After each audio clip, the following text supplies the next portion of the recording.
PC24 ਦੇ ਅੱਜ ਦੇ ਪ੍ਰੋਗਰਾਮ ਦੇ ਵਿੱਚ ਤੁਹਾਡਾ ਸਾਰਿਆਂ ਦਾ ਬਹੁਤ ਬਹੁਤ ਸਵਾਗਤ ਹੈ ਜੀ। ਮੇਰਾ ਨਾਮ ਹੈ ਪੌਲ ਚੀਮਾ। ਅੱਜ ਹਮੇਸ਼ਾ ਦੀ ਤਰ੍ਹਾਂ ਸਾਡੇ ਨਾਲ ਸਾਡੇ ਗੈਸਟ ਜੁੜਨਗੇ ਜੀ ਆਪਣੇ ਵੈਂਕੂਵਰ ਤੋਂ। ਉਹਨਾਂ ਦੇ ਅਸੀਂ ਉਮੀਦ ਕਰਦੇ ਹਾਂ ਬੜੀ ਜਲਦੀ ਸਾਡੇ ਨਾਲ ਜੁੜਨਗੇ। ਅਸੀਂ ਉਹਨਾਂ ਨੂੰ ਸਿਸਟਮ ਤੇ ਤੁਹਾਡੇ ਨਾਲ ਥੋੜੀ ਦੇਰ 'ਚ ਰੂਬਰੂ ਕਰਾਉਣ ਦੀ ਕੋਸ਼ਿਸ਼ ਕਰਾਂਗੇ ਤੇ ਤੁਸੀਂ ਸਾਨੂੰ ਇਦਾਂ ਹੀ ਜੁੜੇ ਰਹੋ।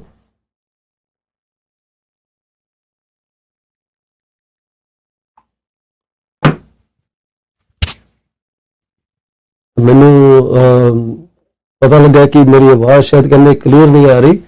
ਸੋ hello mic testing 1 2 3 no idea. So Sura sahab, give me 1 second. I will get you back on my TV show in a second. So ਅੱਜ ਹਮੇਸ਼ਾ ਦੀ ਤਰ੍ਹਾਂ ਅਸੀਂ ਤੁਹਾਨੂੰ ਸਾਰਿਆਂ ਨੂੰ ਲੱਖ ਲੱਖ ਮੁਬਾਰਕਬਾਦ ਦੇਵਾਂਗੇ ਜੇ ਤੁਹਾਡਾ ਜਨਮ ਦਿਨ ਆ, ਤੁਸੀਂ ਆਪਣੀ ਸਾਲਗਿਰਾ ਮਨਾ ਰਹੇ ਹੋ, ਤੁਹਾਡੇ ਘਰ 'ਚ ਕੋਈ ਮਹਿਮਾਨ ਨਵਾਂ ਆਇਆ, ਤੁਹਾਡੇ ਪਰਿਵਾਰ 'ਚ ਵਾਧਾ ਹੋਇਆ, ਇਹ ਸਾਡੇ ਸਾਰਿਆਂ ਲਈ ਬੜੀ ਖੁਸ਼ੀ ਦੀ ਗੱਲ ਹੈ। ਪਰਮਾਤਮਾ ਤੁਹਾਨੂੰ ਖੁਸ਼ ਰੱਖੇ, ਤੁਹਾਨੂੰ ਤਰੱਕੀਆਂ ਦੇਵੇ ਤੇ ਤੁਸੀਂ ਇਸੇ ਤਰ੍ਹਾਂ ਆਪਣੀ ਜ਼ਿੰਦਗੀ ਦੇ ਜਿਹੜੀਆਂ ਮੌਜਾਂ ਉਹ ਕਰਦੇ ਰਹੋ। ਅੱਜ ਹਮੇਸ਼ਾ ਦੀ ਤਰ੍ਹਾਂ ਅਸੀਂ ਇੱਕ ਖੋਟ ਲੈ ਕੇ ਤੁਹਾਡੇ ਅੱਗੇ ਹਾਜ਼ਰ ਹੋਏ ਹਾਂ। ਕੋਟ ਜਿਹੜੀ ਤੁਹਾਡੇ ਨਾਲ ਡਿਸਕਸ ਕੀਤੀ ਜਾਏਗੀ। ਬਸ ਮੈਨੂੰ 1 ਸਕਿੰਟ ਦਿਓ, ਮੈਂ ਆਪਣੇ ਗੈਸਟ ਨੂੰ ਲਾਈਨ ਤੇ ਲੈ ਕੇ ਆਵਾਂ ਤੇ ਤੁਹਾਡੇ ਨਾਲ ਗੱਲ ਅਸੀਂ ਇਕੱਠੇ ਰਲ ਮਿਲ ਕੇ ਕਰਾਂਗੇ। ਥੋੜਾ ਜਿਹਾ ਸਾਨੂੰ ਸੈਟਅਪ ਕਰ ਲੈਂਦੇ। ਦਿਮਾਗ 'ਚੋਂ ਅੱਜ ਨਿਕਲ ਹੀ ਗਿਆ ਕਿ ਅੱਜ ਥਰਸਡੇ ਹੈ ਤੇ ਸਾਡੇ ਲਈ ਤੇ ਜਿਹੜੇ ਟਾਈਮ ਆ ਉਹ ਥਰਸਡੇ ਕਦੇ ਆਉਂਦਾ ਹੀ ਨਹੀਂਗਾ, ਹਮੇਸ਼ਾ ਇਦਾਂ ਹੀ ਹਵਾ 'ਚ ਹੋ ਜਾਂਦਾ। ਤੇ ਅਸੀਂ ਆਪਣੇ ਗੈਸਟ ਦੀ ਵੀਡੀਓ ਤੁਹਾਡੇ ਨਾਲ ਸ਼ੇਅਰ ਹੁਣੇ ਕਰਾਂਗੇ within a very short period. ਪਰ ਇਸ ਤੋਂ ਨਾਲ ਜਿਹੜੀ ਗੱਲ ਕਰਾਂਗੇ ਉਹ ਇਹ ਗੱਲ ਕਰਨੀ ਚਾਹਾਂਗੇ ਕਿ ਬੈਂਕ ਆਫ ਕੈਨੇਡਾ ਨੇ ਕੱਲ ਰੇਟ ਜਿਹੜਾ ਉਹ ਚੱਕ ਦਿੱਤਾ 1% ਸਿੱਧਾ। ਕਿਸੇ ਨੂੰ ਇਹ ਉਮੀਦ ਨਹੀਂ ਸੀਗੀ ਕਿ ਇੰਨਾ ਜ਼ਿਆਦਾ ਇਹ ਰੇਟ ਵਧਾਇਆ ਜਾਏਗਾ। ਪਰ ਹੁਣ ਹਮੇਸ਼ਾ ਦੀ ਗੱਲ ਤਾਂ ਇਹ ਹੈ ਕਿ ਇਸ ਤੋਂ ਅੱਗੇ ਅਸੀਂ ਕੀ ਕਰਨਾ, ਵਟ ਨੈਕਸਟ। ਸਾਰੀ ਕਹਾਣੀ ਹੁਣ ਵਟ ਨੈਕਸਟ ਤੇ ਆ ਗਈ ਹੈ ਕਿ ਲੋਕੀ ਹਲੇ ਵੀ ਸੋਚ ਰਹੇ ਆ ਯਾਰ ਪਤਾ ਨਹੀਂ ਮਕਾਨ ਬਾਏ ਕਰੀਏ ਕਿ ਨਾ ਕਰੀਏ। ਵਟ ਨੈਕਸਟ ਇੱਕ ਬੜਾ ਇੰਪੋਰਟੈਂਟ ਮੁੱਦਾ। ਸਾਡੇ ਨਾਲ ਜੁੜਨ ਜਾ ਰਹੇ ਹੈ mister Amrit ਸੁਰਾ from Abbotsford BC। ਜੇ ਤੁਸੀਂ ਉਹਨੂੰ ਕਦੇ ਕਾਲ ਕਰਨੀ ਚਾਹੋ ਤਾਂ 778-999-1531 ਤੇ ਉਹਨਾਂ ਨੂੰ ਕੰਟੈਕਟ ਕੀਤਾ ਜਾ ਸਕਦਾ।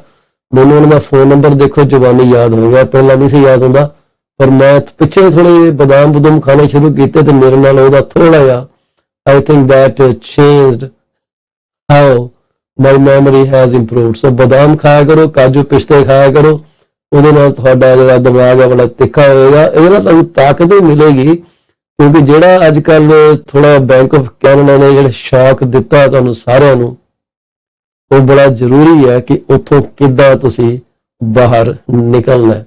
ਇਹਦੇ ਸਾਡੇ ਨਾਲ ਜੁੜੇ ਰਹੇ। ਅਸੀਂ ਤੁਹਾਨੂੰ ਜਿਹੜੀ ਕੋਟ ਲੈ ਕੇ ਆ ਰਹੇ ਹਾਂ ਉਹ ਇਹ ਲੈ ਕੇ ਆ ਰਹੇ ਹਾਂ ਜਿਹੜੀ ਤੁਹਾਡੀ ਸਕਰੀਨ ਦੇ ਉੱਤੇ ਸਾਹਮਣੇ ਹੈਗੀ ਆ। ਪਰ ਇਸ ਤੋਂ ਪਹਿਲਾਂ ਕਿ ਮੈਂ ਕੋਟ ਤੁਹਾਡੀ ਸਕਰੀਨ ਤੇ ਲੈ ਕੇ ਆਵਾਂ, ਮੈਂ ਉਸ ਪਰਸਨੈਲਿਟੀ ਬਾਰੇ ਥੋੜੀ ਗੱਲਬਾਤ ਕਰਨੀ ਜ਼ਰੂਰੀ ਸਮਝਦਾ। ਅਸੀਂ ਗੱਲ ਕਰਨ ਲੱਗੇ ਹਾਂ ਇੱਕ ਉਸ ਇਨਸਾਨ ਦੀ ਜਿਹੜਾ ਕਿ ਜਿਹਨੂੰ ਕਿ ਇਹ ਕਹਿ ਲਈਏ ਕਿ multiple award winner humanitarian global woman ਦੇ ਤੌਰ ਤੇ ਉਹ ਬਹੁਤ ਜ਼ਿਆਦਾ ਮਸ਼ਹੂਰ ਹੈ। ਉਹ ਇੱਕ ਐਮਪਾਵਰਮੈਂਟ ਆਈਕਨ ਬਣ ਗਏ ਹੈ ਐਂਡ ਫਾਰਮਰ ਸੀਨੀਅਰ ਲੌਬਿਸਟ ਵੀ ਰਹੇ ਹੈ ਐਟ ਯੂਨਾਈਟਿਡ ਨੇਸ਼ਨਸ। ਉਹਨਾਂ ਦਾ ਨਾਮ ਹੈਗਾ ਜੀ ਡਾਕਟਰ ਵਿਡਾਡ ਤੇ ਨਾਂ ਤੋਂ ਤੁਸੀਂ ਜੇ ਡਾਕਟਰ ਵਿਡਾਡ ਅਕਰਵੀ ਉਹਨਾਂ ਦਾ ਲਾਸਟ ਨੇਮ ਹੈ, ਉਹਦੇ ਨਾਂ ਨਾਲ ਉਹ ਜਾਣੇ ਜਾਂਦੇ ਹੈ। ਉਹਨਾਂ ਦਾ ਜਿਹੜਾ ਹੈਗਾ ਜੀ ਉਹ life long human rights leader ਨੇ ਜੀ। ਉਹਨਾਂ ਦਾ ਮਿਸ਼ਨ ਜਿਹੜਾ ਹੈਗਾ to save lives and alleviate suffering among other things, advocating against armed gender based violence, promoting. ਥੋੜਾ ਮੇਰਾ ਨਾ ਲੱਗਦਾ ਸਿਸਟਮ ਥੋੜਾ ਢਿੱਲਾ ਹੋਇਆ। Sura sahib I am really sorry ਕਿ ਇਹ ਚੀਜ਼ਾਂ ਜਿਹੜੀਆਂ ਨੇ ਅੱਜ ਬੜੀਆਂ ਫਨੀ ਬਿਹੇਵ ਕਰ ਰਹੀਆਂ। I will bring you on screen very soon. ਥੋੜਾ ਜਿਹਾ ਮੈਨੂੰ 1 ਸਕਿੰਟ ਦਾ ਵਕਫਾ ਦਿਓ, ਪਤਾ ਨਹੀਂ ਕਿਉਂ ਇਹ ਕਈ ਵਾਰੀ ਗੱਲ ਹੋ ਜਾਂਦੀ ਹੈ। ਸੋ ਅਸੀਂ ਗੱਲ ਕਰ ਰਹੇ ਸੀ ਸੱਜਣ ਨੂੰ ਜਿਹਦੇ ਅਸੀਂ ਕੋਟ ਲੈ ਕੇ ਤੁਹਾਡਾ ਸ਼ੇਅਰ ਹੋਇਆ doctor ਵਿਡਾਡ ਅਕਰਵੀ a multiple award winner, international humanitarian, global woman, empowerment icon, and former senior lobbyist at the United Nations. Vidali is also a lifelong human rights leader whose mission is to save lives and alleviate suffering via, among other things, advocating against armed uh, gender-based violence, promoting peace and equal rights and opportunities for all, and mitigating the impacts of man-made conflicts on humans and the environment. So ranked among the world's notable figures such as President John F. Kennedy, Mother Teresa, Archbishop Desmond Tutu, His Holiness the Dalai Lama, Vidar is the co-founder of Defend International, an NGO devoted to peace, advocacy, and human rights. From 2006 to 2013, she advocated for the adoption of 3 United Nations agreements, including a declaration on the use of rape as a weapon of war in conflict zones. In 2014, she spearheaded the global campaigns Save Kobano, Save Christians, Save Yazidis, We Want Justice and Save Humanity, an exceptional activism which ultimately led to protection of millions of endangered civilians and the liberation of thousands of enslaved women and children. The success of her endeavors has resulted in her being awarded the 2017 PACEM in Paris Peace on Earth, Peace and Freedom Award for her lifelong commitment to peace, justice, and dignity for all. The 2018 International Women Harmony Award for devoting her life to defending human rights. The Devonport Mayor Medal for her lifetime of advocacy and commitment to the rights and liberty of the persecuted population in the Middle East. The 2014 International Pfeffer Award, Peace Award for her worldwide efforts in support of peace and justice, and the 2013 Special Prize for bridging the gap between cultures.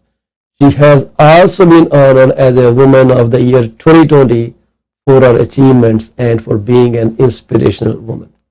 So ਜਦੋਂ ਇਸ ਸ਼ਖਸੀਅਤ ਦਾ ਬੰਦਾ ਤੁਹਾਨੂੰ ਕੋਈ ਗੱਲ ਕਹਿੰਦਾ ਉਹ ਸੁਣ ਲੈਣੀ ਚਾਹੀਦੀ ਹੈ. It is really important that you hear that, you believe in that, and you try to be someone like them. So ਉਹਨੇ ਜਿਹੜੀ ਕੋਟ ਸਾਡੇ ਨਾਲ ਸ਼ੇਅਰ ਕੀਤੀ ਹੈ ਉਹ ਇਹ ਕੀਤੀ ਹੈ, if you are positive, you will see opportunities instead of obstacles. ਕਿੰਨੀ ਕੋ ਮੁਸ਼ਕਿਲ ਕੋਟ ਹੈ. ਸੌਖੀ ਜੀ ਜ਼ਿੰਦਗੀ, ਸੌਖੀਆਂ ਗੱਲਾਂ, simple things, bigger impacts. This is what it means. If you are positive, you will see opportunities instead of obstacles. ਹੁਣ ਅੱਜ ਦੀ ਡੇਟ ਦੇ ਵਿੱਚ ਜਿਹੜਾ ਅਸੀਂ ਦੇਖ ਰਹੇ ਆ ਕਿ ਬੈਂਕ ਆਫ ਕੈਨੇਡਾ ਨੇ 1% ਰੇਟ ਤੱਕ ਹੀ ਚੱਕਤਾ, ਸਾਰੀ ਦੁਨੀਆ ਨੈਗੇਟਿਵ ਹੋ ਗਈ. ਇਹ ਬਹੁਤ ਜ਼ਰੂਰੀ ਹੈ ਕਿ ਡਾਕਟਰ ਵਿਡਾਰਡ ਐਕਰਵੀ ਦੀ ਕੋਟ ਉਹ ਆਪਣੇ ਸਾਹਮਣੇ ਕੰਧ ਤੇ ਪੇਸਟ ਕਰ ਲੈਣ, ਕਾਰ ਦੇ ਵਿੰਡ ਸਕਰੀਨ ਤੇ ਲਾ ਲੈਣ, ਪਰਸ ਦੇ ਵਿੱਚ ਰੱਖ ਲੈਣ, ਜਿੱਥੇ ਵੀ ਉਹਨਾਂ ਦੀ ਨਜ਼ਰ ਜਾਂਦੀ ਹੈ ਉੱਥੇ ਉਹਨਾਂ ਨੂੰ ਇਹ ਕੋਟ ਦੇਖਣੀ ਜ਼ਰੂਰੀ ਹੈ. If you are positive, you will see opportunities instead of obstacles. So try to bring this into your life, and we'll come back to you within the next few minutes and carry on our talk with Mr. ਜਿਹੜੇ ਆਪਣੇ ਹੈਗੇ ਅਮਰਿਤ ਸੂਰਾ ਜੀ from Abbotsford, BC, Vancouver. ਬੜੀ ਵਧੀਆ ਜਗ੍ਹਾ ਜੀ, ਉੱਥੋਂ ਗੱਲ ਕਰਾਂਗੇ ਸਾਡੇ ਨਾਲ. We'll be back soon.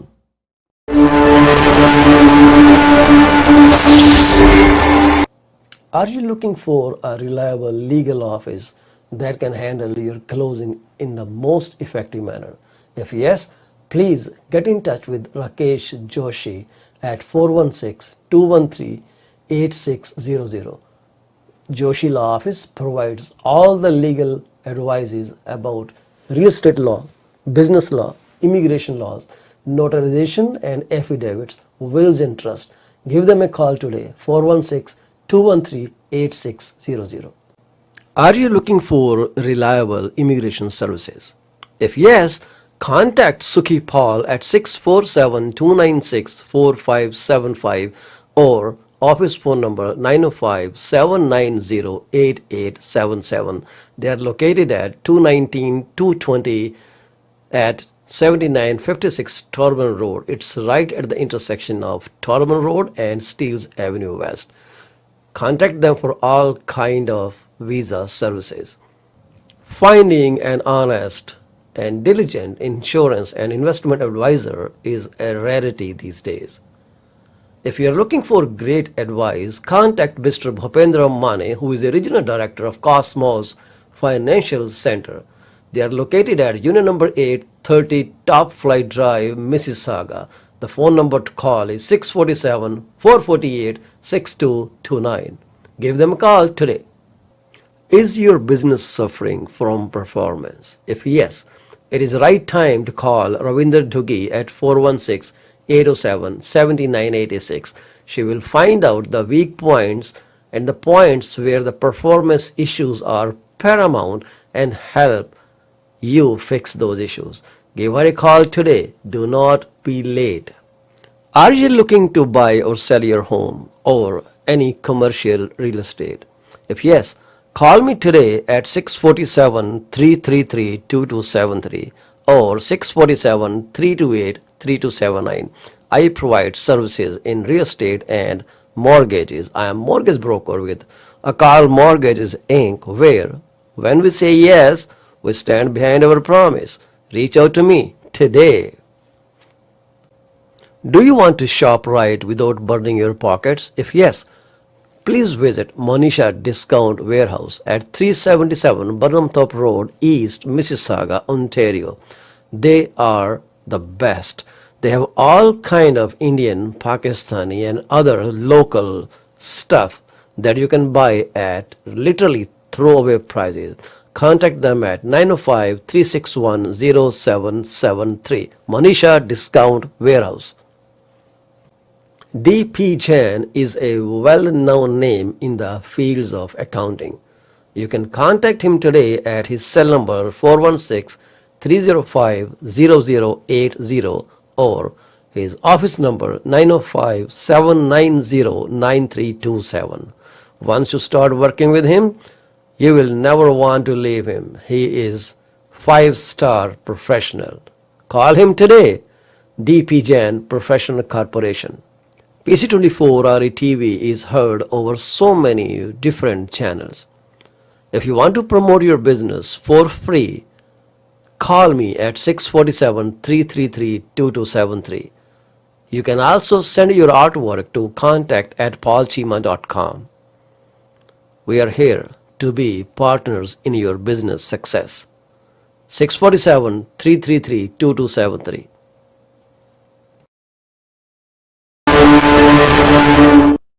PC24-RETV ਤੁਹਾਡਾ ਮੁੜ ਤੋਂ ਸਵਾਗਤ ਹੈ ਜੀ। ਮੈਂ ਹਾਂ ਤੁਹਾਡਾ ਹੋਸਟ ਪਾਲ ਚੀਮਾ। ਮੈਂ ਇੱਕ ਰਜਿਸਟਰਡ ਬ੍ਰੋਕਰ ਵੀ ਹਾਂ ਰੀਮੈਕਸ ਪ੍ਰਾਈਮ ਪ੍ਰੋਪਰਟੀਜ਼ ਦੇ ਨਾਲ। ਮੈਂ ਇੱਕ ਮਾਰਗੇਜ ਬ੍ਰੋਕਰ ਵੀ ਹਾਂ ਅਕਾਲ ਮਾਰਗੇਜ ਇੰਕ ਦੇ ਨਾਲ, ਜਿਹਦਾ ਲਾਇਸੈਂਸ ਨੰਬਰ 10845 ਹੈ ਤੇ ਸਾਡਾ ਸਲੋਗਨ ਹੈਗਾ once we say yes, when we say yes, we stand behind our promise. ਸੋ ਆਓ ਅਸੀਂ ਵੈਲਕਮ ਕਰੀਏ ਆਪਣੇ ਗੈਸਟ ਸਾਹਿਬ ਦਾ, mister Amrit Sura. Welcome sir, how are you today? How are you? I'm very well, thank you. Absolutely fabulous to see you. I didn't realize it is Thursday today. So when I saw your text message, I said, oh, wow, okay, let me bring him on. Well, day to day, I think, hours and days are moving, very quickly, as you know. When Wednesday comes about, it's ready to prepare for the weekend. Get the open house signs ready and marketed so you can host numerous people. I mean, we've seen a significant impact as far as the number of opportunities here. Upwards of 100 open houses just in Abbotsford over the weekend. Isn't that so amazing that we are seeing those signs again? They totally vanished for the last 2 years. We didn't see open houses being conducted anymore. It is exciting. I mean, it brings together some community. Obviously, some people are just looking out of interest. But then again, you never know. I mean, they might have a brother or a friend or a colleague that's relocating, which is happening significantly here in BC. So what I say is that from the cloud, we are touching the grounds now. They are all in clouds, online. Send me offer, email it. Okay, sending it up.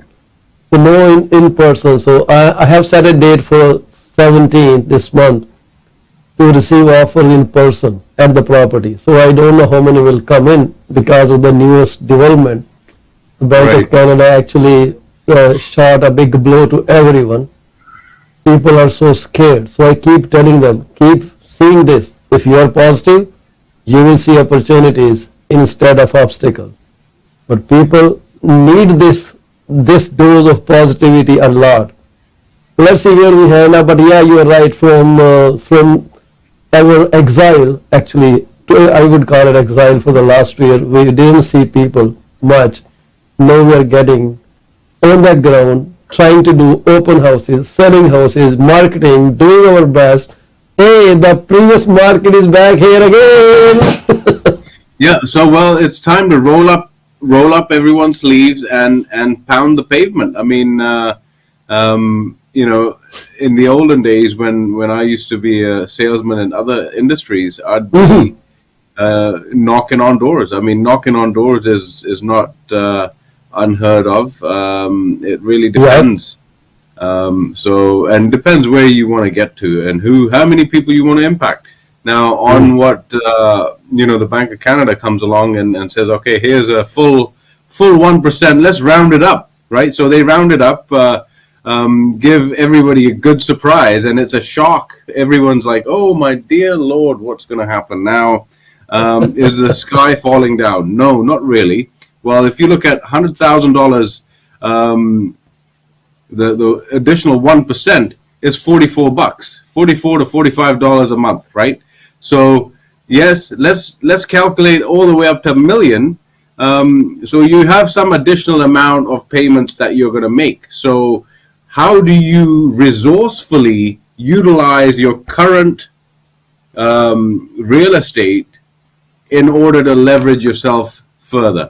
I mean, your skill and navigation through the financial background that you have, there might be some possibilities for a client to say, okay, well, let's not worry about this. How am I going to make my payments? Well, maybe they could enter the market in a different thought perspective and say, all right, well, let me put the suite in that I was thinking about, right?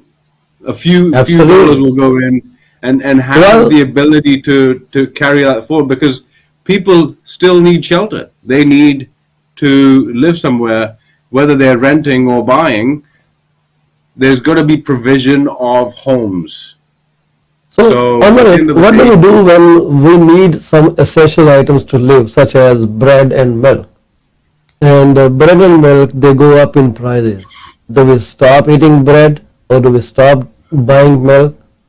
We keep buying milk, but then what we do is we cut short on other expenses that can be avoided, such as going out to Tim Hortons and buy coffee like you are drinking coffee. You just spend $2 today. So those $2 could be saved today. If you save 15 cups of coffee a month, well, you already saved around $30-40, because you don't buy coffee again only, you buy something else too. Okay, maybe Timbits, maybe a donut. So that adds up. $6, $5 is a regular bill at a Tim Hortons when you go there. So if you can avoid 10 trips to Tim Hortons, assuming you spend $5, you are saving $50. So I will save those $50 to buy my bread and my milk. So that is something people have to look at. You cannot have all that fun and afford a house. Now you have to you have set priorities. Okay, this is essential. This is good to have. I can live without this. So you have to categorize those things. Now is the time to think that way, and you will be amazed how many people will say, oh really, I've been spending $200 just on coffee and meals outside, they will cut that. There will be lesser trips to restaurant. Because when you go to restaurant, my bill, when I go to restaurant, we end up spending around anywhere from 70 to $90. And I'm talking about two people.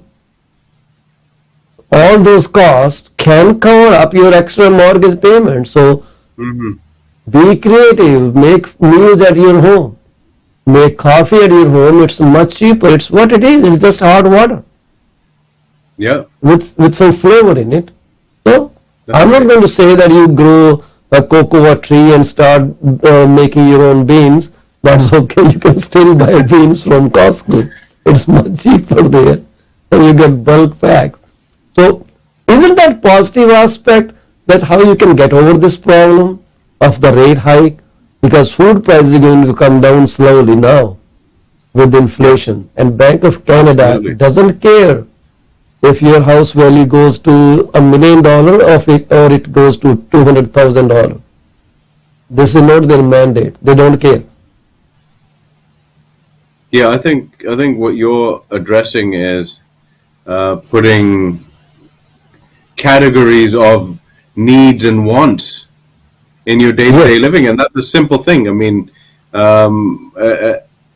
but has the announcements basically are there. Obviously, the way they've done it is shocking people, but people have to sit back and really take it in and say, okay, let's engage the professional, like Mr. Chima, and say, all right, well, how do we? It's a learning curve, right? I mean, if it doesn't put them in position right now, them understanding how you've addressed priority lists, they might come out of not ever buying to buying in 6 months, right? Yes. As long as Yes. you understand the Absolutely. priorities. Yeah. So at the end of the day, like, professionals like yourself, especially in the financial industry, are allowing people the opportunity. So that's an exciting thing, especially when you come out there and put yourself out there as far as here's the service as professionals that we provide. Yep.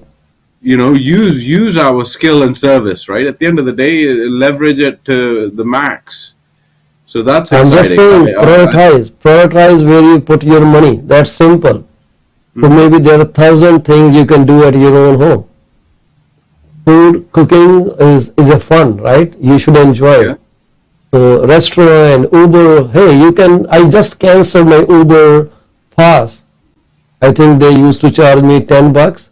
I canceled that.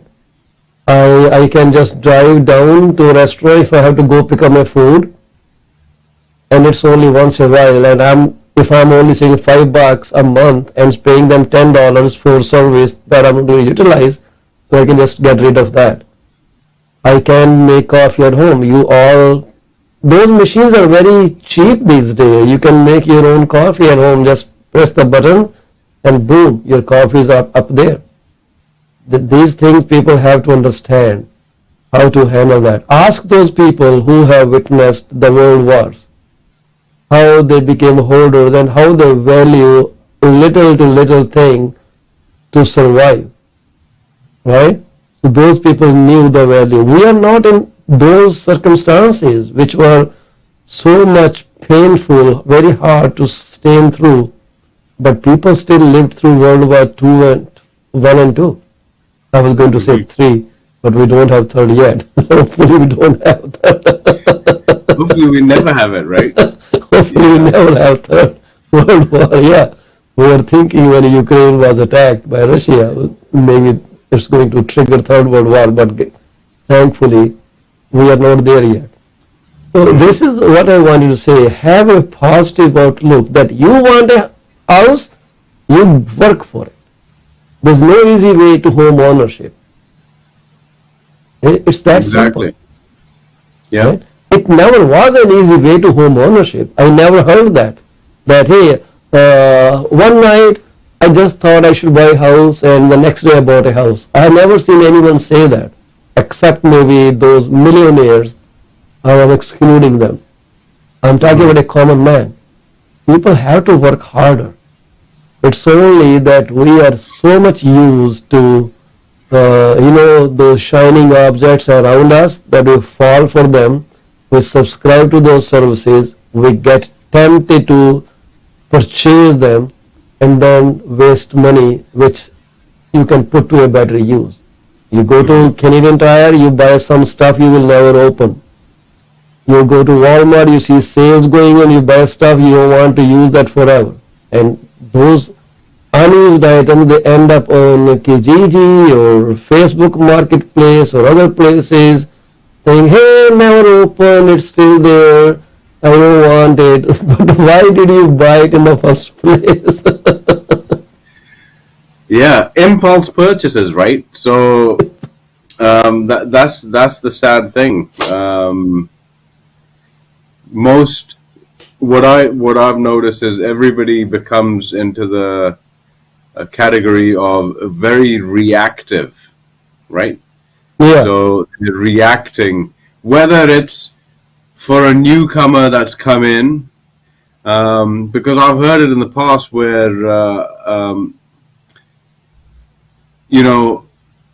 physically, like yourself and myself, we'll go and physically show an apartment or a house or a townhouse.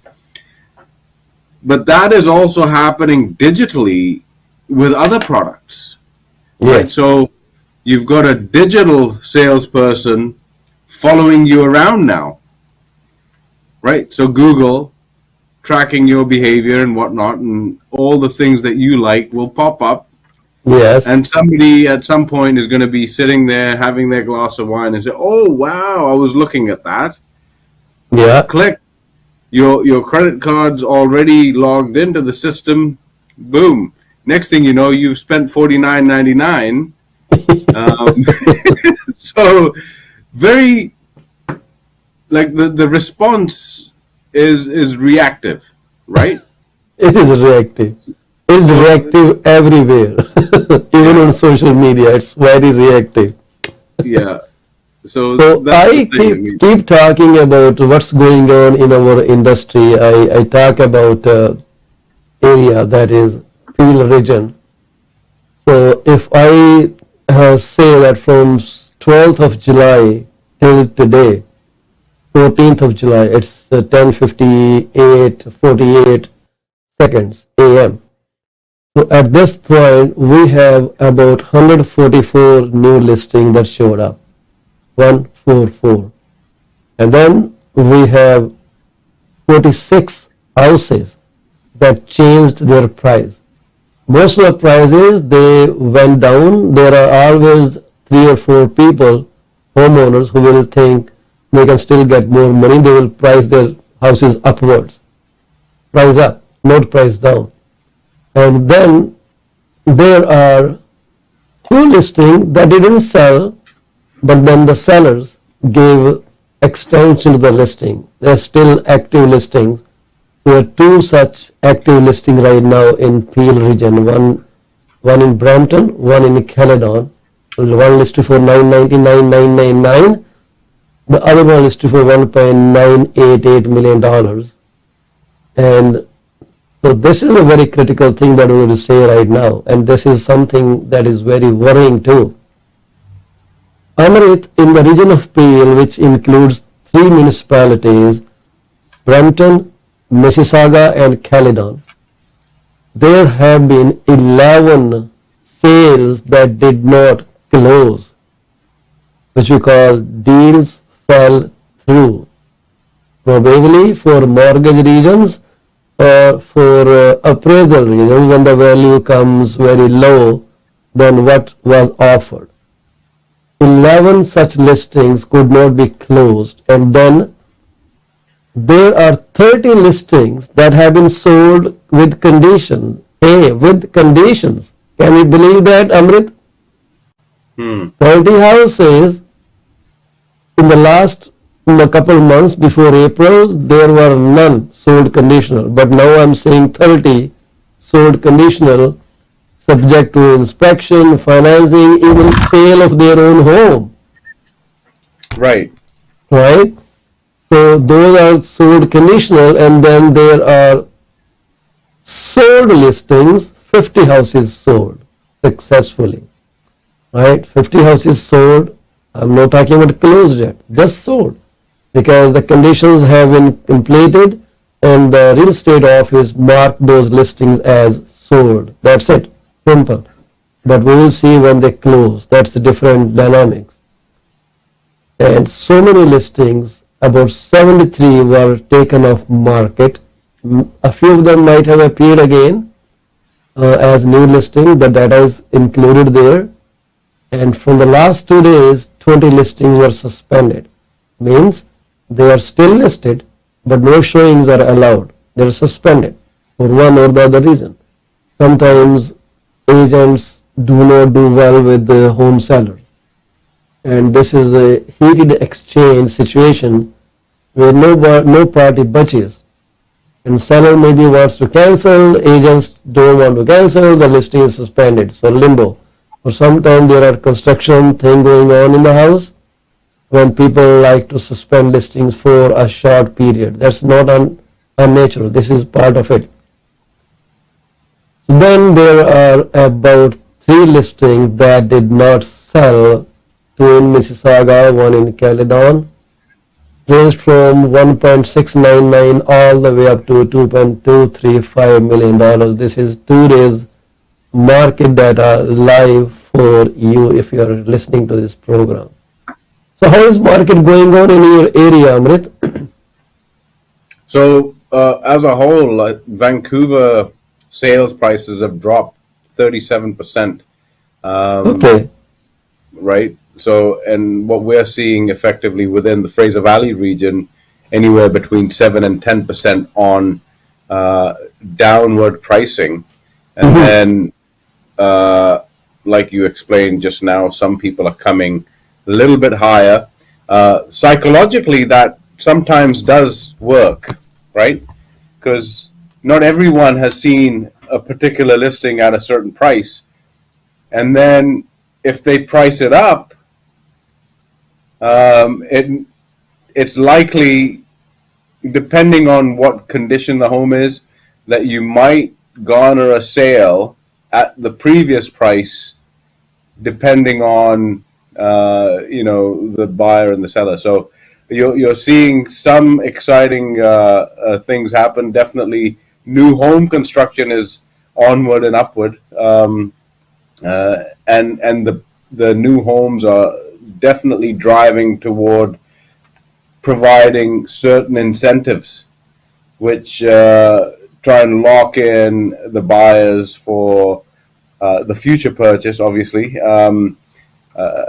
things such as assignment fees being nominal or waived in some cases. So there is definitely activity going on a day-to-day basis. I think we're, as far as the number of listings, it's we're well into significant change from what was available 3 months ago, right? So yeah, the number of listings has gone up, and we are seeing it everywhere. So that's why it's being said that we are entering into a more balanced housing market. It is not buyer's market yet. It is called as balanced market. So 2 to 3 months of inventory is not a big deal itself. That's a usual market. And we are happy that we are there now, because last few months or last few years have been very catastrophic for home buyers and their agents too, because they have been showing the houses with zero result, driving people frustrated, angry with agents, how they are pricing, what they're doing. because one thing is being repeatedly said by so many realtors, people get fed up hearing that. I actually wanted to do a video yesterday on TikTok about rate increase. So, but before I decided to do that, I went online, Amrit, on TikTok. Oh my gosh, every second video was yada yada yada yada yada yada. Rate went up, rate went up, rate went up, rate went up. Oh my goodness. So I thought, okay, let's drop the idea. I'm not going to do this video. Yes. Everyone. I mean, the message creating fear doesn't really provide comfort to the consumer, right? That's what I'm saying. People have to have a positive outlook. That was the reason I brought Wider Akravi's quote today. If you are positive, you will see opportunities instead of obstacles. So that's what I want to convey people. It's being very crazy. I've actually been to the town that she's from in northern Iraq. Erbil, yes. And close to Suleimania as well. Wow. Neighboring province of Iran. Fantastic. I'm happy that I brought something up which connected with you. That's phenomenal. I like to talk about these personalities. Reading a quote doesn't mean anything unless you know the person behind that mindset. So I find it very interesting. Okay, this is how it is. But that is a phenomenal achievement. People dedicate their whole life to help people. That's phenomenal. But before we go forward, I want to talk about one of my listings that is live in Kitchener. It is a townhome about 1,530 square feet, upper two level, and the basement is close to 500 square feet finished. So total could be more than 2,000 square feet. A very nice home, and I'm going to show you the tour right here. Please have a look.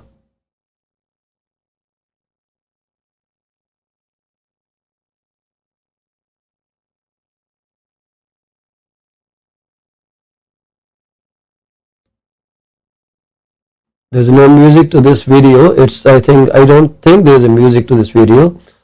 This house is a open concept layout on the main level. You see the kitchen up there, and you can come straight from the garage into the house. It can be keyless entry. We don't have the garage door opener, but it can be installed. It's very inexpensive item. And there is one powder room, one full kitchen there. When I say full means it's very large. It's not a small kitchen. And there is one dining area there too.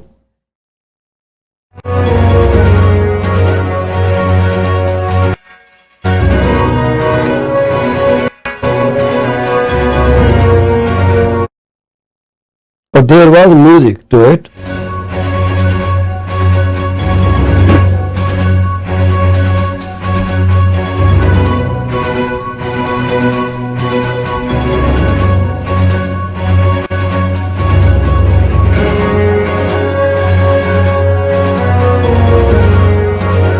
The carpet has been professionally cleaned, deep cleaned, I would say, no joints, and everything is spotless. 3 decent sized bedrooms. Master has a king bed in it.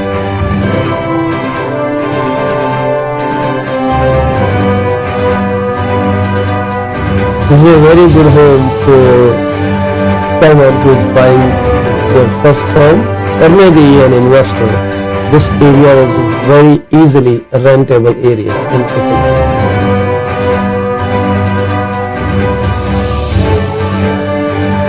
And the house is about 5 or 7 minutes away from Highway 401. It's quick on and up.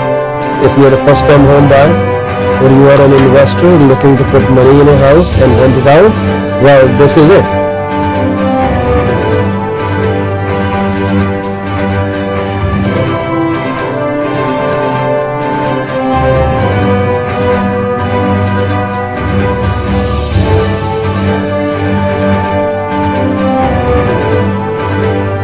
The basement has an option for wet bar, and it has a full bathroom in it, a standing shower. There you go. If you need more information about this property, give me a shout, 647-333-2273. We shall be running an open house this weekend on 16th and 17th. End of 17th, that's around 8 o'clock. We are expecting offers on this property. It is listed for $850,000. Amrit, we wanted to list this property for $1 million. Mm-hmm. That was the price going for this neighborhood. But once I told my clients that we are looking at rate increasing in July, they decided to list for $850,000. We already factored Bank of Canada's 75 basis point when we listed this property. It's only that we are slightly under our estimate. We got a 0.25% shock. Otherwise, we already counted 75 basis point in the rate that was expected to go up. But Bank of Canada did give everyone a surprise by changing it to 1% increase. That was phenomenal, shocking for many people. So, have you spoken to any of your clients during this period from yesterday to now, and how they responded to it? Was there any communication, people reflection? Yeah, absolutely. I mean, at the end of the day, depending on what criteria of client they are, some are buyers, some are investors. Some people understand that some of the listings are going to stay a little bit longer on the market, regardless of what other properties come about. You've got to be significantly, like you said, what you did for the listing that you have. You've got to be the best on the block in changing market. You've got to provide service to a higher standard. You got to get boots on the ground, Yes. like you have. Roll your sleeves up and do more work. At the end of the day, the interaction is going to the interaction that you have on the processes that we have to put in place is going to create a cascading result, right? At the end of the day, the purpose is to sell the home or to buy the home.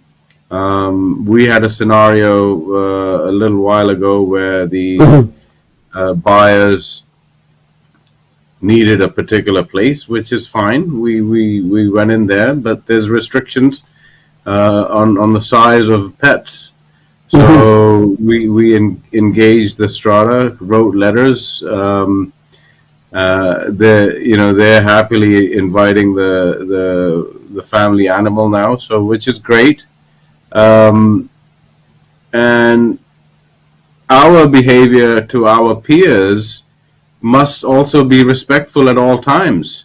Absolutely. Why should that change? I mean, sometimes the place you're sending an offer to, you have to treat the agent on the other side with the same appropriate behavior that you would want for yourself and your client, right? That's how you sell a house.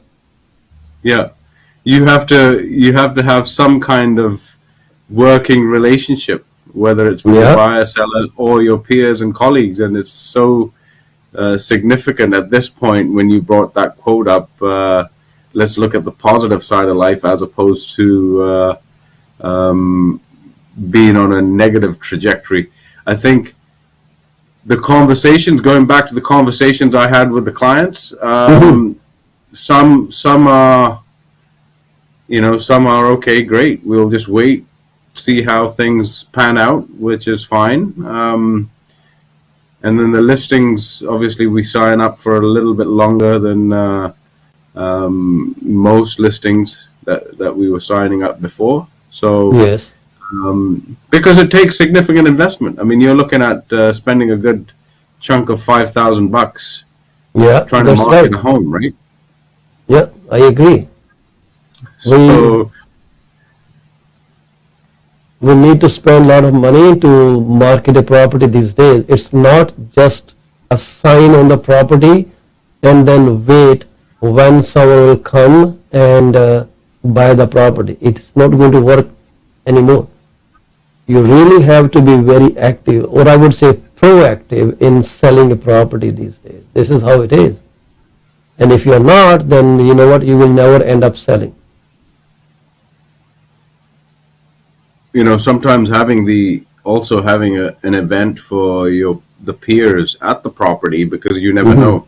Like if you invite them for a cheese and wine, or let's say it's not cheese and wine. Do something out of the thinking out of the box. Let's do a tea and crumpets at 123 Banana Street, and they come along and they say, "Oh wow, well I had a category of buyers which want to buy this place." So you engage dialogue. At the end of the day, we're creatures that require encouragement and engagement at every opportunistic time. Otherwise, you may as well just be a hermit. And that's not how societies move and thrive, right? So each other needs to be helped along. The message today is significant. I mean, on a day-to-day basis, I go through my affirmations, and obviously some words of encouragement are there, and to think deeper a little bit, and on a positive note, it's a very important step first thing in the morning, right? Yeah. Now, because what you don't need is everybody being on a negative vibe, because that's going to create negative or unfortunate circumstances. Absolutely. Positivity is key thing here. That's what I started with. Positivity. I run this program. Oh, nobody is watching this broadcast. I don't care. I just do my part. I hope one day these videos will act like a treasure for so many people, because the information that we present, other than current market statistics, is kind of those Reader Digest magazine that you can read after 20 years. The articles never lose their charm. Knowledge is always there. That's what this program is designed like. Knowledge to homeowners, to potential home buyers, so they can make the right approach when time comes. So Bank of Canada is expecting that inflation will be 7.2% in 2022 by end of it. Right now, I guess they were looking at keeping it at 5.3 before, but now 7.2, which will be slight change. 4.6% in 2023, and then 2.3 in 2024. These are the expectations they are looking. They were revised actually. For 2024, expectation was 2.1. 2023 expectation was 2.8%, versus what they revised to is 4.6%. So that means your house prices will start rising after 2024 or during 2024. You have a long stint. Can you wait that long to buy a house? You are going to deplete all your funds in meeting your grocery needs. If you buy a house today, you have your money well invested. Real estate is never going to fail you. This is an investment that always pays off in the longer run, but not like stock market. So once the inflation comes between 2 to 3% range, the rates will start going down. And then it is again the fun, the celebrations, drinks, beers, enjoying. Oh, my house went up 30 grand this month. That's what we're going to hear later. Right? Oh, yes. I mean, at the end of the day, I mean, like what the projections may, like you're saying, or like a 2024 rebound in prices increasing. Okay, that's fine. Might be a potential for somebody to get into a pre-sale, get your foot in the door, right? Get to the point where, okay, pre-sale, when you get to the pre-sale, the market pricing is going to be significantly a lot higher, also being a new home. Yeah. So, there's opportunity each and every way that you look at it. Opportunity I is think you're always right. there. Yeah. It's only that you have to change your perspective. And if you look at the rates now, we are at 4.09 for 1 year, still the better rate. 2 year is 4.49, and 5 year fixed rate still 524. 5 year high ratio mortgage rates are 4.89%. 5 year variable is still being shown as available for 2.8%, which is strange. And prime rate is 3.70. I guess this is going to change very soon. They have not updated it yet. 5.25% still stay the criteria for your qualification, or 2% above the contract rate. That's how it works. 2% above rate. If you are getting, let's say, 3% rate of on mortgage, they're going to qualify you at 5%. 2% on contract. 3 plus 2, 5%. If they're so prime rate is 3.70%. Sorry, 3.70 prime rate. That's where we're looking at, and mortgage rates are really high, but that's okay. That's fine. Just stop drinking that extra cup of coffee every day. You will save 30 coffees, and maybe you will save $40 there. Put it there. Simple. 100,000 increase. 100,000 mortgage now you will pay it around $25 more, $25, $30 more. So where are those $30? At Tim Hortons. Save it. Make it easy. Keep it simple. That's what you should be doing. So we are here, and it's 11:24 a.m. If you need any help buying a house in Abbotsford, BC, you know who to call. Amrit Sua, he's a good, handsome man. Look at his face. He smiles. He's happy to go guy. 778-999-1531 is the number to call. Buy anything from him other than coffee, because coffee is going to cut into your home purchase budget. So no coffee for now, guys. Oh, yeah. It's a learning curve for a lot of people. I think it'll help them. It'll help them. I think the shock itself is gonna allow them to understand. All right, what do I have to prioritize? Yeah, that is very true, and people have to take this in with a pinch of salt. This is what it is. In India, we never cared about prime rates. We never cared about the inflation. We actually never heard these things in life. 42 years in India, we just bought a house. That we wanted a house, we bought a house. But here, people have been so paranoid with this interest rate hikes, a 0.25 jump, and they just find a corner where they can just sulk and cry over. It's 1% high, oh my God, many will be digging ground and hide there. This is normal. That's okay. Like they tell kids, that's okay, hon. You will be okay, don't worry.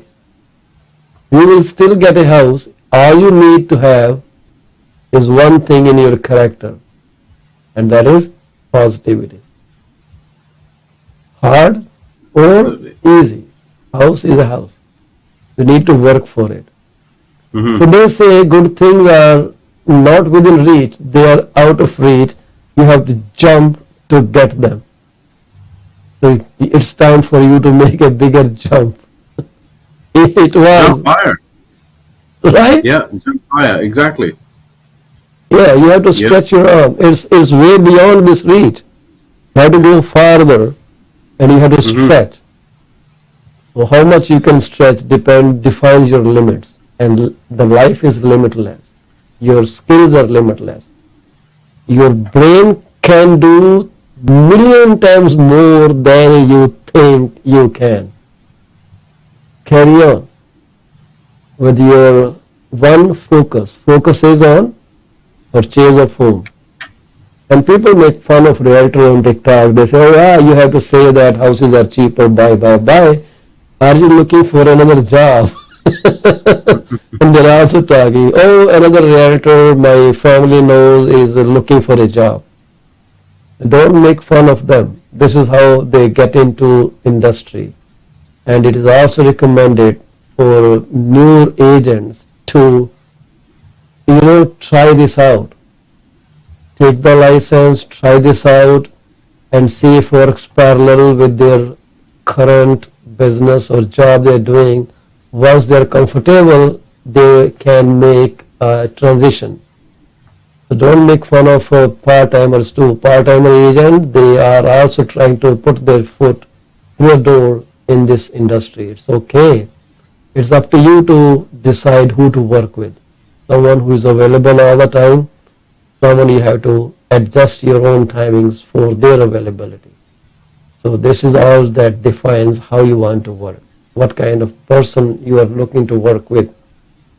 Is the person who complements you, supplements your knowledge, or just pushes you to buy something without consulting? Mr. Sura, can you just share something before we call it a day? Absolutely. Yeah. So I think, um, coming from a point of community, we're all part of community. We have to encourage and engage each other in a positive way to support each other on a trajectory of, successes that we may have envisioned, and we're only going to see those come to reality once everyone's on the same kind of frequency. Yes, there's going to be trials and tribulations. The economics of everything are there. However, as Mr. Chima says, we're so robust.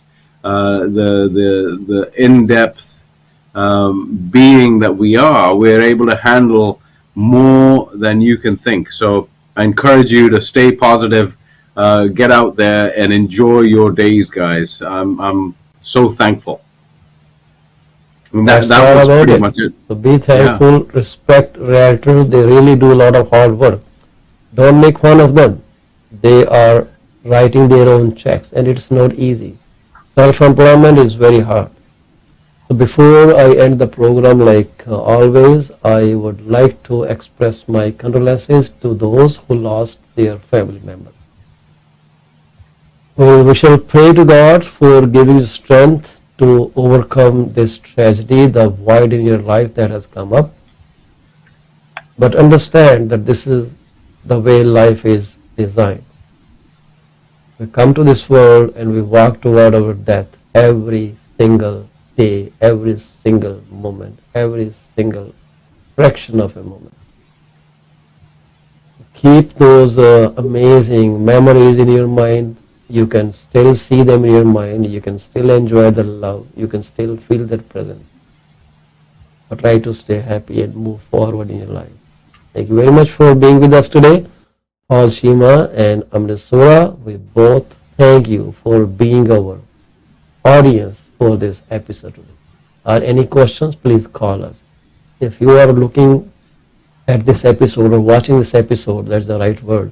If you're watching this episode on YouTube, kindly like the channel, share it, and also subscribe to it. That will be the best help you can do to us. Thank you very much. Calling it a day. Bye, guys.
PC24 ਦੇ ਅੱਜ ਦੇ programme ਤੁਹਾਡਾ ਬਹੁਤ ਬਹੁਤ ਸਵਾਗਤ ਹੈ ਜੀ। ਖੇਮਾ ਦੇ ਜਾ ਚੁੱਕੇ ਹਾਂ। ਸਾਡਾ ਪ੍ਰੋਗਰਾਮ 7 ਮਿੰਟ ਲੇਟ ਹੋ ਗਿਆ। ਕਈ ਚੀਜ਼ਾਂ ਅੱਜ ਕੱਲ ਉੱਤੇ ਨੀਚੇ ਹੋਈਆਂ ਨੇ, ਇੱਕ ਜਿਨ੍ਹਾਂ ਵਿੱਚੋਂ ਇੰਟਰਨੈਟ ਕਨੈਕਸ਼ਨ ਹੈ। ਇੰਟਰਨੈਟ ਕਨੈਕਸ਼ਨ ਦੇ ਅਸੀਂ ਇੰਨੇ ਜ਼ਿਆਦਾ ਡਿਪੈਂਡੈਂਟ ਹੋ ਗਏ ਕਿ ਸਾਨੂੰ ਸਾਡੀ ਆਪਣੀ ਵਲਨਰੇਬਿਲਿਟੀ ਜਿਹੜੀ ਹੈ ਉਦੋਂ ਪਤਾ ਲੱਗਾ ਜਦੋਂ ਪਰਸੋਂ ਰਾਜਰ ਦਾ ਇੰਟਰਨੈਟ ਟੋਟਲੀ ਕ੍ਰੈਸ਼ ਕਰ ਗਿਆ। 24 ਘੰਟੇ ਤੋਂ ਜ਼ਿਆਦਾ ਬਿਲਕੁਲ ਇੰਟਰਨੈਟ ਤੋਂ ਬਗੈਰ ਬੇਵਕੂਫਾਂ ਸੱਜੇ ਘੁੰਮਦਾ ਰਹੇ ਆ। ਸਮਝ ਨਹੀਂ ਆਇਆ ਕਿ ਕੀ ਕੰਮ ਕਰੀਏ ਕੀ ਨਾ ਕਰੀਏ। ਬਾਰ-ਬਾਰ ਕਾਫੀ ਸ਼ਾਪਸ ਤੇ ਜਾ ਕੇ ਥੋੜਾ ਇੰਟਰਨੈਟ ਯੂਜ਼ ਕਰਕੇ ਕਿ ਫਿਰ ਤਾਂ ਕਿ ਮੈਸੇਜ ਚੈੱਕ ਕਰ ਲਈਏ ਤੇ ਲੋਕਾਂ ਦੀ ਈਮੇਲ ਦੇ ਜਵਾਬ ਦੇ ਲਈਏ। ਸਾਰਾ ਦਿਨ ਇਦਾਂ ਗੁਜ਼ਰਿਆ। ਇੰਨਾ ਜ਼ਿਆਦਾ ਕਹਿੰਦੇ ਆ ਕਿ ਪੰਜਾਬੀ 'ਚ ਕਹਿੰਦੇ ਪਸੂੜੀ ਪਈ ਹੋਈ ਸੀਗੀ ਕਿ ਕਿਸੇ ਨੂੰ ਕੁਝ ਸਮਝ ਨਹੀਂ ਸੀ ਆ ਰਿਹਾ। ਪਬਲਿਕ ਨੈਟਵਰਕ ਤੇ ਆਪਣਾ ਇੰਟਰਨੈਟ ਯੂਜ਼ ਕਰਨ ਦਾ ਤੇ ਕੰਮ ਕਰਨ ਦਾ ਰਿਸਕ ਇਹ ਰਹਿੰਦਾ ਕਿ ਤੁਹਾਡਾ ਡਾਟਾ ਜਿਹੜਾ ਕਿ ਬਹੁਤ ਹੀ ਜ਼ਿਆਦਾ ਕੌਨਫੀਡੈਂਸ਼ੀਅਲ ਹੁੰਦਾ, ਲੀਕ ਹੋਣ ਦਾ ਡਰ ਰਹਿੰਦਾ। ਹੁਣ ਮੈਨੂੰ ਸਮਝ ਨਹੀਂ ਆ ਰਹੀ ਕਿ ਇਹ ਰੌਜਰ ਦੇ ਨਾਲ ਹੋਇਆ ਤਾਂ ਕਿਉਂ ਹੋਇਆ। ਐਡਾ ਵੱਡਾ ਬ੍ਰਾਂਡ, ਇੰਨੀ ਜ਼ਿਆਦਾ ਕਵਰੇਜ, ਫਿਰ ਇਹ ਫੇਲ ਹੋ ਗਿਆ ਤੇ ਉਹਦੇ ਲਈ ਕੋਈ ਟੈਂਪਰੇਰੀ ਰੈਮੇਡੀ ਨਹੀਂ ਸੀ। ਹੁਣ ਤੁਸੀਂ ਇਹ ਦੇਖੋ ਕਿ ਜਦੋਂ ਅਸੀਂ ਇੰਟਰਨੈਸ਼ਨਲ ਟਰੈਵਲ ਕਰਦੇ ਆ ਤੇ ਸਾਡੇ ਜਿਹੜੇ ਫੋਨ ਆ, ਕਿਉਂਕਿ ਰੋਮਿੰਗ ਤੇ ਲੱਗੇ ਹੁੰਦੇ ਆ, automatically they fall back on the local towers. ਜਿਵੇਂ ਇੰਡੀਆ ਜਾਂਦੇ ਹੋ ਤੁਸੀਂ 에ਅਰਟੈਲ ਤੇ ਜਾਂ ਵੋਡਾਫੋਨ ਤੇ ਆਟੋਮੈਟਿਕਲੀ ਸਵਿਚ ਹੋ ਜਾਂਦਾ। ਮੇਰਾ ਸਵਾਲ ਇਹ ਹੈ CRTC ਨੂੰ ਕਿ ਜਦੋਂ ਇਹੋ ਜਿਹੀ ਚੀਜ਼ ਕੈਨੇਡਾ ਵਿੱਚ ਹੋਈ ਹੈ, ਇੱਕ ਮੇਜਰ ਕੰਪਨੀ ਦਾ ਟੋਟਲ ਸਿਸਟਮ ਫੇਲ ਹੋ ਗਿਆ, ਤਾਂ ਇਹ ਜਿਹੜੇ ਫੋਨ ਕਨੈਕਸ਼ਨਸ ਹੈਗੇ ਜਾਂ ਇੰਟਰਨੈਟ ਹੈਗਾ, ਇਹ ਦੂਸਰੇ ਸਰਵਿਸ ਪ੍ਰੋਵਾਈਡਰ ਤੇ ਕਿਉਂ ਨਹੀਂ ਫਾਲ ਬੈਕ ਕੀਤਾ ਜਾ ਸਕਦਾ। ਰੌਜਰ ਦੇ ਸਾਰੇ ਫੇਲਡ ਕਨੈਕਸ਼ਨ ਨੂੰ ਬੈਲ ਕਿਉਂ ਨਹੀਂ ਸਰਵਿਸ ਪ੍ਰੋਵਾਈਡ ਕਰ ਸਕਦਾ, ਜਾਂ ਬੈਲ ਜੇ ਕਦੇ ਫੇਲ ਹੋ ਜੇ ਰੌਜਰ ਉਹਨੂੰ ਕਿਉਂ ਨਹੀਂ ਸਪੋਰਟ ਕਰ ਸਕਦਾ, ਤਾਂ ਕਿ ਲੋਕਾਂ ਦਾ, ਜਿਹਨੂੰ ਕਹਿੰਦੇ ਕੰਜ਼ਿਊਮਰ ਇਜ਼ ਅ ਕਿੰਗ, ਉਹਨਾਂ ਦਾ ਇੰਨਾ ਮਾੜਾ ਹਾਲ ਨਾ ਹੋਵੇ ਕਿ ਉਹ ਦੁਨੀਆ ਸਾਰੀ ਤੋਂ ਵਿਖੜ ਜਾਣ। ਹੁਣ ਤੁਸੀਂ ਇਹ ਦੇਖੋ ਕਿ ਜਿਹੜੇ ਲੋਕੀ ਘਰਾਂ ਤੋਂ ਕੰਮ ਕਰਦੇ ਸੀ ਉਹਨਾਂ ਦਾ ਕੰਮ ਸਫਰ ਹੋਇਆ, ਕਾਰਪੋਰੇਟ ਸਫਰ ਹੋਏ, ਜਿਹੜੇ ਲੋਕ ਬਿਜ਼ਨਸ ਪੀਪਲ ਜਿਹਨਾਂ ਦਾ ਬਿਜ਼ਨਸ ਦਾ ਬੁਰਾ ਹਾਲ ਹੋਇਆ, ਫਰਸਟ੍ਰੇਸ਼ਨ ਬਹੁਤ ਜ਼ਿਆਦਾ ਸੀਗੀ, ਅਪਾਇੰਟਮੈਂਟਸ ਕਨਫਰਮ ਨਹੀਂ ਹੋ ਸਕਿਆ, ਲੋਕਾਂ ਨੂੰ ਕਾਲ ਨਹੀਂ ਸੀ ਕਰ ਸਕੇ। ਇਹੋ ਜਿਹਾ ਜਿਹੜਾ ਇੱਕ ਪ੍ਰਪੰਚ ਸਾਡੇ ਦੁਆਲੇ ਰਚਿਆ ਗਿਆ, ਉਹਨੂੰ ਅਸੀਂ ਰਨ ਕਰ ਹੀ ਨਹੀਂ ਸਕੇ। ਮੇਰਾ ਖਿਆਲ ਹੈ CRTC ਨੂੰ ਇਸ ਚੀਜ਼ ਦੇ ਉੱਤੇ ਫੋਕਸ ਕਰਨਾ ਚਾਹੀਦਾ ਹੈ ਕਿ ਜੇ ਇੱਕ ਸਰਵਿਸ ਪ੍ਰੋਵਾਈਡਰ ਫੇਲ ਹੋ ਜਾਂਦਾ ਤਾਂ ਆਟੋਮੈਟਿਕਲੀ ਸੈਕੰਡ ਸਰਵਿਸ ਪ੍ਰੋਵਾਈਡਰ ਨੂੰ ਸਪੋਰਟ ਕਰੇਗਾ ਤੇ ਉਹਨਾਂ ਦੇ ਜਿਹੜੇ ਉਪਭੋਗਤਾ ਹੈਗੇ ਆ ਉਹਨਾਂ ਨੂੰ ਸੇਮ ਸਰਵਿਸ ਪ੍ਰੋਵਾਈਡ ਕਰੇਗਾ। ਬਾਅਦ ਵਿੱਚ ਇੰਟਰਨਲੀ ਇਹ ਬਿਲਿੰਗ ਇੱਕ ਦੂਜੇ ਜਿੱਦਾਂ ਮਰਜ਼ੀ ਕਰ ਲੈਣ based on how much data was consumed ਬਾय another service providers consumers. It should be that easy. ਸਾਨੂੰ ਇੱਕ ਸੋਲੂਸ਼ਨ ਜ਼ਰੂਰ ਚਾਹੀਦਾ ਹੈ ਫਿਊਚਰ ਤੋਂ। ਇਹੋ ਜਿਹੇ ਜਿਹੜਾ ਕਨਫਿਊਜ਼ਨ ਹੈ ਉਸ ਤੋਂ ਬਚਣ ਲਈ, ਸਰਵਿਸ ਡਿਸਰਪਸ਼ਨ, ਸਰਵਿਸ ਇੰਟਰਪਸ਼ਨ ਤੋਂ ਬਚਣ ਲਈ ਕਿੰਨਾ ਕੁਝ ਖਰਾਬ ਹੋਇਆ। ਤੌਬਾ ਤੌਬਾ ਤੌਬਾ। ਪਰ ਚਲੋ ਜੀ, ਹਲੇ ਵੀ ਪੂਰਾ ਰਿਕਵਰ ਨਹੀਂ ਹੋਇਆ। ਅਸੀਂ ਤੁਹਾਡੇ ਨਾਲ ਫੇਰ ਵੀ ਅੱਜ ਕੋਈ ਗੱਲਬਾਤ ਕਰਨ ਜੋਗੇ ਹੈਗੇ ਆ, ਅਦਰਵਾਈਜ਼ ਤੇ ਪਰਸੋਂ ਤੇ ਇਹ ਬਿਲਕੁਲ ਹੀ ਨਹੀਂ ਸੀ ਕਰ ਸਕਦੇ। ਖੀਮਾ ਦੇ ਇਜਾਜ਼ਤ ਹਾਂ ਕਿ ਤੁਹਾਡਾ ਅਸੀਂ ਕੱਲ ਡਾਇਰੈਕਟ ਰੂਬਰੂ ਨਹੀਂ ਹੋ ਸਕੇ। ਇੰਟਰਨੈਟ ਬਹੁਤ ਹੀ ਜ਼ਿਆਦਾ ਅਨਸਟੇਬਲ ਚੱਲ ਰਿਹਾ ਸੀਗਾ, ਨਹੀਂ ਪ੍ਰੋਗਰਾਮ ਨੂੰ ਸਪੋਰਟ ਕਰ ਸਕਦਾ ਕਿਉਂਕਿ ਇਹ ਹੈਵੀ ਲੋਡ ਹੈਗੀ ਹੈ ਜੀ। ਸਿਸਟਮ ਦੇ ਉੱਤੇ ਬਹੁਤ ਭਾਰ ਪੈਂਦਾ, ਇੰਟਰਨੈਟ ਦੇ ਰਿਸੋਰਸਿਸ ਬੜੇ ਯੂਜ਼ ਹੁੰਦੇ ਆ। ਅੱਜ ਅਸੀਂ ਪ੍ਰੋਗਰਾਮ ਸ਼ੁਰੂ ਕਰਨ ਤੋਂ ਪਹਿਲਾਂ ਉਹਨਾਂ ਸਾਰੇ ਸੱਜਣਾਂ ਨੂੰ ਜਿਨ੍ਹਾਂ ਦੇ ਜਨਮ ਦਿਨ ਆ, ਜਿਨ੍ਹਾਂ ਦੇ ਜਿਹੜੇ ਅੱਜ ਆਪਣੀ ਸਾਲਗਿਰਾ ਮਨਾ ਰਹੇ ਆ ਤੇ ਜਿਨ੍ਹਾਂ ਦੇ ਘਰ ਬੱਚੇ ਪੈਦਾ ਹੋਏ ਆ, ਪਰਿਵਾਰ ਵਧੇ ਆ, ਉਹਨਾਂ ਸਾਰਿਆਂ ਨੂੰ ਲੱਖ ਲੱਖ ਵਧਾਈ ਦੇਵਾਂਗੇ ਜੀ। ਪਰਮਾਤਮਾ ਤੁਹਾਨੂੰ ਖੁਸ਼ੀਆਂ ਤੰਦਰੁਸਤੀਆਂ ਦੇ ਨਾਲ ਏਦਾਂ ਹੀ ਲਿਪਤ ਰੱਖੇ। ਹਰ ਦਿਨ ਤੁਹਾਡੇ ਲਈ ਇੱਕ ਤਿਉਹਾਰ ਹੋਵੇ, ਦੁੱਖ ਦਾ ਤੁਹਾਡੀ ਜ਼ਿੰਦਗੀ 'ਚ ਕੋਈ ਨਾਮੋ ਨਿਸ਼ਾਨ ਹੀ ਨਾ ਰਹੇ। ਉਸ ਤੋਂ ਬਾਅਦ ਅਸੀਂ ਹਮੇਸ਼ਾ ਵਾਂਗ ਆਪਣੀ ਇੱਕ ਕੋਟ ਲੈ ਕੇ ਤੁਹਾਡੇ ਲਈ ਆਏ ਆ। ਉਸ ਕੋਟ ਤੋਂ ਬਾਅਦ ਅਸੀਂ ਕੁਝ ਰੀਅਲ ਸਟੇਟ ਬਾਰੇ ਗੱਲਾਂ ਕਰਨੇ ਚਾਹਾਂਗੇ। ਅਸੀਂ ਸਟੈਟਿਸਟਿਕਸ ਜਿਹੜੇ ਹੈਗੇ ਆ, ਜਿਹੜੇ ਸਾਡੇ ਇਸ ਵਕਤ ਲੈਫਟ ਸਕਰੀਨ ਤੇ ਉੱਪਰ ਤੇ ਆ ਸਾਈਡ ਦੇ ਉੱਤੇ ਰਨ ਕਰਦੇ ਆ, ਇਹ ਅਸੀਂ ਅਪਗ੍ਰੇਡ ਕਰ ਦਿੱਤੇ ਆ। ਇਹ ਸਮਝ ਲਓ ਕਿ ਇਹ ਅੱਜ ਤੋਂ 2 ਦਿਨ ਪੁਰਾਣੇ ਸਟੈਟਿਸਟਿਕਸ ਨੇ। ਫਿਰ ਵੀ 19 ਕੀ ਗਲਤੀ ਹੋ ਸਕਦੀ ਹੈ ਤੇ ਇਸ ਕਰਕੇ ਕਿਸੇ ਵੀ ਡਾਟਾ ਦੇ ਉੱਤੇ ਡਿਪੈਂਡ ਹੋਣ ਤੋਂ ਪਹਿਲਾਂ ਮੈਨੂੰ ਡਾਇਰੈਕਟ ਕਾਲ ਕਰ ਲਿਓ 647 333 2273 ਤੇ, ਤਾਂ ਕਿ ਕੋਈ ਕਨਫਿਊਜ਼ਨ ਹੋਏ ਅਸੀਂ ਉਹਨੂੰ ਫਿਕਸ ਕਰ ਸਕੀਏ। ਡਾਟਾ ਇੱਕ ਵਾਰੀ ਫਿਰ ਰਿਵਾਈਜ਼ ਕਰ ਲਈਏ ਇਹ ਸਾਰਾ ਡਾਟਾ ਉਹਨਾਂ ਸੋਰਸਿਸ ਤੋਂ ਲਿਆ ਜਾਂਦਾ ਜਿਨ੍ਹਾਂ ਬਾਰੇ ਅਸੀਂ ਮੰਨਦੇ ਹਾਂ ਕਿ ਬਹੁਤ ਹੀ ਜ਼ਿਆਦਾ ਸਹੀ ਸੋਰਸਿਸ ਹੈਗੇ ਆ, ਪਰ ਫਿਰ ਵੀ ਗਾਰੰਟੀ ਦੇਣੀ ਸਾਡੇ ਹੱਥ 'ਚ ਨਹੀਂ ਗੀ, ਕਿਉਂਕਿ ਡਾਟਾ ਅਸੀਂ ਬੋਰੋ ਕੀਤਾ, ਡਿਰਾਈਵ ਕੀਤਾ ਅੰਡਰ ਲਾਇਸੈਂਸ। ਸੋ ਇਸ ਕਰਕੇ ਜੇ ਪਿੱਛੋਂ ਗਲਤੀ ਹੋ ਗਈ ਤਾਂ ਅਸੀਂ ਜ਼ਿੰਮੇਵਾਰ ਨਹੀਂ ਹੋਵਾਂਗੇ। ਫਿਰ ਵੀ ਹਮੇਸ਼ਾ ਇਹ ਜ਼ਰੂਰੀ ਹੋ ਜਾਂਦਾ ਕਿ ਤੁਸੀਂ ਡਾਟਾ ਉੱਤੇ ਆਪਣਾ ਡਿਸੀਜ਼ਨ ਬਣਾਉਣ ਤੋਂ ਪਹਿਲਾਂ ਕਿਰਪਾ ਕਰਕੇ ਇੱਕ ਵਾਰੀ ਕਿਸੇ ਰੀਅਲਟਰ ਨਾਲ, ਮੌਰਗੇਜ ਬ੍ਰੋਕਰ ਨਾਲ ਗੱਲ ਕਰ ਲਿਓ। ਅਸੀਂ ਉਹਨਾਂ ਇਦਾਂ ਹੀ ਗੱਲਾਂ ਕਰਦੇ ਰਹਾਂਗੇ। ਅੱਜ ਅਸੀਂ ਜਿਹੜੀ ਗੱਲ ਤੁਹਾਡੇ ਲੈ ਕੇ ਆਏ ਆ, ਜਿਹੜੀ ਅਸੀਂ ਵਿਚਾਰ ਲੈ ਕੇ ਤੁਹਾਡੇ ਅੱਗੇ ਪੇਸ਼ ਹੋਏ ਆ, ਉਹ ਹੈਗਾ ਜੀ ਮਿਕ ਰੂਨੀ ਵੱਲੋਂ। ਮਿਕ ਰੂਨੀ ਜਿਹੜੇ ਹੈਗੇ ਉਹਨਾਂ ਦਾ ਨਾਮ ਸੀਗਾ ਜੋਸਫ ਯੂਲ ਜੂਨੀਅਰ। ਸਪਟੰਬਰ 23, 1920 ਨੂੰ ਪੈਦਾ ਹੋਏ ਜੀ। April 6, 2014 ਨੂੰ ਇਸ ਦੁਨੀਆ ਤੋਂ 93 ਸਾਲ ਦੀ ਯਾਤਰਾ ਪੂਰੀ ਕਰਕੇ ਖਤਮ ਹੋ ਗਏ। ਬਰੁਕਲਿਨ, ਨਿਊਯਾਰਕ, US ਦੇ ਵਿੱਚ ਪੈਦਾ ਹੋਈ ਸੀ। ਇਹ ਅਮਰੀਕਨ ਐਕਟਰ ਸਨ ਜੀ। ਇਹਨਾਂ ਨੇ ਜਿਹੜਾ ਇਹਨਾਂ ਦਾ ਕੈਰੀਅਰ ਹੈ ਉਹ 90 ਕੁ ਸਾਲ ਚੱਲਦਾ ਰਿਹਾ। And he appeared in more than 300 films and was among the last surviving stars of the silent era. Silent era ਜਦੋਂ ਕਿਹੜੇ ਉਹ ਚਾਰਲੀ ਚੈਪਲਿਨ ਦੀਆਂ ਮੂਵੀਜ਼ ਬਣੇ ਸੀਗੇ। He was top box office attraction from 1939 to 1941. 2 ਸਾਲ, and one of the best paid actors of that era. At the height of a career marked by declines and comebacks, Rooney performed the role of Andy Hardy in a series of 16 films in 1930 and 1940s that epitomized mainstream America's self-image. 15 ਤੋਂ 25 ਸਾਲ ਦੀ ਉਮਰ ਦੇ ਵਿੱਚ ਉਹਨਾਂ ਨੇ 43 films ਬਣਾਈਆਂ and one of MGM's most consistently successful actor rahe. A versatile performer, he became a celebrated character actor in his later career. Laurence Olivier once he said, he English actor the director ਸੀਗੇ ਜੀ, ਉਹਨਾਂ ਕਹਿੰਦੇ he considered Rooney the best there has ever been. So ਇਸ ਕਰਕੇ ਇਹਨਾਂ ਨੇ ਆਪਣੀ ਜ਼ਿੰਦਗੀ ਦੇ ਵਿੱਚ ਬੜੇ ਉਤਾਰ ਚੜਾਓ ਦੇਖੇ ਆ। ਇਹਨਾਂ ਦੀ ਜਿਹੜੀ ਜ਼ਿੰਦਗੀ ਹੈਗੀ ਇੱਕ ਹਮੇਸ਼ਾ ਹੀ ਇੱਕ ਕਾਮਯਾਬ ਬੰਦੇ ਦੀ ਜ਼ਿੰਦਗੀ ਕੋਈ ਏਡੀ ਸੌਖੀ ਨਹੀਂ ਹੁੰਦੀ। ਇਹ ਟਾਈਮ ਲੈਂਦੀ ਹੈ ਜਦੋਂ ਇਹ ਬੰਦਾ ਤਰੱਕੀ ਵੱਲ ਚਲਾ ਜਾਂਦਾ। ਉਹਨਾਂ ਦੇ ਜਿਹੜੇ ਮਦਰ ਸੀਗੇ ਫਾਰਮਰ ਅਮਰੀਕਨ ਕੋਰਸ ਗਰਲ ਸੀਗੇ ਜੀ and burlesque performer from Kansas City Missouri. ਉਹਨਾਂ ਦੇ ਫਾਦਰ ਜਿਹੜੇ ਸੀਗੇ ਵਾਡੂ ਵਿਲਨ ਸੀਗੇ ਜੀ, theatrical genre of variety entertainment in France at the end of 19th century. So basically acting ਮੇਰਾ ਖਿਆਲ ਉੱਥੋਂ ਹੀ ਨਾ ਤੁਰੀ ਆ ਜਦੋਂ ਇਹ ਨਿਊਯਾਰਕ immigrate ਹੋਏ from Glasgow with his family at the age of 3 months. So Scottish ਸੀਗੇ ਜੀ, 3 ਮਹੀਨੇ ਸੀਗੇ ਜਦੋਂ ਅਮਰੀਕਾ 'ਚ ਮੂਵ ਕਰ ਗਏ ਜੀ। ਫਿਰ ਬਰੁਕਲਿਨ ਦੇ ਵਿੱਚ ਰਹੇ ਆ ਗਏ। ਫਿਰ ਚਾਈਲਡ ਐਕਟਰ ਤੌਰ ਤੇ ਰਹੇ ਹੈ ਜੀ। ਫਿਰ ਮਿਕੀ ਮੈਗਵਾਇਰ ਦੇ ਤੌਰ ਤੇ ਰਹੇ ਹੈ ਜੀ। ਫਿਰ Andy Hardy films and Hollywood star ਵਿੱਚ ਇਹਨਾਂ ਨੇ ਉਪਲਬਧਤਾ ਪ੍ਰਾਪਤ ਕੀਤੀ ਹੈ। World War II ਦੇ ਵਿੱਚ ਇਹਨਾਂ ਦਾ ਕੈਰੀਅਰ ਸਲੰਪ ਹੋਇਆ ਜੀ। He also went to American Army where he served more than 21 months shortly after the end of World War II ਦੇ ਖਤਮ ਹੋਣ ਤੱਕ, entertaining the troops in America and Europe in special services. So ਬੜੀ ਲੰਬੀ ਜਿਹੜੀ ਕਹਾਣੀ ਹੈ, ਇਹਨੇ ਡਿਟੇਲ ਜਾਣਕਾਰੀ ਵਾਸਤੇ ਤੁਸੀਂ ਜਾ ਸਕਦੇ ਹੋ ਮਾਈਕੀ ਰੂਨੀ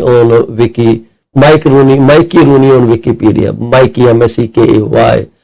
ਤੋ ਇਹਨਾਂ ਦੇ ਜਿਹੜੇ ਆਪਣੇ ਹੁਣ ਉਪਲਬਧੀਆਂ ਨੇ, ਇਹਨਾਂ ਦੇ ਪਰਸਨਲ ਲਾਈਫ ਹੈ, ਮੈਰਿਜ ਹੈਗੀਆਂ, ਸਾਰੀਆਂ ਉੱਥੇ ਅਵੇਲੇਬਲ ਹੈਗੀਆਂ ਨੇ। ਤੁਸੀਂ ਜੀ ਸਦਕੇ ਉੱਥੇ ਜਾਓ। ਵਾਈਫਸ ਰੱਬ ਦੀ ਕਿਰਪਾ ਨਾਲ ਇਹਨਾਂ ਨੂੰ ਬਹੁਤ ਮਿਲੇ ਜੀ। 1 2 3 4 5 6 7 8 ਕਿਆ ਬਾਤ ਹੈ ਜੀ। ਰੂਨੀ ਸਾਹਿਬ ਜਿਹੜੇ ਨੇਚੁਰਲ ਡੈਥ ਮਰੇ, ਇਹਨਾਂ ਨੇ ਸਾਨੂੰ ਇੱਕ ਕੋਡ ਦਿੱਤੀ, ਉਹ ਕੋਡ ਤੁਹਾਡੇ ਅੱਗੇ ਪੇਸ਼ ਆ। ਉਹ ਕਹਿੰਦੇ you always pass failure on the way to success. ਕਿੰਨੀ ਵਾਰੀ ਇਹ ਗੱਲ ਆਪਾਂ ਕਰ ਚੁੱਕੇ ਹਾਂ। ਸਕਸੈਸ ਜਿਹੜੀ ਹੈ ਉਹਦੇ ਪਿਲਰਸ ਕੀ ਹੈ? ਫੇਲਿਅਰ, ਠੀਕ ਹੈ। Failures are the stepping stone toward success. No success is possible without failure. ਇਹ ਸਾਰੀਆਂ ਗੱਲਾਂ ਰਲਦੀਆਂ ਮਿਲਦੀਆਂ ਨੇ ਜਿਨ੍ਹਾਂ ਨੂੰ ਸਾਨੂੰ ਹਮੇਸ਼ਾ ਯਾਦ ਰੱਖਣਾ ਚਾਹੀਦਾ। ਫੇਲਿਅਰ ਤੋਂ ਡਿਸਅਪਾਇੰਟ ਹੋਣਾ ਕੋਈ ਚੰਗੀ ਗੱਲ ਨਹੀਂ। ਫੇਲਿਅਰ ਤੋਂ ਸਿੱਖਣਾ, ਅੱਗੇ ਪੈਰ ਚੱਕਣਾ, ਉਹੀ ਅਕਲਮੰਦ ਲਈ ਗੱਲ ਆ। ਅਸੀਂ ਤੁਹਾਡੇ ਨਾਲ ਅੱਗੇ ਗੱਲ ਕਰਾਂਗੇ ਮਾਰਕੀਟ ਜਿਹੜੀ ਕਿੱਧਰ ਜਾ ਰਹੀ ਹੈ। ਕੈਨੇਡੀਅਨ ਮੌਰਗੇਜ ਟ੍ਰੈਂਡ ਦੀ ਜਿਹੜੀ ਇੱਕ ਰਿਪੋਰਟ ਦੇ ਹਿਸਾਬ ਨਾਲ ਮੈਟਰੋ ਏਰੀਆ ਹੋਮ ਸੇਲਸ ਪਲੰਜ ਕਰ ਗਿਆ ਐਜ਼ ਪ੍ਰਾਈਸਿਸ ਟ੍ਰੈਂਡ ਲੋਅਰ। ਉਹ ਕਹਿੰਦੇ ਜਿਹੜੇ ਮਕਾਨਾਂ ਦੀਆਂ ਕੀਮਤਾਂ ਨੇ in major metro areas as well are well off last year's historic numbers, while home prices continue to trend downward. Greater Toronto area ਦੇ ਵਿੱਚ ਜਿਹੜੀਆਂ ਹੋਮ ਸੇਲ ਸੀਗੀਆਂ ਉਹ 41% ਘਟੀਆਂ ਨੇ, ਜਦੋਂ ਕਿ ਹੋਮ ਪ੍ਰਾਈਸ ਨੇ 5.5% ਮੰਥਲੀ ਡਿਕਲਾਈਨ ਰਜਿਸਟਰ ਕੀਤਾ। ਅਸੀਂ ਇਹ ਡਾਟਾ ਤੁਹਾਡੇ ਅੱਗੇ ਆਪਣੇ ਇੱਧਰ ਪੇਸ਼ ਕਰਦੇ ਹਾਂ। ਉਹ ਡਾਟਾ ਜਿਹੜਾ ਉਹ ਡਿਫਰੈਂਟ ਮਿਊਨਿਸਪੈਲਿਟੀ ਦਾ ਜਿਹੜਾ ਡਾਟਾ ਤੁਹਾਡੇ ਅੱਗੇ ਹੁਣ ਡਿਸਕਸ ਕੀਤਾ ਜਾ ਰਿਹਾ, ਇਹ data overall Greater Toronto area ਦਾ। ਉਹ ਕਹਿੰਦੇ ਇਨ ਗ੍ਰੇਟਰ ਵੈਨਕੂਵਰ ਦੇ ਵਿੱਚ ਕੀ ਹੋਇਆ ਕਿ ਜਿਹੜੀਆਂ ਸੇਲਸ ਨੇ ਉਹ 35% ਥੱਲੇ ਆਈਆਂ, ਟ੍ਰਾਂਜੈਕਸ਼ਨਾਂ ਘਟੀਆਂ, 41% ਘਟੀਆਂ ਗ੍ਰੇਟਰ ਟੋਰਾਂਟੋ ਏਰੀਆ ਵਿੱਚ, 35% ਘਟੀਆਂ ਗ੍ਰੇਟਰ ਵੈਨਕੂਵਰ ਏਰੀਆ ਦੇ ਵਿੱਚ। ਤੇ ਪਿਛਲੇ ਸਾਲ ਦੇ ਨਾਲੋਂ ਹੁਣ ਤੱਕ 1.9% 35% ਪਿਛਲੇ ਸਾਲ ਨਾਲੋਂ ਸੇਲਾਂ ਘਟੀਆਂ ਤੇ 1.9% ਜਿਹੜੀਆਂ ਪਿਛਲੇ ਮਹੀਨੇ ਨਾਲੋਂ ਪ੍ਰਾਈਸ ਡ੍ਰੌਪ ਹੋਏ ਆ। ਹਾਊਐਵਰ ਕਹਿੰਦੇ average prices are still above year level for ਨਾਓ। ਜਿਹੜੇ ਟੋਰਾਂਟੋ ਵਿੱਚ ਕੀਮਤਾਂ ਨੇ ਪਿਛਲੇ ਸਾਲ ਨਾਲੋਂ 5.3% ਉੱਤੇ ਨੇ ਜੀ, ਵੈਨਕੂਵਰ ਦੇ ਵਿੱਚ 12.4% ਉੱਤੇ ਨੇ। ਇੱਕ ਹੋਰ ਮਹੀਨਾ ਕਹਿੰਦਾ ਜੀ ਉਹਨੇ ਇਹਨੂੰ ਕੂਲ ਕੀਤਾ ਮਾਰਕੀਟ ਨੂੰ, ਕੈਨੇਡੀਅਨ ਹਾਊਸਿੰਗ ਮਾਰਕੀਟ ਨੂੰ। ਆਰਬੀਸੀ ਇਕਨੋਮਿਸਟ ਦੀ ਸਟੇਟਮੈਂਟ ਹੈ ਜੀ ਕਲੇਅਰ ਫੈਨ ਵੱਲੋਂ, noting that Toronto, Vancouver, Montreal, Ottawa and Calgary all witnessed further declines in home sales in June as markets continue to reverse their pandemic surge following rising borrowing costs, with the Bank of Canada pushing interest rate higher. ਫਿਰ ਅੱਗੇ ਵੀ ਕਹਿੰਦੇ ਜੀ more resilient supply coupled with plunging demand has pushed the sale to new listing ratio lower for all the region. In fact, all areas except for Calgary have now swung back into balanced market condition. Balanced market condition ਵੀ ਕੋਈ ਮਾੜੀ ਗੱਲ ਨਹੀਂ ਗੀ, ਚੰਗੀ ਗੱਲ ਹੈ, ਕਿਉਂਕਿ at least buyers have choices, sellers have option to sell, not sell, reasonably price them. ਅੱਜ ਕੱਲ ਜਿਹੜੀ ਪ੍ਰਾਪਰਟੀ ਵਿਕੂਗੀ ਉਹ ਤਾਂ ਵਿਕੂਗੀ ਜੇ ਨੰਬਰ 1 ਕਰਬ ਅਪੀਲ ਸੋਹਣੀ ਹੈ, ਪ੍ਰੈਜ਼ੈਂਟ ਸੋਹਣੀ ਕੀਤੀ ਗਈ ਹੈ, ਮਾਰਕੀਟ ਸੋਹਣੀ ਕੀਤੀ ਗਈ ਹੈ, ਓਪਨ ਹਾਊਸਿਸ ਜਾਂ ਨੋ ਦੋਨੇ ਪਾਸੇ ਹੈ ਜੀ, ਠੀਕ ਹੈ। ਪਰ ਸਭ ਤੋਂ ਵੱਡਾ ਸੋਰਸ ਜਿਹੜਾ ਹੈਗਾ ਉਹ ਰਿਸਪੈਕਟਿਵ ਬੋਰਡਸ ਦੇ ਜਿਹੜੇ ਆਪਣੇ ਮਲਟੀਪਲ ਲਿਸਟਿੰਗ ਸਰਵਿਸ ਹੈਗੇ ਆ, ਜਿਵੇਂ ਮੈਟ੍ਰਿਕਸ ਹੋਇਆ ਜਾਂ MLS ਸਿਸਟਮ ਹੋਇਆ, ਉਹੀ ਕੰਮ ਕਰਦੇ ਆ। ਬਾਕੀ ਸਾਰੀਆਂ ਗੱਲਾਂ ਹਵਾ 'ਚ ਆ, ਤੁਹਾਨੂੰ ਇੰਪ੍ਰੈਸ ਕਰਨ ਲਈ ਕੀਤੀਆਂ ਜਾਂਦੀਆਂ। ਰੀਜਨਲ ਹੋਮ ਪ੍ਰਾਈਸ ਜੇ ਰਾਉਂਡ ਅਪ ਦੀ ਗੱਲ ਕਰੀਏ ਤਾਂ ਗ੍ਰੇਟਰ ਟੋਰਾਂਟੋ ਏਰੀਆ ਦੇ ਵਿੱਚ ਟੋਟਲ ਸੇਲਾਂ ਦਰਜ ਹੋਈਆਂ 6474, 41% ਘਟੀਆਂ, 45.6% ਮੰਥ ਓਵਰ ਮੰਥ ਘਟੀਆਂ ਸੇਲਾਂ। ਪਿਛਲੇ ਸਾਲ ਦੇ ਨਾਲੋਂ ਹੁਣ 41% ਸੇਲਾਂ ਘਟੀਆਂ, ਪਿਛਲੇ ਮਹੀਨੇ ਨਾਲੋਂ ਹੁਣ ਤੱਕ 45.6% ਘਟੀਆਂ। MLS home price index greater Toronto area ਦੇ ਵਿੱਚ 1,146,254 ਡਾਲਰ ਦਰਜ ਕੀਤਾ ਗਿਆ ਜੀ, ਜਿਹੜਾ ਕਿ ਪਿਛਲੇ ਸਾਲ ਨਾਲੋਂ 5.3% ਉੱਤੇ ਸੀਗਾ ਤੇ ਪਿਛਲੇ ਮਹੀਨੇ ਨਾਲੋਂ 5.5% ਥੱਲੇ। ਪਿਛਲੇ ਸਾਲ ਦੇ ਨਾਲੋਂ ਜਿਹੜਾ ਪ੍ਰਾਈਸ ਆ, ਜਿਹੜਾ ਹੋਮ ਪ੍ਰਾਈਸ ਇੰਡੈਕਸ ਤੇ ਆਪਾਂ ਗੱਲ ਕਰਦੇ ਆ, 5.3% ਵਧਿਆ, ਪਰ ਪਿਛਲੇ ਮਹੀਨੇ ਨਾਲੋਂ 5.5% ਘਟਿਆ। ਨਵੀਆਂ ਜਿਹੜੀਆਂ ਲਿਸਟਿੰਗਾਂ ਨੇ ਉਹ ਸੀਗੀਆਂ 16,347। ਪਿਛਲੇ ਸਾਲ ਜਿੰਨੀਆਂ ਲਿਸਟਿੰਗਾਂ ਸੀਗੀਆਂ ਉਸ ਤੋਂ 1% ਦਾ ਵਾਧਾ ਹੋਇਆ, ਪਰ ਪਿਛਲੇ ਮਹੀਨੇ ਨਾਲੋਂ ਨਵੀਆਂ ਲਿਸਟਿੰਗਾਂ ਜਿਹੜੀਆਂ 5.9% ਵਧੀਆਂ ਮੰਥ ਓਵਰ ਮੰਥ, 5.9% ਵੱਧ ਕੇ ਇਹ ਨੰਬਰ ਆਇਆ ਜੀ 16,347। ਇਸ ਵਕਤ ਮਾਰਕੀਟ ਦੇ ਵਿੱਚ ਗ੍ਰੇਟਰ ਟੋਰਾਂਟੋ ਏਰੀਆ ਦੇ ਵਿਚਕਾਰ 16,093 ਲਿਸਟਿੰਗ ਅਵੇਲੇਬਲ ਆ ਜਿਹੜੇ ਕਿ 42.5% ਪਿਛਲੇ ਸਾਲ ਨਾਲੋਂ ਵਧੀਆ ਹੋਈਆਂ। ਕੀ ਬਾਤ ਹੈ, 42.5% ਪਿਛਲੇ ਸਾਲ। ਇਹਦਾ ਮਤਲਬ ਇਹ ਹੋਇਆ ਕਿ ਮਕਾਨ ਹੁਣ ਜਿਹੜੇ ਆ ਉਹ ਲਟਕ ਗਏ। ਠੀਕ ਹੈ। Home sales have been impacted by both the affordability challenge presented by mortgage rates hikes and the psychological effect wherein home buyers who can afford higher borrowing costs have put their decisions on hold to see where home prices end up. ਇਹ Toronto regional real estate board ਦੇ president Kevin Crigger ਦੀ statement ਹੈ। ਉਹ ਕਹਿੰਦੇ expect current market conditions to remain expect current market conditions to remain in place during the slower summer months. More time to sell. ਉਸ ਤੋਂ ਬਾਅਦ greater Vancouver area ਦੇ ਵਿੱਚ ਆਪਾਂ ਗੱਲ ਕਰੀਏ। ਗ੍ਰੇਟਰ ਵੈਨਕੂਵਰ ਏਰੀਆ ਦੇ ਵਿੱਚ ਟੋਟਲ ਸੇਲਾਂ ਹੋਈਆਂ ਜੀ 2444। ਸਾਡੇ ਕਿੰਨੀਆਂ ਹੋਈਆਂ? 6474। ਤਕਰੀਬਨ 1/3 ਜਿਹੜੀਆਂ ਸੇਲਾਂ ਹੋਈਆਂ ਨੇ ਗ੍ਰੇਟਰ ਵੈਨਕੂਵਰ ਏਰੀਆ 'ਚ। 35% ਪਿਛਲੇ ਸਾਲ ਨਾਲੋਂ ਘਟੀਆਂ, 16% ਪਿਛਲੇ ਮਹੀਨੇ ਨਾਲੋਂ ਘਟੀਆਂ। ਜਿਹੜਾ MLS ਹੋਮ ਪ੍ਰਾਈਸ ਇੰਡੈਕਸ ਦੱਸਿਆ ਗਿਆ ਗ੍ਰੇਟਰ ਵੈਨਕੂਵਰ ਏਰੀਆ ਪ੍ਰਾਪਰਟੀ ਦਾ, ਉਹ ਦੱਸਿਆ ਗਿਆ ਜੀ $1,235,900, 12.4% ਵਾਧੇ ਹੈ ਜੀ ਪਿਛਲੇ ਸਾਲ ਦੇ ਨਾਲੋਂ। ਗ੍ਰੇਟਰ ਟੋਰਾਂਟੋ ਏਰੀਆ 'ਚ ਕਿੰਨਾ ਸੀਗਾ ਵੱਧ? 5.3%। ਪਰ ਪਿਛਲੇ ਸਾਲ ਨਾਲੋਂ ਗ੍ਰੇਟਰ ਵੈਨਕੂਵਰ ਏਰੀਆ ਦੇ MLS ਹੋਮ ਪ੍ਰਾਈਸ ਇੰਡੈਕਸ ਜਿਹੜੇ ਹੈ 12.4% ਵਧੇ ਆ ਤੇ 1.9% ਘਟਿਆ ਪਿਛਲੇ ਮਹੀਨੇ ਨਾਲੋਂ, ਜਦਕਿ ਗ੍ਰੇਟਰ ਵੈਨਕੂਵਰ ਏਰੀਆ ਦੇ ਵਿਚਕਾਰ ਗ੍ਰੇਟਰ ਟੋਰਾਂਟੋ ਏਰੀਆ ਵਿੱਚ 5.5% ਘਟੇ ਸੀ ਪਿਛਲੇ ਮਹੀਨੇ ਨਾਲ। You C the variation. ਹਾਲੇ ਉੱਥੇ ਪ੍ਰਾਈਸ ਜਿਹੜੇ ਆ ਸਲੋਲੀ ਡ੍ਰੌਪ ਹੋ ਰਹੇ ਆ, ਪਰ ਪਿਛਲੇ ਸਾਲ ਨਾਲੋਂ ਗ੍ਰੇਟਰ ਟੋਰਾਂਟੋ ਏਰੀਆ ਦੇ ਨਾਲੋਂ ਬਹੁਤ ਜ਼ਿਆਦਾ ਪ੍ਰਾਈਸ ਉੱਪਰ ਹੈਗੇ ਉਹਨਾਂ ਦੇ। ਨਿਊ ਲਿਸਟਿੰਗ ਜਿਹੜੀਆਂ ਹੈਗੀਆਂ ਉਹ ਆਈਆਂ ਜੀ 5256। ਸਾਡੇ ਸੀਗੀਆਂ 16347 GTA ਦੇ ਵਿੱਚ। GVA ਦੇ ਵਿੱਚ 5256, 10.1% ਘੱਟ ਹੈ ਪਿਛਲੇ ਸਾਲ ਦੇ ਨਾਲੋਂ, ਪਰ GTA ਦੇ ਵਿੱਚ 1% ਉੱਤੇ ਸੀਗੀਆਂ। ਤੇ ਪਿਛਲੇ ਮਹੀਨੇ ਨਾਲੋਂ ਨਵੀਆਂ ਲਿਸਟਿੰਗਾਂ ਤਕਰੀਬਨ 17.6% ਡਰਾਪ ਹੋਈ। ਸਾਡੇ ਡਰਾਪ ਕਿੰਨੀਆਂ ਹੋਈਆਂ? 5.9%। ਡਰਾਪ ਨਹੀਂ ਵਧੀਆ ਪਿਛਲੇ ਮਹੀਨੇ ਨਾਲੋਂ। ਠੀਕ ਹੈ, ਨਵੀਆਂ ਲਿਸਟਿੰਗਾਂ ਵਧੀਆ 5.9%, ਜਦਕਿ ਗ੍ਰੇਟਰ ਵੈਨਕੂਵਰ ਏਰੀਆ ਦੇ ਵਿਚਕਾਰ 17.6% ਲਿਸਟਿੰਗਾਂ ਘਟ ਗਈਆਂ ਨਵੀਆਂ ਪਿਛਲੇ ਮਹੀਨੇ ਨਾਲੋਂ।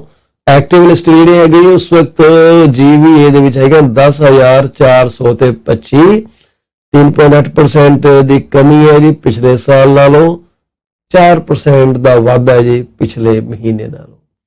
ਐਕਟਿਵ ਲਿਸਟਿੰਗ ਜਿਹੜੀਆਂ ਵੱਧ ਰਹੀਆਂ। ਇਹਨਾਂ ਦੇ ਜਿਹੜੇ ਆਪਣੇ ਚੇਅਰ ਹੈਗੀ ਆ ਬੋਰਡ ਦੀ, ਉਹ ਹੈਗੀ ਹੈ ਡੈਨੀਅਲ ਜੌਨ। ਤੇ ਡੈਨੀਅਲ ਜੌਨ ਸਾਹਿਬ ਕਹਿੰਦੇ ਆ ਕਿ rising interest rates and inflationary concerns are making buyers more cautious in today's housing market, which is allowing listings to accumulate. ਭਾਈ ਸਿੱਧੀ ਜੀ ਗੱਲ ਹੈ, ਲੋਕਾਂ ਨੂੰ ਪਤਾ ਨਹੀਂ ਕਿੱਥੇ ਪ੍ਰਾਈਸ ਜਾਣੇ, ਲੋਕਾਂ ਨੂੰ ਪਤਾ ਨਹੀਂ ਉਹਨਾਂ ਨੂੰ ਕਾਸਟ ਕੀ ਪੇ ਕਰਨੀ ਪੈਣੀ ਹੈ, ਇਸ ਕਰਕੇ ਉਹ ਡਰੇ ਬੈਠੇ ਆ। ਜਿਵੇਂ ਮੁਰਗੀਆਂ ਨਹੀਂ ਖਾਣੇ ਦਬ ਕੇ ਬਹਿ ਜਾਂਦੀਆਂ, ਜੋ ਸਾਹਮਣੇ ਲੂੰਬੜ ਆਉਂਦਾ ਜਾਂ ਕੋਈ ਜਾਨਵਰ ਆਉਂਦਾ ਸ਼ਿਕਾਰ ਵਾਲਾ ਉਹਨਾਂ ਨੂੰ, ਤੇ ਉਹ ਇੱਦਾਂ ਹੀ ਮਤਲਬ ਬਾਇਰਸ ਦਾ ਵੀ ਇਹੀ ਹਾਲ ਹੋਇਆ ਕਿ ਉਹ ਇਸ ਵਕਤ ਲੁਕੇ ਬੈਠੇ ਆ ਕਿ ਪਤਾ ਨਹੀਂ ਯਾਰ ਕਦੋਂ ਕਿਹੜੀ ਸਿਰ ਦੇ ਉੱਤੇ ਕੁਹਾੜੀ ਪੈ ਜਾਣੀ ਹੈ। ਠੀਕ ਹੈ, ਹੁਣ ਟੋਰਾਂਟੋ ਰੀਜਨਲ ਬੋਰਡ ਦੇ ਡਾਇਰੈਕਟਰ ਨੇ ਕਿਹਾ, ਪ੍ਰੈਜ਼ੀਡੈਂਟ ਨੇ, ਕਿ ਲੋਕੀ ਜਿਹੜੇ ਹਾਇਰ ਕਾਸਟ ਅਫੋਰਡ ਕਰ ਸਕਦੇ ਆ ਉਹ ਪ੍ਰਾਈਸ ਡ੍ਰੌਪ ਦੀ ਵੇਟ ਕਰ ਰਹੇ। I do not agri with that statement, ਕਿਉਂਕਿ ਜਿਹੜੇ ਲੈ ਸਕਦੇ ਅੱਜ ਕਾਸਟ ਘੱਟ ਹੈ ਤੇ ਅੱਜ ਲੈ ਲੈਣ, ਘੱਟੋ ਘੱਟ ਓਵਰਆਲ ਤਾਂ ਘੱਟ ਪੇ ਕਰਨਗੇ ਪੈਸੇ, ਤੇ ਉਧਰ ਮੌਰਗੇਜ ਕਾਸਟ ਜ਼ਿਆਦਾ ਪੇ ਕਰ ਲੈਣ ਜਾਂ ਇੱਧਰ ਕਰ ਲੈਣ, ਗੱਲ ਤਾਂ ਇੱਕੋ ਹੀ ਹੈ। ਪਰ ਆਪਾਂ ਇੱਕ ਦੂਸਰਾ ਪੁਆਇੰਟ ਵੀ ਡਿਸਕਸ ਕਰਾਂਗੇ ਬੜੀ ਜਲਦੀ ਅੱਗੇ ਜਾ ਕੇ, ਉਹ ਰਿਸੈਸ਼ਨ ਦਾ। ਤੇ ਡੈਨੀਅਲ ਜੌਨ ਸਾਹਿਬ ਨੇ ਫਰਦਰ ਇਹ ਕਿਹਾ ਕਿ we are seeing downward pressure on home prices as well as as we enter summer in Metro Vancouver due to declining home buyer activity, not increased supply. ਜਿਹੜੀਆਂ downward pressure ਆ ਉਹ ਬਾਇਰ ਵੱਲੋਂ ਪਾਇਆ ਜਾ ਰਿਹਾ ਕਿ ਉਹ ਨਹੀਂ ਬਾਏ ਕਰਨ ਦੇ ਹੱਕ 'ਚ ਹੈਗੇ ਇਸ ਵਕਤ, ਰੁਕੇ ਹੋਏ ਆ, ਜਦ ਕਿ ਲੋਕੀ ਤਿਆਰ ਬੈਠੇ ਆ ਸੈਲ ਕਰਨ ਨੂੰ। To meet Metro Vancouver's long-term housing demands, we still need to significantly increase the housing supply. Real Estate Board of Greater Vancouver, REBGV. Montreal Census Metropolitan Area ਦੇ ਵਿੱਚ ਨੰਬਰ ਆਫ ਸੇਲਸ 4078 ਦਰਜ ਕੀਤੀਆਂ ਗਈਆਂ, ਪਿਛਲੇ ਸਾਲ ਦੇ ਨਾਲੋਂ 11% ਘਟੀਆਂ, 16% ਘਟੀਆਂ ਪਿਛਲੇ ਮਹੀਨੇ ਨਾਲ, ਦੋਨੇ ਪਾਸੇ ਡਿਕਲਾਈਨ ਆ। Median price single family details, ਜਿੱਥੇ ਮੀਡੀਅਨ ਪ੍ਰਾਈਸ ਦੀ ਗੱਲ ਕਰ ਰਹੇ ਹਾਂ ਆਪਾਂ, GVA ਤੇ GTA 'ਚ ਗੱਲ ਕੀਤੀ ਸੀਗੀ ਹੋਮ ਪ੍ਰਾਈਸ ਇੰਡੈਕਸ ਦੀ, ਠੀਕ ਹੈ। ਇਥੇ ਮੀਡੀਅਨ ਪ੍ਰਾਈਸ ਜਿਹੜਾ 12% ਪਿਛਲੇ ਸਾਲਾਂ ਨੂੰ ਵਧਿਆ ਤੇ 1% ਪਿਛਲੇ ਮਹੀਨੇ ਨਾਲੋਂ ਘਟ ਕੇ 5,70,000 ਤੇ ਰਿਕਾਰਡ ਕੀਤਾ ਗਿਆ। ਮੀਡੀਅਨ ਪ੍ਰਾਈਸ ਹੁੰਦਾ ਜਿੱਥੇ more than 50% houses sell for a particular price range. Average price ਕੰਡੋਮੀਨੀਅਮ the Montreal ਦੇ ਵਿੱਚ, ਮੌਂਟਰੀਅਲ CMA ਜਿਹਨੂੰ ਸੈਂਸਸ ਮੈਟਰੋਪੋਲੀਟਨ ਏਰੀਆ ਕਹਿੰਦੇ ਆ, 3,65,000 ਦਾ ਸੀਗਾ ਜੀ, 12% ਪਿਛਲੇ ਸਾਲਾਂ ਨੂੰ ਵਧਿਆ, 12.3% ਪਿਛਲੇ ਮਹੀਨੇ ਨਾਲ ਵਧਿਆ। ਸੋ ਇਹ ਹੈਰਾਨੀ ਦੀ ਗੱਲ ਆ ਕਿ ਇਸ ਵਕਤ ਪ੍ਰਾਈਸ ਇਨਕਰੀਜ਼ ਹੋ ਰਿਹਾ ਮੌਂਟਰੀਅਲ ਦੇ ਵਿੱਚ ਕੰਡੋਮੀਨੀਅਮ ਦਾ। ਨਵੀਆਂ listing Montreal senses metropolitan area CMA ਦੇ ਵਿੱਚ 7152, 7152, ਇਹ ਵੀ 12% ਵਧਿਆ। 12% ਦਾ ਲੱਗਦਾ ਕੋਈ ਖਾਸ ਹੀ ਨੰਬਰ ਹੈ, 1% ਘਟੀਆਂ ਪਿਛਲੇ ਮਹੀਨੇ ਨਾਲੋਂ। ਐਕਟਿਵ ਲਿਸਟਿੰਗ ਜਿਹੜੀਆਂ ਨੇ ਇਸ ਵਕਤ ਮੌਂਟਰੀਅਲ ਸੈਂਸਸ ਮੈਟਰੋਪੋਲੀਟਨ ਏਰੀਆ ਦੇ ਵਿੱਚ 15% ਜਿਹੜੀਆਂ ਨੇ ਉਹ ਵੱਧ ਗਈਆਂ ਪਿਛਲੇ ਮਹੀਨੇ ਨਾਲੋਂ, ਤੇ 9.4% ਵੱਧ ਨੇ ਪਿਛਲੇ ਮਹੀਨੇ ਨਾਲੋਂ। ਇਹਨਾਂ ਦੀ ਜਿਹੜੀ ਆਪਣੀ ਚੇਅਰ ਹੈਗੀ ਹੈ, ਜਿਹੜਾ ਮਾਰਕੀਟ ਐਨਾਲਿਸਿਸ ਡਿਪਾਰਟਮੈਂਟ ਦੇ ਜਿਹੜੀ ਚੇਅਰ ਹੈਗੀ ਹੈ ਜੀ, ਡਾਇਰੈਕਟਰ ਆਫ ਜਿਹੜਾ ਬੋਰਡ ਦਾ ਹੈਗਾ ਚਾਰਲਸ ਬ੍ਰੈਂਡ ਹੈਗਾ, ਮਾਰਕੀਟ ਐਨਾਲਿਸਿਸ ਡਿਪਾਰਟਮੈਂਟ ਦੇ ਡਾਇਰੈਕਟਰ ਨੇ ਜੀ। ਉਹ ਕਹਿੰਦੇ sales continue to slow down significantly in the Montreal area. In this context, new listings which have been above the historical average since the month of May are starting to have an impact on the inventory of properties for sale. The sharp increase in active listings translates into a slight increase in the time it takes to clear inventory, a first since 2015, across all periods and in all the areas of the region. Okay, while market conditions remain very tight in favor of sellers, the next few months will finally usher in a downward trend in overbidding and a winding down of the continuing rise in prices compared to 2021. This source is Quebec Professional Association of Real Estate Broker QPAREB ਵੱਲੋਂ ਹੈਗਾ ਜੀ, ਉਹਨਾਂ ਦੀ chair ਸੀਗੀ ਜੀ market analysis department ਦੀ। ਹੁਣ ਗੱਲ ਕਰੀਏ Calgary ਦੀ। Calgary ਦੇ ਵਿੱਚ ਸੇਲਾਂ ਹੋਈਆਂ ਜੀ 2842, 2.5% ਵਧੀਆਂ ਪਿਛਲੇ ਸਾਲ ਨਾਲੋਂ, 7.5% ਘਟੀਆਂ ਪਿਛਲੇ ਮਹੀਨੇ ਨਾਲੋਂ। Benchmark price just like home price index ਦੇ ਹਿਸਾਬ ਨਾਲ ਆਫ ਆਲ ਹਾਊਸਿੰਗ ਟਾਈਮ 5,43,900 ਦਰਜ ਕੀਤਾ ਗਿਆ, 13.3% ਇਹ ਵੱਧ ਸੀਗਾ ਪਿਛਲੇ ਸਾਲ ਨਾਲੋਂ, 4.4% ਘੱਟ ਸੀ ਪਿਛਲੇ ਮਹੀਨੇ ਨਾਲੋਂ। ਨਵੀਆਂ ਲਿਸਟਿੰਗਾਂ 4061 ਆਈਆਂ, 1.8% ਦੀ ਗਿਰਾਵਟ ਪਿਛਲੇ ਸਾਲ ਨਾਲੋਂ, 11% ਦੀ ਗਿਰਾਵਟ ਪਿਛਲੇ ਮਹੀਨੇ ਨਾਲੋਂ। ਐਕਟਿਵ ਲਿਸਟਿੰਗ ਇਸ ਵਕਤ ਹੋਤੀ ਹੈਗਾ ਜੀ 5405, 21.9% ਪਿਛਲੇ ਸਾਲ ਨਾਲੋਂ ਘਟੀਆਂ, 3.8% ਪਿਛਲੇ ਮਹੀਨੇ ਨਾਲੋਂ ਵਧੀਆਂ। ਉਹ ਕਹਿੰਦੇ ਆ ਜਿਹੜੀ ਉੱਥੋਂ ਦੀ ਚੇਅਰ ਹੈਗੀ ਆ, ਉਹ ਕਹਿੰਦੀ ਹੈ ਜੀ as expected higher interest rates are starting to have an impact on home sales. This is helping shift the market towards more balanced conditions and taking some of the pressure off prices.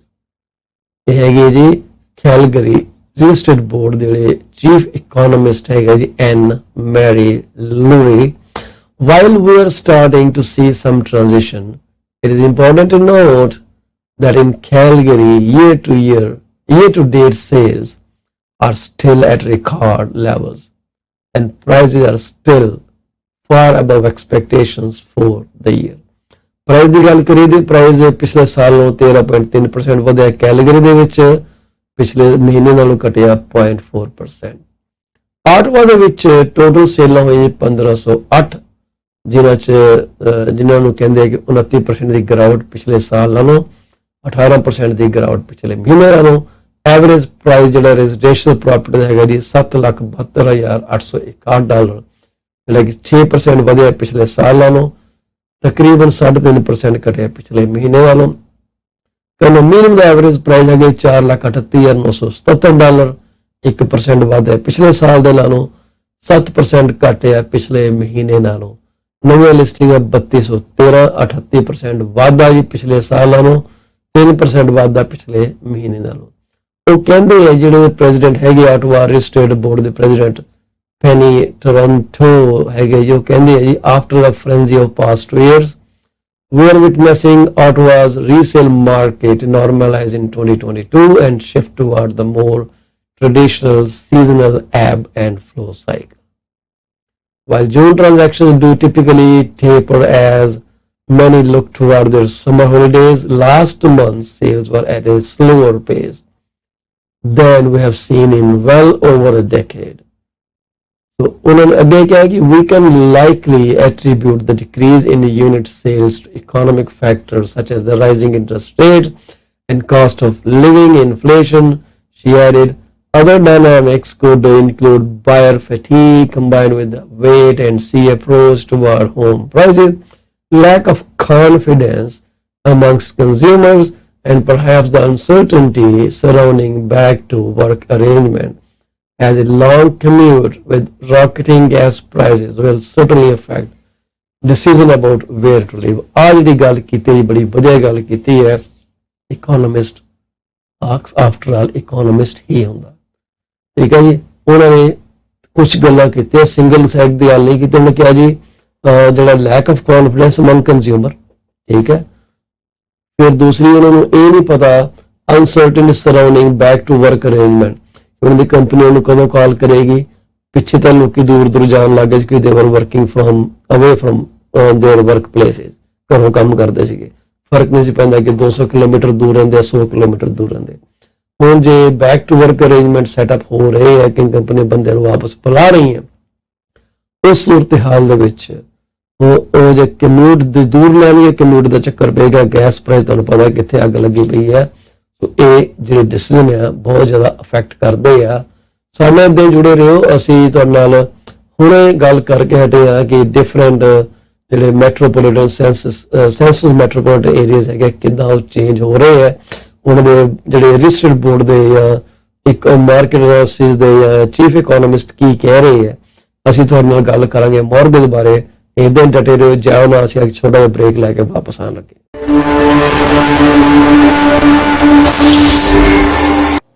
Are you looking for a reliable legal office that can handle your closing in the most effective manner? If yes, please get in touch with Rakesh Joshi at 416-213-8600. Joshi Law Office provides all the legal advices about real estate law, business law, immigration laws, notarization and affidavits, wills and trust. Give them a call today, 416-213-8600. Are you looking for reliable immigration services? If yes, contact Sukhi Paul at 647-296-4575 or office phone number 905-790-8877.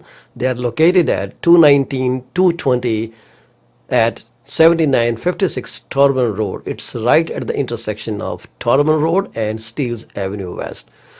Contact them for all kind of visa services.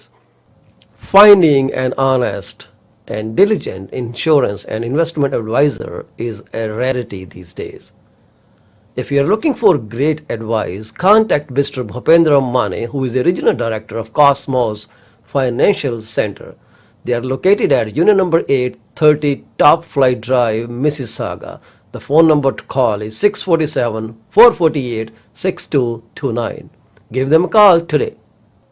Is your business suffering from performance? If yes, it is the right time to call Ravinder Duggi at 416-807-7986.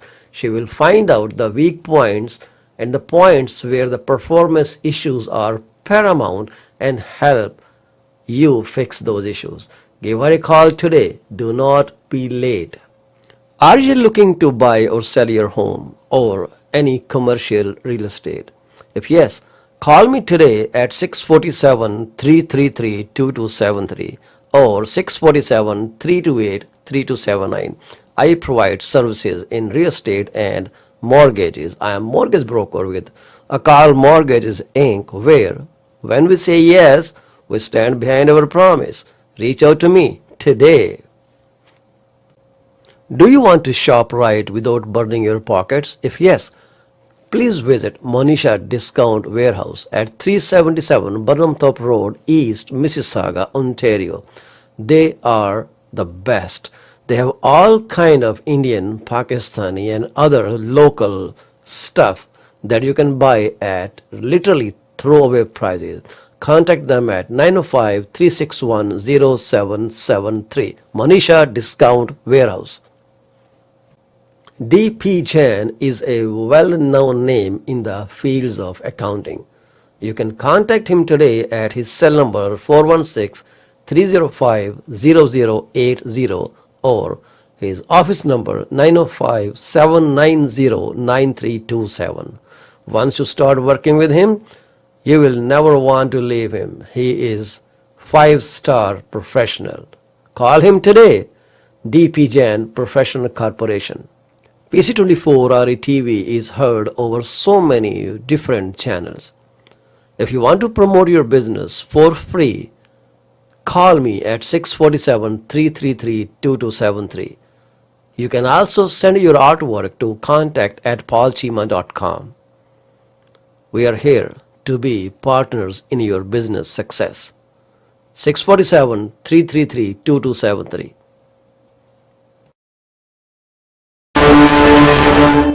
PC24-RETV ਤੁਹਾਡਾ ਮੁੜ ਤੋਂ ਸਵਾਗਤ ਹੈ ਜੀ। ਮੈਂ ਹਾਂ ਤੁਹਾਡਾ host ਪੌਲ ਚੀਮਾ ਤੇ ਅਸੀਂ ਗੱਲ ਕਰ ਰਹੇ ਸੀਗੇ ਕਿ ਮਾਰਕੀਟ ਜਿਹੜੀ ਹੈ ਉਹ ਕਿਹੜੇ ਪਾਸੇ ਜਾ ਰਹੀ ਹੈ। ਅਸੀਂ ਕਈ ਮਿਊਨਿਸਪੈਲਿਟੀ ਦੇ ਬਾਰੇ ਗੱਲ ਕੀਤੀ ਕਿ ਹੋਰ ਮਸਲੇ ਡਿਸਕਸ ਕੀਤੇ ਤੇ ਮੈਨੂੰ ਉਮੀਦ ਹੈ ਕਿ ਤੁਹਾਨੂੰ ਉਹ ਡਾਟਾ ਸਾਰਾ ਪਸੰਦ ਆਇਆ ਹੋਵੇਗਾ। ਤੁਹਾਡੀ ਕੀ ਸਲਾਹ, ਤੁਹਾਨੂੰ ਕੀ ਲੱਗਦਾ ਹੈ ਕਿ ਇਹ ਮਾਰਕੀਟ ਜਿਹੜੀ ਹੈ ਕਿਹੜੇ ਪਾਸੇ ਜਾਊਗੀ। ਮੈਂ ਇਸ ਵਕਤ ਜੋ ਕੋਸ਼ਿਸ਼ ਕਰ ਰਹੇ ਹਾਂ ਉਹ ਇਹ ਕਰ ਰਿਹਾ ਕਿ ਤੁਹਾਡੇ ਨਾਲ ਇੱਕ ਮੈਂ ਵੀਡੀਓ ਸ਼ੇਅਰ ਕਰਨੀ ਚਾਹੁੰਦਾ ਸੀਗਾ ਤੇ ਪਰ ਉਹ ਅਨਫੋਰਚੂਨੇਟਲੀ ਮੇਰੇ ਰਨ ਥਰੂ ਹੋ ਨਹੀਂ ਰਹੀ। ਆਈ ਹੈਵ ਨੋ ਆਈਡੀਆ ਕਿ ਇਹਦੀ ਪ੍ਰੋਬਲਮ ਕੀ ਆ ਸਕਦੀ ਹੈ, ਪਰ ਬੜੀ ਜਲਦੀ ਅਸੀਂ ਤੁਹਾਡੇ ਨਾਲ ਉਹ ਵੀਡੀਓ ਲੈ ਕੇ ਆਵਾਂਗੇ। ਇਹ ਵੀਡੀਓ ਸਾਡੀ ਇੱਕ ਪ੍ਰੋਪਰਟੀ ਬਾਰੇ ਜਿਹੜੀ ਅਸੀਂ ਲਿਸਟ ਕੀਤੀ ਹੈ। ਇਹ ਪ੍ਰੋਪਰਟੀ ਜਿਹੜੀ ਹੈ ਜੀ ਅਵੇਲੇਬਲ ਹੈ ਕਿਚਨਰ ਦੇ ਵਿੱਚ। ਇਹ ਬਹੁਤ ਹੀ ਵਧੀਆ ਪ੍ਰੋਪਰਟੀ ਹੈ। ਇਹਦੇ ਵਿੱਚ 3 ਬੈਡਰੂਮ ਨੇ ਜੀ, ਬੜੇ ਸੋਹਣੇ ਬੈਡਰੂਮ ਨੇ। ਕਿੰਗ ਸਾਈਜ਼ ਬੈੱਡ ਲੱਗਾ ਮਾਸਟਰ ਦੇ ਵਿੱਚ, ਬਾਕੀ ਦੇ ਵਿੱਚ ਤੁਸੀਂ ਕੁਈਨ ਬੈੱਡ ਲਗਾ ਸਕਦੇ ਹੋ। ਲੋਟ ਆਫ ਸਪੇਸ ਹੈਗੀ ਆ, ਤੁਸੀਂ ਇਹਨੂੰ ਕਦੇ ਵੀ ਚਾਹੋ ਤੇ ਆਪਣਾ ਦੇਖ ਸਕਦੇ ਹੋ। ਉਸ ਤੋਂ ਇਲਾਵਾ ਜਿਹੜੀ ਤੁਹਾਨੂੰ ਇਹਦੇ 4 ਬਾਥਰੂਮ ਨੇ ਜੀ। 3 ਬਾਥਰੂਮ ਇਹਦੇ ਉੱਪਰਲੇ ਲੈਵਲ ਤੇ ਨੇ ਜੀ, ਸੌਰੀ 3 ਨਹੀਂ, 2 ਉੱਪਰਲੇ ਲੈਵਲ ਤੇ ਨੇ ਜੀ। ਇੱਕ ਪਾਊਡਰ ਰੂਮ ਹੈ, ਇੱਕ ਬੇਸਮੈਂਟ ਦੇ ਵਿੱਚ ਫੁੱਲ ਸਟੈਂਡਿੰਗ ਸ਼ਾਵਰ ਦੇ ਨਾਲ ਬਾਥਰੂਮ ਬਣਿਆ, ਜਿਹੜਾ ਕਿ ਦੇਖਣ ਵਾਲਾ ਬਹੁਤ ਹੀ ਚੰਗਾ ਇਹ ਬਾਥਰੂਮ ਬਣਿਆ ਜੀ। ਫੈਂਟਾਸਟਿਕ ਹੈ, ਤੁਸੀਂ ਇਹਦੇ ਬਾਰੇ ਡਿਸਅਪੋਇੰਟ ਨਹੀਂ ਹੋਵੋਗੇ। ਤੁਸੀਂ ਇਹਨੂੰ ਦੇਖਣ ਲਈ ਮੈਨੂੰ ਕਾਲ ਕਰ ਲਿਓ 647-333-2273 ਦੇ ਉੱਤੇ। ਅਸੀਂ ਇਨ ਦਾ ਮੀਨਵਾਈਲ ਸਾਡੀ ਕੋਸ਼ਿਸ਼ ਜਿਹੜੀ ਹੈ ਉਹ ਜਾਰੀ ਰਹੇਗੀ ਕਿ ਅਸੀਂ ਤੁਹਾਡੇ ਨਾਲ ਇਹ ਡਿਸਕਸ ਕਰ ਲਈਏ, ਕਿਉਂਕਿ ਫਿਰ ਵੀ ਸਿਸਟਮ ਇੱਦਾਂ ਦੇ ਨੇ ਕਿ ਕਦੇ ਨਾ ਕਦੇ ਸਾਡੇ ਹੋ ਜਾਂਦੀ ਹੈ।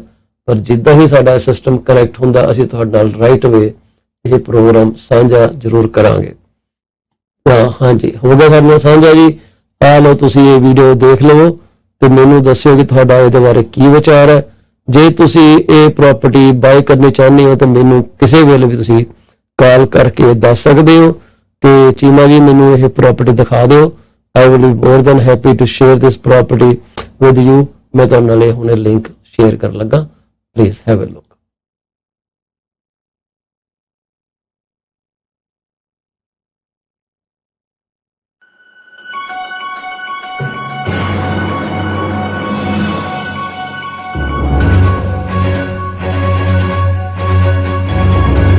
बड़ा ही क्वाइट, बहुत बढ़िया एरिया जी। लोग बड़े बिलर सारे इतने आपस के 20 रेनफू स्ट्रीट करंट फ्लोर से है जी।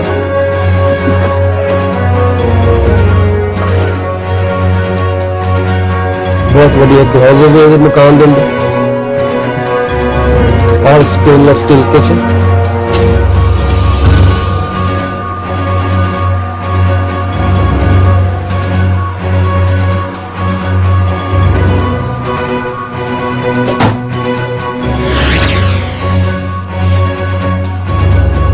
एक्सेंट वॉल है जी, बड़ी सोहनी बड़ी महंगी वॉल बनी है। तो डाइनिंग एरिया बड़ा भी हो सकता है, you can extend your table.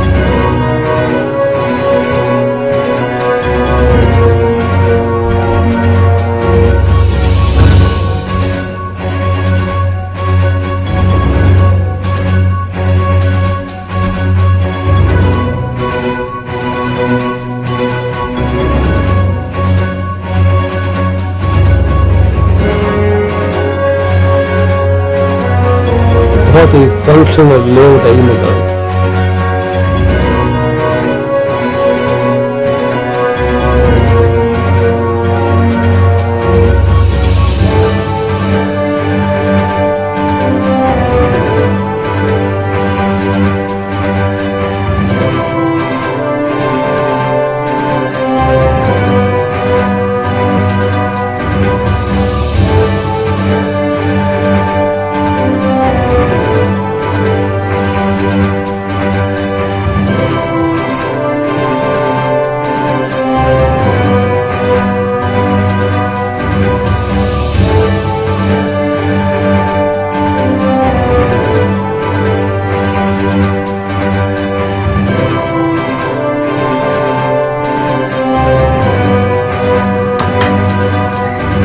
A basement bathroom है with standing shower.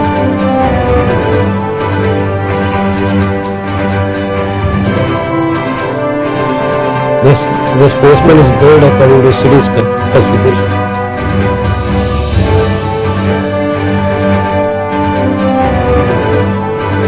Electric fireplace लगी है जी, टीवी लग गया, तो नाल इत्थे वेट वार दा प्रोविजन भी है। बहुत बड़ा डेक बने जी पीछे, ਤੁਸੀਂ ਮੈਨੂੰ ਕੰਟੈਕਟ ਕਰ ਸਕਦੇ ਹੋ ਇਸ ਪ੍ਰੋਪਰਟੀ ਦੇਖਣ ਵਾਸਤੇ।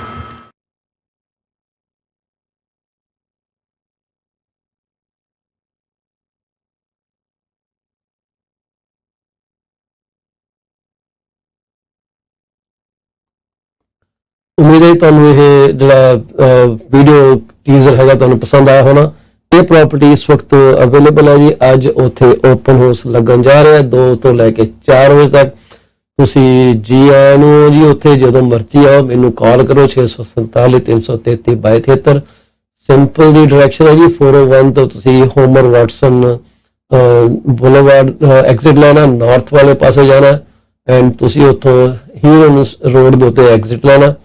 ਹੀਰੋ ਰੋਡ ਜਿਹੜੀ ਹੈ ਤੁਹਾਨੂੰ ਸਿੱਧੀ ਲੈ ਜਾਏਗੀ, ਪਹਿਲਾ ਰਾਉਂਡ ਅਬਾਊਟ ਆਏਗਾ ਸਟੈਟਸਫੋਰਡ ਦਾ, ਉਸ ਤੋਂ ਅਗਲਾ ਜਿਹੜਾ ਨਿਊ ਕੈਸਲ ਤੋਂ ਮੁੜ ਕੇ ਤੁਸੀਂ ਸਿਰਫ ਲਾਸਟ ਦੇ ਵਿੱਚ ਜਾ ਕੇ ਇਸ ਰੋਡ ਤੇ ਟਰਨ ਲੈਣੀ ਹੈ। ਬਹੁਤ ਹੀ ਸਿੰਪਲ ਹੈ, ਹਾਰਡਲੀ 6 ਕੇ 7 ਮਿੰਟ ਦਾ ਦੂਰੀ ਹੈ ਤੋਂ। ਜੇ ਤੁਹਾਨੂੰ ਦਿੱਕਤ ਹੋਏ ਰਸਤਾ ਲੱਭਣ 'ਚ ਮੈਨੂੰ ਪਲੀਜ਼ ਕਾਲ ਕਰ ਲਿਓ 647 333 2273 ਦੇ ਉੱਤੇ। ਮੈਨੂੰ ਖੁਸ਼ੀ ਹੋਏਗੀ ਤੁਹਾਨੂੰ ਉੱਥੇ ਮਿਲ ਕੇ, ਤੇ ਚਾਹ ਪਾਣੀ ਦੀ ਖੇਚਲ ਨਾ ਕਰੀ, ਉਹ ਅਸੀਂ ਆਪੇ ਆਪਣਾ ਅਰੇਂਜਮੈਂਟ ਕੀਤਾ ਹੋਇਆ। ਸੋ ਮੈਂ ਤੁਹਾਨੂੰ ਇਹ ਕਹਿਣਾ ਚਾਹੂੰਗਾ, ਮੌਰਗੇਜ ਦੇ ਰੇਟ ਜਿਹੜੇ ਆ ਹਲੇ ਤੇ ਉਹੀ ਚੱਲ ਰਹੇ ਆ, ਕੋਈ ਚੇਂਜ ਨਹੀਂ ਹੋਇਆ। 13 ਜੁਲਾਈ ਜਿਹੜੀ ਹੈ ਸਾਡੇ ਸਿਰ ਤੇ ਆ ਕੇ ਖੜੀ ਹੈ। ਅੱਜ 10 ਤਰੀਕ ਹੋ ਗਈ, 2 ਦਿਨ ਹੋ ਰਿਹਾ, ਤੀਜੇ ਦਿਨ ਜਿਹੜਾ ਗੰਡਾਸਾ ਬੈਂਕ ਨੇ ਫੇਰ ਦੇਣਾ। ਪਰ ਬੈਂਕ ਸੋਚ ਕੀ ਰਿਹਾ? ਤੁਹਾਨੂੰ ਕੀ ਲੱਗਦਾ ਕਿ ਬੈਂਕ ਕੀ ਕਰੂਗਾ? ਰੇਟ ਚੱਕੂਗਾ ਕਿ ਰੇਟ ਘਟਾਊਗਾ? ਕਿਉਂਕਿ ਜਿੰਨਾ ਕੋ ਪ੍ਰੈਸ਼ਰ ਇਨਫਲੇਸ਼ਨ ਦਾ ਪਿਆ ਹੋਇਆ, ਉਹਦੇ ਹਿਸਾਬ ਨਾਲ ਤਾਂ ਇਹੀ ਲੱਗਦਾ ਹੈ ਕਿ ਬੈਂਕ ਰੇਟ ਇਨਕਰੀਜ਼ ਕਰੂ।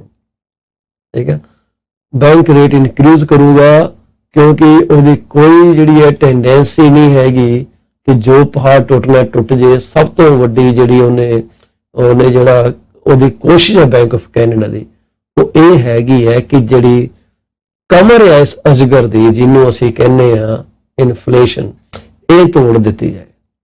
ਇਹ ਤੋੜਨ ਲਈ ਹੋਰ ਕਈ ਲੋਕਾਂ ਦੀਆਂ ਕਮਰਾਂ ਟੁੱਟਣੀਆਂ, ਸੱਚੀ ਬਹੁਤ ਨੁਕਸਾਨ ਹੋਣਾ। ਬੜੇ ਲੋਕਾਂ ਨੇ ਤਸੀਹੇ ਚੱਲਣੇ ਆ ਮਕਾਨਾਂ ਦੇ ਉੱਤੇ।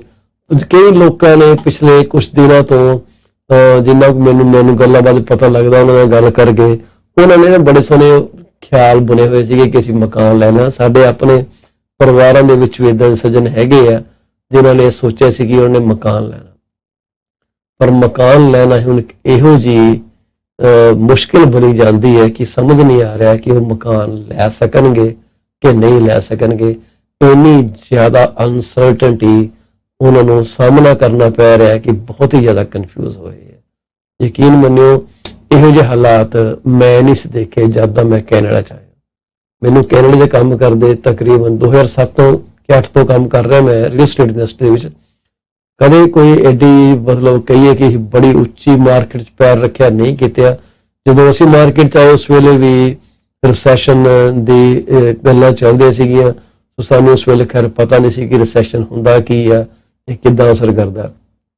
ਪਰ ਇਸ ਵਕਤ ਅਸੀਂ ਰਿਸੈਸ਼ਨ ਨੂੰ ਦੇਖ ਰਹੇ ਹਾਂ, ਉਹਦੇ ਵਿੱਚੋਂ ਲੰਘ ਰਹੇ ਹਾਂ। ਲੋਕਾਂ ਦੀਆਂ ਭਾਵਨਾਵਾਂ ਦੇਖ ਰਹੇ ਕਿੱਦਾਂ ਉਹਨਾਂ ਦੀਆਂ ਭਾਵਨਾਵਾਂ ਕਿੰਨੀਆਂ ਹਰਟ ਹੋਈਆਂ। ਕੈਨੇਡੀਅਨ ਐਮਪਲੋਇਮੈਂਟ ਨੇ ਪ੍ਰੈਸ਼ਰ ਪੂਰਾ ਪਾਇਆ ਹੋਇਆ, ਲੋਕਾਂ ਦੇ ਕੋਲ ਪੈਸੇ ਨਹੀਂ ਹੈਗੇ, ਲੋਕੀ ਜ਼ੋਰ ਲਾਉਣ ਰਹੇ ਆ ਕਿ ਕਿਸੇ ਤਰੀਕੇ ਆਪਣੀ ਛੱਤ ਹੋ ਜੇ, ਕਿਉਂਕਿ ਉਧਰ ਕਿਰਾਏ ਦੇ ਉੱਤੇ ਵੀ ਜਿਹੜੀ ਹੈ ਕੋਈ ਮਤਲਬ ਕੋਈ ਬ੍ਰੇਕ ਨਹੀਂ ਮਿਲ ਰਹੀ। ਜ਼ਿਆਦਾ ਹੋਇਆ ਵੀ ਕਿਰਾਏ ਸਸਤੇ ਹੋਣ, ਚਲੋ ਯਾਰ 2-4 ਸਾਲ ਹੋਰ ਰਹਿ ਲੈਣੇ ਆ, ਜੋ ਰੇਟ ਕੱਟਣਗੇ ਉਦੋਂ ਦੇਖਿਆ ਜਾਏਗਾ, ਪਰ ਉਹ ਵੀ ਨਹੀਂ ਹੈਗਾ ਮਸਲਾ। ਇਸ ਤੋਂ ਜਿਹੜਾ ਸਾਰਾ ਮਸਲਾ ਚੱਲ ਰਿਹਾ ਹੈ ਉਹ ਵੀ ਚੱਲ ਰਿਹਾ ਕਿ ਲੋਕੀ ਕਦੋਂ ਮਕਾਨ ਬਾਏ ਕਰ ਸਕਣਗੇ, ਜਿਹੜੀ ਇਸ ਵਕਤ ਸਭ ਤੋਂ ਵੱਡੀ ਗੱਲ ਹੈ। ਹੁਣ ਜਿਹੜਾ ਬੈਂਕ ਕਰ ਰਿਹਾ, ਬੈਂਕ ਆਫ ਕੈਨੇਡਾ, ਇਹਦਾ ਰੋਲ ਕੀ ਹੈ? ਇਹਦਾ ਰੋਲ ਤੇ ਸੀਗਾ ਕਿ ਜੇ ਸ਼ੁਰੂ ਤੋਂ ਇਹਨੂੰ ਕੰਟਰੋਲ ਕਰਕੇ ਰੱਖਦੇ ਤਾਂ ਸ਼ਾਇਦ ਦੁਨੀਆ ਸੈੱਟ ਰਹਿੰਦੀ, ਪਰ ਉਹ ਨਹੀਂ ਕਰ ਸਕੇ। ਹੁਣ ਮਾਰਕੀਟ ਹੱਥੋਂ ਬਾਹਰ ਆ, ਇਨਫਲੇਸ਼ਨ ਹੱਥੋਂ ਬਾਹਰ ਆ, ਉਹਨੂੰ ਕੰਟਰੋਲ ਕਰਨਾ ਕਿਸ ਦੇ ਬਸ ਦਾ ਕੰਮ ਨਹੀਂ। ਪਰ ਇਹਨਾਂ ਨੇ ਜਿਹੜਾ ਕੈਨੇਡੀਅਨ ਮੌਰਗੇਜ ਟ੍ਰੈਂਡ ਦੀ ਇੱਕ ਰਿਪੋਰਟ ਦੇ ਹਿਸਾਬ ਨਾਲ ਉਹ ਕਹਿੰਦੇ ਹੈ ਕਿ ਜਿਹੜੇ rapidly rising interest rates and other economic headwinds mean it's becoming increasingly likely Canada will enter into recession। ਇਹ ਗੱਲ ਮੇਰੇ ਪ੍ਰੋਗਰਾਮ ਦੇ ਉੱਤੇ ਮੇਰੇ ਗੈਸਟਾਂ ਨੇ, ਵਾਧਵਾਨੀ ਸਾਹਿਬ ਨੇ ਅੱਜ ਤੋਂ 4 ਮਹੀਨੇ ਪਹਿਲਾਂ ਕਹਿ ਦਿੱਤੀ ਆਹ ਹੋਣ ਵਾਲਾ। ਬੈਂਕ ਆਫ ਅਮਰੀਕਾ ਨੇ ਉਦੋਂ ਇੱਕ ਹਲਕਾ ਜਿਹਾ ਹਿੰਟ ਦਿੱਤਾ ਸੀਗਾ ਕਿ ਰਿਸੈਸ਼ਨ ਆ ਸਕਦੀ ਹੈ। ਹੁਣ ਅਸੀਂ ਇਹ ਗੱਲਾਂ ਆਮ ਹੀ ਸੁਣ ਰਹੇ ਹਾਂ। ਹੁਣ ਕਹਿੰਦੇ ਸੌਫਟ ਲੈਂਡਿੰਗ ਹੋਏਗੀ। ਸੌਫਟ ਲੈਂਡਿੰਗ ਤੋਂ ਹੁਣ ਥੋੜੀ ਜਿਹੀ ਭਾਸ਼ਾ ਚੇਂਜ ਹੋ ਗਈ, ਕਹਿੰਦੇ ਨਹੀਂ ਸੌਫਟ ਲੈਂਡਿੰਗ ਨਹੀਂ, ਹਾਰਡ ਲੈਂਡਿੰਗ ਹੀ ਹੋ ਸਕਦੀ ਹੈ। ਹਾਰਡ ਲੈਂਡਿੰਗ ਵੇਲੇ ਕੀ ਹੋਣਾ ਕਿ ਇਹ ਲੋਕਾਂ ਦੀ ਐਕੁਇਟੀ ਜਿਹੜੀ ਹੈ ਉਹ ਨੈਗੇਟਿਵ ਵੀ ਹੋ ਸਕਦੀ ਹੈ। ਮੇਰੇ ਦੋਸਤੋ, ਪ੍ਰੈਡਿਕਸ਼ਨ ਆਰਬੀਸੀ ਦੀ ਇਹ ਹੈਗੀ ਆ, ਜਿਹੜਾ ਉਹਨਾਂ ਸੀਨੀਅਰ ਇਕਨੋਮਿਸਟ ਹੈਗੇ ਕਿ ਜੋਸ਼ੂਆ ਨਾਏ, ਉਹ ਕਹਿੰਦੇ ਆ ਕਿ soft landing becomes more challenging. Our base case assumes mild recessions in most of the economies we track। ਇਸ ਇਕਨੋਮਿਸਟ ਨੇ ਜੋਸ਼ੂਆ ਨਾਈ ਨੇ ਅੱਗੇ ਵੀ ਕਿਹਾ ਕਿ Canadian economy had sustained good momentum up until May। GDP posted 0.2% decline। GDP ਦੇ decline ਜਿਹੜਾ ਉਹ ਡੇਂਜਰਸ ਹੈਗਾ ਜੀ। Thanks to the previous momentum, NAI predicts a solid 4.5% increase in the second quarter GDP, along with decent growth over the summer, thanks to recovering travel and tourism demand. And this is alongside commodity sectors getting a boost from higher global prices। ਫਿਰ ਅੱਗੇ ਕਹਿੰਦੇ ਆ ਜੀ ਕਿ ਸਾਨੂੰ ਲੱਗਦਾ ਕਿ ਆਹ ਜਿਹੜਾ ਮੋਮੈਂਟਮ ਹੈਗਾ ਇਹ 2022 ਦੇ ਵਿੱਚ ਇਹਨੂੰ ਨਿਭਾਉਣਾ ਬੜਾ ਮੁਸ਼ਕਿਲ ਹੋ ਜਾਣਾ। ਜਿਉਂ ਜੀ 2022 ਦਾ ਸਾਲ ਖਤਮ ਹੋਣਾ, ਇਹ ਜਿਹੜੀਆਂ ਚੀਜ਼ਾਂ ਨੇ ਸਾਡੇ ਹੱਥੋਂ ਬਾਹਰ ਹੋਣੇ ਸ਼ੁਰੂ ਹੋ ਜਾਣੀਆਂ। ਉਹਨਾਂ ਨੇ ਕਿਹਾ ਕਿ ਜਿਹੜੀ ਹਾਊਸਿੰਗ ਡਿਮਾਂਡ ਆ ਸੌਫਟਰਿੰਗ ਹੋ ਗਈ, ਰੀਅਲ ਏਸਟੇਟ ਪ੍ਰਾਈਸ ਜਿਹੜੇ ਆ ਬਹੁਤ ਜ਼ਿਆਦਾ ਡਿਕਲਾਈਨ ਹੋ ਗਏ, ਤੇ ਇਹ ਕਈ ਦੇ wealth build up scene during pandemic ਉਹਨੂੰ ਇਹ ਡ੍ਰੌਪ ਕਰਨਗੇ, ਕਿਉਂਕਿ ਲੋਕਾਂ ਨੇ ਸੋਚਿਆ ਜੀ ਮਕਾਨ ਚੱਕ ਲਓ, ਠੀਕ ਹੈ, ਵਧੀਆ ਟਾਈਮ ਆ, ਲੱਖ ਦਾ ਚੱਕ ਕੇ 1.5 ਲੱਖ ਦਾ ਵੇਚਿਆ, 1.5 ਲੱਖ ਚੱਕ ਕੇ 2.5 ਲੱਖ ਦਾ ਵੇਚਿਆ, 2.5 ਲੱਖ ਦਾ ਚੱਕ ਕੇ 5 ਲੱਖ ਦਾ ਵੇਚਿਆ। ਉਹ ਜਿਹੜੀ ਵੈਲਥ ਬਿਲਡ ਅਪ ਸੀਗਾ ਉਹ ਪ੍ਰੋਸੈਸ ਨੂੰ ਹੁਣ ਠੱਲ ਪਏ ਨੇ, ਉਹਨੇ ਨੈਗੇਟਿਵ ਚਲੇ ਜਾਣਾ, ਰਿਵਰਸ ਹੋ ਜਾਣਾ। ਫਿਰ ਉਹਨੇ ਕਿਹਾ ਕਿ ਰਾਈਜ਼ਿੰਗ ਇਨਫਲੇਸ਼ਨ ਜਿਹੜੀ ਹੈਗੀ ਆ ਉਹ ਪਰਚੇਜ਼ਿੰਗ ਪਾਵਰ ਤੇ ਕੰਜ਼ਿਊਮਰ ਕੌਨਫੀਡੈਂਸ ਨੂੰ ਖਾ ਰਹੀ ਹੈ, 2020 ਦੇ ਲੈਵਲ ਤੇ ਕਹਿੰਦੇ ਚਲੀ ਗਈ ਹੈ। ਕੌਨਫੀਡੈਂਸ ਕੰਜ਼ਿਊਮਰ ਦਾ ਬਹੁਤ ਹੀ ਜ਼ਿਆਦਾ ਹਿੱਲਿਆ ਪਿਆ। ਫਿਰ ਕਹਿੰਦੇ ਜਿਹੜੇ ਹੈਡਵਿੰਡਸ ਨੇ, ਹੈਡਵਿੰਡ ਕਹਿੰਦੇ ਜਿਹੜੀ ਰੁਕਾਵਟ ਜੋ ਸਾਹਮਣੇ ਦੀ ਹਵਾ ਤੁਹਾਨੂੰ ਰੋਕਦੀ ਹੈ ਨਾ, ਜੋ ਤੁਸੀਂ ਨੇੜੇ ਦੇ ਅਗੇਂਸਟ ਚੱਲਦੇ ਹੋ, ਉਹ ਕਹਿੰਦੇ ਆ ਕਿ ਇਹ ਜਿਹੜੀ ਹੈਡਵਿੰਡਸ ਨੇ ਇਹ 2023 ਤੱਕ ਵੀ ਚੱਲਣਗੀਆਂ। ਜਿਹੜਾ ਕਰਜ਼ਾ ਜਿਹੜਾ ਤੁਹਾਡਾ ਲੋਕਾਂ ਦੇ ਵਧਿਆ ਹੋਇਆ, ਸਰਵਿਸ ਕਾਸਟ ਦੇ ਉੱਤੇ ਵਧਿਆ ਹੋਇਆ, ਜਿਹੜਾ rising cost, debt service cost on Canada is highly indebted household sector, ਜਿਹੜਾ ਇਹ ਅਗਲੇ ਸਾਲ ਵੀ ਇਦਾਂ ਹੀ ਵੱਧਦਾ ਜਾਏਗਾ ਜਿਹੜਾ ਲੋਕਾਂ ਨੇ ਕਰਜ਼ਾ ਲਿਆ, ਕਿਉਂਕਿ ਜਦੋਂ ਐਸੈਟ ਘਟ ਗਏ ਤੇ ਕਰਜ਼ਾ ਆਪਣੇ ਆਪ ਵੱਧ ਜਾਣਾ। A softer global growth backdrop will also weigh on Canadian economy. ਇਸ ਮਾਹੌਲ ਦੇ ਵਿੱਚ ਕਹਿੰਦੇ ਸਾਨੂੰ ਲੱਗਦਾ ਨਹੀਂ ਆ ਕਿ ਜਿਹੜਾ ਕੈਨੇਡਾ ਇਸ ਜਿਹੜੀ ਗਿਰਾਵਟ ਨੂੰ ਕੰਟਰੋਲ ਕਰ ਸਕੇ ਆਪਣੇ ਆਪ। ਜੇ ਕਹਿੰਦਾ ਅਸੀਂ GDP ਤੇ ਨਜ਼ਰ ਮਾਰੀਏ ਤੇ ਜਿਹੜੀ GDP ਡਿਕਲਾਈਨ ਹੋ ਰਹੀ ਹੈ in the middle quarter of next year, limiting annual growth to less than 1% in 2023. ਸੋ ਇਹ ਜਿਹੜੀ GDP ਹੈ ਇਹ ਜਿੰਨੀ ਥੱਲੇ ਡਿੱਗੂਗੀ ਉਨੀ ਤੁਹਾਡੀ ਰਿਸੈਸ਼ਨ ਦੇ ਚਾਂਸਸ ਵੱਧ ਜਾਂਦੇ ਆ। ਅਨਐਮਪਲੋਇਮੈਂਟ ਰੇਟ ਜਿਹੜਾ ਉਹ ਵੀ ਕਹਿੰਦੇ ਆ ਵੱਧ ਸਕਦਾ 1.5% from its historical low rate of 5.1%, ਇਹ ਵੱਧ ਸਕਦਾ 1.5%, ਇਹ 6.6% ਤੇ ਜਾਣ ਦੇ ਚਾਂਸਸ ਹੈਗੇ ਆ। ਹੁਣ ਇਹ ਗੱਲਾਂ ਹੋ ਰਹੀ ਹੈ, ਪਹਿਲਾਂ ਤਾਂ ਇਹ ਮੰਨਦੇ ਨਹੀਂ ਸੀਗੇ ਕਿ ਰਿਸੈਸ਼ਨ ਹੋਣੀ, ਠੀਕ ਹੈ, ਅਸੀਂ 2-3 ਮਹੀਨੇ ਤੋਂ 4 ਮਹੀਨੇ ਤੋਂ ਰੌਲਾ ਪਾ ਰਹੇ ਹਾਂ ਕਿ ਰਿਸੈਸ਼ਨ ਦਾ ਨਿਸ਼ਾਨ ਸਿਗਨਲ ਜਿਹੜੇ ਆ ਉਹ ਦੇਖ ਰਹੇ ਆ, ਸਿੰਪਟਮਸ ਦੇਖ ਰਹੇ ਆ, ਕਿਉਂਕਿ ਇਨਫਲੇਸ਼ਨ ਨਹੀਂ ਠੱਲ ਪੈ ਰਹੀ। ਫਿਰ ਇਹ ਨਹੀਂ ਸੀ ਮੰਨਦੇ, ਉਸ ਤੋਂ ਬਾਅਦ ਇਹਨਾਂ ਨੇ ਹੌਲੀ ਹੌਲੀ ਗੱਲ ਕਰਨੀ ਸ਼ੁਰੂ ਕੀਤੀ ਕਿ ਜੀ ਇਹ ਸੌਫਟ ਲੈਂਡਿੰਗ, ਹੁਣ ਸੌਫਟ ਲੈਂਡਿੰਗ ਤੋਂ ਬਾਅਦ ਇਹ ਹੁਣ ਮਾਈਲਡ ਤੇ ਮੋਡਰੇਟ ਦੇ ਉੱਤੇ ਆ ਜਾਣਗੇ।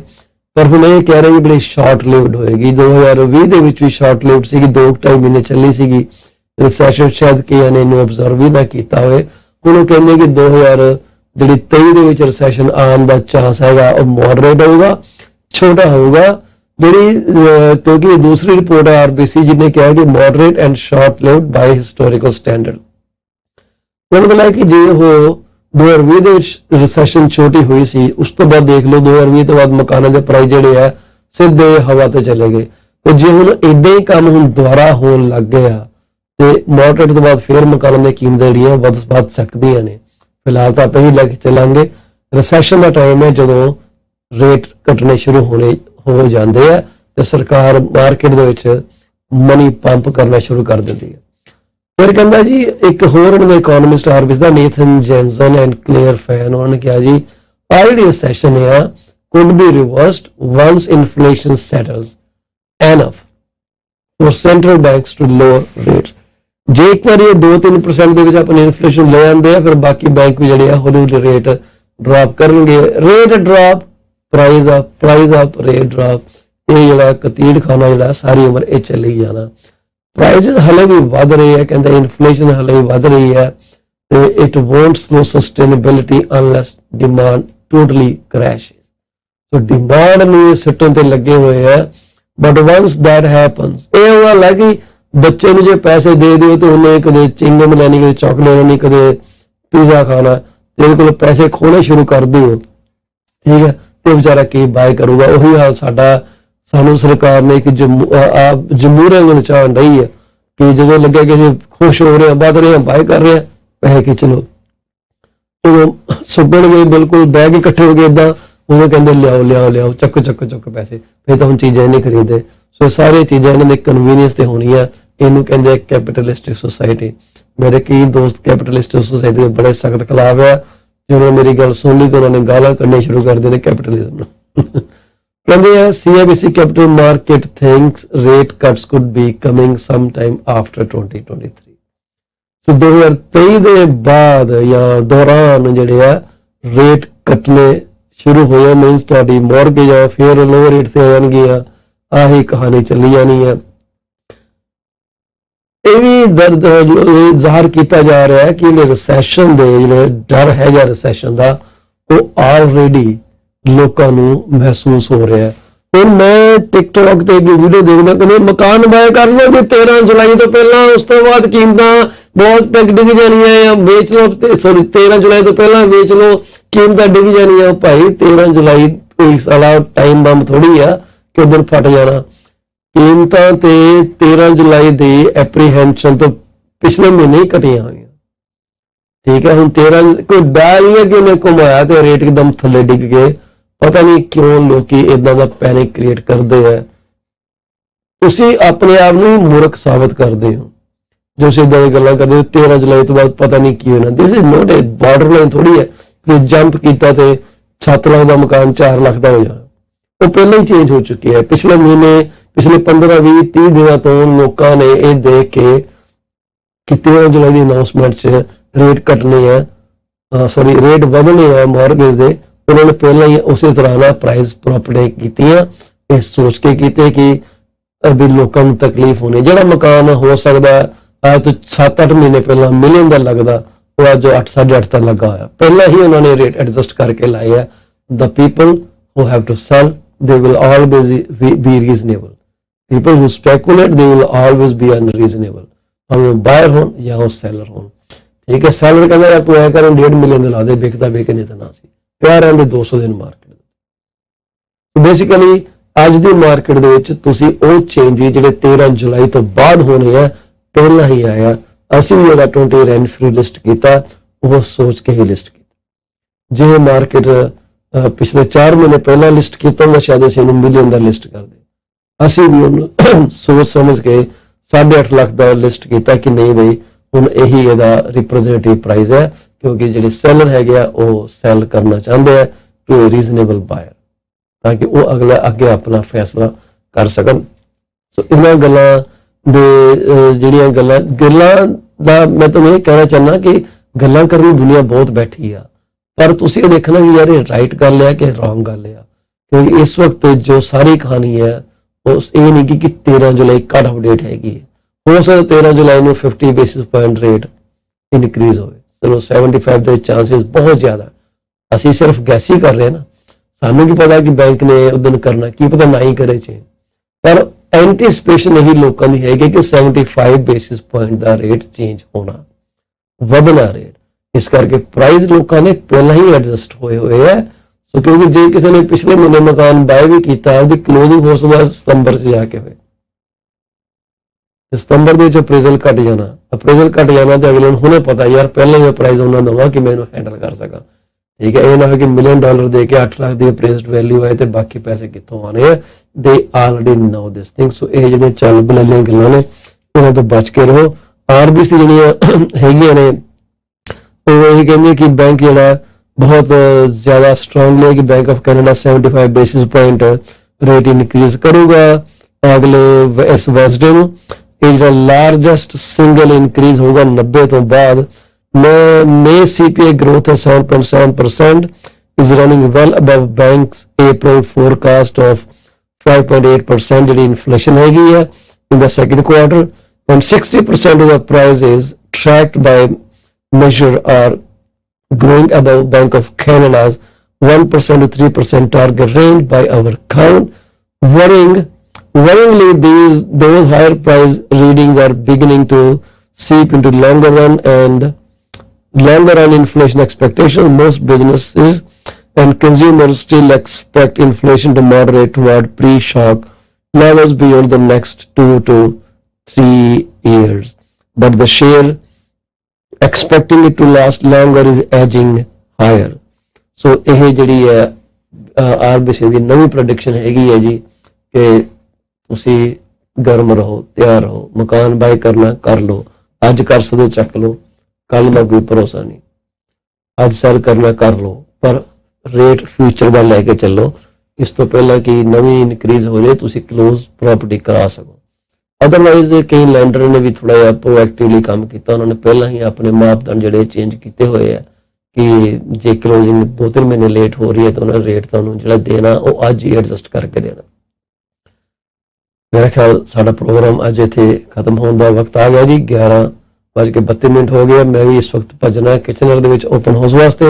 ओपन हाउस 2 बजे तो 4 बजे तक होगा जी। सदके आओ, यू आर मोस्ट वेलकम। जे तुसीं किचनर दे नेड़े रहंदे हो उत्थे आओ। 1 घंटे की ड्राइव है, बड़ी सौखी है, पर हाँ तुसीं थोड़ा जिहा ध्यान रखना, अजकल कंस्ट्रक्शन करके हाईवे 401 1-2 थावां ते टाइट हो जाता, थोड़ा टाइम लगता, बट ड्राइव विद केयर, लोगों ध्यान रख के ड्राइव करना।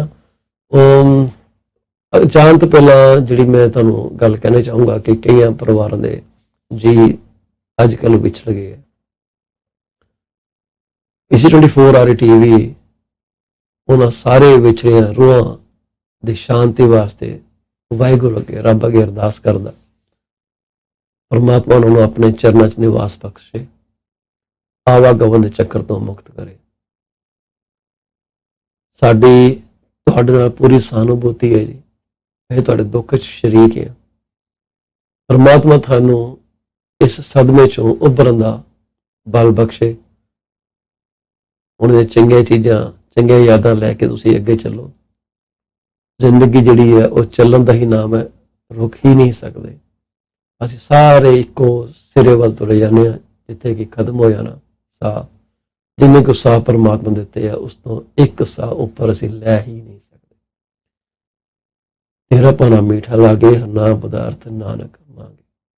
उहदी रजा च रजा जी, राजीमंद रहो, खुश रहो। परमात्मा तुहानूं बल बख्शे अपने सदमे तो उभरन दा ते जिंदगी नूं नवें सिरों जीउण दा। वाहिगुरू जी का खालसा, वाहिगुरू जी की फतेह। तुहाडे नाल दर्शन कल 10:30 बजे फिर होणगे। उद तक आज्ञा दे। सत श्री अकाल।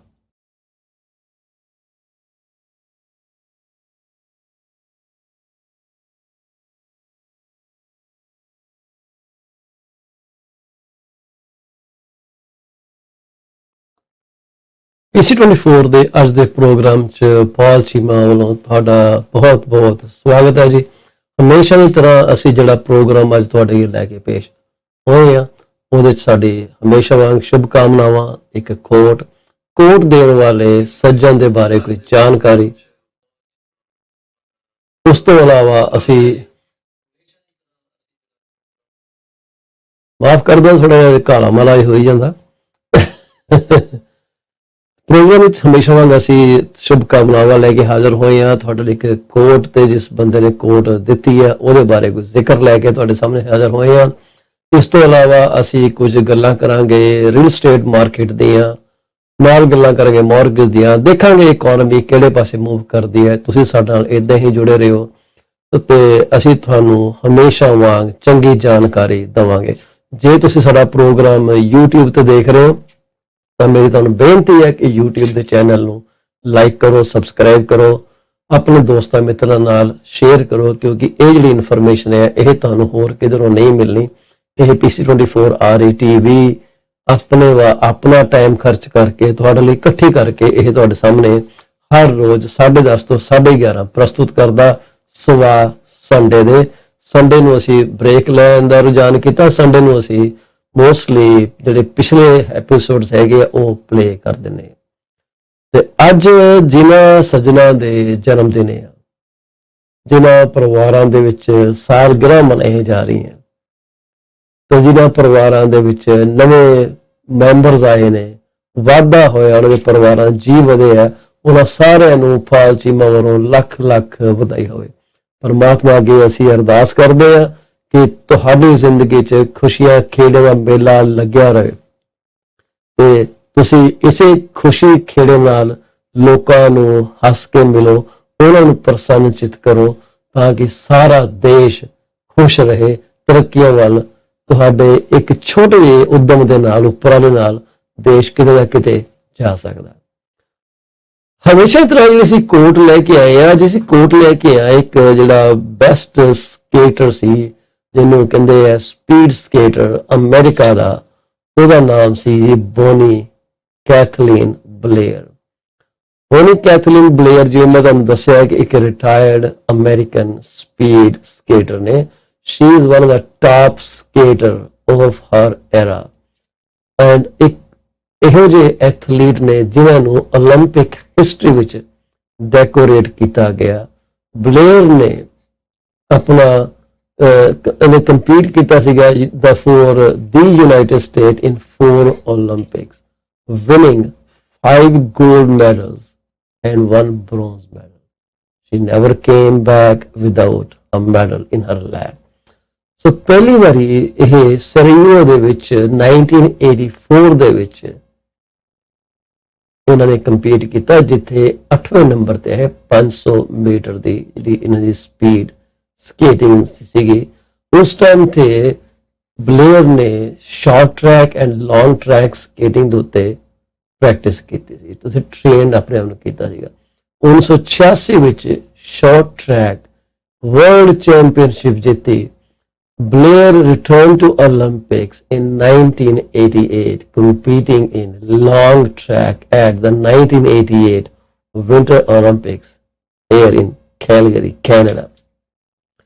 ਉੱਥੇ ਨੇ ਫਸਟ ਓਲੰਪਿਕ ਗੋਲਡ ਮੈਡਲ ਜਿੱਤਿਆ 500 ਮੀਟਰ ਦੀ ਸਪੀਡ ਸਕੇਟਿੰਗ ਦੇ ਵਿੱਚ, ਤੇ ਇੱਕ ਬ੍ਰੌਂਜ਼ ਮੈਡਲ ਜਿੱਤਿਆ ਇਨ 1000 ਮੀਟਰ ਸਪੀਡ ਸਕੇਟਿੰਗ ਦੇ।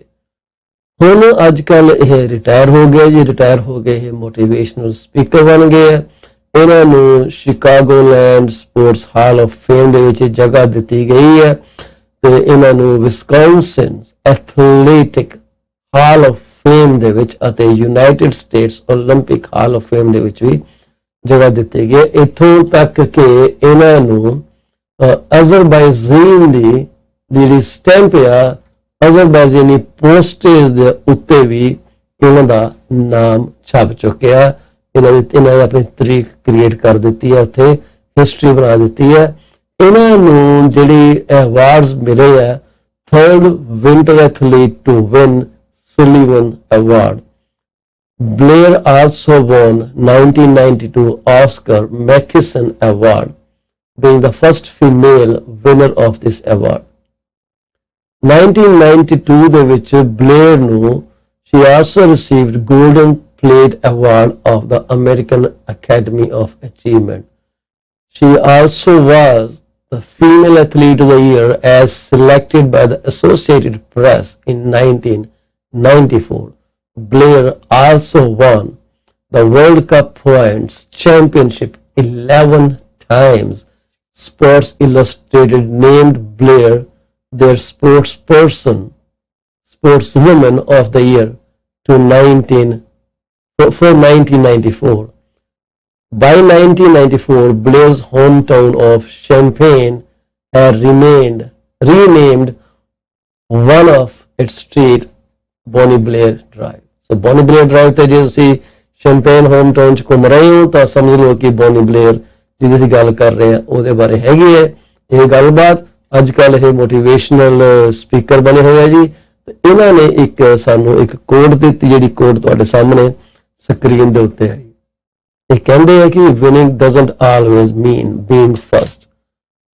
Winning means you are doing better than you have done before. ਇੱਕ ਕਨਸੈਪਟ, ਇੱਕ ਸੋਚ ਹਰ ਇੱਕ ਇਨਸਾਨ ਦੀ ਵੱਖੋ ਵੱਖਰੀ ਹੁੰਦੀ ਹੈ। ਉਹ ਕਹਿੰਦੇ ਜਿੱਤਣ ਦਾ ਮਤਲਬ ਇਹ ਨਹੀਂ ਕਿ ਤੁਸੀਂ ਪਹਿਲੇ ਨੰਬਰ ਤੇ ਆ ਗਏ, ਜਿੱਤਣ ਦਾ ਮਤਲਬ ਇਹ ਵੀ ਹੈਗਾ ਕਿ ਤੁਸੀਂ ਪਹਿਲਾਂ ਨਾਲੋਂ ਵਧੀਆ ਕੰਮ ਕੀਤਾ। ਇਸ ਸੋਚ ਦੇ ਨਾਲ ਅਸੀਂ ਆਪਣੇ ਪ੍ਰੋਗਰਾਮ 'ਚ ਅੱਗੇ ਵਧਣ ਚਾਹਾਂਗੇ। ਜਿਵੇਂ ਕਿ ਸਾਨੂੰ ਪਤਾ ਹੈ ਕਿ ਹਾਊਸਿੰਗ ਮਾਰਕੀਟ ਜਿਹੜੀ ਹੈ ਉਹ ਇੱਦਾਂ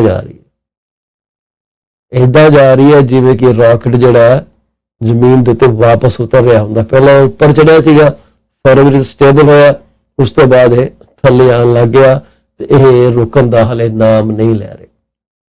ਅਸੀਂ ਕੱਲ ਦੀ ਇੱਕ ਰਿਪੋਰਟ ਵਿੱਚ ਜ਼ਿਕਰ ਕੀਤਾ ਸੀ ਕਿ ਬੈਂਕ ਆਫ ਕੈਨੇਡਾ ਨੂੰ ਕੋਈ ਪ੍ਰੋਬਲਮ ਨਹੀਂ ਗੀ ਜੇ ਉਹਦੇ ਹਾਈ ਰੇਟ ਕਰਕੇ ਕੈਨੇਡਾ ਰਿਸੈਸ਼ਨ ਦੇ ਵਿੱਚ ਚਲਾ ਜਾਂਦਾ। कि ये सॉफ्ट लैंडिंग होएगी, कि ये हार्ड लैंडिंग होएगी, कि ये ਜਿਹੜੀ ਆਪਣੀ मीडियम इंटेंसिटी ਦੀ ਹੋਏਗੀ रिसेशन।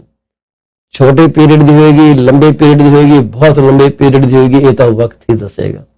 ਪਰ ਇੰਨਾ ਜ਼ਰੂਰ ਆ ਕਿ ਬੈਂਕ ਆਫ ਕੈਨੇਡਾ ਨੇ ਜੀ ਤੋੜ ਲਾ ਦਿੱਤਾ ਆਪਣਾ ਕਿ ਜਿਹੜੀ ਇਨਫਲੇਸ਼ਨ ਦੀ ਜਿਹੜੀ ਬੈਕਬੋਨ ਹੈ, ਰੀੜ੍ਹ ਦੀ ਹੱਡੀ ਹੈ, ਉਹਨੂੰ ਕਿੱਦਾਂ ਤੋੜਿਆ ਜਾ ਸਕੇ। ਉਹਦਾ ਰਿਜ਼ਲਟ ਜਿਹੜਾ ਸਾਨੂੰ ਦਿਖ ਰਿਹਾ, ਉਹ ਦਿਖ ਰਿਹਾ ਕਿ ਬੈਂਕ ਲਗਾਤਾਰ ਬਹੁਤ ਜ਼ਿਆਦਾ ਰੇਟਾਂ ਉੱਤੇ ਵਾਧਾ ਕਰ ਰਿਹਾ। ਜਿਹੜਾ ਇਹਦਾ ਪਾਲਿਸੀ ਰੇਟ ਆ, ਜਿਹਨੂੰ ਓਵਰਨਾਈਟ ਲੈਂਡਿੰਗ ਰੇਟ ਵੀ ਕਹਿੰਦੇ ਆ, ਸਿਰਫ ਕੱਲ੍ਹ ਨੂੰ ਦਿਨੇ ਆ, ਪਰਸੋਂ ਤੁਹਾਡੇ ਅੱਗੇ ਨਵਾਂ ਪਾਲਿਸੀ ਰੇਟ ਆਊਗਾ ਤੇ ਬਹੁਤ ਜ਼ਿਆਦਾ ਕਿਆਸ ਅੜਾਈਆਂ ਲਗਾਈਆਂ ਜਾ ਰਹੀਆਂ ਨੇ ਕਿ ਇਹ 75 ਬੇਸਿਸ ਪੁਆਇੰਟ ਤੋਂ ਥੱਲੇ ਨਹੀਂ ਹੋਏਗਾ। ਜਦੋਂ ਤੱਕ ਅਨਾਉਂਸਮੈਂਟ ਨਹੀਂ ਹੁੰਦੀ, ਇਹ ਸਾਰੇ ਇੱਕ ਤੁਸੀਂ ਕਹਿ ਲਓ ਕਿ ਇੱਕ ਐਜੂਕੇਟਿਡ ਗੈਸ ਵਰਕ ਦੇ ਤੌਰ ਤੇ ਟ੍ਰੀਟ ਕਰਨੇ ਚਾਹੀਦੇ ਆ। ਪਰ 13 ਜੁਲਾਈ ਦੀ ਅਨਾਉਂਸਮੈਂਟ ਦਾ ਜਿਹੜਾ ਅਸਰ ਆ, ਇਹ 13 ਜੁਲਾਈ ਨੂੰ ਹੀ ਨਹੀਂ ਪੈਣਾ, ਇਹਦਾ ਅਸਰ ਆਲਰੇਡੀ ਮਾਰਕੀਟ ਉੱਤੇ ਪਿਛਲੇ ਮਹੀਨੇ ਤੋਂ ਪੈ ਗਿਆ। ਜਦ ਪਿਛਲੀ ਅਨਾਉਂਸਮੈਂਟ ਹੋਈ ਸੀ, ਉਸ ਤੋਂ ਬਾਅਦ ਲੋਕਾਂ ਨੇ ਇਹ ਦੇਖ ਲਿਆ ਕਿ ਵੀ ਰੇਟ ਹੋਰ ਡਿੱਗਣਗੇ ਤੇ ਜੁਲਾਈ ਦੀ ਅਨਾਉਂਸਮੈਂਟ ਦੇ ਵਿੱਚ ਇਹਨਾਂ ਦਾ ਹੋਰ ਗਿਰਾਵਟ ਆਉਣ ਦੇ ਨਾਲ ਕੀ ਹੈ, ਲੋਕਾਂ ਨੇ ਆਪਣੇ ਮਕਾਨਾਂ ਦੇ ਉੱਤੇ ਆਲਰੇਡੀ ਐਡਜਸਟਮੈਂਟਸ ਪ੍ਰਾਈਸ ਦੇ ਕਰਨੀ ਸ਼ੁਰੂ ਕਰ ਦਿੱਤੀ। ਜਿਹੜਾ ਮਕਾਨ 12 ਲੱਖ ਦਾ ਵਿਕ ਸਕਦਾ ਸੀਗਾ, ਜੇ ਲਿਸਟ ਹੋਇਆ ਤਾਂ ਉਹਨਾਂ ਨੇ ਆਲਰੇਡੀ ਨੂੰ 9 ਲੱਖ ਜਾਂ 1 ਮਿਲੀਅਨ ਦੇ ਪ੍ਰਾਈਸ ਤੇ ਆਲਰੇਡੀ ਉਹਨੂੰ ਲਗਾ ਦਿੱਤਾ ਥਾ ਕਿ ਜਿਹਦੀ ਕਲੋਜ਼ਿੰਗ ਜੁਲਾਈ 13 ਤੋਂ ਬਾਅਦ ਹੋਣੀ ਹੈ, ਉਹਨੂੰ ਕੋਈ ਮੁਸ਼ਕਲ ਦਾ ਸਾਹਮਣਾ ਨਾ ਕਰਨਾ ਪੈ ਜਾਵੇ। ਕੁਝ ਕੁ ਲਿਸਟਿੰਗਾਂ ਹੋਣਗੀਆਂ ਜਿੱਥੇ ਕਿ ਸੈਲਰਸ ਹਲੇ ਵੀ ਉਸੇ ਰੁਝਾਨ 'ਚ ਤੁਰੇ ਫਿਰਦੇ ਆ ਕਿ ਨਹੀਂ ਯਾਰ, ਮੇਰੇ ਗੁਆਂਢੀ ਨੇ ਤਾਂ 18 ਦਾ ਵੇਚਿਆ ਜੀ, ਮੈਂ ਹੁਣ 11 ਦਾ ਕਿਉਂ ਵੇਚਾਂ। ਤੁਹਾਨੂੰ ਕੁਝ ਲਿਸਟਿੰਗਾਂ ਮਿਲ ਜਾਣਗੀਆਂ, ਪਰ ਉਹ ਜਿਹੜੇ ਸੈਲਰਸ ਹੈਗੇ ਆ, ਇਹਨੇ ਮੋਟੀਵੇਟਿਡ ਨਹੀਂਗੇ ਕਿ ਉਹ ਇਸ ਚੀਜ਼ ਨੂੰ ਸਮਝ ਲੈਣ ਕਿ ਭਾਈ ਮਾਰਕੀਟ ਕੱਲ ਵਾਲੀ ਨਹੀਂ ਰਹੀ। ਕਹਿੰਦੇ ਆ ਕਿ 2022 ਦੇ ਐਂਡ ਦੇ ਵਿੱਚ ਹੋਰ ਪ੍ਰਾਈਸ ਡਿੱਗਣਗੇ ਤੇ ਉਸ ਤੋਂ ਬਾਅਦ 2023 ਦੇ ਵਿੱਚ ਜੇ ਰਿਸੈਸ਼ਨ ਆਇਆ ਤੇ ਸ਼ਾਰਟ ਡਿਊਰੇਸ਼ਨ ਰਹੂਗਾ, ਮਾਈਲਡ ਇੰਟੈਂਸਿਟੀ ਦਾ ਰਹੂਗਾ ਤੇ ਉਹਦੇ ਨਾਲ ਜੋ ਬੈਂਕ ਜਿਹੜੇ ਆ ਉਸ ਤੋਂ ਬਾਅਦ ਰੇਟ ਘਟਾਉਣੇ ਸ਼ੁਰੂ ਕਰ ਦੇਣਗੇ ਜਦੋਂ ਇਨਫਲੇਸ਼ਨ ਇੱਕ ਵਾਰੀ ਉਹਨਾਂ ਦੀ ਮੁੱਠੀ 'ਚ ਆ ਗਈ। ਇਨਫਲੇਸ਼ਨ ਨੂੰ ਮੁੱਠੀ 'ਚ ਲੈ ਕੇ ਆਉਣ ਲਈ ਪੂਰਾ ਜੀ ਜਾਨ ਨਾਲ ਸਾਰੇ ਇੰਸਟੀਚਿਊਟ ਲੱਗੇ ਹੋਏ ਆ। ਉਹ ਚਾਹੁੰਦੇ ਹੀ ਨਹੀਂ ਕਿ ਤੁਸੀਂ ਮਨੀ ਬੋਰੋ ਕਰੋ, ਪਰ ਜੇ ਤੁਸੀਂ ਮਨੀ ਬੋਰੋ ਕਰੋਗੇ ਤਾਂ ਤੁਹਾਨੂੰ ਹਾਈ ਰੇਟ ਦੇਣਾ ਪਵੇਗਾ। ਹੁਣ ਜਿਹੜੇ ਬੰਦੇ ਹਾਈ ਰੇਟ ਦੇ ਸਕਦੇ ਆ, ਉਹਨਾਂ ਲਈ ਘੱਟ ਕੀਮਤ ਤੇ ਮਕਾਨ ਬਾਈ ਕਰਨਾ ਹੋ ਸਕਦਾ ਠੀਕ ਹੋਵੇ, ਪਰ ਜਿਹੜੇ ਬੰਦੇ ਵੱਧ ਰੇਟ ਨਹੀਂ ਦੇਣਾ ਚਾਹੁੰਦੇ, ਉਹਨਾਂ ਲਈ ਘੱਟ ਰੇਟ ਉੱਤੇ ਵੀ ਮਕਾਨ ਉਪਲਬਧ ਨਹੀਂ ਹੋਣਗੇ। ਜੇ ਤੁਸੀਂ ਮਕਾਨ ਲੈਣਾ ਚਾਹੁੰਦੇ ਹੋ ਤਾਂ ਤੁਹਾਨੂੰ ਅੱਜ ਆਪਣੇ ਸਾਰੇ ਆਪਸ਼ਨ ਯੂਜ਼ ਕਰ ਲੈਣੇ ਚਾਹੀਦੇ ਆ। ਦੇਖ ਲੈਣਾ ਚਾਹੀਦਾ ਕਿ ਮੈਂ ਇਹ ਕਰਾਂ ਤਾਂ ਮੇਰਾ ਇਹ ਮੰਥਲੀ ਕਮਿਟਮੈਂਟ ਹੈ, ਮੈਂ ਇਹ ਕਰਾਂ ਤਾਂ ਮੇਰੀ ਇਹ ਮੰਥਲੀ ਕਮਿਟਮੈਂਟ ਹੈ। ਅੱਜ ਹੀ ਟਾਈਮ ਹੈ, ਤੁਸੀਂ ਆਪਣੇ ਆਪ ਨੂੰ ਰੀਇਵੈਲੂਏਟ ਜ਼ਰੂਰ ਕਰੋ।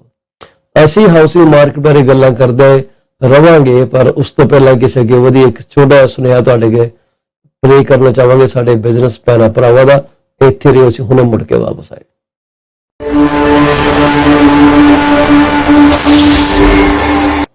Are you looking for a reliable legal office that can handle your closing in the most effective manner?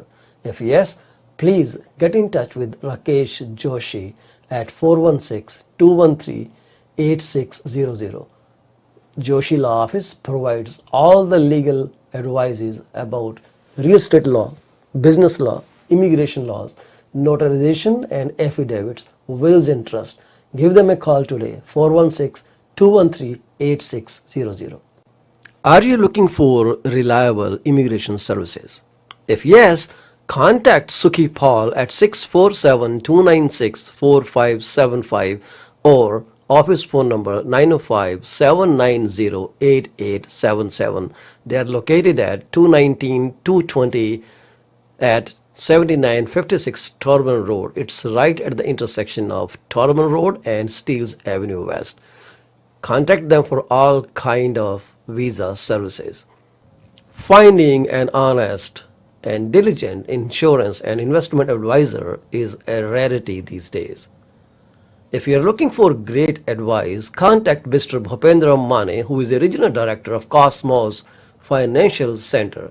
They are located at Union number 830 Top Flight Drive, Mississauga. The phone number to call is 647-448-6229. Give them a call today. Is your business suffering from performance? If yes, it is the right time to call Ravinder Duggi at 416-807-7986. She will find out the weak points and the points where the performance issues are paramount and help you fix those issues. Give her a call today. Do not be late.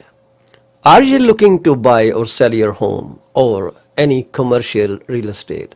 If yes, call me today at 647-333-2273 or 647-328-3279. I provide services in real estate and mortgages. I am mortgage broker with Akal Mortgages Inc., where when we say yes, we stand behind our promise. Reach out to me today. Do you want to shop right without burning your pockets? If yes, please visit Manisha Discount Warehouse at 377 Burnhamthorpe Road, East Mississauga, Ontario. They are the best. They have all kind of Indian, Pakistani and other local stuff that you can buy at literally throwaway prices. Contact them at 905-361-0773. Manisha Discount Warehouse. D.P. Jain is a well-known name in the fields of accounting. You can contact him today at his cell number 416-305-0080 or his office number 905-790-9327. Once you start working with him, you will never want to leave him. He is 5-star professional. Call him today. D.P. Jain Professional Corporation. PC24-RETV is heard over so many different channels. If you want to promote your business for free, call me at 647-333-2273. You can also send your artwork to contact@paulchima.com. We are here to be partners in your business success. 647-333-2273.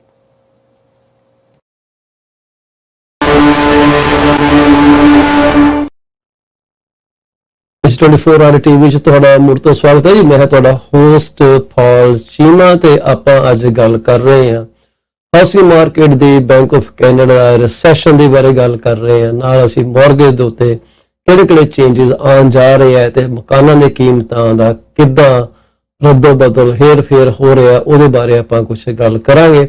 ਜੇ ਤੁਸੀਂ ਸਾਡਾ programme YouTube ਤੇ ਦੇਖ ਰਹੇ ਹੋ ਤਾਂ ਕਿਰਪਾ ਕਰਕੇ ਸਾਡੇ YouTube ਚੈਨਲ ਜਿਹੜਾ ਕਿ PC24-RETV ਦੇ ਨਾਂ ਨਾਲ ਬਣਾਇਆ ਗਿਆ ਉਹਨੂੰ ਤੁਸੀਂ ਲਾਈਕ ਕਰੋ, ਸਬਸਕ੍ਰਾਈਬ ਕਰੋ ਤੇ ਆਪਣੇ ਦੋਸਤਾਂ ਮਿੱਤਰਾਂ ਦੇ ਨਾਲ ਉਹਨੂੰ ਤੁਸੀਂ ਸ਼ੇਅਰ ਵੀ ਕਰੋ। ਅਸੀਂ ਤੁਹਾਡੇ ਬਹੁਤ ਬਹੁਤ ਸ਼ੁਕਰਗੁਜ਼ਾਰ ਹੋਵਾਂਗੇ ਕਿ ਤੁਸੀਂ ਸਾਨੂੰ ਸਪੋਰਟ ਕੀਤੀ। ਅਸੀਂ ਦੇਖ ਰਹੇ ਹਾਂ ਕਿ ਪਿਛਲੇ ਇੱਕ ਹਫ਼ਤੇ ਦੇ ਕਾਰਵਾਈ ਰੀਅਲ ਸਟੇਟ ਦੇ ਵਿੱਚ ਕੀ ਹੋਈ ਹੈ।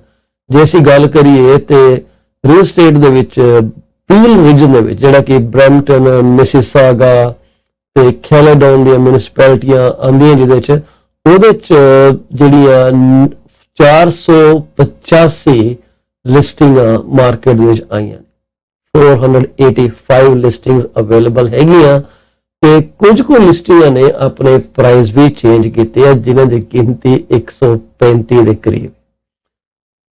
135 ਲਿਸਟਿੰਗਾਂ ਨੇ ਪ੍ਰਾਈਸ ਚੇਂਜ ਕੀਤੇ ਆ ਤੇ ਕਈਆਂ ਨੇ ਪ੍ਰਾਈਸ ਜਿਹੜੇ ਆ ਉੱਪਰ ਨੂੰ ਵਧਾਏ ਆ, ਕਈਆਂ ਨੇ ਪ੍ਰਾਈਸ ਜਿਹੜੇ ਆ ਥੱਲੇ ਨੂੰ ਵਧਾਏ ਆ, ਪਰ ਮੋਸਟਲੀ ਮਕਾਨਾਂ ਦੀ ਕੀਮਤਾਂ ਜਿਹੜੀਆਂ ਨੇ ਉਹ ਥੱਲੇ ਨੂੰ ਹੀ ਆਈਆਂ। ਜਿਵੇਂ ਕਿ ਜੇ ਮੈਂ ਤੁਹਾਨੂੰ ਦੱਸਾਂ ਕਿ ਇੱਕ ਮਕਾਨ ਲੱਗਾ ਸੀਗਾ 55 ਰਿਜ ਹਿਲ ਡਰਾਈਵ ਦੇ ਉੱਤੇ ਜਿਹਦਾ ਰੇਟ 1.9 ਮਿਲੀਅਨ ਤਕਰੀਬਨ $2 ਮਿਲੀਅਨ ਲਗਾਇਆ ਗਿਆ ਸੀਗਾ पर इस वेले ਉਹਦਾ नवा प्राइस ਜਿਹੜਾ 1.4 मिलियन लगाया गया। $5 लाख ਦਾ ਸਿੱਧਾ ਹੀ प्राइस ड्रॉप किया गया जी। ਇਹ ਮਕਾਨ ਦੀ ਜਿਹੜਾ ਐਡਰੈਸ ਹੈਗਾ ਰਿਜ ਹਿਲ ਡਰਾਈਵ ਦੇ ਉੱਤੇ ਜੀ 55, ਮੇਰੀ ਲਿਸਟਿੰਗ ਨਹੀਂ ਕਿਸੇ ਹੋਰ ਦੀ ਲਿਸਟਿੰਗ ਹੈ ਜੀ। ਉਸ ਤੋਂ ਇਲਾਵਾ ਇੱਕ ਪ੍ਰਾਈਸ ਜਿਹੜਾ ਮਕਾਨ 8,99,000 ਲੱਗਾ ਸੀਗਾ ਐਡਿੰਗਟਨ ਕ੍ਰਿਸੈਂਟ ਦੇ ਉੱਤੇ ਨੰਬਰ 95, ਉਹਦਾ ਪ੍ਰਾਈਸ 8,99,000 ਤੋਂ ਬਦਲ ਕੇ $1,49,000 ਕਰ ਦਿੱਤਾ ਗਿਆ। ਸੋ ਇਹ ਮਕਾਨ ਦਾ ਰੇਟ ਵਧਿਆ। ਦੂਜੇ ਦਾ ਮਕਾਨ ਦਾ ਰੇਟ ਤੁਹਾਨੂੰ ਮੈਂ ਦੱਸਿਆ ਕਿ ਬਹੁਤ ਜ਼ਿਆਦਾ ਘਟਾਇਆ ਗਿਆ। ਇਸ ਕਰਕੇ ਮਾਰਕੀਟ ਜਿਹੜੀ ਹੈ ਉਹ ਐਕਸਪੈਰੀਮੈਂਟਲ ਬੇਸ ਤੇ ਚੱਲ ਰਹੀ ਹੈ। ਸੈਲਰ ਵੀ ਤਜਰਬਾ ਕਰ ਰਹੇ ਹੈ ਕਿ ਜੀ ਮਕਾਨਾਂ ਦੀਆਂ ਕੀਮਤਾਂ ਕਿੱਦਾਂ ਚੱਲ ਰਹੀਆਂ, ਉਸੇ ਹਿਸਾਬ ਨਾਲ ਉਹਨਾਂ ਨੇ ਆਪਣੇ ਕੀਮਤਾਂ ਦਾ ਹਿਸਾਬ ਕਿਤਾਬ ਰੱਖਿਆ।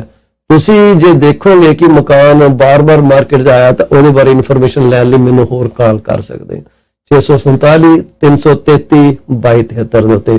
ਅਸੀਂ ਆਪਣੇ ਪ੍ਰੋਗਰਾਮ ਤੁਹਾਨੂੰ ਦੱਸਣਾ ਚਾਹਾਂਗੇ ਕਿ ਇਹ ਪ੍ਰੋਗਰਾਮ ਕਿਸੇ ਤਰ੍ਹਾਂ ਦੀ ਕੋਈ ਚੀਜ਼ ਸੈਲ ਨਹੀਂ ਕਰਦਾ, ਇਹ ਸਿਰਫ ਮਾਫ ਕਰਨਾ ਹੀ ਮੈਂ ਹੁਣੇ ਵਾਪਸ ਆਇਆ। ਹਾਊਸਿੰਗ ਮਾਰਕੀਟ ਦੇ ਬੈਂਕ ਆਫ ਕੈਨੇਡਾ ਸੈਸ਼ਨ ਦੇ ਬਾਰੇ ਗੱਲ ਕਰ ਰਹੇ ਹਾਂ, ਨਾਲ ਅਸੀਂ ਮੌਰਗੇਜ ਦੇ ਉੱਤੇ ਕਿਹੜੇ ਚੇਂਜਸ ਆਉਣ ਜਾ ਰਹੇ ਹੈ ਤੇ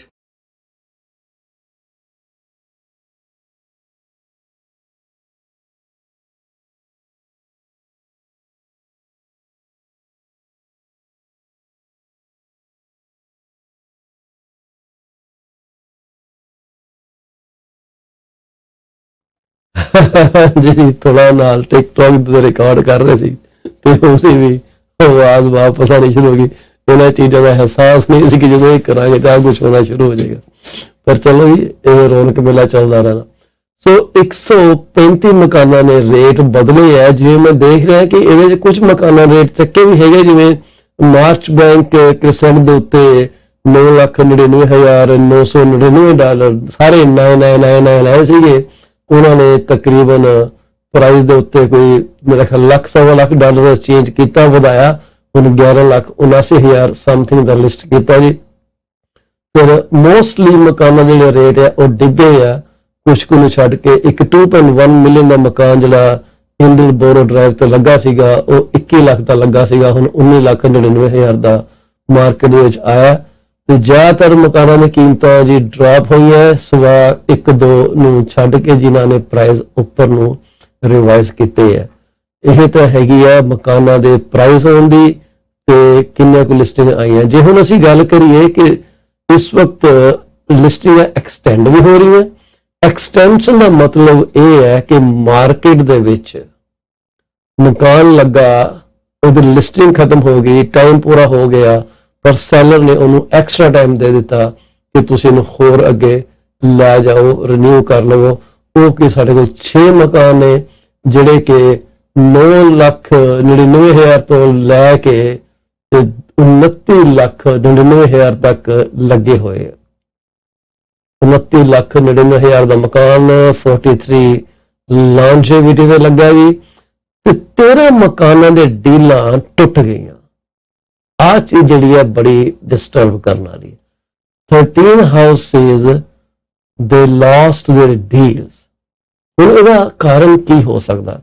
ਇਹਦਾ ਸਭ ਤੋਂ ਵੱਡਾ ਕਾਰਨ ਤੇ ਇਹ ਹੋ ਸਕਦਾ ਹੈ ਕਿ ਜਦੋਂ ਇਹਨਾਂ ਨੇ ਆਫਰ ਦਿੱਤੇ ਸੀਗੇ, ਫੋਰ ਐਗਜ਼ਾਮਪਲ ਮੈਂ ਇੱਕ ਲਿਸਟਿੰਗ ਪਿਕ ਕਰਦਾ ਤੁਹਾਡੀ ਨੌਲੇਜ ਵਾਸਤੇ, ਜਿਹੜੀ DFT ਹੋਈ ਹੈ, ਉਹਨਾਂ ਦਾ ਜਿਹੜਾ 120 ਦਿਨ ਪ੍ਰਾਪਰਟੀ ਉਹ ਮਾਰਕੀਟ ਤੇ ਰਹੀ ਹੈ।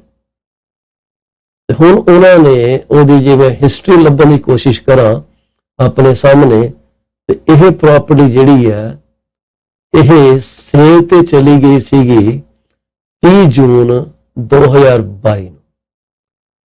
ਉਸ ਤੋਂ ਬਾਅਦ 6 ਜੁਲਾਈ ਨੂੰ ਇਹ ਲਿਸਟਿੰਗ ਜਿਹੜੀ ਹੈ ਮਾਰਕੀਟ ਚੋਂ ਜਿਹੜੀ ਹੈ ਇਹਦੀ ਜੋ ਆਫਰ ਸੀਗਾ ਉਹ ਸਿਰੇ ਨਹੀਂ ਲੱਗਿਆ, ਉਹ ਡੀਲ ਫੈਲ ਥਰੂ ਹੋ ਗਈ। ਡੀਲ ਫੈਲ ਥਰੂ ਦਾ ਮਤਲਬ ਇਹ ਹੁੰਦਾ ਹੈ ਕਿ ਜੀ ਇਹ ਕਿਸੇ ਵਜ੍ਹਾ ਕਰਕੇ ਸਿਰੇ ਨਹੀਂ ਲੱਗੀ। ਸੌਰੀ 30 ਜੂਨ ਨੂੰ ਉਹਦੀ ਕਲੋਜ਼ਿੰਗ ਡੇਟ ਸੀ, ਇਹਦੀ ਕਲੋਜ਼ਿੰਗ ਡੇਟ ਹੋਈ ਨਹੀਂ। 29 ਅਪ੍ਰੈਲ ਨੂੰ ਇਹ ਵਿਕੀ ਸੀਗੀ, 30 ਜੂਨ ਨੂੰ ਦੀ ਕਲੋਜ਼ਿੰਗ ਸੀਗੀ, ਤੇ ਇਹ ਜਿਹੜੀ ਹੈ 6 ਜੁਲਾਈ ਨੂੰ ਮਾਰਕੀਟ ਵਿੱਚ ਜਿਹੜੀ ਵਿਕ ਨਹੀਂ ਸਕੀ, DFT ਹੋ ਗਈ। ਇਹਦੀ ਜਿਹੜੀ ਮੈਂ ਤੁਹਾਨੂੰ ਵਜ੍ਹਾ ਦੱਸ ਦਿੰਦਾ, ਉਹ ਇੱਕੋ ਹੋ ਸਕਦੀ ਹੈ ਕਿ ਫਾਈਨੈਂਸਿੰਗ ਦਾ ਜਿਹੜਾ ਚੱਕਰ ਆ ਉਹ ਪੈ ਗਿਆ। ਠੀਕ ਹੈ। ਇਸੇ ਤਰ੍ਹਾਂ ਅਸੀਂ ਨੋਟਿਸ ਪੇਜ ਜਿਹੜਾ ਸਾਡੇ ਕੋਲ ਹੈਗਾ, ਅਸੀਂ DFT ਦੀ ਇੱਕ ਹੋਰ ਲਿਸਟਿੰਗ ਬਾਰੇ ਤੁਹਾਡੇ ਨਾਲ ਡਿਸਕਸ ਕਰਨਾ ਚਾਹੀਏ। ਉਹਦੇ ਵਿੱਚ ਕੀ ਹੈ ਕਿ ਮੈਂ ਹੁਣ ਇੱਕ ਲਿਸਟਿੰਗ ਚੱਕਣ ਲੱਗਾ ਜਿਹੜੀ 18,99,000 ਦੀ ਹੈਗੀ।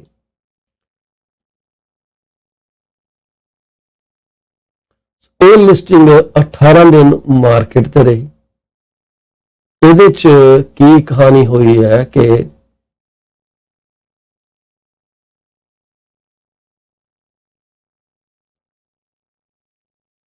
24 ਮਾਰਚ ਨੂੰ ਇਹ ਪ੍ਰਾਪਰਟੀ ਸੈੱਲ ਹੋਈ।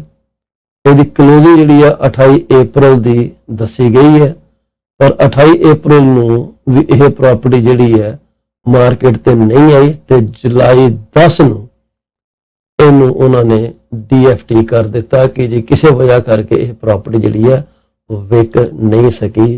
ਹੁਣ ਜੇ ਤੁਸੀਂ ਸਿਆਣੇ ਹੋ ਤਾਂ ਤੁਹਾਨੂੰ ਇਸ ਚੀਜ਼ ਦਾ ਪਤਾ ਲੱਗ ਜਾਣਾ ਚਾਹੀਦਾ ਕਿ ਇਹ ਸਾਰੀਆਂ ਉਹ ਪ੍ਰਾਪਰਟੀਆਂ ਨੇ ਜਿਨ੍ਹਾਂ ਦੀ ਸੇਲ ਅਪ੍ਰੈਲ ਜਾਂ ਅਪ੍ਰੈਲ ਤੋਂ ਪਹਿਲਾਂ ਦੀ ਮੋਸਟਲੀ ਹੋਈ ਹੈ ਕਿਉਂਕਿ ਉਸ ਤੋਂ ਬਾਅਦ ਤੇ ਮਾਰਕੀਟ ਦਾ ਰੁਝਾਨ ਹੀ ਸਾਰਾ ਬਦਲ ਗਿਆ। ਉਸ ਤੋਂ ਪਹਿਲਾਂ ਹੁਣ ਇੱਕ ਲਿਸਟਿੰਗ ਹੋਰ ਤੁਹਾਡੇ ਅੱਗੇ ਮੈਂ ਸ਼ੇਅਰ ਕਰਨ ਲੱਗਾ।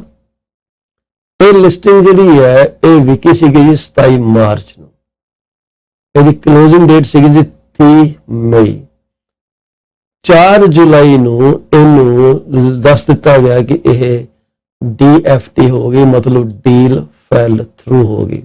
ਡੀਲ ਫੈਲ ਥਰੂ ਦਾ ਵਜ੍ਹਾ ਜਿਹੜੀ ਮੈਂ ਤੁਹਾਨੂੰ ਦੱਸਦਾ ਮੇਜਰ ਕੀ ਹੋ ਰਹੀ ਹੈ ਕਿ ਉਦੋਂ ਲੋਕਾਂ ਨੇ ਜਿਨ੍ਹਾਂ ਨੇ 3 ਮਹੀਨੇ ਦੇ ਕਲੋਜ਼ਿੰਗਾਂ ਲਿੱਤੀਆਂ ਸੀਗੀਆਂ, ਉਹਨਾਂ ਨੂੰ ਇਸ ਚੀਜ਼ ਦਾ ਅਹਿਸਾਸ ਨਹੀਂ ਸੀਗਾ ਕਿ ਮਾਰਕੀਟ ਇੰਨੀ ਜ਼ਿਆਦਾ ਚੇਂਜ ਹੋ ਜਾਏਗੀ। ਉਹਨਾਂ ਨੇ ਉਸ ਵੇਲੇ ਜਦੋਂ ਮਕਾਨ ਲਿੱਤੇ ਆ ਚੰਗੀ ਉਮੀਦ ਨਾਲ ਲਿੱਤੇ ਸੀਗੇ ਕਿ ਬੈਂਕ ਇਹਨਾਂ ਨੂੰ ਅਪਰੂਵ ਕਰ ਦੇਗਾ। ਬੈਂਕ ਅਪਰੂਵਲ ਕਰ ਵੀ ਦਿੰਦਾ, ਦਿੱਤੀ ਵੀ ਇਹਨੇ ਅਪਰੂਵਲ, ਪਰ ਜ਼ਰੂਰੀ ਨਹੀਂ ਕਿ ਅਪਰੇਜ਼ਲ ਸੇਮ ਟਾਈਮ ਤੇ ਕੀਤਾ ਗਿਆ ਹੋਵੇ। So when they didn't do appraisal at the same time, now when it comes closer to closing date, the bank may have ordered an appraisal, and appraised value now is coming very low. If you paid $1.8 million on a property and that being appraised for, let's say, $1.5 or $1.3 million, it is very difficult for a buyer to compensate the shortfall. They have no resources. They will not even get a private funding because private mortgage people will also look at equity level. If equity is negative, they are not going to fund the deal. So ਇਸੇ ਲਈ ਮੈਂ ਬਾਰ-ਬਾਰ ਇੱਕੋ ਗੱਲ ਕਹਿੰਦਾ ਆ ਰਿਹਾ ਪਿਛਲੇ ਲਗਾਤਾਰ ਕੁਝ ਦਿਨਾਂ ਤੋਂ ਕਿ ਤੁਸੀਂ ਪ੍ਰਾਪਰਟੀ ਬਾਏ ਕਰਨੀ ਹੈ ਹੁਣ ਐਂਟੀਸਪੇਟ ਕਰਕੇ ਕਿ ਕਲੋਜ਼ਿੰਗ ਟਾਈਮ ਦੇ ਉੱਤੇ ਇਹਦੀ ਕੀਮਤ ਕੀ ਹੋ ਸਕਦੀ ਹੈ ਅਪਰੇਜ਼ਡ ਵੈਲਿਊ ਦੇ ਹਿਸਾਬ ਨਾਲ। It is really very significant that you understand the repercussion of buying a property today at today's price, not at future price. Future price ਦੇ ਉੱਤੇ ਜਿਹੜੀਆਂ ਪ੍ਰਾਪਰਟੀਆਂ ਨੇ ਜੇ ਉਦਾਂ ਲੈ ਕੇ ਚੱਲੋਗੇ, ਮੰਨ ਲਓ ਅੱਜ ਪ੍ਰਾਪਰਟੀ 18 ਲੱਖ ਦੀ ਲੱਗੀ ਹੈ, ਤੁਹਾਨੂੰ ਪਤਾ ਹੈ ਕਿ 75 ਬੇਸਿਸ ਪੁਆਇੰਟ ਪਿਛਲੇ ਮਹੀਨੇ ਤੋਂ ਖਬਰ ਉੱਡ ਰਹੀ ਹੈ ਕਿ ਬੈਂਕ ਆਫ ਕੈਨੇਡਾ ਨੇ ਇਹ ਰੇਟ ਇਨਕਰੀਜ਼ ਕਰਨਾ ਹੈ 13 ਜੁਲਾਈ ਨੂੰ। ਤੁਸੀਂ 13 ਜੁਲਾਈ ਤੋਂ ਪਹਿਲਾਂ ਮਕਾਨ ਬਾਏ ਕਰਕੇ ਤੁਸੀਂ ਦੀ ਕਲੋਜ਼ਿੰਗ ਜਿਹੜੀ ਹੈ ਕਰਨ ਅਗਸਤ ਜਾਂ ਸਪਟੰਬਰ ਦੇ ਵਿੱਚ, you have to make sure you are budgeting for that shortfall. ਜਾਂ ਤੇ ਤੁਸੀਂ ਉਹਦੇ ਚ ਕਲਾਜ਼ ਲੈ ਕੇ ਚੱਲੋ ਕਿ ਜੇ ਅਪਰੇਜ਼ਡ ਵੈਲਿਊ ਘੱਟ ਆਈ, seller will adjust the price accordingly. ਕਿਉਂਕਿ ਅਪਰੇਜ਼ਡ ਵੈਲਿਊ ਤੁਹਾਡੇ ਹੱਥ 'ਚ ਹੈ ਨਹੀਂ, ਬੈਂਕ ਦੇ ਹੱਥ ਵਿੱਚ ਵੀ ਨਹੀਂ ਗਈ, ਥਰਡ ਪਾਰਟੀ ਨੇ ਅਪਰੇਜ਼ਲ ਕਰਨਾ and they do appraisal based on economic conditions as well.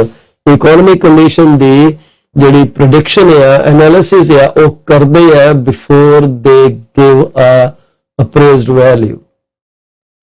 So ਜੇ ਤੁਸੀਂ clause ਪਾ ਲੈਂਦੇ ਹੋ, seller agree ਕਰ ਜਾਂਦਾ ਹੈ, you're okay with the sale, ਪਰ ਜੇ ਤੁਸੀਂ ਨਹੀਂ ਕਰਦੇ ਆ ਕੁਛ ਹੋਣਾ। ਤੁਹਾਡੇ ਸੁਪਨੇ ਦੇ ਮਕਾਨ 13 ਸੁਪਨੇ ਜਿਹੜੇ ਹੈ ਢਹਿ ਢੇਰੀ ਹੋ ਗਏ ਪਿਛਲੇ ਹਫਤੇ ਦੇ ਅੰਦਰ। ਇਹਨਾਂ ਲੋਕਾਂ ਨੇ ਪਤਾ ਨਹੀਂ ਕਿਹੜੀ ਉਮੀਦ ਦੇ ਨਾਲ ਇਹ ਮਕਾਨ ਖਰੀਦੇ ਹੈ। ਇਹ ਖਰੀਦੇ ਨਹੀਂ, ਇਹਨਾਂ ਨੇ ਮਕਾਨ ਆਪਣੇ ਵੇਚੇ ਵੀ ਹੋਣੇ ਆ, ਕਿਉਂਕਿ ਜਿਹੜੇ ਬੰਦੇ 18 ਲੱਖ ਦੇ ਜਾਂ 24 ਲੱਖ ਦੇ ਮਕਾਨ ਲੈ ਰਹੇ ਆ, ਉਹ ਤੁਸੀਂ ਇਮੇਜਿਨ ਕਰਕੇ ਚੱਲੋ ਕਿ ਪੁਰਾਣਾ ਮਕਾਨ ਸੈੱਲ ਕਰਕੇ ਹੀ ਅੱਗੇ ਲੈ ਰਹੇ। ਉਹ ਲਿਆ ਨਹੀਂ, ਉਹ ਵੇਚਿਆ ਨਹੀਂ, ਜਾਂ ਉਹ ਵੇਚਦਾ ਅਗਲਾ ਮਿਲ ਨਹੀਂ ਸਕਿਆ, ਹੁਣ ਆਪਾਂ ਜਿਹੜੇ ਆ ਫਸ ਗਏ। 13 ਸੁਪਨੇ ਟੁੱਟੇ ਆ, 13 ਸੁਪਨੇ, ਸਿਰਫ ਇਸ ਕਰਕੇ ਕਿ ਮਾਰਕੀਟ ਇੱਕਦਮ ਪਲੰਜ ਕਰ ਗਈ ਹੈ। ਕੀ ਇਹ ਲਿਸਟਿੰਗਾਂ ਮਾਰਕੀਟ 'ਚ ਵਾਪਸ ਆਈਆਂ? We can always check that out. ਪਰ ਇਸ ਵਕਤ ਜਿਹੜੀਆਂ ਕੰਡੀਸ਼ਨਲ ਸੋਲਡ ਪ੍ਰਾਪਰਟੀਜ਼ ਨੇ ਪੀਲ ਰੀਜਨ ਦੇ ਵਿੱਚ 78 ਹੈ।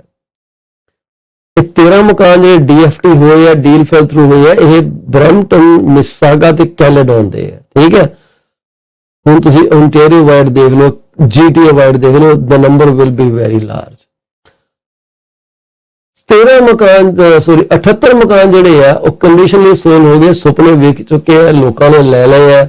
ਇੰਸਪੈਕਸ਼ਨ ਦੇ ਕੰਡੀਸ਼ਨਾਂ, ਫਾਈਨਲ ਦੇ ਕੰਡੀਸ਼ਨਾਂ, ਮਾਰਕੀਟ ਹੈਗੀਆਂ ਕੰਡੀਸ਼ਨਾਂ ਸਾਰੇ ਦੇਖ ਰਹੀ ਆ, ਸਾਰੇ ਕੰਡੀਸ਼ਨਲ ਸੇਲ ਆ। 78 ਕੰਡੀਸ਼ਨਲ ਸੇਲਸ ਕਿੱਥੇ ਸੀ ਪਹਿਲਾਂ ਕੰਡੀਸ਼ਨਾਂ? ਯਾਰ ਹੁਣ ਆ ਗਈਆਂ ਨਾ, ਪਿਛਲੇ ਪੀਰੀਅਡ ਦੇ ਦੇਖੀਏ ਤਾਂ ਕੰਡੀਸ਼ਨਾਂ ਦੇਖਿਆ ਨਹੀਂ ਕਿਸੇ ਨੂੰ। ਪਰ ਚੰਗੀ ਗੱਲ ਹੈ ਕਿ ਦਾਰ ਜਿਹੜਾ ਪ੍ਰੋਟੈਕਟਡ ਆ। ਉਸ ਤੋਂ ਇਲਾਵਾ ਜਿਹੜੇ ਮਕਾਨ ਵਿਕੇ ਆ, 152 ਮਕਾਨ ਵਿਕੇ।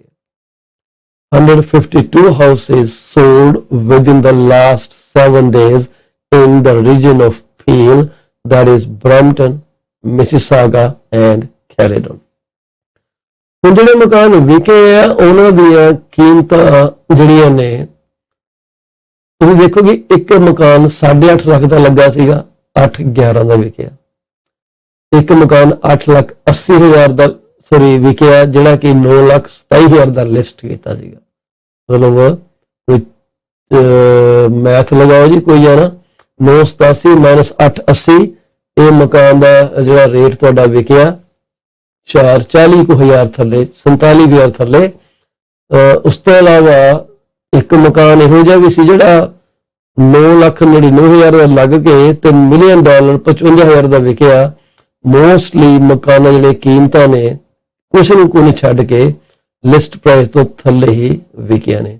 ਇਹ ਵੀ ਡਾਟਾ ਬੜਾ ਇੰਪੋਰਟੈਂਟ ਹੈ। ਇਹਦੇ ਬਾਰੇ ਆਪਾਂ ਥੋੜੀ ਅਗਲੇ ਐਪੀਸੋਡ ਤੋਂ ਬਾਅਦ ਥੋੜੀ ਤੋੜਪੰਨ ਕਰਨੀ ਸ਼ੁਰੂ ਕਰ ਦਾਂਗੇ ਕਿ ਇੱਕ ਹਫ਼ਤੇ ਦੇ ਵਿੱਚ ਇਹ ਡਾਟਾ ਕਿੱਦਾਂ ਮੈਨੀਪੂਲੇਟ ਹੋਇਆ, ਰਾਦਰ ਦੈਨ ਕਿ ਅਸੀਂ ਬੋਰਡ ਵੱਲੋਂ ਸਪਲਾਈ ਕੀਤਾ ਡਾਟਾ ਯੂਜ਼ ਕਰੀਏ। We can always use this data to give you a more pinpointed information. ਮਕਾਨਾਂ ਦੀਆਂ ਕੀਮਤਾਂ ਪਹਿਲਾਂ ਹੀ ਠੀਕ ਲੱਗੀਆਂ ਸੀਗੀਆਂ, ਜ਼ਿਆਦਾ ਫਰਕ ਨਹੀਂ ਪਿਆ, ਸਵਾ ਕੁਝ ਕੁ ਮਕਾਨਾਂ ਨੂੰ ਛੱਡ ਕੇ ਜਿਹੜੇ ਕਿ ਬਹੁਤ ਥੱਲੇ ਜਾ ਕੇ ਵਿਕੇ ਆ। ਹੱਟ ਲਈ ਦੇ ਉੱਤੇ ਮਕਾਨ 8.5 ਦਾ ਲੱਗਾ ਸੀ, 860 ਦਾ ਵਿਕ ਗਿਆ, ਬੜੀ ਵਧੀਆ ਗੱਲ ਹੈ ਜੀ। 7.5 ਦਾ ਲੱਗਾ ਸੀ, 690 ਦਾ ਵਿਕਿਆ, ਤਕਰੀਬਨ 50,000 ਦਾ ਫਰਕ ਪੈ ਗਿਆ। 7.879 ਦਾ ਵਿਕਿਆ, ਵਿਕ ਕੇ ਲੱਗ ਕੇ 830 ਦਾ ਵਿਕ ਗਿਆ।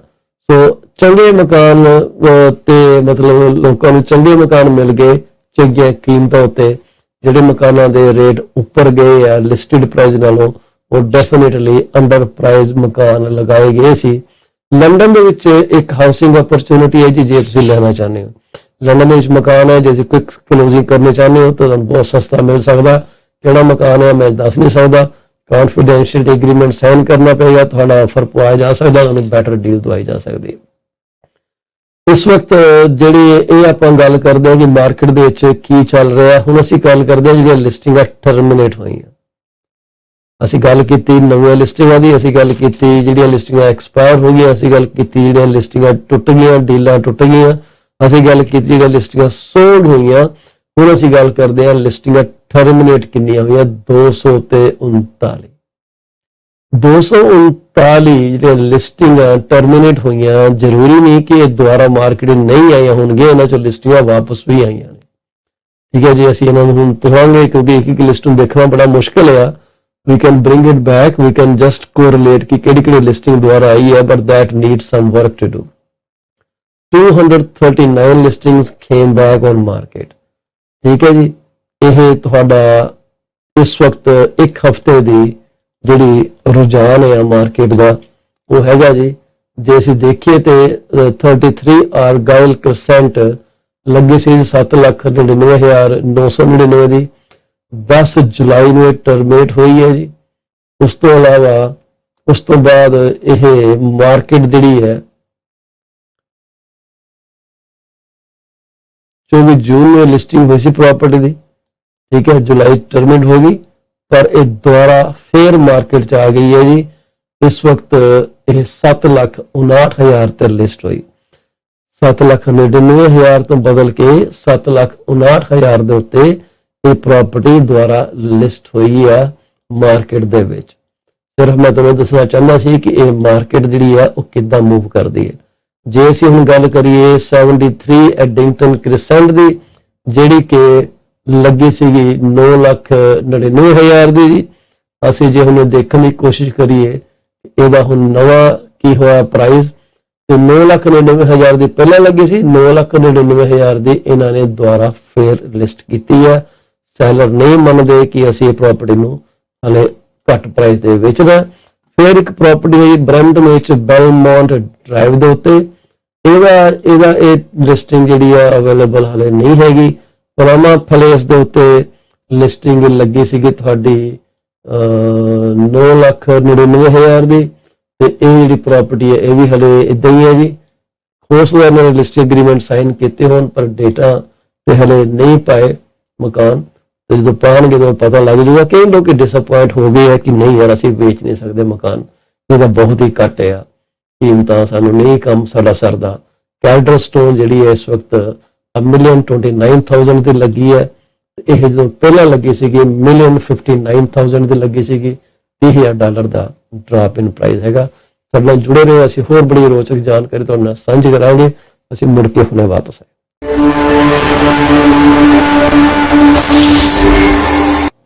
Are you looking for a reliable legal office that can handle your closing in the most effective manner? If yes, please get in touch with Rakesh Joshi at 416-213-8600.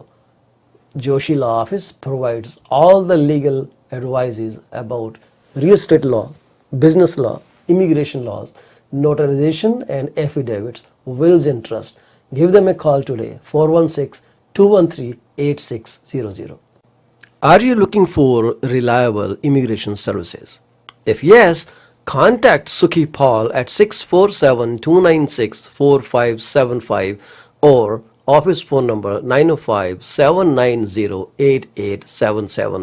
They are located at 219-220 at 7956 Torban Road. It's right at the intersection of Torban Road and Steeles Avenue West. Contact them for all kind of visa services. Finding an honest and diligent insurance and investment advisor is a rarity these days. If you are looking for great advice, contact Mr. Bhupendra Mane, who is the regional director of Cosmos Financial Center.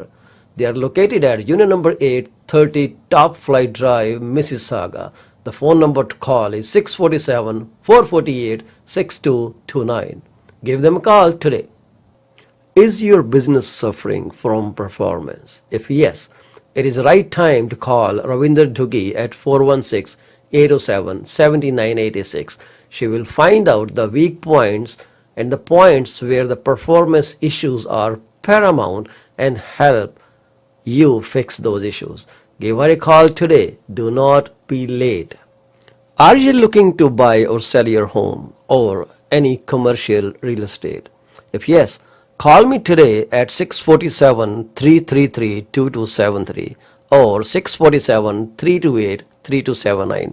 I provide services in real estate and mortgages. I am mortgage broker with Akal Mortgages Inc., where when we say yes, we stand behind our promise.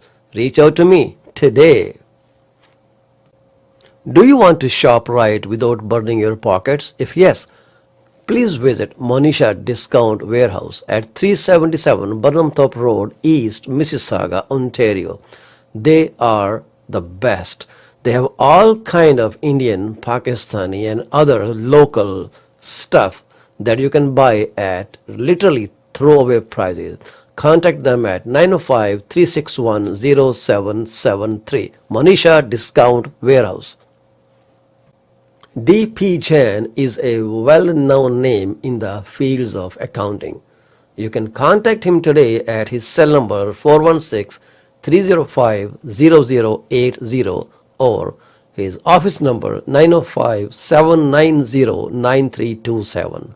Once you start working with him, you will never want to leave him. He is 5-star professional. Call him today. D.P. Jain Professional Corporation. PC24-RETV is heard over so many different channels. If you want to promote your business for free, call me at 647-333-2273. You can also send your artwork to contact@paulchima.com. We are here to be partners in your business success. 647-333-2273. PC24-RETV ਤੁਹਾਡਾ ਮੁੜ ਤੋਂ ਸਵਾਗਤ ਹੈ। ਮੈਂ ਤੁਹਾਡਾ host ਪਾਲ ਚੀਮਾ ਤੇ ਆਪਾਂ ਗੱਲ ਕਰਦੇ ਸੀ ਹਾਊਸਿੰਗ ਮਾਰਕੀਟ ਦੀ। ਆਪਾਂ ਗੱਲ ਕਰਦੇ ਸੀ ਪਿਛਲੇ ਦਿਨੀ ਮਕਾਨ ਜਿਹੜੇ ਵਿਕੇ ਆ ਜਾਂ ਮਾਰਕੀਟ 'ਚ ਆਏ ਆ ਉਹ ਕਿੰਨੇ ਕੁ ਦੇ ਵਿਕੇ ਆ, ਕਿੰਨੇ ਮਕਾਨ ਮਾਰਕੀਟ 'ਚ ਆਏ, ਕਿੱਦਾਂ ਟੁੱਟੇ ਭੱਜੇ ਹੈਗੇ ਆ ਤੇ ਤੁਹਾਨੂੰ ਇਹ ਦੱਸਿਆ ਕਿ ਇਸ ਵਕਤ 239 ਮਕਾਨ ਜਿਹੜੇ ਆ ਉਹਨਾਂ ਦੇ ਲਿਸਟਿੰਗ ਕੈਂਸਲ ਕਰ ਦਿੱਤੇ ਗਈ ਆ। ਲੋਕੀ ਇਸ ਵਕਤ ਉਹਨਾਂ ਨੂੰ ਸੈੱਲ ਕਰਨ ਦੇ ਵਿੱਚ ਨਹੀਂ ਹੈਗੇ ਬਿਜ਼ੀ। ਕੁਝ ਲਿਸਟਿੰਗ ਜਿਹੜੇ ਨੇ ਸਸਪੈਂਡ ਕਰ ਦਿੱਤੀਆਂ ਗਈਆਂ, ਜਿਹੜੀ ਕਿ 59 ਹੈ। ਸਸਪੈਂਡ ਲਿਸਟਿੰਗ ਉਹ ਹੁੰਦੀ ਹੈ ਜਿਹੜੀ ਹਲੇ ਵੀ ਲਿਸਟਡ ਆ, ਇਹਨੂੰ ਹੋਰ ਕੋਈ ਬ੍ਰੋਕਰੇਜ ਟੱਚ ਨਹੀਂ ਕਰ ਸਕਦੀ, ਪਰ ਇਸ ਤੇ ਸ਼ੋਅਿੰਗ ਜਿਹੜੀਆਂ ਉਹ ਨਹੀਂ ਹੋ ਰਹੀਆਂ। ਇਹ ਮਾਰਕੀਟ 'ਚ ਇਦਾਂ ਹੀ ਲਟਕੀਆਂ ਰਹਿਣਗੀਆਂ ਜਦ ਤੱਕ ਇਹਨਾਂ ਦਾ ਪੀਰੀਅਡ ਖਤਮ ਨਹੀਂ ਹੋ ਜਾਂਦਾ। ਇਹਨੂੰ ਕਹਿੰਦੇ ਆ ਸਸਪੈਂਡ ਲਿਸਟਿੰਗ। ਇਸ ਵਕਤ 15 ਲਿਸਟਿੰਗਾਂ ਐਕਸਪਾਇਰ ਹੋਈਆਂ ਜਿਹੜੀਆਂ ਨਹੀਂ ਵਿਕੀਆਂ। ਇਹਨਾਂ 'ਚ ਕੁਝ ਕੁ ਵਾਪਸ ਵੀ ਜ਼ਰੂਰ ਆਈਆਂ ਹੋਣਗੀਆਂ। ਲਿਸਟਿੰਗਾਂ ਰਿਵਾਈਜ਼ ਕਿੰਨੀਆਂ ਹੋਈਆਂ? ਰਿਵਾਈਜ਼ ਲਿਸਟਿੰਗ ਹੋਈਆਂ 1419। ਸੋ ਰਿਵੀਜ਼ਨ ਦਾ ਮਤਲਬ ਕੀ ਹੈ ਕਿ ਰਿਵੀਜ਼ਨ ਕਈ ਤਰ੍ਹਾਂ ਦੀ ਹੋ ਸਕਦੀ ਹੈ। ਹੋ ਸਕਦਾ ਉਹਨਾਂ ਨੇ ਉਹਦੇ 'ਚ ਜਾਂ ਪ੍ਰਾਈਸ ਚੇਂਜ ਕੀਤਾ ਹੋਵੇ ਜਾਂ ਉਹਦੇ 'ਚ ਉਹਨਾਂ ਨੇ ਕੋਈ ਡਿਸਕ੍ਰਿਪਸ਼ਨ ਚੇਂਜ ਕੀਤੀ ਹੋਵੇ, ਕਿਉਂਕਿ ਹਰ ਤਰ੍ਹਾਂ ਦਾ ਲੋਕੀ ਹਿਸਾਬ ਕਿਤਾਬ ਲਗਾ ਰਹੇ ਆ। ਜਿਵੇਂ ਆਪਾਂ ਇੱਕ ਲਿਸਟਿੰਗ ਲਈ ਉਹਨਾਂ ਨੇ ਆਪਣਾ ਕਿਰਾਇਆ ਘਟਾਇਆ, 2800 ਤੋਂ ਘਟਾ ਕੇ ਉਹਨਾਂ ਨੇ ਥੱਲੇ ਲੈ ਕੇ ਆਏ ਆ। ਇਸ ਤਰ੍ਹਾਂ ਆਰਗਾਈਲ ਜਿਹੜੀ ਆਪਾਂ ਗੱਲ ਕੀਤੀ ਸੀਗੀ ਉਹ ਲਿਸਟਿੰਗ ਜਿਹੜੀ ਹੈ 799 ਦੀ ਟੁੱਟ ਗਈ ਸੀ, ਉਹ ਹੋ ਗਿਆ ਸੀ, ਇਹ ਹੋ ਗਿਆ। ਸਾਰਾ ਰਿਵੀਜ਼ਨ ਜਿਹੜੀ ਉੱਥੇ ਹੈਗੀ ਆ ਉਹਦੇ ਸਿਸਟਮ ਤੇ ਹੈਗੀ ਹੈ। ਇੱਦਾਂ ਲੋਕੀ ਰਿਮਾਰਕਸ ਐਡ ਕਰਦੇ ਆ, ਚੇਂਜ ਕਰਦੇ ਆ। 1400 ਤੋਂ ਉੱਪਰ ਇਹ ਲਿਸਟਿੰਗ ਜਿਹੜੀਆਂ ਨੇ ਮਾਰਕੀਟ 'ਚ ਇੱਦਾਂ ਹੀ ਤੁਹਾਨੂੰ ਮਿਲ ਜਾਣਗੀਆਂ ਜਿਨ੍ਹਾਂ ਦੇ ਕਿ ਪ੍ਰਾਈਸ ਜਿਹੜੇ ਆ ਉੱਤੇ ਹੋਏ ਆ, ਰਿਵੀਜ਼ਨਸ ਹੋਏ ਆ। ਉਹ ਰਿਵੀਜ਼ਨ ਦੇ ਕਈ ਕਾਰਨ ਹੋ ਸਕਦੇ ਆ, ਜ਼ਰੂਰੀ ਨਹੀਂ ਕਿ ਪ੍ਰਾਈਸ ਹੀ ਹੋਵੇ। ਜਦੋਂ ਵੀ ਕੋਈ ਬੰਦਾ ਆਲਟਰ ਕਰਦਾ ਉਹਦੇ ਤੇ ਸਾਡੇ ਚੇਂਜ ਜਿਹੜੇ ਆ ਉਹ ਸ਼ੋ ਕਰਦੇ ਆ। ਜੇ ਪ੍ਰਾਈਸ ਚੇਂਜ ਕੀਤਾ ਇੱਕ ਲਿਸਟਿੰਗ ਨੇ, ਦੇਖੋ ਜੀ ਨਹੀਂ ਪ੍ਰਾਈਸ ਨਹੀਂ, ਉਹ ਸੌਰੀ ਮਿਕਸਅਪ ਹੋ ਗਿਆ। 15,49,900 15,49,900 ਸਿਰਫ ਡਿਸਕ੍ਰਿਪਸ਼ਨਾਂ ਤੇ ਚੇਂਜ ਕੀਤੇ ਆ। ਸੋ 2000 ਦਾ revision, none of very significant. ਇਸ ਵਕਤ ਮਾਰਕੀਟ ਦੇ ਵਿੱਚ ਜੋ ਵੀ ਰੱਦੋ ਬਦਲ ਹੋ ਰਿਹਾ ਉਹ ਹੋ ਰਿਹਾ ਮੌਰਗੇਜ ਰੇਟਾਂ ਕਰਕੇ। ਬੈਂਕ ਆਫ ਕੈਨੇਡਾ ਦਾ ਜਿਹੜਾ 75 ਬੇਸਿਸ ਪੁਆਇੰਟ ਦਾ ਇਨਕਰੀਜ਼ ਆ ਉਹ ਪੱਕਾ ਹੀ ਹੋਇਆ ਇੱਕ ਕਿਸਮ ਦਾ, ਜਿੰਨੀ ਕੁ ਸਾਨੂੰ ਇਸ ਵਕਤ ਸਮਝ ਹੈਗੀ ਆ। It is not going to change.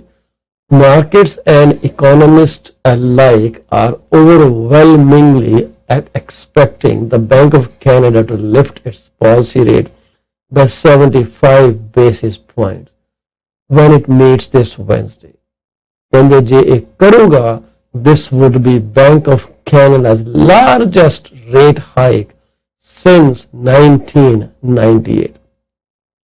ਉਹ ਕਹਿੰਦੇ ਹੈ ਕਿ this would take the bank's target overnight rate to 2.25 and implies a prime rate upon which variable rate mortgages and lines of credit are priced 4.45%. ਪਿਛਲੀ ਵਾਰੀ ਜਦੋਂ ਕਹਿੰਦੇ ਆ prime rate 4% ਤੋਂ ਉੱਪਰ ਗਿਆ ਸੀਗਾ, ਉਹ ਸੀਗਾ 2008 ਦੇ ਵਿੱਚ।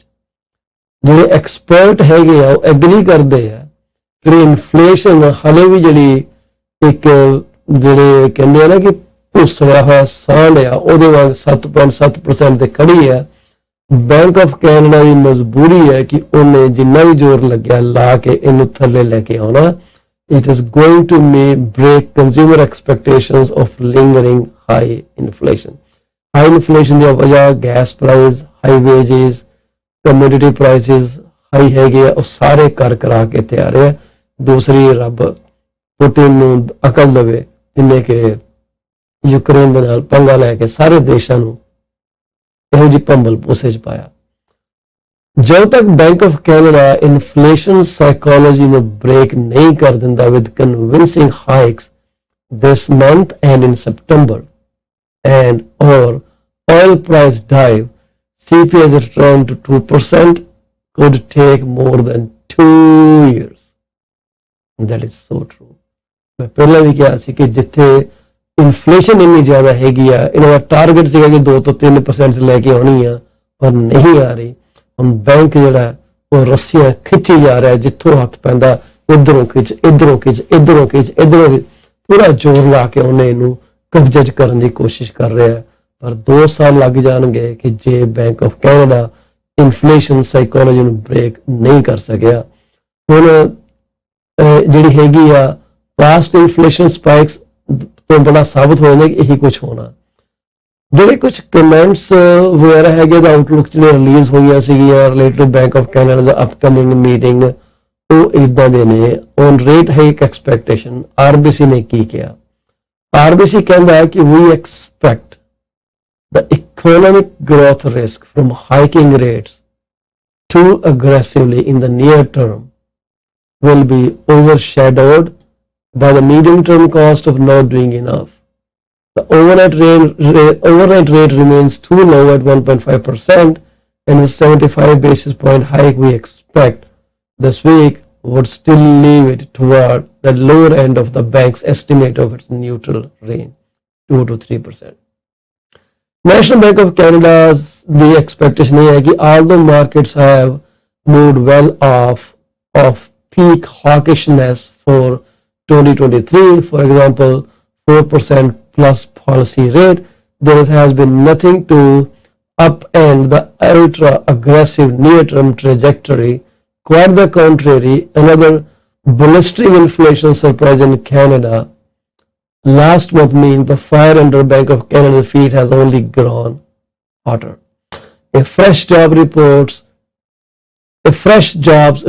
that technically showed net job losses was much stronger than it appeared and is sympathetic of an exceedingly tight labor market. We expect Bank of Canada to increase its overnight target by 75 basis points on Wednesday, noting that they will continue to act forcefully to bring down inflation. That should mean an above 25 basis point hike in September. But I expect Bank of Canada to keep the 50s versus 75 debate up in air and data dependent. Inflation with the National Bank of Canada ਕਹਿੰਦਾ another upside inflation surprise in May's CPI report has us tracking to overshoot the Bank of Canada's Q2 inflation projection, which was laid down just 3 months ago by 1.7% points. While inflation forecast misses have been a staple of the past year, this one is said to be the biggest miss yet. So once again, expect near-term inflation projections to be revised higher in NPR. So this is what's going on.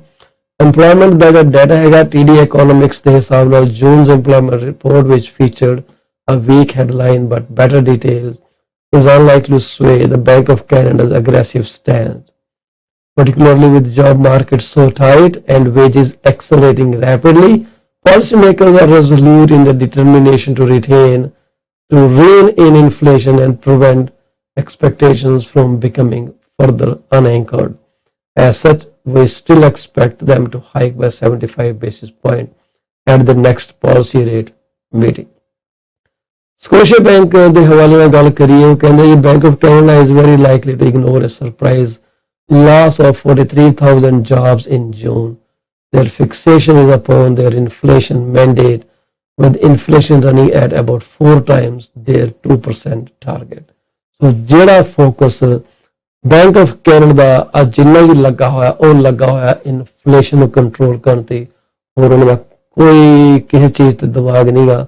Latest rate forecast ਜਿਹੜੇ ਹੈਗੇ ਆ, target rate year and ਦੇ ਉੱਤੇ BMO bank of Montreal ਦਾ 3.25% ਹੈ ਜੀ, ਜਿਹੜਾ ਕਿ 25 basis point hire ਹੈ। CIBC 3% ਹੈ, ਜਿਹੜਾ 75 ਬੇਸਿਸ ਪੁਆਇੰਟ ਹਾਇਰ ਹੈ ਜੀ। NBC 3.25 ਜਿਹੜਾ 75 ਬੇਸਿਸ ਪੁਆਇੰਟ ਹਾਇਰ ਹੈ ਜੀ। RBC 3.25, Scotia 3%, TD 3% with 50 basis point plus। Targeted year and ਦੇ ਉੱਤੇ ਜਿਹੜਾ ਜੀ ਸੇਮ ਹੀ ਹੈ ਤਕਰੀਬਨ ਜਿਹੜੇ ਆਪਾਂ ਬੈਂਕਾਂ ਦਾ ਕੀਤਾ, accept RBC which will be at 3%, Scotia 3%, TD will go up 3.25%। 5-year bank of Canada ਜਿਹੜੀ ਯੀਲਡ ਹੈਗੀ ਈਅਰ ਐਂਡ 2022 ਦੇ ਵਿੱਚ ਕਹਿੰਦੇ 3.35 plus 45 basis point, 3.55% plus 50 basis point, 2.80 plus 20 basis point, 3.10 10 basis point, 3.65 7 plus 75 basis point। ਇਹ ਤੁਹਾਡੀ ਜਿਹੜੀ ਹੈ report ਹੈਗੀ ਹੈ ਜੀ ਕੈਨੇਡੀਅਨ ਮੌਰਗੇਜ ਟ੍ਰੈਂਡ ਦੇ ਹਵਾਲੇ ਨਾਲ। ਜਿਹੜੀ ਹੁਣ ਤੁਸੀਂ ਐਮਪਲੋਇਮੈਂਟ ਬਾਰੇ ਜਿਹੜਾ ਜ਼ਿਕਰ ਕਰੀਏ ਕਿ ਐਮਪਲੋਇਮੈਂਟ ਕਿੱਧਰ ਨੂੰ ਜਾ ਰਹੀ ਹੈ, ਇਸ ਵਕਤ ਕੈਨੇਡੀਅਨ ਐਮਪਲੋਇਮੈਂਟ ਜਿਹੜੀ ਹੈ ਜੂਨ ਦੇ ਵਿੱਚ ਬੜੀ ਲੋ ਚਲੀ ਗਈ ਹੈ। 43,000 ਜੌਬਾਂ ਜਿਹੜੀਆਂ ਨੇ ਘਟੀਆਂ ਨੇ ਜੀ ਜੂਨ ਦੇ ਮਹੀਨੇ 'ਚ on a lack of available workers। The unemployment rate ticked down to 4.9% on a drop in labor force participation. Wage growth accelerating up to 5.2% year over year in June। ਪਿਛਲੇ ਸਾਲ ਨਾਲੋਂ ਇਸ ਸਾਲ 5.2% wages ਹਾਇਰ ਨੇ।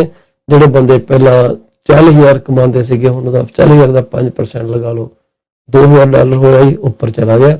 Near term hiring momentum still very strong but expected to slow as year progresses। ਜਿਹੜਾ ਇਹ decline ਹੋਇਆ ਜੀ ਕਹਿੰਦੇ ਆ ਐਮਪਲੋਇਮੈਂਟ ਦੇ ਵਿੱਚ since January and the first outside of a significant pandemic lockdown since November 2019। ਪਹਿਲਾ ਡਿਕਲਾਈਨ ਹੈ ਜੀ। The drop still reflects more labor supply issues than any significant slowing in hiring demand। Hiring demand ਉੱਥੇ ਦੇ ਉੱਤੇ ਖੜੀ ਹੈ ਪਰ labour force participate ਨਹੀਂ ਕਰ ਰਹੀ। ਤਾਂ ਅਨਐਮਪਲੋਇਮੈਂਟ ਜਿਹੜੀ ਰੇਟ ਆ 4.9% ਘਟਿਆ ਕਿਉਂਕਿ ਲੇਬਰ ਫੋਰਸ ਪਾਰਟਿਸਿਪੇਟ ਘਟੀ ਆ। In part on a tick up in worker retirements ਵੀ ਵਧੇ ਇਸ ਕਰਕੇ। The number of job openings has still been running almost 70% above pre-pandemic levels, and the number of hours worked rose 1.3% despite the pullback in job count। Tight labor market ਕਹਿੰਦੇ ਆ report ਕਿ continues to push wages higher with average hourly earning growth surging to 5.2% year over year from 3.9% in May। ਪਿਛਲੇ ਮਹੀਨੇ ਦੀ ਗੱਲ ਹੈ ਜੂਨ ਦੇ ਵਿੱਚ 5.2 ਹੋਈ ਹੈ, ਮਈ 3.9% ਸੀ। ਬੈਂਕ ਆਫ ਕੈਨੇਡਾ's quarter second business outlook survey showed businesses expecting to increase wages by 5.8%। Average ਦੀ ਗੱਲ ਕਰੀਏ ਤਾਂ ਇਹ ਅਗਲੇ ਸਾਲ ਦੀ ਆਪਾਂ ਗੱਲ ਕਰਦੇ ਹਾਂ। ਵਰਚੁਅਲੀ ਕਹਿੰਦੇ all industries struggling with labor shortages including in the travel and hospitality sectors। ਤਾਂ ਹੀ ਤੁਹਾਡੇ ਜਿਹੜੇ ਕਿਰਾਏ ਬਹੁਤ ਮਹਿੰਗੇ ਹੈ ਜੀ ਜਹਾਜ਼ਾਂ ਦੇ ਤੇ ਡਿਮਾਂਡ ਬੜੀ ਵਧੀ ਹੈ ਪਰ ਲੇਬਰ ਘਟੀ ਆ। ਅਸੀਂ ਵੀ ਦੇਖਦੇ ਹੀ ਹੋਟਲਾਂ ਦੀ ਬੜੀ ਘੱਟ ਬੰਦੇ ਆ, ਤੁਹਾਨੂੰ ਸਰਵਿਸ ਲਈ ਬੜਾ ਟਾਈਮ ਉੱਥੇ ਲਾਉਣਾ ਪੈਂਦਾ। ਜੌਬ ਮਾਰਕੀਟ ਹਾਲੀ ਬੜੀ ਸਟਰੋਂਗ ਹੈ, likely to remain that way near term with job postings still very high।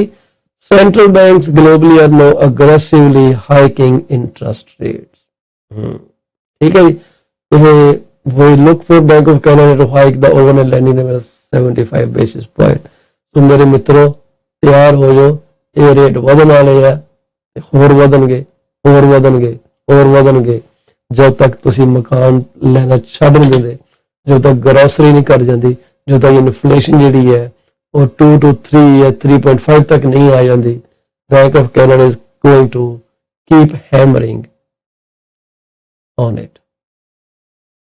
ਉਮੀਦ ਹੈ ਤੁਹਾਨੂੰ ਅੱਜ ਤੱਕ ਦਾ ਪ੍ਰੋਗਰਾਮ ਜਿਹੜਾ ਸਾਡਾ ਚੰਗਾ ਲੱਗ ਰਿਹਾ ਹੋਵੇਗਾ। ਅਸੀਂ ਗੱਲ ਕਰ ਰਹੇ ਹਾਂ ਹਾਊਸਿੰਗ ਮਾਰਕੀਟ ਬਾਰੇ, ਰੀਅਲ ਏਸਟੇਟ ਬਾਰੇ ਤੇ ਮੌਰਗੇਜ ਰੇਟਾਂ ਬਾਰੇ ਅਸੀਂ ਉਹਨਾਂ ਗੱਲ ਕਰਾਂਗੇ। ਤੁਹਾਡਾ ਇਹਦੇ 'ਚ ਕੀ ਵਿਚਾਰ ਹੈ, ਮਾਰਕੀਟ ਕਿਹੜੇ ਪਾਸੇ ਤੁਹਾਡੇ ਹਿਸਾਬ ਨਾਲ ਜਾਊਗੀ, ਤੁਸੀਂ ਮਕਾਨ ਜੇ ਖਰੀਦਿਆ ਤਾਂ ਉਹਦਾ ਅੱਜ ਕੀ ਹਾਲ ਹੋ ਰਿਹਾ।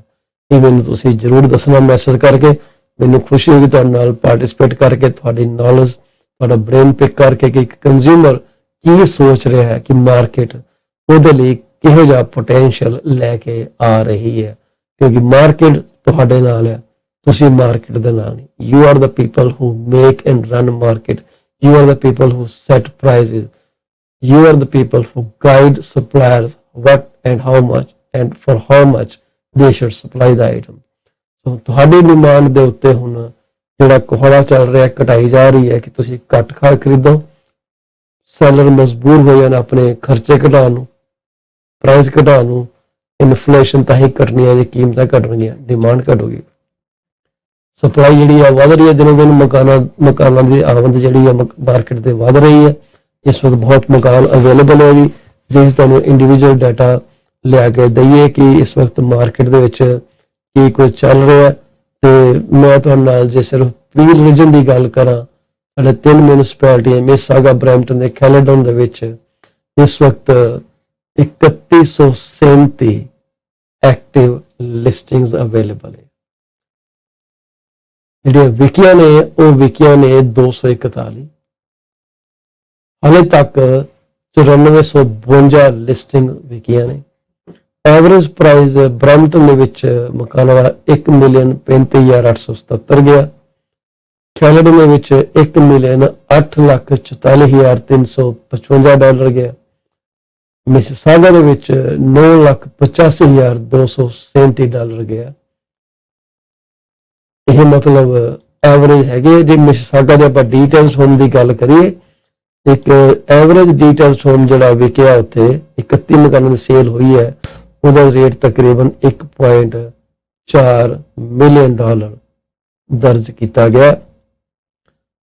ਕੈਲੇਡਨ ਦੇ ਵਿੱਚ ਡੀਟੇਲਸ ਦਾ ਮਕਾਨ $2,03,0286 ਆ ਰਿਹਾ ਜੀ, 7 ਲਿਸਟਿੰਗਾਂ ਦੇ ਐਵਰੇਜ ਤੋਂ।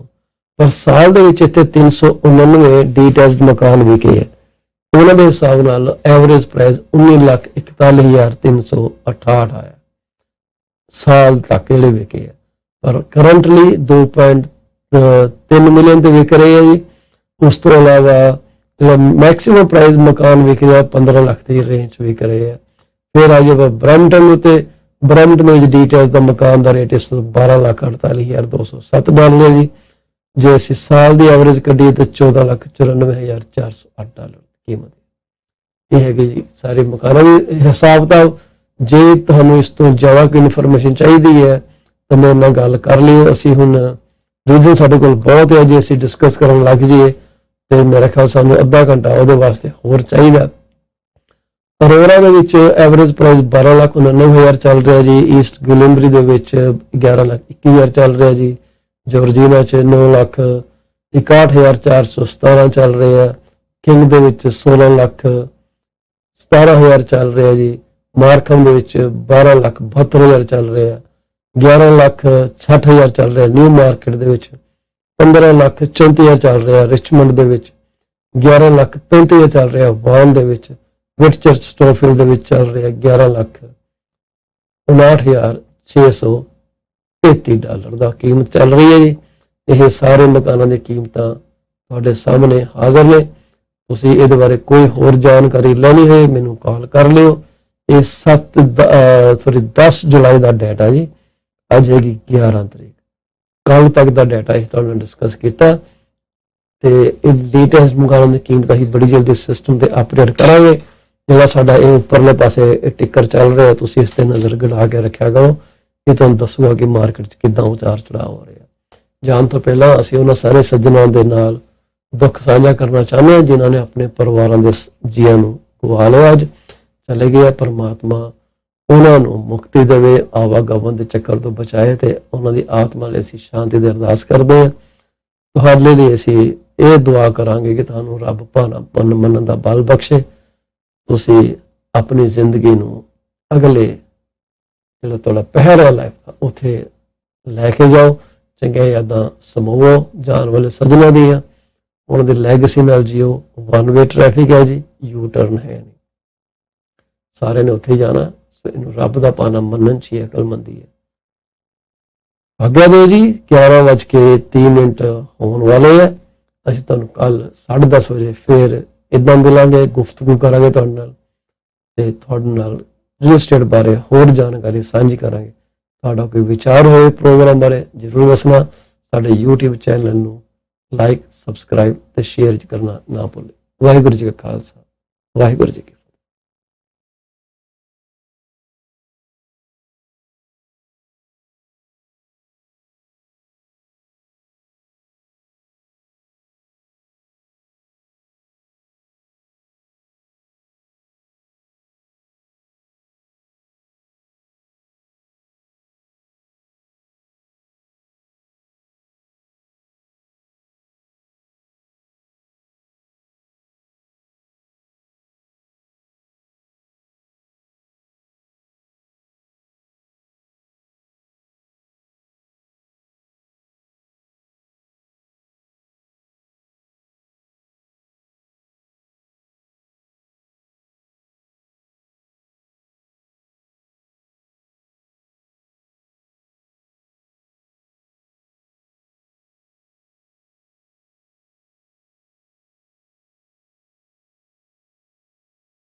Hello, mic testing 1 2 3.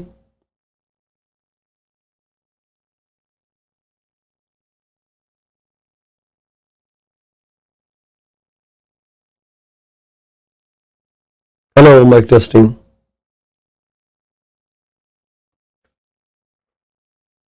Incident 4 ਦੇ ਅੱਜ ਦੇ ਪ੍ਰੋਗਰਾਮ ਵਿੱਚ ਤੁਹਾਡਾ ਬਹੁਤ ਬਹੁਤ ਸਵਾਗਤ ਹੈ ਜੀ। ਮੈਂ ਹਾਂ ਤੁਹਾਡਾ ਹੋਸਟ ਫਾਲਚੀਨਾ। ਗੁਸਤਾਖੀ ਦੀ ਮਾਫੀ ਮੰਗਦੇ ਹਾਂ ਕਿਉਂਕਿ ਸਿਸਟਮ ਰੀਸਟਾਰਟ ਹੋਏ ਆ ਅਪਡੇਟਸ ਤੋਂ ਬਾਅਦ।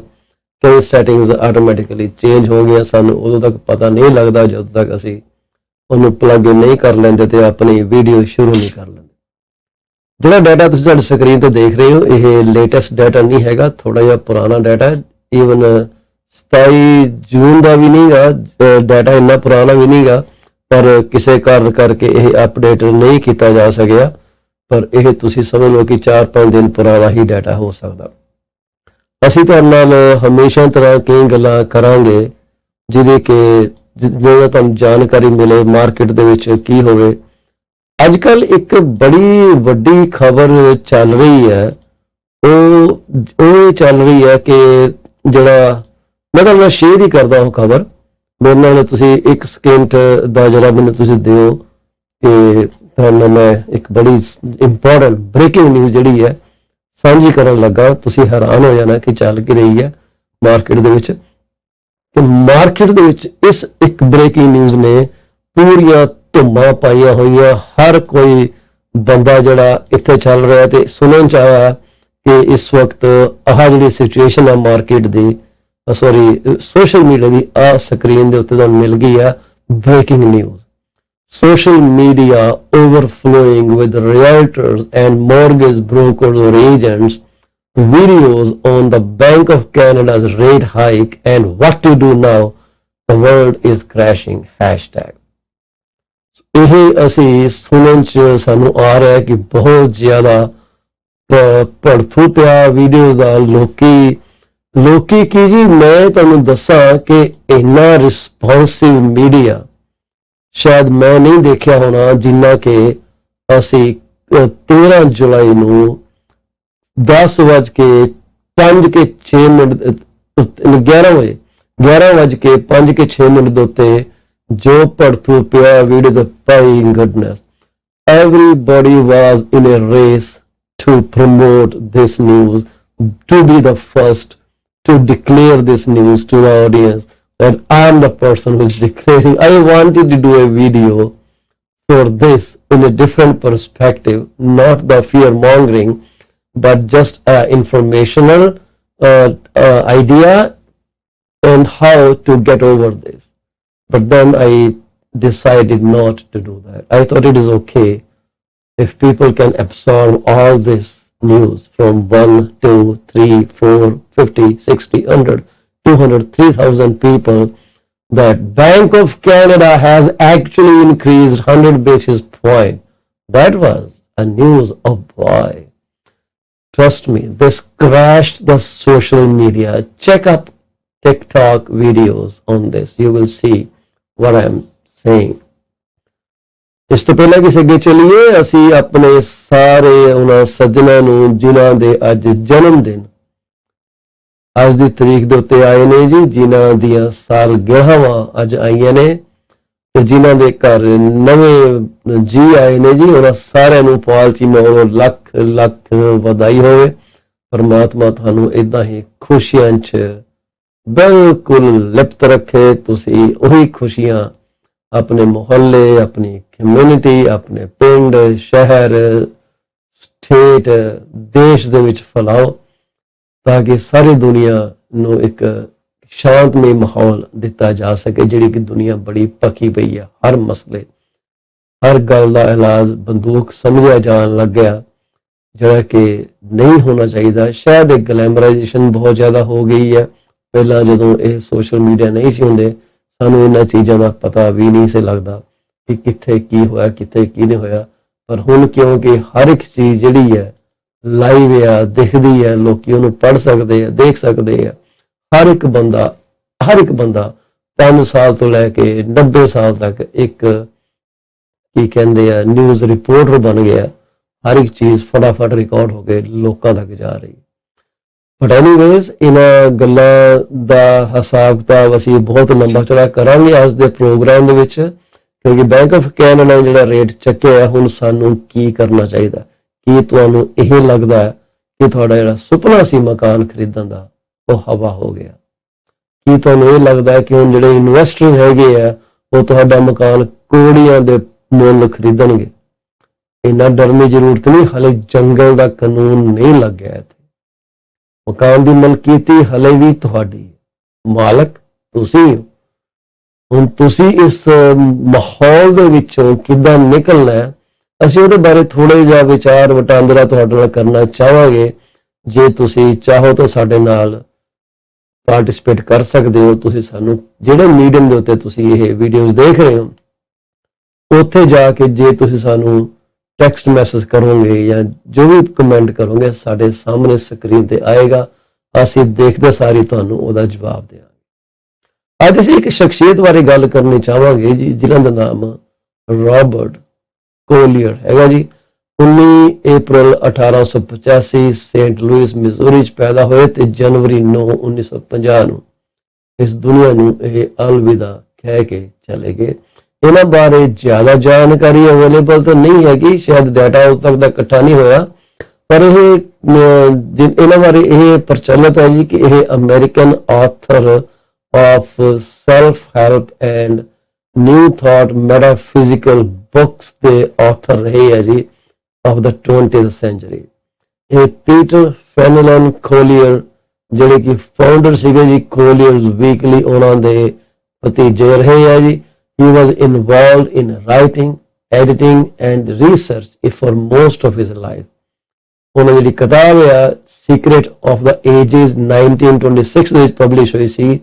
ਇਹ 3 ਲੱਖ ਕਾਪੀਆਂ ਵਿਕੀਆਂ ਉਹਨਾਂ ਦੀ ਜ਼ਿੰਦਗੀ ਦੇ ਦੌਰਾਨ। ਕੋਲੀਅਰ ਨੇ ਲਿਖਿਆ practical psychology of abundance, desire, faith, visualisation, confident action and personal development. ਇਹਨਾਂ ਬਾਰੇ ਉਹਨੇ ਆਰਟੀਕਲਸ ਲਿਖੇ ਜੀ। Peter Collier publications Inc still exist through the efforts of his widow and now his children, grandchildren and great-grandchildren. Collier's books, which have been popular with self-help and new thought groups, have been brought back to prominence from being referenced in the popular metaphysical movie The Secret. In the book The Secret, Rhonda Byrne writes, "The glimpse came in a 100-year-old book given to me by my daughter Haley." ਮਈ 1929 ਦੇ ਵਿੱਚ Collier organisation ਨੇ ਇੱਕ monthly magazine publish ਕਰਨਾ ਸ਼ੁਰੂ ਕੀਤਾ ਜਿਹਦਾ ਨਾਮ ਰੱਖਿਆ ਗਿਆ ਮਾਈਂਡ ਇੰਕ। ਮੈਗਜ਼ੀਨ ਜਿਹੜਾ ਸੀਗਾ initially half fiction C with much of the material religious in nature. 1932 तक almost all the fiction had disappeared. The title changed to Mind magazine with the May 1932. It continued to appear until at least 1939. कुछ किताबां ਜਿਹੜੀਆਂ Collier ਨੇ ਲਿਖੀਆਂ ਸੀਗੀਆਂ, copywriting and direct marketing, the Robert Collier letter book, how to make money at home in spare time by mail, शायद ਹੁਣ ਕੰਮ ਨਾ ਕਰੇ, the God in you, the magic word, the secret of the ages 1926, the secret power, riches within your reach, the law of higher potential, be rich, the science of getting what you want, the book of life, volumes 1 to 7, 1925. ਇਹਨਾਂ ਨੇ ਕਈ ਚੰਗੀਆਂ quotes ਦਿੱਤੀਆਂ। ਇਹਨਾਂ ਜਿਹੜੀ ਇੱਕ ਕੋਟ ਤੁਹਾਨੂੰ ਸਾਂਝੀ ਕਰਾਂਗੇ ਉਹ ਹੈਗੀ ਜੀ ਇਹ। ਇਹਨਾਂ ਨੇ ਕਿਹਾ the sum of the success is the sum of all efforts. Success is the sum of small efforts repeated day in and day out. Success is the sum of small efforts repeated day in and day out. ਇਹਦਾ ਭਾਵ ਇਹ ਹੋਇਆ ਕਿ ਛੋਟੇ ਛੋਟੇ ਕਦਮਾਂ ਦੇ ਨਾਲ ਤੁਸੀਂ ਸਕਸੈਸ ਨੂੰ ਅਚੀਵ ਕਰ ਸਕਦੇ ਹੋ। ਰੁਕ ਜਾਣਾ ਨਹੀਂ ਤੂੰ ਕਹੀਂ ਹਾਰ ਕੇ। ਇਹ ਗਾਣੇ ਵੀ ਉੱਥੇ ਹੀ ਬਣੇ ਹੋਏ ਆ ਜਿਹੜੇ ਕਿ ਇਸ ਚੀਜ਼ ਨੂੰ ਸਾਬਿਤ ਕਰਦੇ ਆ। ਸੋ ਮੇਰਾ ਖਿਆਲ ਹੈ ਤੁਹਾਨੂੰ ਇਹ ਕੋਟ ਮੈਂ ਪਾਜ਼ ਇਸ ਲਈ ਲਿਆ ਕਿ ਤੁਹਾਨੂੰ ਇਹ ਕੋਟ ਜਿਹੜੀ ਹੈ ਜਜ਼ਬ ਹੋ ਜਾਏ, ਤੁਸੀਂ ਇਹਨੂੰ ਮਤਲਬ ਸਮਝ ਲਵੋ। ਪੀਟਰ ਰੋਬਰਟ ਖੋਲੀਅਰ ਨੇ ਜਿਹੜੀ ਕਿਤਾਬ ਲਿਖੀ ਜਿਹੜੀ ਕੋਟ ਦਿੱਤੀ ਹੈ, success is the sum of small efforts repeated day in and day out. ਦਿਨ ਰਾਤ ਤੁਸੀਂ ਇਹੀ ਆਰਾਮ ਖਾਨੀ ਕਰਨੀ ਹੈ ਤੇ ਉਹ ਤੁਹਾਨੂੰ ਕਾਮਯਾਬੀ ਵੱਲ ਲੈ ਜਾਏਗੀ। ਹੁਣ ਅਸੀਂ ਗੱਲ ਕਰੀਏ ਤਾਂ ਕੀ ਕਰੀਏ? ਮਾਰਕੀਟ ਦੇ ਵਿੱਚ ਤੁਹਾਡੇ ਹਿਸਾਬ ਨਾਲ ਕੀ ਪਟਾਕੇ ਪੈ ਗਏ? ਮਾਰਕੀਟ ਦੇ ਵਿੱਚ ਪੂਰੀ ਤਰ੍ਹਾਂ ਠੱਲ ਪੈ ਗਈ ਹੈ, ਜਿਵੇਂ ਇੱਕ ਕਿਸਮ ਦੀਆਂ ਬ੍ਰੇਕਾਂ ਲੱਗ ਗਈਆਂ। ਪਰ ਕੀ ਬੈਂਕ ਆਫ ਕੈਨੇਡਾ ਇਹਦੇ ਵਾਸਤੇ ਜ਼ਿੰਮੇਵਾਰ ਹੈ? ਬੈਂਕ ਆਫ ਕੈਨੇਡਾ ਦਾ ਇੱਕੋ ਇੱਕ ਮੈਂਡੇਟ ਹੈ ਜੀ, ਉਹ ਇਹ ਹੈ ਕਿ ਇਨਫਲੇਸ਼ਨ ਨੂੰ ਕੰਟਰੋਲ ਕਿੱਦਾਂ ਕੀਤਾ ਜਾ ਸਕੇ ਤਾਂ ਕਿ ਲੋਕਾਂ ਦੇ ਜਿਹੜੇ ਪੈਸੇ ਆ ਉਹਨਾਂ ਦੀ ਕੀਮਤ ਬਰਕਰਾਰ ਰੱਖੀ ਜਾ ਸਕੇ। ਜਿਹੜੀ ਇਨਫਲੇਸ਼ਨ ਹੈ ਉਹ ਤੁਹਾਡੇ ਪੈਸੇ ਦੀ ਵੈਲਿਊ ਨੂੰ ਖੋਖਲਾ ਕਰ ਦਿੰਦੀ। ਜਿਹੜੀ ਚੀਜ਼ $100 'ਚ ਮਿਲਦੀ ਸੀਗੀ ਉਹ $108 ਦੀ ਹੋ ਜਾਣੀ। ਅਗਲੇ ਸਾਲ ਉਹਦੇ 'ਚ $8-9 ਹੋਰ ਐਡ ਹੋ ਜਾਣੇ ਆ। ਇਹ ਸਿਲਸਿਲਾ ਜਿਹੜਾ ਇਹ ਚੱਲਦਾ ਰਹਿਣਾ। ਤੁਹਾਡੇ ਬੈਂਕ ਦੇ ਵਿੱਚ ਤੁਹਾਨੂੰ ਭਾਵੇਂ 1 ਮਿਲੀਅਨ ਦੇ ਨੰਬਰ ਦਿਖਦਾ ਰਹੇ, 1 ਲੱਖ ਦਾ ਨੰਬਰ ਦਿਖਦਾ ਰਹੇ, ਪਰ 1 ਲੱਖ ਰਹਿ ਨਹੀਂ ਜਾਂਦਾ। ਉਹ 1 ਲੱਖ ਦੀ ਜਿਹੜੀ ਕੀਮਤ ਆ ਉਹ ਮੇਬੀ 80,000 75,000 ਰਹਿ ਜਾਂਦੀ। ਸੋ ਬੈਂਕ ਆਫ ਕੈਨੇਡਾ ਉਸ ਚੀਜ਼ ਨੂੰ ਮੇਨਟੇਨ ਕਰਨ ਲਈ ਉਪਰਾਲੇ ਕਰਦਾ ਕਿ ਭਾਈ ਜੇ ਇਹਨਾਂ ਨੂੰ ਪਹਿਲਾਂ $100 ਦੀ ਚੀਜ਼ ਮਿਲਦੀ ਸੀ ਤੇ ਚਲੋ ਵੱਧ ਤੋਂ ਵੱਧ ਇਹਨਾਂ ਨੂੰ 1 ਸਾਲ ਦੇ ਬਾਅਦ $103 ਦੀ ਮਿਲ ਜੇ, ਠੀਕ ਹੈ। ਮਤਲਬ ਹੈ ਕਿ 2 ਤੋਂ 3% ਬੈਂਕ ਦਾ ਗੋਲ ਹੁੰਦਾ ਹੈ ਕਿ ਤੁਹਾਡੀ ਜਿਹੜੀ ਇਨਫਲੇਸ਼ਨ ਨੂੰ ਉੱਪਰ ਜਾਣ ਨਾ ਦੇਵੇ। ਪਰ ਇਨਫਲੇਸ਼ਨ ਜਿਹੜੀ ਹੈ ਇੱਕ ਅੱਜ ਕੱਲ ਜਿਹੜੀ ਹੈ ਇੱਕ ਘੋੜੇ ਵਾਂਗ ਜਿਹੜਾ ਕਿ ਬੇਲਗਾਮ ਹੋ ਗਿਆ, ਜਿਹਦੇ ਤੇ ਕੋਈ ਕੰਟਰੋਲ ਨਹੀਂਗਾ, ਉਹ ਵਧੀ ਹੀ ਜਾ ਰਹੀ ਹੈ, ਰੁਕਣ ਦਾ ਨਾਂ ਨਹੀਂ ਲੈ ਰਹੀ, ਜਿਸ ਨੇ ਸਰਕਾਰ ਨੂੰ ਬਹੁਤ ਜ਼ਿਆਦਾ ਚਿੰਤਾ 'ਚ ਪਾਇਆ। ਸਰਕਾਰ ਨੂੰ ਸਮਝ ਨਹੀਂ ਆ ਰਿਹਾ ਕਿ ਇਹਨੂੰ ਥੱਲੇ ਲੈ ਕੇ ਆਏ ਤਾਂ ਕਿੱਦਾਂ ਲੈ ਕੇ ਆਏ। ਉਹਦਾ ਇੱਕੋ ਇੱਕ ਇਲਾਜ ਉਹਨਾਂ ਨੂੰ ਸਮਝ ਆਉਂਦਾ ਕਿ ਰੇਟ ਇੰਨੇ ਕੁ ਉੱਪਰ ਚੱਕ ਦਿਓ ਕਿ ਲੋਕਾਂ ਦੀ ਜਿਹੜੀ ਪਰਚੇਜ਼ ਪਾਵਰ ਹੈਗੀ ਆ ਉਹ ਖਤਮ ਸਾਰੀ ਹੋ ਜਾਏ। ਜੇ ਤੁਸੀਂ ਮਾਰਕੀਟ 'ਚੋਂ ਚੀਜ਼ਾਂ ਬਾਈ ਨਹੀਂ ਕਰੋਗੇ, ਆਟੋਮੈਟਿਕਲੀ ਜਿਹੜੇ ਸਪਲਾਇਰਸ ਹੈਗੇ ਆ ਉਹਨਾਂ ਦੀ ਪ੍ਰੋਡਕਸ਼ਨ ਘਟੇ। ਜੇ ਉਹਨਾਂ ਦੀ ਪ੍ਰੋਡਕਸ਼ਨ ਘਟੇਗੀ ਤੇ ਜਿਹੜੇ ਮੈਨੂਫੈਕਚਰਰ ਰਾ ਮਟੀਰੀਅਲ ਸਪਲਾਈ ਕਰਦੇ ਆ ਉਹ ਰਾ ਮਟੀਰੀਅਲ ਦੀ ਸਪਲਾਈ ਤੇ ਰੋਕ ਪਏਗੀ। ਜੇ ਰਾ ਮਟੀਰੀਅਲ ਸਪਲਾਈ ਰੁਕਦੀ ਹੈ, ਉਹ ਬੰਦ ਹੁੰਦੀ ਹੈ ਤਾਂ ਟਰਾਂਸਪੋਰਟੇਸ਼ਨ ਖੜਦੀ ਹੈ। ਜੇ ਟਰਾਂਸਪੋਰਟੇਸ਼ਨ ਖੜਦੀ ਹੈ ਤੇ ਕਈ ਲੋਕਾਂ ਦੇ ਘਰਾਂ ਦੀਆਂ ਬਿਜਲੀਆਂ ਬੰਦ ਹੁੰਦੀਆਂ, ਰੋਟੀ ਪਾਣੀ ਬੰਦ ਹੁੰਦਾ। ਸੋ ਇਹਦੇ 'ਚ ਹੁੰਦਾ ਕੀ ਹੈ ਕਿ ਜਦੋਂ ਤੁਹਾਡੀ ਡਿਮਾਂਡ ਘਟ ਜਾਣੀ, ਜਿਹੜੇ ਸਪਲਾਇਰ ਹੈਗੇ ਆ, ਮੈਨੂਫੈਕਚਰ ਆਫ ਗੁੱਡਸ ਹੈਗੇ ਆ, ਉਹਨਾਂ ਨੂੰ ਰੇਟ ਘਟਾਉਣੇ ਪੈਣੇ। ਉਹ ਰੇਟ ਤਾਂ ਹੀ ਘਟਣਗੇ ਜੇ ਪਿੱਛੋਂ ਰਾ ਮਟੀਰੀਅਲ ਦੀ ਕਾਸਟ ਘਟੇਗੀ। ਜੇ ਰਾ ਮਟੀਰੀਅਲ ਦੀ ਕਾਸਟ ਘਟੂਗੀ ਤਾਂ ਟਰਾਂਸਪੋਰਟੇਸ਼ਨ ਦੀ ਕਾਸਟ ਘਟੂਗੀ, ਜੇ ਟਰਾਂਸਪੋਰਟੇਸ਼ਨ ਦੀ ਕਾਸਟ ਘਟੂਗੀ ਤੇ ਓਵਰਆਲ ਇਕਨੋਮੀ ਜਿਹੜੀ ਆ ਉਹ ਮੂਵਿੰਗ ਦੇ ਵਿੱਚ ਆਏਗੀ। ਜਦੋਂ ਤੁਹਾਡੀ ਇਨਫਲੇਸ਼ਨ ਨੂੰ ਕੰਟਰੋਲ ਕਰਨ ਲਈ ਰੇਟ ਉੱਪਰ ਚੱਕੇ ਜਾਂਦੇ, ਇੰਟਰਸਟ ਰੇਟ ਦੀ ਆਪਾਂ ਗੱਲ ਕਰ ਰਹੇ, ਕਿਉਂਕਿ ਹਰ ਇੱਕ ਬੰਦੇ ਨੇ ਘਰ ਰੋਟੀ ਕਮਾਣੀ, ਰੋਟੀ ਕਮਾਉਣ ਲਈ ਚੀਜ਼ ਵੇਚਣੀ ਜ਼ਰੂਰੀ ਹੈ, ਸਰਵਿਸ ਹੋਵੇ ਜਾਂ ਗੁੱਡਸ ਹੋਣ। ਇਹ ਦੋ ਚੀਜ਼ਾਂ ਵੇਚਣ ਲਈ ਉਹਨਾਂ ਨੂੰ ਜ਼ਰੂਰੀ ਹੈ ਕਿ ਇਹਨਾਂ ਚੀਜ਼ਾਂ ਦੀ ਡਿਮਾਂਡ ਨੂੰ ਬਰਕਰਾਰ ਰੱਖਣ ਲਈ ਰੇਟ ਇੰਨਾ ਕੁ ਵਾਜਬ ਰੱਖੇ ਕਿ ਲੋਕੀ ਉਹਨੂੰ ਖਰੀਦ ਸਕਣ। ਇਸ ਕਰਕੇ ਜਦੋਂ ਡਿਮਾਂਡ ਘਟਦੀ ਹੈ, ਲੋਕਾਂ ਦੇ ਖਰਚੇ ਹੱਦ ਤੋਂ ਵੱਧ ਹੋ ਜਾਂਦੇ ਹੈ, ਸਰਕਾਰ ਰੇਟ ਉੱਪਰ ਕਰ ਦਿੰਦੀ ਹੈ, ਲੋਕੀ ਚੀਜ਼ਾਂ ਖਰੀਦਣੀਆਂ ਬੰਦ ਕਰ ਦਿੰਦੇ, ਕੋਈ ਅੱਗੇ ਹੀ ਟਾਈਟ ਹੈ, ਹੁਣ ਰੇਟ ਵਧਣ ਕਰਕੇ ਹੋਰ ਟਾਈਟ ਹੋ ਗਏ, ਉਹ ਚੀਜ਼ਾਂ ਜਿਹੜੀਆਂ ਨੇ ਵਿਕਣੀਆਂ ਨਹੀਂ ਗਈਆਂ। ਜੋ ਵਿਕਣੀਆਂ ਨਹੀਂ ਗਿਆ, ਸਪਲਾਇਰ ਨੇ ਕਹਿਣਾ ਭਾਈ ਤੂੰ ਐ ਕਰ, ਇਹ $50 ਦੀ ਬਜਾਏ ਤੂੰ ਮੈਨੂੰ ਹੁਣ $25 ਦੇ ਦੇ, ਘੱਟੋ ਘੱਟ ਜਿਹੜੀ ਮੇਰੀ ਕਾਸਟ ਤੇ ਕਵਰ ਹੋਏ, ਕਿਉਂਕਿ ਬਿਜ਼ਨਸ ਦੇ ਵੀ ਖਰਚੇ ਹੈ, ਉਹਨਾਂ ਦੇ ਵੇਰੀਏਬਲ ਖਰਚੇ, ਉਹਨਾਂ ਦੇ ਫਿਕਸਡ ਖਰਚੇ। ਵੇਰੀਏਬਲ ਖਰਚੇ ਜਿਵੇਂ ਤਨਖਾਹ ਹੋ ਗਈ ਆ, ਠੀਕ ਹੈ, ਫਿਕਸਡ ਖਰਚੇ ਜਿਵੇਂ ਜਿਹੜੀ ਜਗ੍ਹਾ ਦਾ ਰੈਂਟ ਹੋ ਗਿਆ ਜਾਂ ਮਾਰਗੇਜ ਪੇਮੈਂਟਾਂ ਹੋ ਗਈਆਂ, ਜੇ ਉਹਨਾਂ ਨੂੰ ਪ੍ਰਾਪਰਟੀ ਬਾਈ ਕੀਤੀ ਹੋਈ ਜਿੱਥੇ ਬਿਜ਼ਨਸ ਕਰਦੇ। ਇਹਨਾਂ ਸਾਰੀਆਂ ਚੀਜ਼ਾਂ ਨੂੰ ਨਜ਼ਰ 'ਚ ਰੱਖੀਏ ਤਾਂ bank of Canada the action ਸਾਨੂੰ ਬੜਾ ਵਾਜਬ ਲੱਗਦਾ, ਪਰ ਹਲੇ ਵੀ ਜਿਹੜੀ ਇਨਫਲੇਸ਼ਨ ਹੈ ਉਹ ਕੰਟਰੋਲ ਤੋਂ ਬਾਹਰ। ਮੈਂ ਤੁਹਾਡੇ ਨਾਲ ਇਸ ਤੋਂ ਪਹਿਲਾਂ ਕਿ ਅੱਗੇ ਆਪਾਂ ਗੱਲ ਕਰੀਏ ਕਿ ਇਹਨੂੰ ਕਿੱਦਾਂ ਸਾਡਾ ਹੁਣ ਇੱਥੇ ਵਿਚਾਰ ਕੀ ਸਾਡਾ ਹੋਣਾ ਚਾਹੀਦਾ, ਚਲੋ ਪਹਿਲਾਂ ਇਹੀ ਗੱਲ ਕਰ ਲੈਂਦੇ।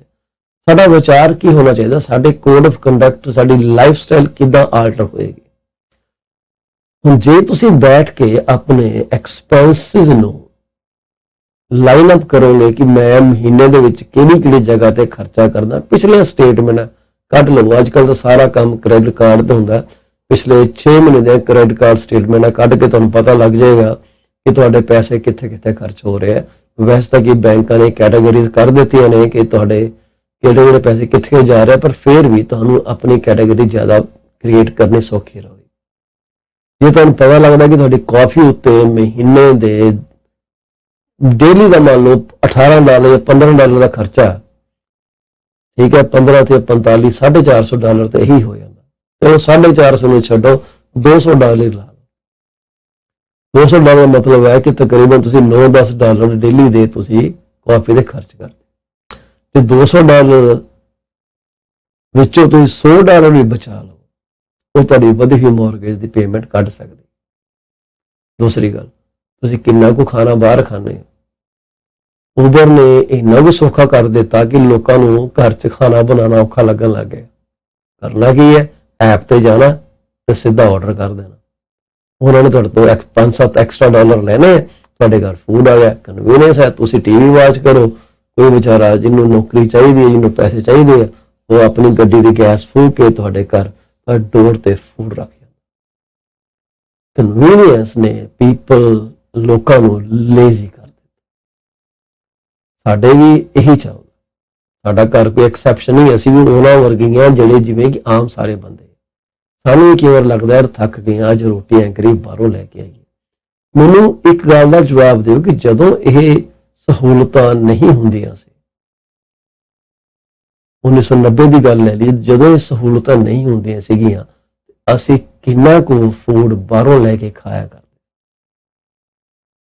ਅਸੀਂ ਤਕਰੀਬਨ ਸਾਰਾ ਖਾਣਾ ਘਰ ਬਣਾਇਆ ਕਰਦੇ ਸੀ, ਇੱਥੋਂ ਤੱਕ ਕਿ ਸਬਜ਼ੀਆਂ ਤੱਕ ਘਰਾਂ ਵਿੱਚ ਲੋਕੀ ਉਗਾਇਆ ਕਰਦੇ ਤਾਂ ਕਿ ਪੈਸੇ ਦੀ ਬਚਤ ਹੋ ਜਾਏ, ਜਿਹੜੀ ਜਗ੍ਹਾ ਉਹਨਾਂ ਦੇ ਘਰ 'ਚ ਹੈਗੀ ਆ ਉਹਦੀ ਵਰਤੋਂ ਕੀਤੀ ਜਾ ਸਕੇ ਇਨ ਏ ਵੈਰੀ ਪ੍ਰੋਡਕਟਿਵ ਮੈਨਰ। ਹੁਣ ਤਾਂ ਖੈਰ ਅਸੀਂ ਪਨੀਰੀਆਂ ਲੈ ਆਉਂਦੇ ਨਾ, ਪਹਿਲਾਂ ਤਾਂ ਲੋਕੀ ਬੀਜ ਵੀ ਆਪ ਉਗਾ ਲਿਆ ਕਰਦੇ, ਕਿਉਂਕਿ ਸਾਨੂੰ ਲੱਗਦਾ ਸਾਡੇ ਤੋਂ ਪਨੀਰੀ ਹੀ ਸੌਖੀ ਰਹਿਣੀ ਆ। ਚੰਗਾ ਭਲਾ ਹੈਲਦੀ ਬੂਟਾ ਲਿਆ ਤਾਂ ਜ਼ਮੀਨ 'ਚ ਕੱਢ ਦਿੱਤਾ, ਉਹ ਵੀ ਇੱਕ ਕਨਵੀਨੀਅੰਸ ਦੀ ਫਾਰਮ ਹੈ। ਜਿੱਥੇ ਕਿ ਸੀਡ ਜਿਹੜੇ ਸਸਤੇ ਪੈਂਦੇ ਆ, ਬੂਟੇ ਮਹਿੰਗੇ ਪੈਂਦੇ। ਤੁਸੀਂ $2 ਇੱਕ ਬੂਟਾ 4 ਬੀਜ ਲੈ ਕੇ ਆਓਗੇ ਟਮਾਟਰ ਦੇ ਬੂਟੇ, ਤੇ ਜੇ ਤੁਸੀਂ ਉਹ ਵੀ $2 ਸੀਡ ਲੈ ਕੇ ਸਿੱਟ ਦੋ, ਸ਼ਾਇਦ ਤੁਸੀਂ ਤੇ 40 ਬੂਟੇ ਉਗਾ ਲਓ। ਸੋ ਹਰ ਇੱਕ ਚੀਜ਼ ਦੀ ਜਿਹੜੀ ਕਨਵੀਨੀਅੰਸ ਲੋਕਾਂ ਨੂੰ ਦਿੱਤਾ ਕਿ ਓਕੇ ਠੀਕ ਹੈ ਤੁਸੀਂ ਨਹੀਂ ਉਗਾ ਸਕਦੇ, ਮੇਰੇ ਤੋਂ ਬੂਟੇ ਦੀ ਤੁਸੀਂ ਪਨੀਰੀ ਲੈ ਜਾਓ। ਇਹ ਚੀਜ਼ਾਂ ਨੇ ਸਾਨੂੰ ਜਿਹੜਾ ਸਾਡਾ ਸਿਸਟਮ ਲਾਈਫ ਸਟਾਈਲ ਬਦਲਦਾ। ਹੁਣ ਜਦੋਂ ਬੈਂਕ ਆਫ ਕੈਨੇਡਾ ਨੇ ਰੇਟ ਉੱਤੇ ਚੱਕਤੇ, ਤੁਸੀਂ ਮਕਾਨ ਬਾਏ ਕਰਨਾ ਚਾਹੁੰਦੇ ਹੋ, ਜਾਂ ਜੇ ਤੁਹਾਡੇ ਕੋਲ ਮਕਾਨ ਆਲਰੇਡੀ ਹੈਗਾ ਵੇਰੀਏਬਲ ਜਾਂ ਫਿਕਸ ਮੌਰਗੇਜ ਜਿਸ ਤੇ ਵੀ ਹੈਗਾ, ਤੁਸੀਂ ਉਹਦੀਆਂ ਜਿਹੜੀਆਂ ਪੇਮੈਂਟਾਂ ਵੱਧ ਰਹੀਆਂ ਨੇ ਉਹਨੂੰ ਕੰਪਨਸੇਟ ਕਰਨ ਲਈ ਤੁਹਾਨੂੰ ਦੂਜੇ ਪਾਸਿਓਂ ਦੂਜੀ ਬਾਸਕਟ ਚ ਪੈਸੇ ਕੱਢ ਕੇ ਆਪਣੀ ਪਹਿਲੀ ਬਾਸਕਟ ਚ ਪਾਣੇ ਪੈਣੇ। ਠੀਕ ਹੈ, ਆਹ ਤੁਹਾਡੀ ਖਰਚੇ ਦੀ ਬਾਸਕਟ ਆ, ਆਹ ਤੁਹਾਡੀ ਫਜ਼ੂਲ ਖਰਚੇ ਦੀ ਬਾਸਕਟ ਆ, ਆਹ ਤੁਹਾਡੀ ਇਨਕਮ ਆ, ਆਹ ਤੁਹਾਡਾ ਮਕਾਨ ਹੈ। ਠੀਕ ਹੈ, ਹੁਣ ਪਹਿਲਾਂ ਤਾਂ ਅਸੀਂ ਫਜ਼ੂਲ ਖਰਚੀ ਚੋਂ ਕੱਢਾਂਗੇ ਪੈਸੇ ਜਿਹੜੇ ਕਰਦੇ ਆ ਵੀ ਚੱਲ ਯਾਰ ਇਹਨੂੰ ਕੱਢ ਕੇ ਆਪਾਂ ਇਹਨੂੰ ਮੌਰਗੇਜ ਪਾ ਦਈਏ। ਫਜ਼ੂਲ ਖਰਚੀ ਮੇਰੇ ਹਿਸਾਬ ਨਾਲ ਕਾਫੀ, ਜੇ ਤੁਸੀਂ 2 ਕੱਪ ਕਾਫੀ ਦੇ ਰੋਜ਼ ਪੀਂਦੇ ਹੋ, ਇੱਕ ਤੇ ਆ ਜਾਓ ਤੇ ਘਰੋਂ ਬਣਾ ਕੇ ਲੈ ਜਾਓ ਕਾਫੀ। ਠੀਕ ਹੈ, ਤੁਸੀਂ $200 ਜੇ ਬਚਾਇਆ ਤੇ ਤੁਹਾਨੂੰ ਫਰਕ ਨਹੀਂ ਪੈਂਦਾ, ਮੌਰਗੇਜ ਵਧੀ ਹੈ ਨਾਲੇ ਇਹ ਕਿਹੜਾ ਸਾਰੀ ਉਮਰ ਅਸੀਂ ਕਰਨਾ, ਇਹ ਤਾਂ ਥੋੜੇ ਟਾਈਮ ਲਈ ਹੈ ਨਾ। ਜਦੋਂ ਮੌਰਗੇਜ ਵਾਪਸ ਆਈ ਦੂਜੀ ਥਾਂ ਤੁਸੀਂ 4 ਕੱਪ ਕਾਫੀ ਦੇ ਪੀ ਲਿਆ ਕਰੋ ਬਾਹਰੋਂ ਜਾ ਕੇ। ਠੀਕ ਹੈ, ਹੋ ਸਕਦਾ ਲੋਕੀ ਜੇ ਕਾਫੀ ਘੱਟ ਪੀਣੀ ਸ਼ੁਰੂ ਕਰ ਦੇਣ ਟਿਮ ਹਾਰਟਨ ਵਾਲੇ ਵੀ ਜਿਹੜੇ ਰੇਟ ਘਟਾਣੇ ਸ਼ੁਰੂ ਕਰ ਦੇਣ। ਸੋ ਜੇ ਤਾਂ ਲੱਗਦਾ ਕਿ ਫਜ਼ੂਲ ਖਰਚੀ ਤੁਹਾਡੇ ਸਾਰੀ ਯੂਟਿਲਾਈਜ਼ ਹੋ ਗਈ, ਫਿਰ ਵੀ ਖਰਚੇ ਨਹੀਂ ਪੂਰੇ ਆ ਰਹੇ, ਤੁਹਾਡੀ ਮੌਰਗੇਜ ਨਹੀਂ ਜਾ ਰਹੀ, ਫਿਰ ਤੁਸੀਂ ਖਰਚੇ ਵਾਲੀ ਬਾਸਕਟ ਤੇ ਹੋ। ਦੇਖੋ ਕਿ ਜਿਹੜਾ ਤੁਸੀਂ ਫੂਡ ਲੈ ਕੇ ਆਉਂਦੇ ਹੋ ਘਰ, ਉਹ ਸਾਰਾ ਫੂਡ ਵਰਤੋਂ 'ਚ ਵੀ ਆ ਰਿਹਾ ਕਿ ਕੁਝ ਫੂਡ ਤੁਹਾਨੂੰ ਸਿੱਟਣਾ ਪੈਂਦਾ ਹਰ ਹਫ਼ਤੇ ਕਿਉਂਕਿ ਲੈ ਤੇ ਆਏ ਪਰ ਵਰਤੋਂ 'ਚ ਨਹੀਂ ਆਇਆ। ਜ਼ਿਆਦਾ ਪੈਰਿਸ਼ੇਬਲ ਚੀਜ਼ਾਂ ਆ ਗਈਆਂ ਜਿਹੜੇ ਕਿ 3-4 ਦਿਨ 'ਚ ਜੇ ਨਹੀਂ ਬਣਾਇਆ ਤਾਂ ਖਤਮ ਹੋ ਗਈਆਂ। So you can reset your budget. It is very easy to do. Trust me, if you start working that way, ਤੁਹਾਨੂੰ ਰੇਟ ਵਧੇ ਜਾਂ ਘਟੇ, ਪੇਮੈਂਟ ਵਧੇ ਜਾਂ ਘਟੇ, it's not going to affect you.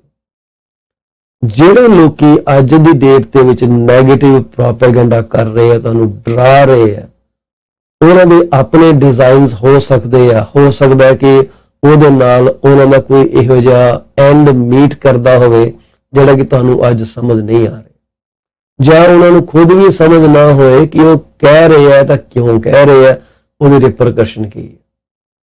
ਜ਼ਰੂਰੀ ਨਹੀਂ ਕਿ ਇੰਡਸਟਰੀ ਜਿਹੜਾ ਬੰਦਾ ਗੱਲ ਕਰਦਾ ਉਹ ਬਹੁਤ ਹੀ ਅਕਲਮੰਦ ਬੰਦਾ ਹੋ ਸਕਦਾ। ਹਰ ਇੱਕ ਦੀ ਅਕਲ ਦੀ ਇੱਕ ਲਿਮਿਟ ਹੈ, ਉਸ ਲਿਮਿਟ ਤੋਂ ਅੱਗੇ ਕੋਈ ਜਾ ਨਹੀਂ ਸਕਦਾ। So it is a time to readjust your life style. ਤੁਸੀਂ ਬਹੁਤ ਘੁੰਮਦੇ ਹੋ, ਵੈਕੇਸ਼ਨ ਤੇ ਜਾਂਦੇ, you may have to cut down on maybe 1 vacation. ਜੇ ਤੁਹਾਡਾ ਇੱਕ ਵੈਕੇਸ਼ਨ ਦਾ $3000 ਦਾ ਖਰਚਾ ਹੈ ਜਾਂ $2000 ਦਾ ਖਰਚਾ ਹੈ ਤੇ ਦੇਖ ਲਓ $2000 ਦਾ ਖਰਚਾ ਜੇ $200 ਦੀ ਕਿਸ਼ਤ ਵਧੀ ਹੈ ਤਾਂ 10 ਮਹੀਨੇ ਦੀ ਤੁਹਾਡੀ ਕਾਸਟ ਕਵਰ ਕਰਦਾ। ਮੈਂ ਨਹੀਂ ਕਹਿੰਦਾ ਤੁਸੀਂ ਹੁਣ ਹਾਊਸ ਅਰੈਸਟ ਹੋ ਜਾਓ, ਕਰੋ ਫਨ ਕਰਨਾ। ਇਹ ਤਾਂ ਕੁਝ ਆਈਡੀਆਜ਼ ਨੇ, ਹੋ ਸਕਦਾ ਤੁਸੀਂ ਇਹਨਾਂ ਚੋਂ ਇੱਕ ਅਪਲਾਈ ਕਰੋ ਜਾਂ 2 ਅਪਲਾਈ ਕਰੋ ਜਾਂ ਨਾ ਹੀ ਅਪਲਾਈ ਕਰੋ। ਕੋਈ ਯਾਰ ਇਹ ਤਾਂ ਬੰਦਾ ਫਜ਼ੂਲ 'ਚ ਹੀ ਗੱਲਾਂ ਕਰੀ ਜਾਂਦਾ, ਹੁਣ ਅਸੀਂ ਸੰਤ ਥੋੜੀ ਬਣ ਜਾਣ। ਨਾ ਬਣੋ ਸੰਤ। ਜੇ ਤੁਸੀਂ ਸੰਤ ਨਹੀਂ ਬਣਨਾ ਤੇ ਭਾਈ ਇਨਵੈਸਟਰ ਦੇ ਪਿੱਛੇ ਬੈਠੇ ਹੀ ਹੈ ਨਾ ਮਕਾਨ ਖਰੀਦਣ ਵਾਸਤੇ। ਮਾੜੇ ਹਾਲਾਤ ਦੇ ਵਿੱਚ ਮਕਾਨ ਤੇ ਕੋਈ ਵੀ ਖਰੀਦ ਸਕਦਾ। ਲੋਕਾਂ ਨੇ ਪੈਸੇ ਕਢਾ ਕੇ ਰੱਖੇ ਆ, ਹਾਲੇ ਵੀ ਉਹਨਾਂ ਦੀ ਐਕੁਇਟੀ ਹੈਗੀ ਆ, ਪੇਮੈਂਟ ਪਈ ਆ ਉਹਨਾਂ ਦੇ ਬੈਂਕਾਂ ਦੇ ਵਿੱਚ, ਉਹ ਡੈਫੀਨੇਟਲੀ ਤੁਹਾਡੇ ਮਕਾਨ ਨੂੰ ਗ੍ਰੈਬ ਕਰਨ ਦੀ ਕੋਸ਼ਿਸ਼ ਕਰਨਗੇ ਕਿਉਂਕਿ ਜਿਹੜੀਆਂ ਇੱਲਾਂ ਨੇ ਉਹ ਮਰੇ ਮੀਟ ਨੂੰ ਹੀ ਖਾਂਦੀਆਂ, ਉਹਨੂੰ ਸਕੈਵੈਂਜਰਸ ਕਹਿੰਦੇ ਆ। ਜੇ ਆਪਾਂ ਇੱਕ ਮਰੇ ਮੀਟ ਵਾਂਗ ਬਿਹੇਵ ਕਰਾਂਗੇ ਤਾਂ you are an easy prey to the circumstances. So ਮੇਰੀ ਦਰਖਾਸਤ ਇਹੀ ਹੈ ਤੁਹਾਨੂੰ ਸਾਰੇ ਭੈਣਾਂ ਭਰਾਵਾਂ ਨੂੰ, just sit back, relax, take a deep breath and know one thing, that this situation is about an year or maximum 2 years long. It will go away. Then you will be back to happiness. Then you will back to easy life. So you have to tighten yourself. Canadian Tire ਦੀ ਜਾਂ Walmart ਦੀ ਸੇਲਾਂ ਤੋਂ ਚੀਜ਼ਾਂ ਖਰੀਦਣ ਦਾ time ਨਹੀਂ ਰਹਿ ਗਿਆ। So be wise in what you pick up, what you utilize, and then accordingly do your expenditure. You can still save money for home purchase. This is the very best time for home purchase. There are many listings in the market, fewer buyers. Most of the buyers are stuck, confused, undecided, confidence है नहीं उन्होंने ਵਿੱਚ। Then this is your opportunity to shine. ਹਮੇਸ਼ਾ ਹੀ ਤਰ੍ਹਾਂ ਅਸੀਂ ਤੁਹਾਡੇ ਨਾਲ discuss ਕਰਦੇ ਹਾਂ ਕਿ ਮਾਰਕੀਟ ਦੇ ਵਿੱਚ ਕਿੰਨੇ ਮਕਾਨ ਆਏ ਆ। ਪੀਲ ਰੀਜਨ ਦੇ ਵਿੱਚ 14 ਜੁਲਾਈ ਤੋਂ ਲੈ ਕੇ ਅੱਜ ਤੱਕ 10:54 17 ਸੈਕਿੰਡ ਤੱਕ ਕੋਈ 70 ਲਿਸਟਿੰਗਸ ਮਾਰਕੀਟ 'ਚ ਆਈ। 70 ਲਿਸਟਿੰਗ ਮਾਰਕੀਟਸ ਆਈਆਂ, ਇਹਨਾਂ ਦੀ ਸਾਰਿਆਂ ਦੀ ਰੇਂਜ ਜਿਹੜੀ ਹੈ ਤਕਰੀਬਨ ਕਹਿ ਲਓ ਕਿ 7.5 ਦੀ ਰੇਂਜ ਬਹੁਤ ਘੱਟ ਹੈਗੇ ਆ, ਜ਼ਿਆਦਾਤਰ 8.5 ਤੋਂ ਉੱਪਰ ਚੱਲ ਕੇ ਤੇ ਤਕਰੀਬਨ 25-26 ਲੱਖ ਤੱਕ ਦੇ ਮਕਾਨ ਅਵੇਲੇਬਲ ਆ ਮਾਰਕੀਟ। ਇੱਕ ਦੋ ਮਕਾਨ ਜਿਹੜੇ 25-26 ਲੱਖ ਦੇ ਆ, ਜ਼ਿਆਦਾਤਰ ਮਕਾਨ ਜਿਹੜੇ ਆ 8 ਲੱਖ 11 ਲੱਖ 14 ਲੱਖ ਪ੍ਰਾਈਸ ਰੇਂਜ ਦੇ ਵਿੱਚ ਹੈਗੇ। ਸੋ ਇਨਵੈਂਟਰੀ ਵੱਧ ਗਈ ਹੈ, ਇਹਦਾ ਮਤਲਬ ਤੁਸੀਂ ਜਾ ਕੇ ਮਾਰਕੀਟ ਦੇ ਵਿੱਚ ਆਪਣੀ ਚੁਆਇਸ ਦਾ ਮਕਾਨ ਖਰੀਦ ਸਕਦੇ ਹੋ, ਕੰਡੀਸ਼ਨਾਂ ਪਾ ਕੇ ਅਪਰੂਵਲ ਲੈ ਸਕਦੇ ਹੋ, ਮਾਰਗੇਜ ਦਾ ਹੋਮ ਇੰਸਪੈਕਸ਼ਨ ਕਰਾ ਸਕਦੇ ਹੋ। You can make A very wise decision. ਅਸੀਂ ਤੁਹਾਡੇ ਨਾਲ ਹੋਰ ਡਿਸਕਸ ਕਰਾਂਗੇ ਇੱਕ ਛੋਟੀ ਜਿਹੀ ਬ੍ਰੇਕ ਤੋਂ ਬਾਅਦ।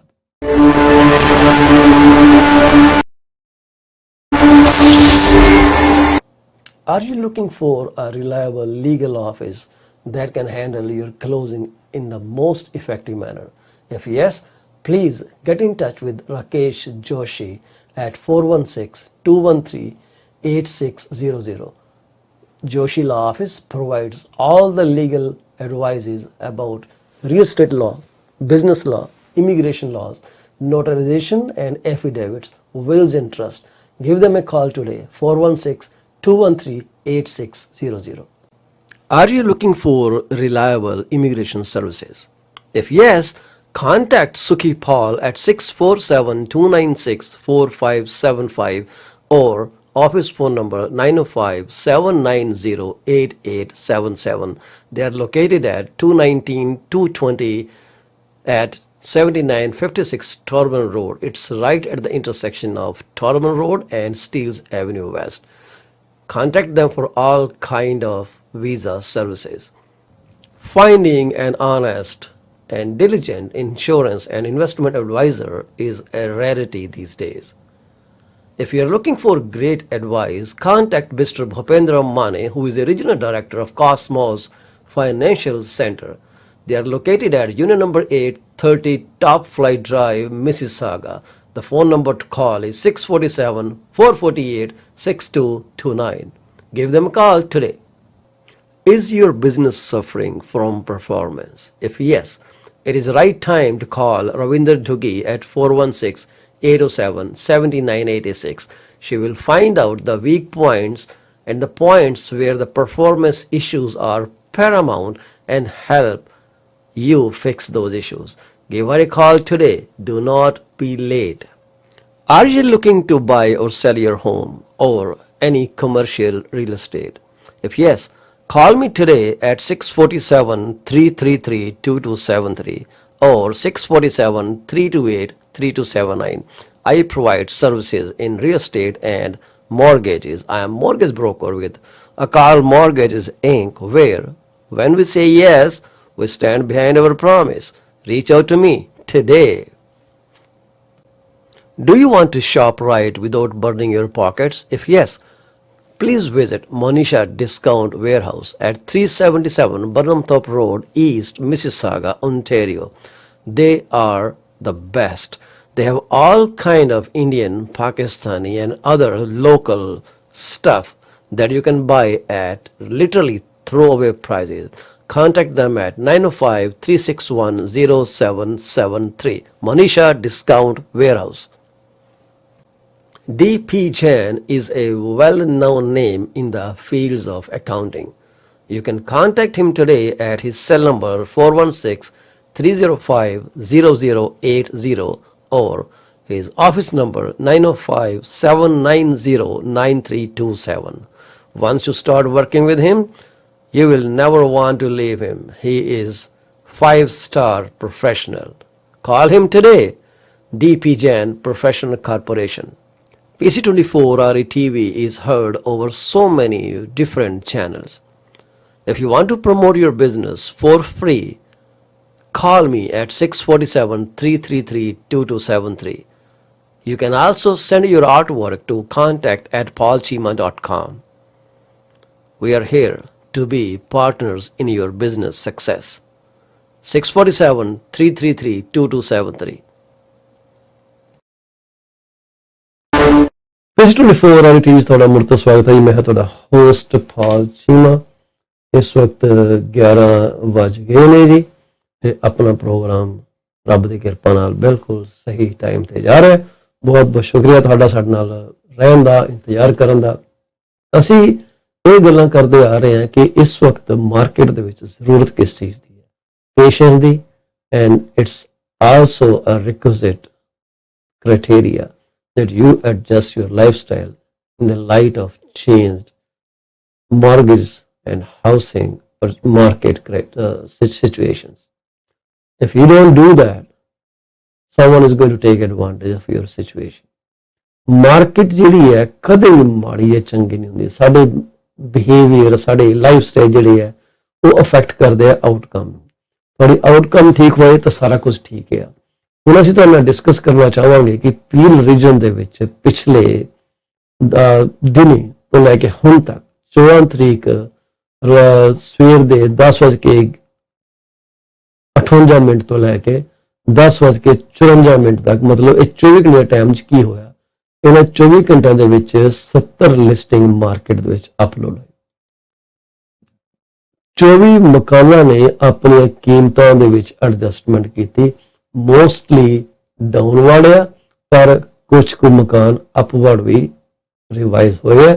ਜਿਵੇਂ 27 ਐਸਪਨ ਹਿਲ ਰੋਡ 799 ਦਾ ਸੀਗਾ, ਹੁਣ ਉਹਨਾਂ ਨੇ 999 ਦਾ ਕਰ ਦਿੱਤਾ।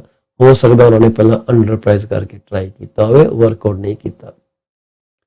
14 ਬੋਨੀ ਬ੍ਰੇਸ ਜਿਹੜਾ ਕਿ ਉਹਨਾਂ ਨੇ ਪਹਿਲਾਂ 16 ਲੱਖ ਦਾ ਲਾਇਆ ਸੀ, ਨਹੀਂ ਸ਼ਾਇਦ ਵਿਕਿਆ, ਉਹਨਾਂ ਨੇ ਉਹਨੂੰ 1759 ਦਾ ਕਰ ਦਿੱਤਾ। ਉਸ ਤੋਂ ਇਲਾਵਾ ਜਿਹੜੇ ਮਕਾਨ ਬਾਕੀ ਜਿੰਨੇ ਮੇਰੀ ਨਜ਼ਰ 'ਚ ਆ ਰਹੇ ਹੈ, ਤੇ ਇੱਕ ਮਕਾਨ ਹੈਗਾ ਜੀ ਗੁਡਸਵੇ ਟ੍ਰੇਲ, ਜਿਹੜਾ ਕਿ 9,65,000 ਦਾ ਲੱਗਾ ਸੀਗਾ, ਪਰ ਉਹਨਾਂ ਨੇ ਪ੍ਰਾਈਸ ਚੇਂਜ ਕਰਕੇ 1 ਮਿਲੀਅਨ ਦਾ ਕਰ ਦਿੱਤਾ। ਉਸ ਤੋਂ ਇਲਾਵਾ ਹੋਰ ਜਿਹੜੇ ਮਕਾਨਾਂ ਦੇ ਸਾਨੂੰ ਰੇਟ ਦਿਖ ਰਹੇ ਹੈ ਉਹ ਤਕਰੀਬਨ ਡਰਾਪ ਹੀ ਹੋਏ ਆ। ਕਈਆਂ ਨੇ $1 ਦਾ ਲਿਸਟ ਕੀਤਾ ਸੀ ਮਕਾਨ ਜੀ, ਉਹਨਾਂ ਨੇ 9.5 ਦਾ ਕਰ ਦਿੱਤਾ। $1 ਤੋਂ ਇੱਕ ਮਕਾਨ ਦਾ ਰੇਟ $18 ਮਿਲੀਅਨ ਕਰ ਦਿੱਤਾ ਗਿਆ।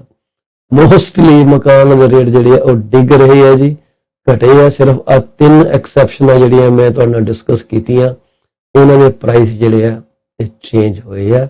ਬਾਕੀ ਸਾਰੇ ਮਕਾਨ ਜਿਹੜੇ ਆ ਕੀਮਤਾਂ 'ਚ ਘਟੇ ਆ। ਕੋਈ ਲਿਸਟਿੰਗ ਇਹਨਾਂ 24 ਘੰਟੇ 'ਚ ਐਕਸਟੈਂਡ ਨਹੀਂ ਕੀਤੀ ਗਈ। ਇੱਕ ਲਿਸਟਿੰਗ ਜਿਹੜੀ ਆ ਉਹਦਾ ਆਫਰ ਸਿਰੇ ਨਹੀਂ ਲੱਗਿਆ, ਉਹ ਵਿਕ ਚੁੱਕੀ ਸੀ ਪ੍ਰਾਪਰਟੀ। ਉਹ ਵਿਕੀ ਸੀਗੀ ਤੁਹਾਡੀ ਪ੍ਰਾਪਰਟੀ ਆਪਣਾ 14 ਜੁਲਾਈ ਨੂੰ ਜੀ, ਤੇ ਸ਼ਾਇਦ ਉਹਦੀਆਂ ਕੰਡੀਸ਼ਨਾਂ ਜਿਹੜੀਆਂ ਉਹ ਪੂਰੀਆਂ ਨਹੀਂ ਹੋ ਸਕੀਆਂ, ਜਿਸ ਕਰਕੇ ਉਹ ਪ੍ਰਾਪਰਟੀ ਮਾਰਕੀਟ ਦੇ ਵਿੱਚ ਵਾਪਸ ਆ ਗਈ। ਅੰਡਰਸਟੈਂਡੇਬਲ ਹੈ, ਕਿਉਂਕਿ ਅੱਜ ਦੀ ਡੇਟ ਦੇ ਵਿੱਚ ਇਹ ਚੀਜ਼ਾਂ ਜਿਹੜੀਆਂ ਨੇ ਆਮ ਹੋ ਰਹੀਆਂ। ਅਸੀਂ ਹੁਣ ਦੇਖਾਂਗੇ ਕਿ ਇਹਨਾਂ ਜਗ੍ਹਾ ਤੇ ਲਿਟੀਗੇਸ਼ਨ ਜਿਹੜੀ ਹੈ ਉਹਦੇ ਚਾਂਸਸ ਬਹੁਤ ਹੀ ਜ਼ਿਆਦਾ ਵੱਧ ਜਾਣਗੇ। 2017 ਦੇ ਵਿੱਚ ਵੀ ਲਿਟੀਗੇਸ਼ਨ ਦੇ ਚੱਕਰ ਬੜੇ ਪਏ ਸੀਗੇ ਜੀ, ਤੇ ਹੁਣ ਵੀ ਉਹਦੇ ਲਿਟੀਗੇਸ਼ਨ ਚੱਕਰ ਬਹੁਤ ਪੈਣੇ ਹੈ, ਕਿਉਂਕਿ ਬਾਇਰ ਟੈਕਨੀਕਲੀ ਰਿਸਪੌਂਸੀਬਲ ਹੈ ਫੋਰ ਦਾ ਕਲੋਜ਼ਿੰਗ। ਜੇ ਕਲੋਜ਼ਿੰਗ ਨਹੀਂ ਕਰਾਏਗਾ ਉਹ ਤੇ ਕੇਸ ਹੋ ਸਕਦਾ ਹੈ। seller can sue them for loss in sale value, ਕਿਉਂਕਿ seller ਨੇ ਅੱਗੇ ਕਮਿਟ ਕੀਤਾ ਹੋਇਆ। So it's a chain reaction ਜਿਹੜਾ ਕਿ ਕਿਸੇ ਨਾ ਕਿਤੇ ਜਾ ਕੇ ਹਰ ਇੱਕ ਨੂੰ ਹਰਟ ਕਰਨਾ। 14 ਜੁਲਾਈ ਨੂੰ ਇਹ ਪ੍ਰਾਪਰਟੀ ਜਿਹੜੀ ਹੈ ਡੀਲ ਫੈਲ ਥਰੂ ਹੋ ਗਈ ਜੀ, ਤੇ ਇਹਦਾ ਜਿਹੜਾ ਉਹਨੇ ਚੇਂਜ ਕੀਤਾ ਸੀਗਾ, ਸੋਲਡ ਹੋਈ ਸੀ 27 ਜੂਨ ਨੂੰ। 27 ਜੂਨ ਨੂੰ ਸੋਲਡ ਹੋਈ, 17 ਜੁਲਾਈ ਨੂੰ ਇਹ ਜਿਹੜੀ ਹੈ ਪ੍ਰਾਪਰਟੀ, ਸੋਰੀ 14 ਜੁਲਾਈ ਨੂੰ ਇਹ ਪ੍ਰਾਪਰਟੀ ਦੇ ਉੱਤੇ ਡੀਲ ਫੈਲ ਥਰੂ ਦਾ ਸਟਿੱਕਰ ਲੱਗ ਗਿਆ ਜੀ। ਹਾਲੇ ਤੱਕ ਇਹ ਡੀਲ ਫੈਲ ਥਰੂ ਤੋਂ ਬਾਅਦ ਉਹਨਾਂ ਨੇ ਹੁਣ ਫਾਈਨਲੀ 14 ਜੁਲਾਈ ਨੂੰ ਇਹਨੂੰ ਟਰਮੀਨੇਟ ਵੀ ਮਾਰਕੀਟ ਚੋਂ ਕਰ ਦਿੱਤਾ। ਅਨਫੋਰਚੂਨੇਟ ਹੈ ਜੀ, ਪਰ this is the harsh truth. ਉਸ ਤੋਂ ਇਲਾਵਾ ਜਿਹੜੀ ਸਾਡੇ ਅਸੀਂ ਨੋਟਿਸ ਪੇਜ ਦੇ ਉੱਤੇ ਤੁਹਾਨੂੰ ਹਮੇਸ਼ਾ ਡਿਸਕਸ ਕਰਦੇ ਹਾਂ, DFT ਦੀ ਇੱਕ ਲਿਸਟਿੰਗ ਦੀ ਗੱਲ ਕੀਤੀ ਹੈ। ਉਸ ਤੋਂ ਬਾਅਦ ਜਿਹੜੀਆਂ ਕੰਡੀਸ਼ਨਲ ਲਿਸਟਿੰਗਾਂ ਸੈੱਲ ਹੋਈਆਂ ਨੇ ਇਹਨਾਂ 24 ਘੰਟੇ 'ਚ ਹੋਈਆਂ 13 ਮਕਾਨ ਵਿਕਿਆ। ਪਰਮਾਤਮਾ ਕਰੇ ਇਹਨਾਂ ਦੇ ਸੇਲ ਸਿਰੇ ਲੱਗ ਜਾਵੇ। ਇਹ ਤਕਰੀਬਨ ਮਕਾਨ ਜਿਹੜੇ ਆ 8,29,000 ਤੋਂ ਲੈ ਕੇ 1 ਮਿਲੀਅਨ ਤੇ 5 ਲੱਖ ਦੇ ਪ੍ਰਾਈਸ ਰੇਂਜ ਦੇ ਵਿੱਚ ਇਹ ਮਕਾਨ ਵਿਕੇ ਆ। ਸੋਲਡ ਰੈਜ਼ੀਡੈਂਸ਼ੀਅਲ ਜਿਹੜੇ ਆ ਉਹ 28 ਨੇ ਜੀ। Sold does not mean close. So sold ਨਹੀਂ ਹਲੇ ਹੋਏ, ਕਲੋਜ਼ ਹੋਏ ਹੈ।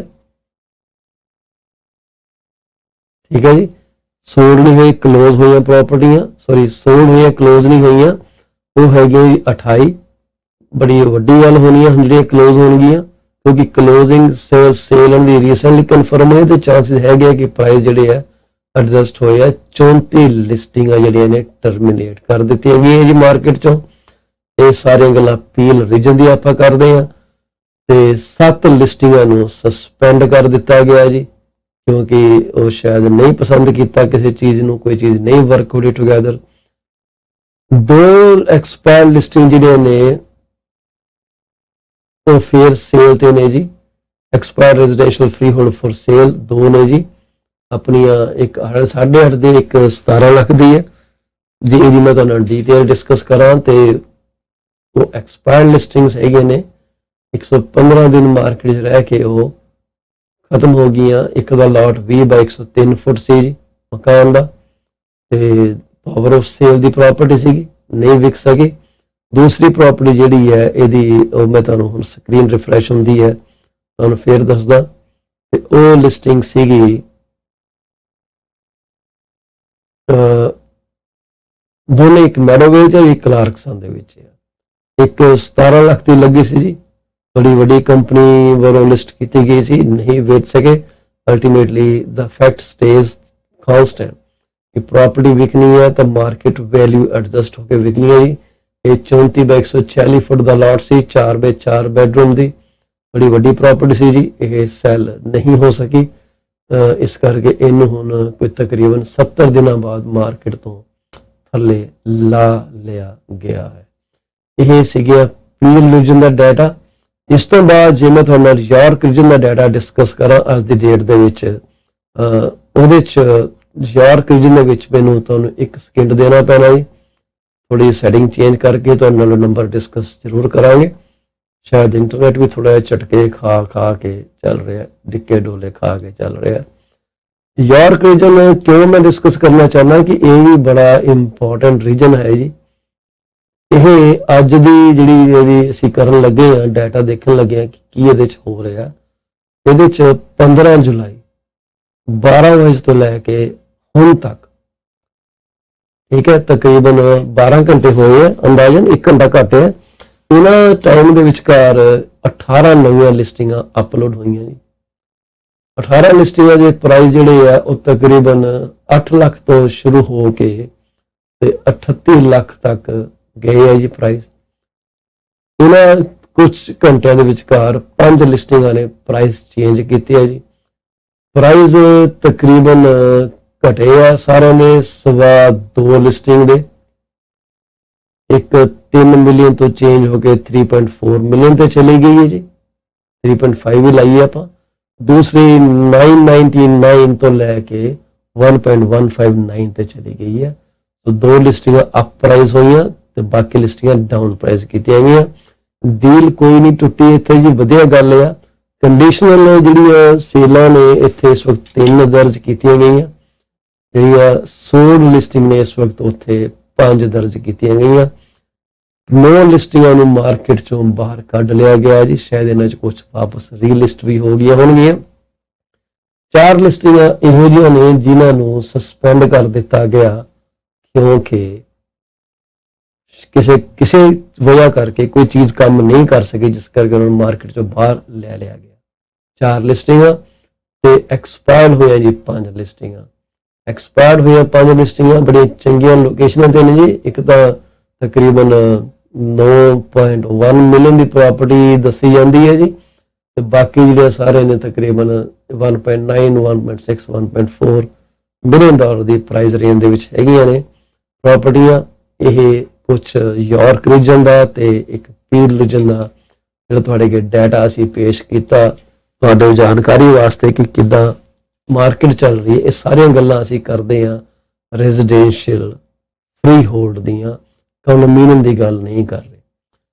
ਜੇ ਅਸੀਂ ਗੱਲ ਕਰੀਏ ਡਫਰਿੰਗ ਦੀ, ਡਫਰਿੰਗ ਦੇ ਵਿੱਚ ਸਾਡਾ ਏਰੀਆ ਸ਼ੈਲਬਰਨ ਔਰ ਵਗੈਰਾ ਆ ਜਾਂਦੇ ਆ, ਔਰੰਜਵੀਲ ਵਗੈਰਾ। ਇੱਥੇ ਸਿਰਫ 7 ਲਿਸਟਿੰਗ ਆਈਆਂ ਪਿਛਲੇ 10, 11, 12 ਘੰਟਿਆਂ ਦੇ ਅੰਦਰ ਅੰਦਰ। 2 ਲਿਸਟਿੰਗਾਂ ਨੇ ਪ੍ਰਾਈਸ ਚੇਂਜ ਕੀਤੀ ਹੈ ਜੀ, ਪ੍ਰਾਈਸ ਘਟਿਆ, ਇੱਕ ਨੇ 8.5 ਤੋਂ ਚੇਂਜ ਕਰਕੇ 8 ਲੱਖ ਤੇ ਲਾ ਦਿੱਤਾ। ਇਹ ਚੰਗੀ ਪ੍ਰਾਪਰਟੀ ਲੱਗਦੀ ਹੈ ਦੇਖਣ ਨੂੰ।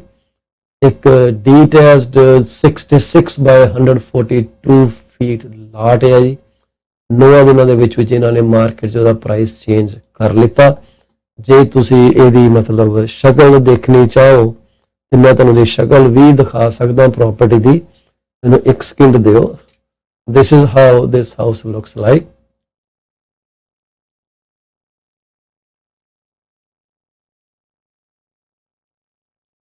ਇੰਨਾ ਰਗ ਪਾਇਆ, ਫਲੋਰਿੰਗ ਵਧੀਆ ਜੀ, ਨਵੀਂ ਕੀਤੀ ਲੱਗਦੀ ਹੈ। Seems like laminate. Open concept kitchen बना रखी है जी, which fireplace भी लगी है।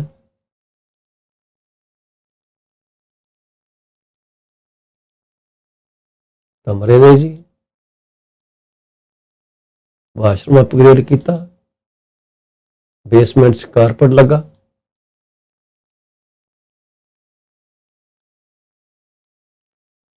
ਇਹ ਪ੍ਰਾਪਰਟੀ ਇੱਕ ਚੰਗੀ ਪ੍ਰਾਪਰਟੀ ਸਾਬਤ ਹੋ ਸਕਦੀ ਹੈ, ਤੁਹਾਡੇ ਲਈ ਐਕਸਟਰਾ ਇਨਕਮ ਲੈ ਕੇ ਆ ਸਕਦੀ ਹੈ। ਇਹਦੀ ਜਾਣਕਾਰੀ ਲੈਣ ਲਈ ਤੁਸੀਂ ਮੈਨੂੰ 647 333 2273 ਤੇ ਕਾਲ ਕਰ ਲੈਣਾ। ਇਹਦਾ ਲਾਟ ਬਹੁਤ ਵਧੀਆ ਜੀ, ਇਹਦੀ ਦਿੱਖ ਬੜੀ ਵਧੀਆ। ਇਹ ਮਕਾਨ ਪਿੱਛੇ ਵਾਈਨਲ ਜਾਂ ਵੁੱਡ ਐਕਸਟੀਰੀਅਰ ਲੱਗਾ ਇਹਦੇ ਤੇ ਪਰ ਲਾਟ ਦੇਖੋ ਜੀ ਕਿੰਨਾ ਵੱਡਾ ਹੈਗਾ, ਸਿੰਗਲ ਕਾਰ ਗਰਾਜ ਦੇ ਨਾਲ, which seems to be an extension। ਇਹਨਾਂ ਨੇ ਪਹਿਲਾਂ ਹੋ ਸਕਦਾ ਕਦੇ ਕਿਸੇ ਜ਼ਮਾਨੇ 'ਚ ਕਾਰਪੋਰਟ ਹੋਏ ਜਿਹੜਾ ਕਿ ਇਹਨਾਂ ਚੇਂਜ ਕਰਕੇ ਇਹਨਾਂ ਨੇ ਇਸ ਮਕਾਨ ਨੂੰ ਇਦਾਂ ਸ਼ੋਅ ਕੀਤਾ। ਇਹ ਮੇਰੀ ਲਿਸਟਿੰਗ ਨਹੀਂ ਜੀ, ਇਹ MLS ਦੇ ਉੱਤੇ ਅਵੇਲੇਬਲ ਹੈ। ਤੁਸੀਂ ਇਹਦੀ ਜਾਣਕਾਰੀ ਲੈਣ ਲਈ ਮੈਨੂੰ ਕਾਲ ਕਰਿਓ, ਮੈਂ ਤੁਹਾਨੂੰ ਇਹਦੀ ਜਾਣਕਾਰੀ ਪੂਰੀ ਪ੍ਰੋਵਾਈਡ ਕਰ ਦੂੰਗਾ ਕਿ ਇਹ ਲਿਸਟਿੰਗ ਦਾ ਨੰਬਰ ਕੀ ਹੈ, ਇਹ ਕਿੱਥੋਂ ਆਈ ਹੈ। ਇਹ ਲਿਸਟਿੰਗ ਇਸ ਵਕਤ ਅਵੇਲੇਬਲ ਹੈ, 9 ਦਿਨ ਹੀ ਹੋਏ ਆ ਮਾਰਕੀਟ ਦੇ ਵਿੱਚ, ਖਾਲੀ ਪ੍ਰਾਪਰਟੀ ਹੈ, ਇਮੀਡੀਏਟ ਪੋਜੈਸ਼ਨ ਮੰਗਦੇ ਆ। ਇਹਦੇ ਉੱਤੇ ਕੋਈ ਨਾ ਕੋਈ ਅਸੀਂ ਕਹਾਣੀ ਪੜ੍ਹ ਜ਼ਰੂਰ ਸਕਦੇ ਹਾਂ। ਇਹ ਲਿਸਟਿੰਗ ਜੇ ਅਸੀਂ ਆਪਣੇ ਡਾਟਾ 'ਚ ਸੇਵ ਕਰ ਲਈ ਹੈ। ਜੇ ਤੁਹਾਨੂੰ ਇਹਦੇ ਬਾਰੇ ਕੋਈ ਜਾਣਕਾਰੀ ਚਾਹੀਦੀ ਹੈ ਆਪਾਂ ਤੁਹਾਡੇ ਅੱਗੇ ਹਾਜ਼ਰ ਹਾਂ। ਤੁਸੀਂ ਮੈਨੂੰ ਕਾਲ ਕਰ ਲਿਓ 647 333 2273 ਤੇ। ਦੂਜੀ ਲਿਸਟਿੰਗ ਜਿਹਨੇ ਪ੍ਰਾਈਸ ਚੇਂਜ ਕੀਤਾ ਇਹ 1.9 ਤੋਂ ਲੈ ਕੇ 1.995 ਥੋੜਾ ਜਿਹਾ ਫਰਕ ਪਿਆ ਜੀ 19 ਦਾ। ਉਹਨਾਂ ਨੇ ਪਹਿਲਾਂ ਲਾਈ ਸੀ ਜੀ 1.999 ਦੀ, ਹੁਣ ਉਹਨਾਂ ਨੇ $4000 ਦਾ ਪ੍ਰਾਈਸ ਚੇਂਜ ਕੀਤਾ। 377 ਬਾਏ 1168 ਫੁੱਟ ਦਾ ਲਾਟ ਹੈ ਜੀ। ਏਕੜ ਉਹਦੇ ਤੇ ਕੁਝ ਹੋਣੀ ਆ ਤੇ ਹੁਣ ਏਕੜ ਇਹਨਾਂ ਨੇ ਮੈਂਸ਼ਨ ਨਹੀਂ ਕੀਤੀ। ਇਹ ਲਿਸਟਿੰਗ ਜਿਹੜੀ ਆ ਇੱਕ ਕਿਸਮ ਦਾ ਬਹੁਤ ਹੀ ਵੱਡਾ ਏਕੜ ਉਸ ਦੇ ਨਾਲ ਇਹ ਅਵੇਲੇਬਲ ਆ। 19 ਲੱਖ ਦੀ ਲਿਸਟਿੰਗ ਹੈ। ਮੇਰਾ ਦਿਲ ਕਰਦਾ ਮੈਂ ਤੁਹਾਡੇ ਨਾਲ ਸ਼ੇਅਰ ਕਰਾਂ। ਆਹ ਲਿਸਟਿੰਗ ਦੀ ਲੁੱਕ ਹੈ ਜੀ। Have a look at this listing. This is how it looks like. Search ਕਰ ਲਿਓ ਜੀ, ਤੁਸੀਂ ਲੱਭ ਸਕੋ ਉਹਨੂੰ, ਤੇ ਨਾ ਲੱਭੇ ਮੈਨੂੰ ਕਾਲ ਕਰ ਲਿਓ। 1995 ਦੀ ਲੱਗੀ ਹੋਈ ਹੈ ਜਿਸ ਵਕਤ, ਤੇ ਆਹ ਤਕਰੀਬਨ ਇੱਕ ਲੌਗ ਹਾਊਸ ਟਾਈਪ ਹੈ ਜੀ। ਆਹ ਦੇਖੋ ਕਿੱਡਾ ਵੱਡਾ ਲਾਟ ਹੈ ਜੀ, 1168 ਫੁੱਟ ਡੀਪ ਲਾਟ। ਇਹਦੇ ਲਈ ਮੇਨਟੇਨ ਕਰਨ ਲਈ ਤੁਹਾਨੂੰ ਮਤਲਬ ਉਹ ਚਾਹੀਦੀ ਹੈ ਮਸ਼ੀਨਾਂ। ਮਕਾਨ ਪੁਰਾਣਾ ਜੀ, ਲੌਗ ਆ, ਕੰਮ ਕਰਨ ਵਾਲਾ ਹੋਊਗਾ ਮਕਾਨ ਦੇ ਉੱਤੇ। ਇਹਨੂੰ ਤੁਸੀਂ ਐਜ਼ ਰਿਕ੍ਰੀਏਸ਼ਨਲ ਪ੍ਰਾਪਰਟੀ ਯੂਟਿਲਾਈਜ਼ ਕਰ ਸਕਦੇ ਹੋ, ਰੈਂਟ ਤੇ ਦੇ ਸਕਦੇ ਹੋ। ਈਵਨ ਛੋਟੇ ਮੋਟੇ ਫੰਕਸ਼ਨ ਲਈ ਵੀ ਸ਼ਾਇਦ ਇਹ ਵਰਤੀ ਜਾ ਸਕਦੀ ਹੈ।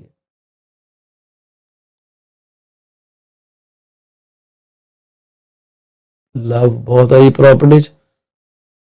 ਸਟੇਨਲੈਸ ਸਟੀਲ ਦੇ ਅਪਲਾਇੰਸਸ ਫਿੱਟ ਹੋਏ ਆ। Again this is not my listing, this is available on realtor.ca। ਇਹਨੂੰ ਚੈੱਕ ਕਰ ਸਕਦੇ ਹੋ। ਜੇ ਤੁਹਾਨੂੰ ਇਹਦੀ ਡਿਟੇਲ ਚਾਹੀਦੀ ਹੈ ਮੇਰੇ ਨਾਲ ਕਾਲ ਕਰ ਲਿਓ 6473332273 ਦੇ ਉੱਤੇ। I will be more than happy to share the details with you। ਇਸ ਲਾਈਵ ਬ੍ਰੌਡਕਾਸਟ ਮੈਂ ਤੁਹਾਡੇ ਨਾਲ ਇਹ ਡਿਟੇਲ ਸ਼ੇਅਰ ਨਹੀਂ ਕਰ ਸਕਦਾ, ਮੇਰੀ ਰਿਸਟ੍ਰਿਕਸ਼ਨ ਹੈ ਜੀ। ਸਿਰਫ ਤਸਵੀਰਾਂ ਤੁਹਾਨੂੰ ਇਹਦੀਆਂ ਦਿਖਾ ਸਕਦਾ। ਇਹ ਤੋਂ ਇਹ ਸਾਬਤ ਹੁੰਦਾ ਹੈ ਕਿ ਇਹਨਾਂ ਜਿਹੜਾ ਸੈਲਰਸ ਹੈਗੇ ਸੋਨਾ ਹੀ ਬਣਿਆ ਵਿਚਕਾਰ ਜੀ ਉਹਦੇ। ਠੀਕ ਹੈ ਜੀ, ਉਹ ਕੋਲ ਹੈਗੇ ਜੀ, ਪੱਠੇ 'ਚ ਗਰਮ ਕਰੋ ਤੇ ਉਹ 'ਚ ਐਸ਼ ਕਰੋ।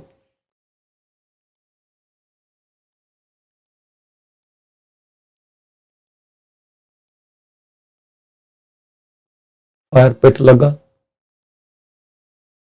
ਕਾਰਾਂ ਖੜੀਆਂ ਜੀ, ਦੇਖੋ ਇਹਦਾ ਲੁੱਕ, ਵੇਟ ਲੁੱਕਸ, ਆ ਇਹਦੀ ਸਾਰੀ ਲੁੱਕ ਸੀ ਜੀ ਪ੍ਰਾਪਰਟੀ ਦੀ। ਇਹ ਪ੍ਰਾਪਰਟੀਆਂ ਇਹਨਾਂ ਨੇ ਪ੍ਰਾਈਸ ਚੇਂਜ ਕੀਤੇ ਹੈ, ਯਾਰਕ ਰੀਜਨ ਦੇ ਵਿੱਚ ਨੇ। ਤੁਸੀਂ ਇਹਨਾਂ ਦੀ ਜਾਣਕਾਰੀ ਲੈਣ ਲਈ ਮੈਨੂੰ 647 333 2273 ਤੇ ਕਾਲ ਕਰ ਲਿਓ। ਇਹ ਹੈਗੀ 1.995 ਦੀ ਲਿਸਟਿੰਗ ਡਫਰਿਨ ਰੀਜਨ ਦੇ ਵਿੱਚ, ਤੇ solid stone and log home ਹੈ ਜੀ, newly renovated top to bottom, approximately 2755 square foot of living space ਹੈ ਜੀ, 10.5 ਏਕੜ ਦੇ ਉੱਤੇ ਲੈਂਡ ਹੈ, 6 bedroom 4 bathroom, 15 feet high cathedral ceiling, sauna, modern kitchen with granite countertop. Breathe the fresh air, quick access to highway 10, must view drone ਤੋਂ ਦਿਖਾਤਾ ਆਪਾਂ ਜੀ, satellite view, 2 hours notice for appointment, offer welcome anytime, call anytime and get it sold. Beautiful ਜੀ।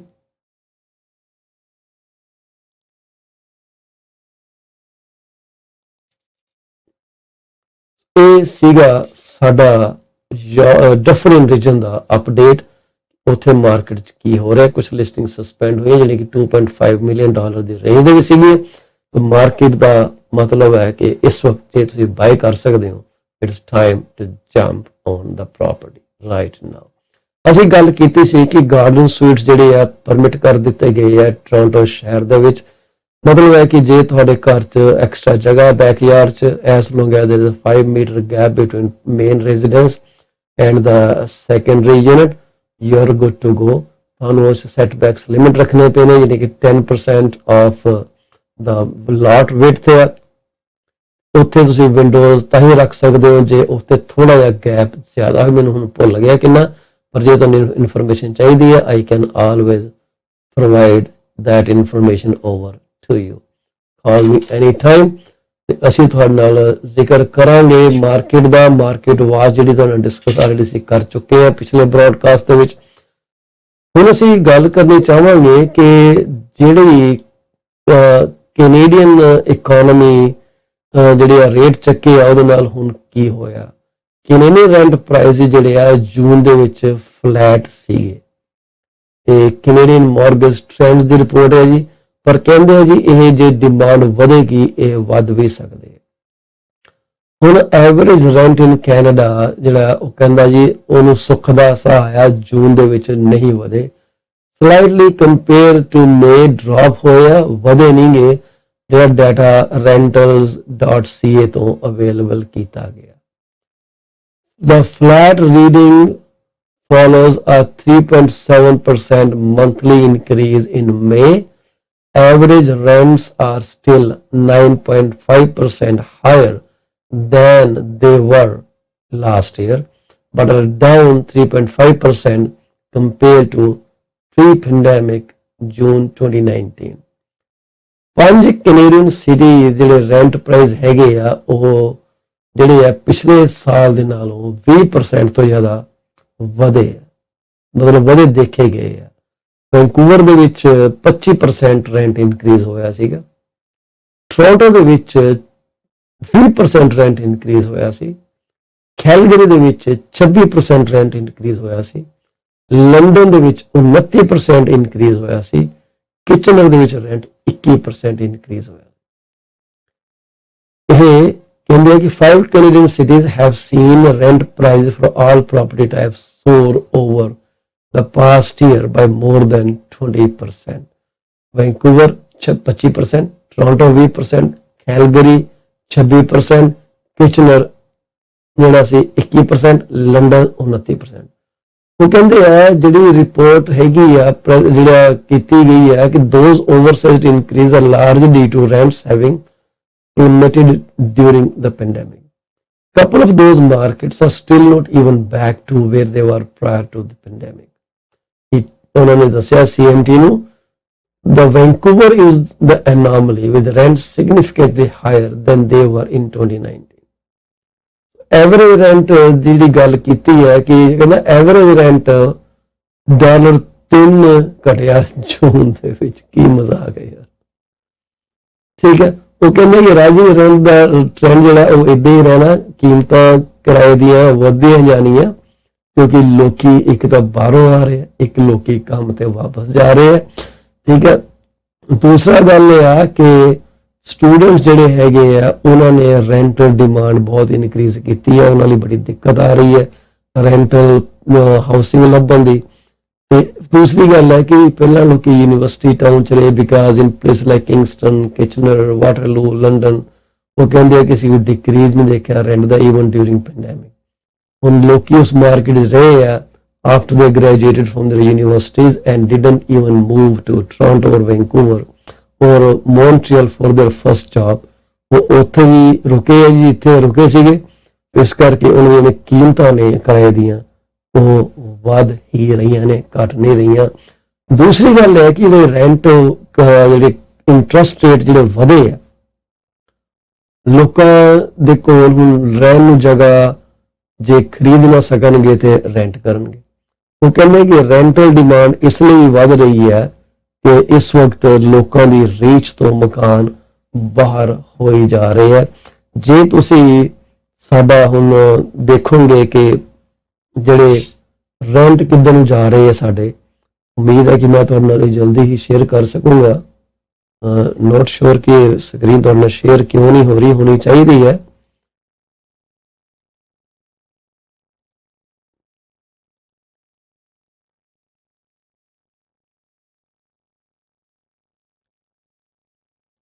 So I have zero idea ji why I am unable to share my ਕੀ ਕਹਿੰਦੇ ਆ ਤੁਹਾਡੀ ਮੋਪੋਲੋ app ਦੀ ਜਿਹੜੀ outlook ਹੈਗੀ ਤੁਹਾਨੂੰ discuss ਕਿਉਂ ਨਹੀਂ share ਕੀਤੀ ਜਾ ਰਹੀ। ਤੁਸੀਂ ਇੱਕ ਸਕਿੰਟ ਦਿਓ, ਮੈਂ ਹੁਣੇ ਵਾਪਸ ਮੁੜ ਕੇ।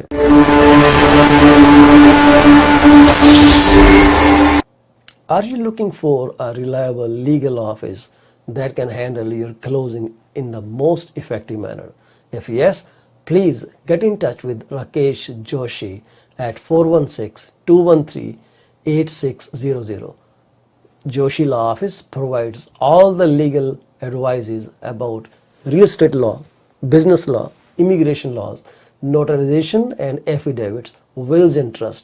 Give them a call today, 416-213-8600. Are you looking for reliable immigration services?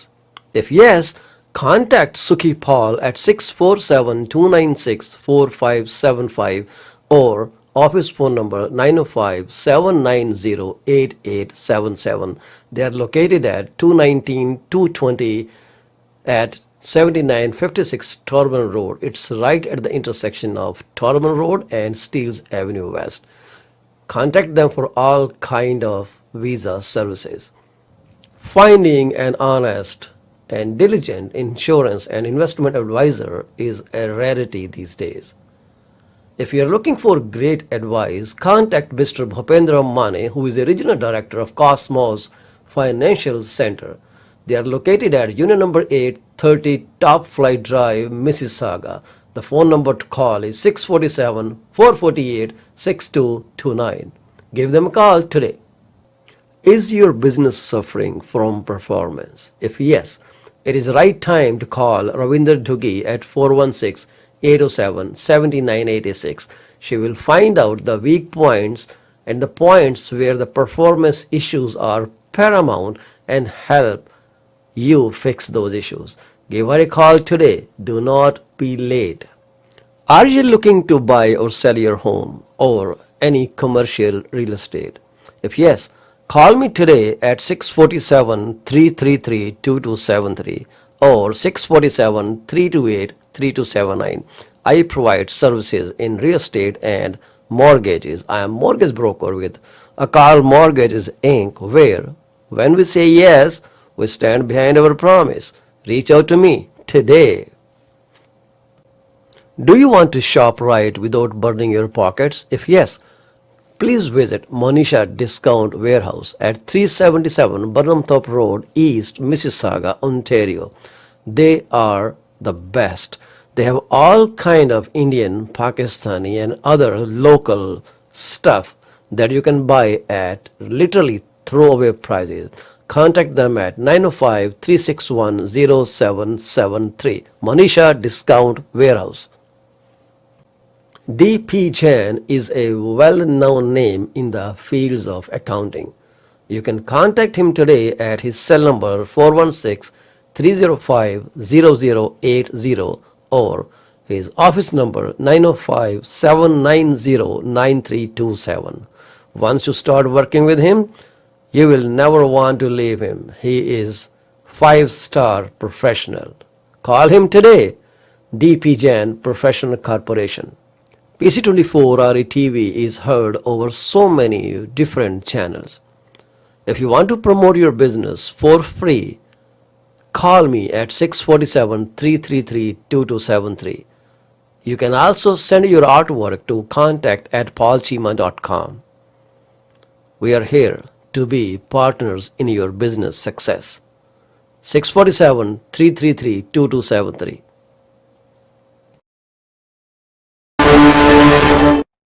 PC24-RETV ਵਿੱਚ ਤੁਹਾਡਾ ਮੁੜ ਤੋਂ ਸਵਾਗਤ ਹੈ ਜੀ। ਕਿਸੇ ਵਜ੍ਹਾ ਕਰਕੇ ਸਾਡਾ ਜਿਹੜਾ ਕਨੈਕਸ਼ਨ ਹੈਗਾ ਸਾਡੇ ਉਹਦੇ ਨਾਲ ਬਣ ਨਹੀਂ ਰਿਹਾ, ਜਿਹੜਾ ਸਾਡਾ ਸੈੱਲ ਫੋਨ ਦੇ ਉੱਤੇ ਅਸੀਂ ਆਮ ਤੌਰ ਤੇ ਡਾਟਾ ਸ਼ੇਅਰ ਕਰਦੇ ਹਾਂ। ਸੋ ਐਨੀਵੇਜ਼ ਮੇਬੀ ਸਿਸਟਮ ਨੀਡਸ ਸਮ ਅਪਗ੍ਰੇਡ। ਸੋ ਜਿਹੜਾ ਹੁਣ ਪ੍ਰਾਈਮ ਰੇਟ ਹੈ ਇਸ ਵਕਤ 4.7 ਤੇ ਚਲਾ ਗਿਆ। ਤੁਹਾਨੂੰ ਸਾਰਿਆਂ ਨੂੰ ਇਸ ਚੀਜ਼ ਦਾ ਪਤਾ ਹੈ ਕਿ ਇਸ ਵਕਤ ਜਿਹੜਾ ਪ੍ਰਾਈਮ ਆ 4.7 ਤੇ ਚਲਾ ਗਿਆ ਤੇ ਜਿਹੜੇ ਰੇਟਸ ਹੈਗੇ ਆ ਉਹਨਾਂ ਦਾ ਵੀ ਅਕੋਰਡਿੰਗਲੀ ਐਡਜਸਟਮੈਂਟ ਜਿਹੜੀ ਹੈ ਹਲੇ ਨਹੀਂ ਹੋਈ ਤੇ ਹੋ ਜਾਏਗੀ ਬੜੀ ਜਲਦੀ। You will soon see the changes on your bank statement. ਉਹ ਤੁਹਾਡੀਆਂ ਸਾਰੀਆਂ ਤੁਹਾਡੇ ਮੌਰਗੇਜ ਸਟੇਟਮੈਂਟ ਤੇ ਤੁਹਾਡੀ ਆ ਜਾਏਗੀ ਕਿ ਕਿੰਨੀ ਤੁਹਾਡੀ ਚੀਜ਼ ਵਿਕਦੀ ਜਾ ਰਹੀ ਹੈ। ਇਸ ਵਕਤ ਜੇ ਅਸੀਂ ਤੁਹਾਡੇ ਨਾਲ ਮੌਰਗੇਜ ਰੇਟਾਂ ਦੀ ਗੱਲ ਕਰੀਏ ਤੇ ਮੈਂ ਤੁਹਾਡੇ ਨਾਲ ਜਿਹੜੇ ਮੌਰਗੇਜ ਰੇਟ ਸ਼ੇਅਰ ਕਰਨ ਲੱਗਾ ਆਪਣੇ ਸਿਸਟਮ ਤੋਂ ਲੈ ਕੇ ਕਰਨ ਲੱਗਾ, ਜਿਹੜਾ ਕਿ ਸਾਡਾ ਇੰਟਰਨਲ ਸਿਸਟਮ ਹੈਗਾ। ਉੱਥੇ ਇਸ ਵਕਤ ਤੁਸੀਂ ਦੇਖੋਗੇ ਕਿ ਜਿਹੜਾ 1 ਸਾਲ ਦਾ ਰੇਟ ਸਾਨੂੰ ਹਲੇ ਵੀ 4.09 ਮਿਲ ਰਿਹਾ। ਕੁਆਲੀਫਾਈਂਗ ਕ੍ਰਾਈਟੇਰੀਆ ਜਿਹੜਾ ਬੈਂਚਮਾਰਕ ਰੇਟ ਆ ਉਹ ਹਲੇ ਵੀ ਸਾਡੇ ਕੋਲ ਉਹੀ ਚੱਲ ਰਿਹਾ ਜਿਹੜਾ ਕਿ ਪਹਿਲਾਂ ਸਾਡੇ ਕੋਲ ਸੀਗਾ 5.25%। ਪਰ ਜਿਹੜੀ ਮੌਰਗੇਜ ਹੈਗੀਆਂ ਨੇ ਉਹ ਇਨਸ਼ੋਰਡ ਪੇ ਸਿਕਿਉਰ ਜਿਹੜੇ ਮੌਰਗੇਜ ਨੇ ਮੈਕਸਿਮਮ ਐਮੋਰਟਾਈਜ਼ੇਸ਼ਨ ਉੱਥੇ 25 ਸਾਲ ਦੀ ਅਵੇਲੇਬਲ ਆ up to $1 below $1 million. Qualifying ਜਿਹੜਾ ਹੈਗਾ ਉੱਥੇ ਜ਼ਿਆਦਾ ਰੇਟ ਜਿਹੜਾ ਹੈਗਾ ਉਸ ਤੇ ਰੇਟ ਔਰ ਕੰਟਰੈਕਟ ਪਲੱਸ 2% ਦੇ ਉੱਤੇ ਉਹ ਕਹਿੰਦੇ ਆ ਤੁਸੀਂ ਉਹਨੂੰ ਕੁਆਲੀਫਾਈ ਕਰਨਾ, ਠੀਕ ਹੈ। uninsurable any deal with an amortization above 25 year, any deal where the value is 1 million and above qualify at greater of benchmark rate or contract rate plus 2%। ਤੇ ਜਿਹੜੀਆਂ ਦੂਸਰੀਆਂ ਨੇ ਮੌਰਗੇਜ 25 ਸਾਲ ਤੱਕ ਇੰਸ਼ੋਰਡ ਤੇ ਇੰਸ਼ੋਰੇਬਲ ਮੌਰਗੇਜ ਜਿਹੜੀਆਂ 25 ਸਾਲ ਦੀ ਐਮੋਰਟਾਈਜ਼ੇਸ਼ਨ ਹੋਏਗੀ ਜੀ। ਬੈਂਚਮਾਰਕ ਰੇਟ ਜਿਹੜਾ ਕਿ 5.25 ਹੈ ਜਾਂ 2% ਉਸ ਤੇ ਐਡ ਕਰਕੇ ਉਹਨੂੰ ਕੀਤਾ ਜਾਏਗਾ। ਅਨਇਨਸ਼ੋਰਡ ਜਿਹੜੇ ਰੇਟਸ ਨੇ ਉਹਨਾਂ ਤੇ ਤੁਹਾਨੂੰ ਹਮੇਸ਼ਾ ਐਡੀਸ਼ਨਲ ਰੇਟ ਕਰਕੇ ਹੀ 2% ਐਡ ਕਰਕੇ ਹੀ ਤੁਹਾਨੂੰ ਕੁਆਲੀਫਾਈ ਕੀਤਾ ਜਾਏਗਾ। ਇਸ ਵਕਤ 1 ਸਾਲ ਦਾ ਜਿਹੜਾ ਰੇਟ ਹੈ 4.09 ਹੈ ਜੀ, 2 ਸਾਲ ਦਾ 4.49 ਰੇਟ ਹੈ ਜੀ। ਤੇ ਲੋਐਸਟ ਰੇਟ ਦੀ ਗੱਲ ਕਰਦੇ ਆ 3 ਸਾਲ ਦਾ 4.59 ਹੈ ਜੀ। ਉਸ ਤੋਂ ਬਾਅਦ ਜਿਹੜਾ 4 ਸਾਲ ਦਾ ਹੈ 4.69 ਇੰਸ਼ੋਰਡ ਰੇਟ ਹੈ ਜੀ। ਸਾਰੇ ਜਿਹੜੇ ਇੰਸ਼ੋਰਡ ਰੇਟ ਦੀ ਗੱਲ ਕਰਦੇ ਆ, ਜਿਹੜੇ ਅਨਇਨਸ਼ੋਰੇਬਲ ਪਰਚੇਜ਼ ਆ ਉਹ 4.54 ਹੈ ਜੀ 1 ਸਾਲ ਦਾ, ਤੇ ਅਨਇਨਸ਼ੋਰਡ ਪਰਚੇਜ਼ 2 ਸਾਲ ਦਾ 4.79 ਹੈ। ਤੇ 5 ਸਾਲ ਦਾ ਜਿਹੜਾ ਹੈਗਾ ਜੀ ਇੰਸ਼ੋਰਡ ਰੇਟ ਜਿਹੜੇ 4.59 ਲੋਐਸਟ ਦੇ ਰਹੇ ਆ ਜੀ। ਤੇ ਉਸ ਤੋਂ ਬਾਅਦ ਜਿਹੜਾ ਅਨਇਨਸ਼ੋਰੇਬਲ ਪਰਚੇਜ਼ ਆ ਉਹ 5.24 ਤੇ ਮਿਲ ਰਿਹਾ। ਵੇਰੀਏਬਲ ਰੇਟ ਜਿਹੜਾ ਜੇ ਇੰਸ਼ੋਰਡ ਹੈ ਤਾਂ ਪ੍ਰਾਈਮ ਦੇ ਵਿੱਚੋਂ ਤੁਸੀਂ 90 ਬੇਸਿਸ ਪੁਆਇੰਟ ਮਾਈਨਸ ਕਰ ਲਵੋ। ਹੁਣ 4.70 ਚੋਂ ਤੁਸੀਂ 90 ਕਰੋਗੇ ਤਾਂ ਤੁਸੀਂ 3.8 ਤੇ ਆਓਗੇ। 3.8 ਤੁਹਾਨੂੰ ਰੇਟ ਮਿਲੂਗਾ ਜੀ ਇਸ ਵਕਤ ਅਨਇਨਸ਼ੋਰਡ ਦਾ, ਇੰਸ਼ੋਰਡ ਮੌਰਗੇਜ ਦਾ। ਤੇ ਜੇ ਅਨਇਨਸ਼ੋਰੇਬਲ ਹੈ ਤਾਂ ਤੁਹਾਨੂੰ ਪ੍ਰਾਈਮ ਦੇ ਵਿੱਚੋਂ ਸਿਰਫ 55 ਪੁਆਇੰਟ ਦਿੱਤੇ ਜਾ ਰਹੇ ਆ। ਮਤਲਬ ਹੈ ਕਿ 4.70 ਚੋਂ ਤੁਸੀਂ 55 ਕੱਢ ਦਿਓ ਤੇ ਤੁਹਾਡੇ ਕੋਲ ਰਹਿ ਜਾਂਦੇ ਆ 4.16 4.16 ਤੇ ਕੁਆਲੀਫਾਈ ਤੁਹਾਨੂੰ ਕੀਤਾ ਜਾਏਗਾ। ਤੇ ਉਸ ਤੋਂ ਇਲਾਵਾ ਜਿਹੜੀਆਂ ਲਾਈਨ ਆਫ ਕ੍ਰੈਡਿਟ ਹੈਗੀਆਂ ਨੇ, ਹੀਲੌਕਸ ਹੈਗੀਆਂ ਨੇ, ਉਹ prime plus 50 basis point lowest rate ਹੈ ਜੀ। ਜਿਹੜਾ ਰੇਟ ਸਕੋਸ਼ੀਆ TD ਬੈਂਕ ਦਿੰਦਾ ਜੀ, ਉਹਦਾ ਪ੍ਰਾਈਮ ਜਿਹੜਾ ਹੁੰਦਾ ਥੋੜਾ ਜ਼ਿਆਦਾ ਹੁੰਦਾ ਜੀ, 15 ਬੇਸਿਸ ਪੁਆਇੰਟ ਜ਼ਿਆਦਾ। ਉਹਦਾ ਪ੍ਰਾਈਮ ਇਸ ਦਾ 4.85% ਆ। ਉਹਦਾ ਜਿਹੜਾ line of credit the rate ਆ ਥੋੜਾ ਜਿਹਾ ਹਾਈ ਜਾਊਗਾ। TD ਬੈਂਕ ਜਿਹੜਾ ਜੀ ਉਹ 50,000 ਤੋਂ ਉੱਪਰ ਦਊਗਾ ਜੀ ਤੁਹਾਨੂੰ ਲਾਈਨ ਆਫ ਕ੍ਰੈਡਿਟ, ਥੱਲੇ ਦਿੰਦਾ ਨਹੀਂਗਾ। ਤੇ ਉਹ 50 ਬੇਸਿਸ ਪੁਆਇੰਟ ਤੁਹਾਡਾ ਹੈਗਾ ਫॉर ਓਵਰ $50,000। ਤੇ ਇਹ ਤੁਹਾਡੇ ਰੇਟਸ ਜਿਹੜੇ ਹੈਗੇ ਆ ਅਵੇਲੇਬਲ ਆ। ਜਿਹੜੇ ਨੈਸ਼ਨਲ ਲੈਂਡਰਸ ਹੈਗੇ ਆ, ਜਿਵੇਂ ਰੀਜਨਲ ਲੀਡਰ ਜਿਹਨੂੰ ਅਸੀਂ ਕਹਿ ਦਿੰਦੇ ਆ, ATB ਹੋ ਗਿਆ, ਕੋਸਟ ਕੈਪੀਟਲ ਹੋ ਗਿਆ, ਡਿਜ਼ਾਰਡਨਸ ਹੋ ਗਿਆ, ਜੂਕਾ ਹੋ ਗਿਆ, ਮੈਰੀਡੀਅਨ ਹੋ ਗਿਆ, ਇਹਨਾਂ ਸਾਰਿਆਂ ਦੇ ਜਿਹੜੇ ਰੇਟ ਆ 1 ਸਾਲ ਦਾ 4.49 ਜੀ, 2 ਸਾਲ ਦਾ 4.89, ਸਾਰੇ ਇਨਸ਼ੋਰਡ ਰੇਟ ਆ ਜੀ। ਅਨਇਨਸ਼ੋਰਡ 4.49, 4.99 ਤੇ 5.24 ਸੇਮ ਹੀ ਨੇ ਜਿਹੜੇ ਰੇਟ ਸਾਨੂੰ ਮਿਲ ਰਹੇ ਆ। ਸੋ ਤੁਹਾਨੂੰ ਇੱਥੇ ਕੋਈ ਹੈਲਪ ਚਾਹੀਦੀ ਮੇਰੇ ਨਾਲ ਕੰਟੈਕਟ ਕਰ ਲਿਓ। ਇਸ ਵਕਤ ਸਾਡਾ ਪ੍ਰੋਗਰਾਮ ਜਿਹੜਾ ਸਮਾਪਤੀ ਤੇ ਹੈ ਜੀ। ਹੋ ਸਕਦਾ ਅਸੀਂ ਕਈ ਚੀਜ਼ਾਂ ਨਾ ਕਵਰ ਕਰ ਸਕੇ ਹੋਏ। ਮੈਨੂੰ ਉਮੀਦ ਹੈ ਕਿ ਤੁਹਾਨੂੰ ਅਸੀਂ ਕੁਛ ਨਾ ਕੁਛ ਗਾਈਡੈਂਸ ਜ਼ਰੂਰ ਦਿੱਤੀ ਹੋਏਗੀ ਅੱਜ ਦੇ ਪ੍ਰੋਗਰਾਮ। ਤੁਸੀਂ ਆਪਣੇ ਵਿਚਾਰ ਮੇਰੇ ਨਾਲ ਸਾਂਝੇ ਕਰ ਲੈਣਾ। ਸਾਡੇ ਚੈਨਲ ਜਿਹੜਾ ਕਿ YouTube ਤੇ ਹੈਗਾ ਜੀ, ਉਹਦਾ ਨਾਮ ਹੈਗਾ PC24-RETV। ਕਿਰਪਾ ਕਰਕੇ ਉਹਨੂੰ ਲਾਈਕ ਕਰੋ, ਸਬਸਕ੍ਰਾਈਬ ਕਰੋ ਤੇ ਆਪਣੇ ਦੋਸਤਾਂ ਮਿੱਤਰਾਂ ਦੇ ਵਿੱਚ ਉਹਦਾ ਪ੍ਰਚਾਰ ਕਰੋ, ਉਹਨੂੰ ਸ਼ੇਅਰ ਕਰੋ ਜੀ। ਤੁਹਾਡਾ ਅਸੀਂ ਬਹੁਤ ਬਹੁਤ ਸ਼ੁਕਰਗੁਜ਼ਾਰ ਹੋਵਾਂਗੇ। ਜਾਣ ਤੋਂ ਪਹਿਲਾਂ ਹਮੇਸ਼ਾ ਤਰ੍ਹਾਂ ਅਸੀਂ ਉਹ ਸਾਰੇ ਪਰਿਵਾਰਾਂ ਦੇ ਨਾਲ ਮੋਢੇ ਨਾਲ ਮੋਢਾ ਜੋੜ ਕੇ ਖੜੇ ਹਾਂ ਜਿਨ੍ਹਾਂ ਨੇ ਆਪਣੇ ਪਰਿਵਾਰ ਦਾ ਕੋਈ ਜੀ ਅੱਜ ਗਵਾ ਲਿਆ ਜੀ। ਆਪਣੀ ਯਾਤਰਾ ਸੰਸਾਰਿਕ ਕਰਕੇ ਉਹ ਪਰਮਾਤਮਾ ਦੇ ਚਰਨੀ ਜਾ ਬਰਾਜੇ ਹੈ। ਪਰਮਾਤਮਾ ਵਿਛੜੀ ਰੂਹ ਨੂੰ ਸ਼ਾਂਤੀ ਬਖਸ਼ੇ ਤੇ ਸਾਰੇ ਪਰਿਵਾਰ ਨੂੰ ਪਾਣਾ ਮੰਨਣ ਦਾ ਬਲ ਬਖਸ਼ੇ। ਆਗਿਆ ਦਿਓ ਜੀ। ਕੱਲ ਤੁਹਾਡੇ ਅੱਗੇ 10:30 ਵਜੇ ਫੇਰ ਹਾਜ਼ਰ ਹੋਵਾਂਗੇ ਕੁਝ ਨਵੀਂ ਗੱਲ ਲੈ ਕੇ, ਕੁਝ ਨਵੇਂ ਨੁਕਤੇ ਲੈ ਕੇ। ਤੁਹਾਡਾ ਜਿਹੜਾ ਉਤਸ਼ਾਹ ਹੈ ਹੋਮ ਡ੍ਰੀਮ ਦੇ ਵਿੱਚ ਉਹ ਬਰਕਰਾਰ ਰੱਖਣ ਵਾਸਤੇ ਤੁਸੀਂ ਇਸ ਤੋਂ ਇਲਾਵਾ ਮੇਰੇ ਨਾਲ ਮੌਰਗੇਜ ਬਾਰੇ ਗੱਲ ਕਰਨੀ ਹੈ, ਰੀਅਲ estate ਬਾਰੇ ਗੱਲ ਕਰਨੀ ਹੈ, 647 333 2273 ਦੇ ਕਾਲ ਕਰਕੇ ਕਰ ਸਕਦੇ ਹੋ। ਅੱਗੇ ਦਿਓ ਜੀ। ਵਾਹਿਗੁਰੂ ਜੀ ਕਾ ਖਾਲਸਾ, ਵਾਹਿਗੁਰੂ ਜੀ ਕੀ ਫਤਿਹ। PC24 ਦੇ ਅੱਜ ਦੇ ਪ੍ਰੋਗਰਾਮ ਦੇ ਵਿੱਚ ਅਸੀਂ ਹਮੇਸ਼ਾ ਵਾਂਗ ਕੁਝ ਗੱਲਾਂ ਲੈ ਕੇ ਹਾਜ਼ਰ ਹੋਏ ਹਾਂ, ਜਿਵੇਂ ਕਿ ਰੀਅਲ estate ਮਾਰਕੀਟ ਵਿੱਚ ਕੀ ਚੱਲ ਰਿਹਾ। ਉਸ ਤੋਂ ਇਲਾਵਾ ਮੌਰਗੇਜ ਬਾਰੇ ਤਾਂ ਹੁਣ ਲੋਕਾਂ ਨੂੰ ਪਤਾ ਹੀ ਹੈ ਕਿ ਜਿਹੜਾ ਕਲਾਕ ਆ ਟਿਕ ਟਿਕ ਟਿਕ ਟਿਕ ਦੀ ਆਵਾਜ਼ ਕਰ ਰਿਹਾ। ਹੁਣ ਦੇਖਣਾ ਇਹ ਹੈ ਕਿ ਤੁਸੀਂ ਇਸ ਮਾਰਕੀਟ ਦੇ ਵਿੱਚ ਆਪਣੇ ਆਪ ਨੂੰ ਕਿਸ ਤਰ੍ਹਾਂ ਬਿਜ਼ੀ ਕਰਦੇ ਹੋ। ਅਸੀਂ ਜਿਹੜੀ ਕੋਟ ਲੈ ਕੇ ਆਏ ਹਾਂ ਅੱਜ ਉਸ ਬੰਦੇ ਨੂੰ ਲੈ ਕੇ ਆਏ ਹਾਂ ਜਿਹੜਾ ਕਿ ਇਸ ਦੁਨੀਆ 'ਚ ਹਾਲੇ ਵੀ ਮੌਜੂਦ ਹੈ ਜੀ। ਕਈ ਲੋਕ ਉਹਨਾਂ ਨੂੰ ਚੰਗਾ ਸਮਝਦੇ, ਕਈ ਉਹਨਾਂ ਨੂੰ ਮਾੜਾ ਸਮਝਦੇ। ਇਹ ਤਾਂ ਹਮੇਸ਼ਾ ਲੱਗਾ ਹੀ ਰਹਿਣਾ। ਅਸੀਂ ਆਪਣੇ ਪ੍ਰੋਗਰਾਮ ਦੀ ਬਾਕੀ ਦੀ ਗੱਲ ਆਪਣੇ ਭਰਾਵਾਂ ਦਾ ਸੁਨੇਹਾ ਪਲੇ ਕਰਨ ਤੋਂ ਬਾਅਦ ਤੁਹਾਡੇ ਅੱਗੇ ਹਾਜ਼ਰ ਹਾਂ।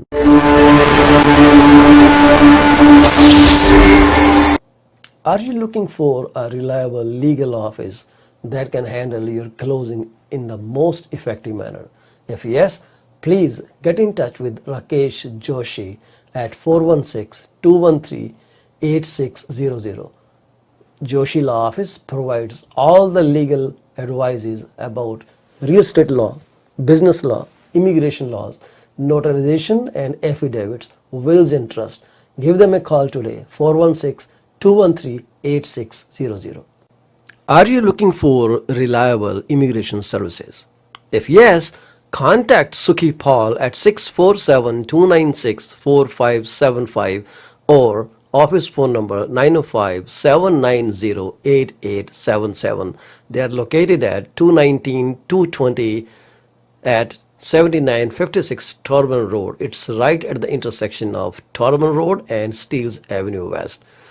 Contact them for all kind of visa services. Finding an honest and diligent insurance and investment advisor is a rarity these days. If you are looking for great advice, contact Mr. Bhupendra Mane, who is the regional director of Cosmos Financial Center. They are located at Unit number 8, 30 Top Flight Drive, Mississauga. The phone number to call is 647-448-6229. Give them a call today. Is your business suffering from performance? If yes, it is the right time to call Ravinder Duggi at 416-807-7986. She will find out the weak points and the points where the performance issues are paramount and help you fix those issues. Give her a call today. Do not be late. Are you looking to buy or sell your home or any commercial real estate? If yes, call me today at 647-333-2273 or 647-328-3279. I provide services in real estate and mortgages. I am mortgage broker with Akal Mortgages Inc., where when we say yes, we stand behind our promise. Reach out to me today. Do you want to shop right without burning your pockets? If yes, please visit Manisha Discount Warehouse at 377 Burnhamthorpe Road, East Mississauga, Ontario.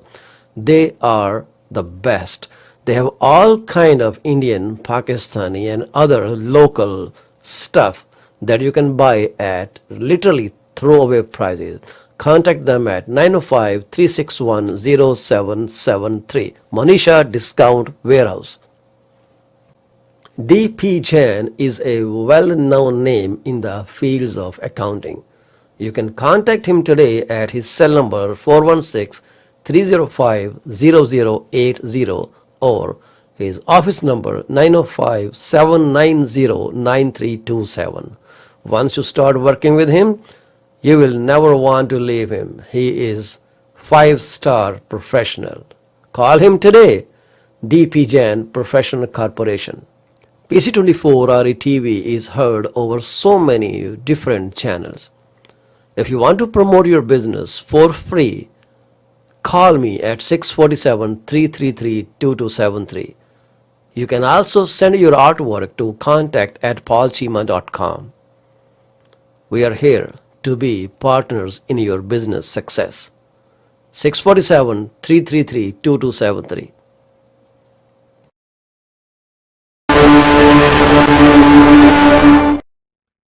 PC24-RETV ਵਿੱਚ ਤੁਹਾਡਾ ਮੁੜ ਤੋਂ ਸਵਾਗਤ ਹੈ ਜੀ। ਮੈਂ ਤੁਹਾਡਾ host ਪਾਲ ਚੀਮਾ। ਅਸੀਂ ਗੱਲ ਕਰਦੇ ਸੀਗੇ ਆਪਣੀ ਕੋਟ ਬਾਰੇ। ਜਿਹੜੀ ਸਾਡੀ ਕੋਟ ਅੱਜ ਦੀ ਅਸੀਂ ਲੈ ਕੇ ਆਏ ਹਾਂ ਉਹ ਹੈਗੀ ਆ ਰਿਚਰਡ ਬ੍ਰੈਂਸਨ ਵੱਲੋਂ। ਰਿਚਰਡ ਬ੍ਰੈਂਸਨ ਨੂੰ ਸਰ ਰਿਚਰਡ ਚਾਰਲਸ ਨਿਕੋਲਸ ਬ੍ਰੈਂਸਨ ਵੀ ਕਿਹਾ ਜਾਂਦਾ ਜੀ। 18 ਜੁਲਾਈ ਜਿਹੜੀ ਕਿ ਆਉਣ ਵਾਲੀ ਹੈ 1950 ਨੂੰ ਉਹ ਪੈਦਾ ਹੋਏ। ਬ੍ਰਿਟਿਸ਼ ਬਿਲੀਅਨਰ ਨੇ ਜੀ, ਐਂਟਰਪ੍ਰੀਨਰ ਨੇ, ਬਿਜ਼ਨਸ ਮੈਗਨੇਟ ਨੇ। 1970 ਦੇ ਵਿੱਚ ਉਹਨਾਂ ਨੇ ਇੱਕ ਗਰੁੱਪ ਬਣਾਇਆ ਜਿਹਨੂੰ ਕਿਹਾ ਗਿਆ ਸੀ ਵਰਜਨ ਗਰੁੱਪ, ਜਿਹੜਾ ਅੱਜ ਦੀ ਡੇਟ ਦੇ ਵਿੱਚ 400 ਕੰਪਨੀਆਂ ਨੂੰ ਕੰਟਰੋਲ ਕਰਦਾ। ਬ੍ਰੈਂਸਨ ਨੇ ਇੱਕ ਜ਼ਾਹਰ ਕੀਤਾ ਸੀ ਕਿ ਉਹ ਇੱਕ ਐਂਟਰਪ੍ਰੀਨਰ ਬਣਨਾ ਚਾਹੁੰਦੇ ਆ ਬੜੀ ਛੋਟੀ ਉਮਰ ਦੇ ਵਿੱਚ। ਉਹਨਾਂ ਦਾ ਫਸਟ ਬਿਜ਼ਨਸ ਵੈਂਚਰ ਸੀ, ਇੱਕ ਮੈਗਜ਼ੀਨ ਸੀ ਜਿਹਦਾ ਨਾਮ ਉਹਨਾਂ ਰੱਖਿਆ ਸੀ ਸਟੂਡੈਂਟ। ਉਸ ਵੇਲੇ ਉਹ ਸੀਗੇ 16 ਸਾਲ ਦੇ। ਫਿਰ ਉਹਨਾਂ ਨੇ ਇੱਕ ਮੇਲ ਆਰਡਰ ਰਿਕਾਰਡ ਬਿਜ਼ਨਸ ਸ਼ੁਰੂ ਕੀਤਾ। He opened a chain of record stores, Virgin Records, later known as Virgin Mega Stores in 72. Branson ਦੇ Virgin brand ਦੀ popularity ਬੜੀ grow ਕੀਤੀ 1980 ਦੇ ਵਿੱਚ as he started Virgin Atlantic Airlines and expanded the Virgin Record music label in 1997. Branson founded the Virgin Rail Group to bid for passenger rail franchises during the privatization of British Rail.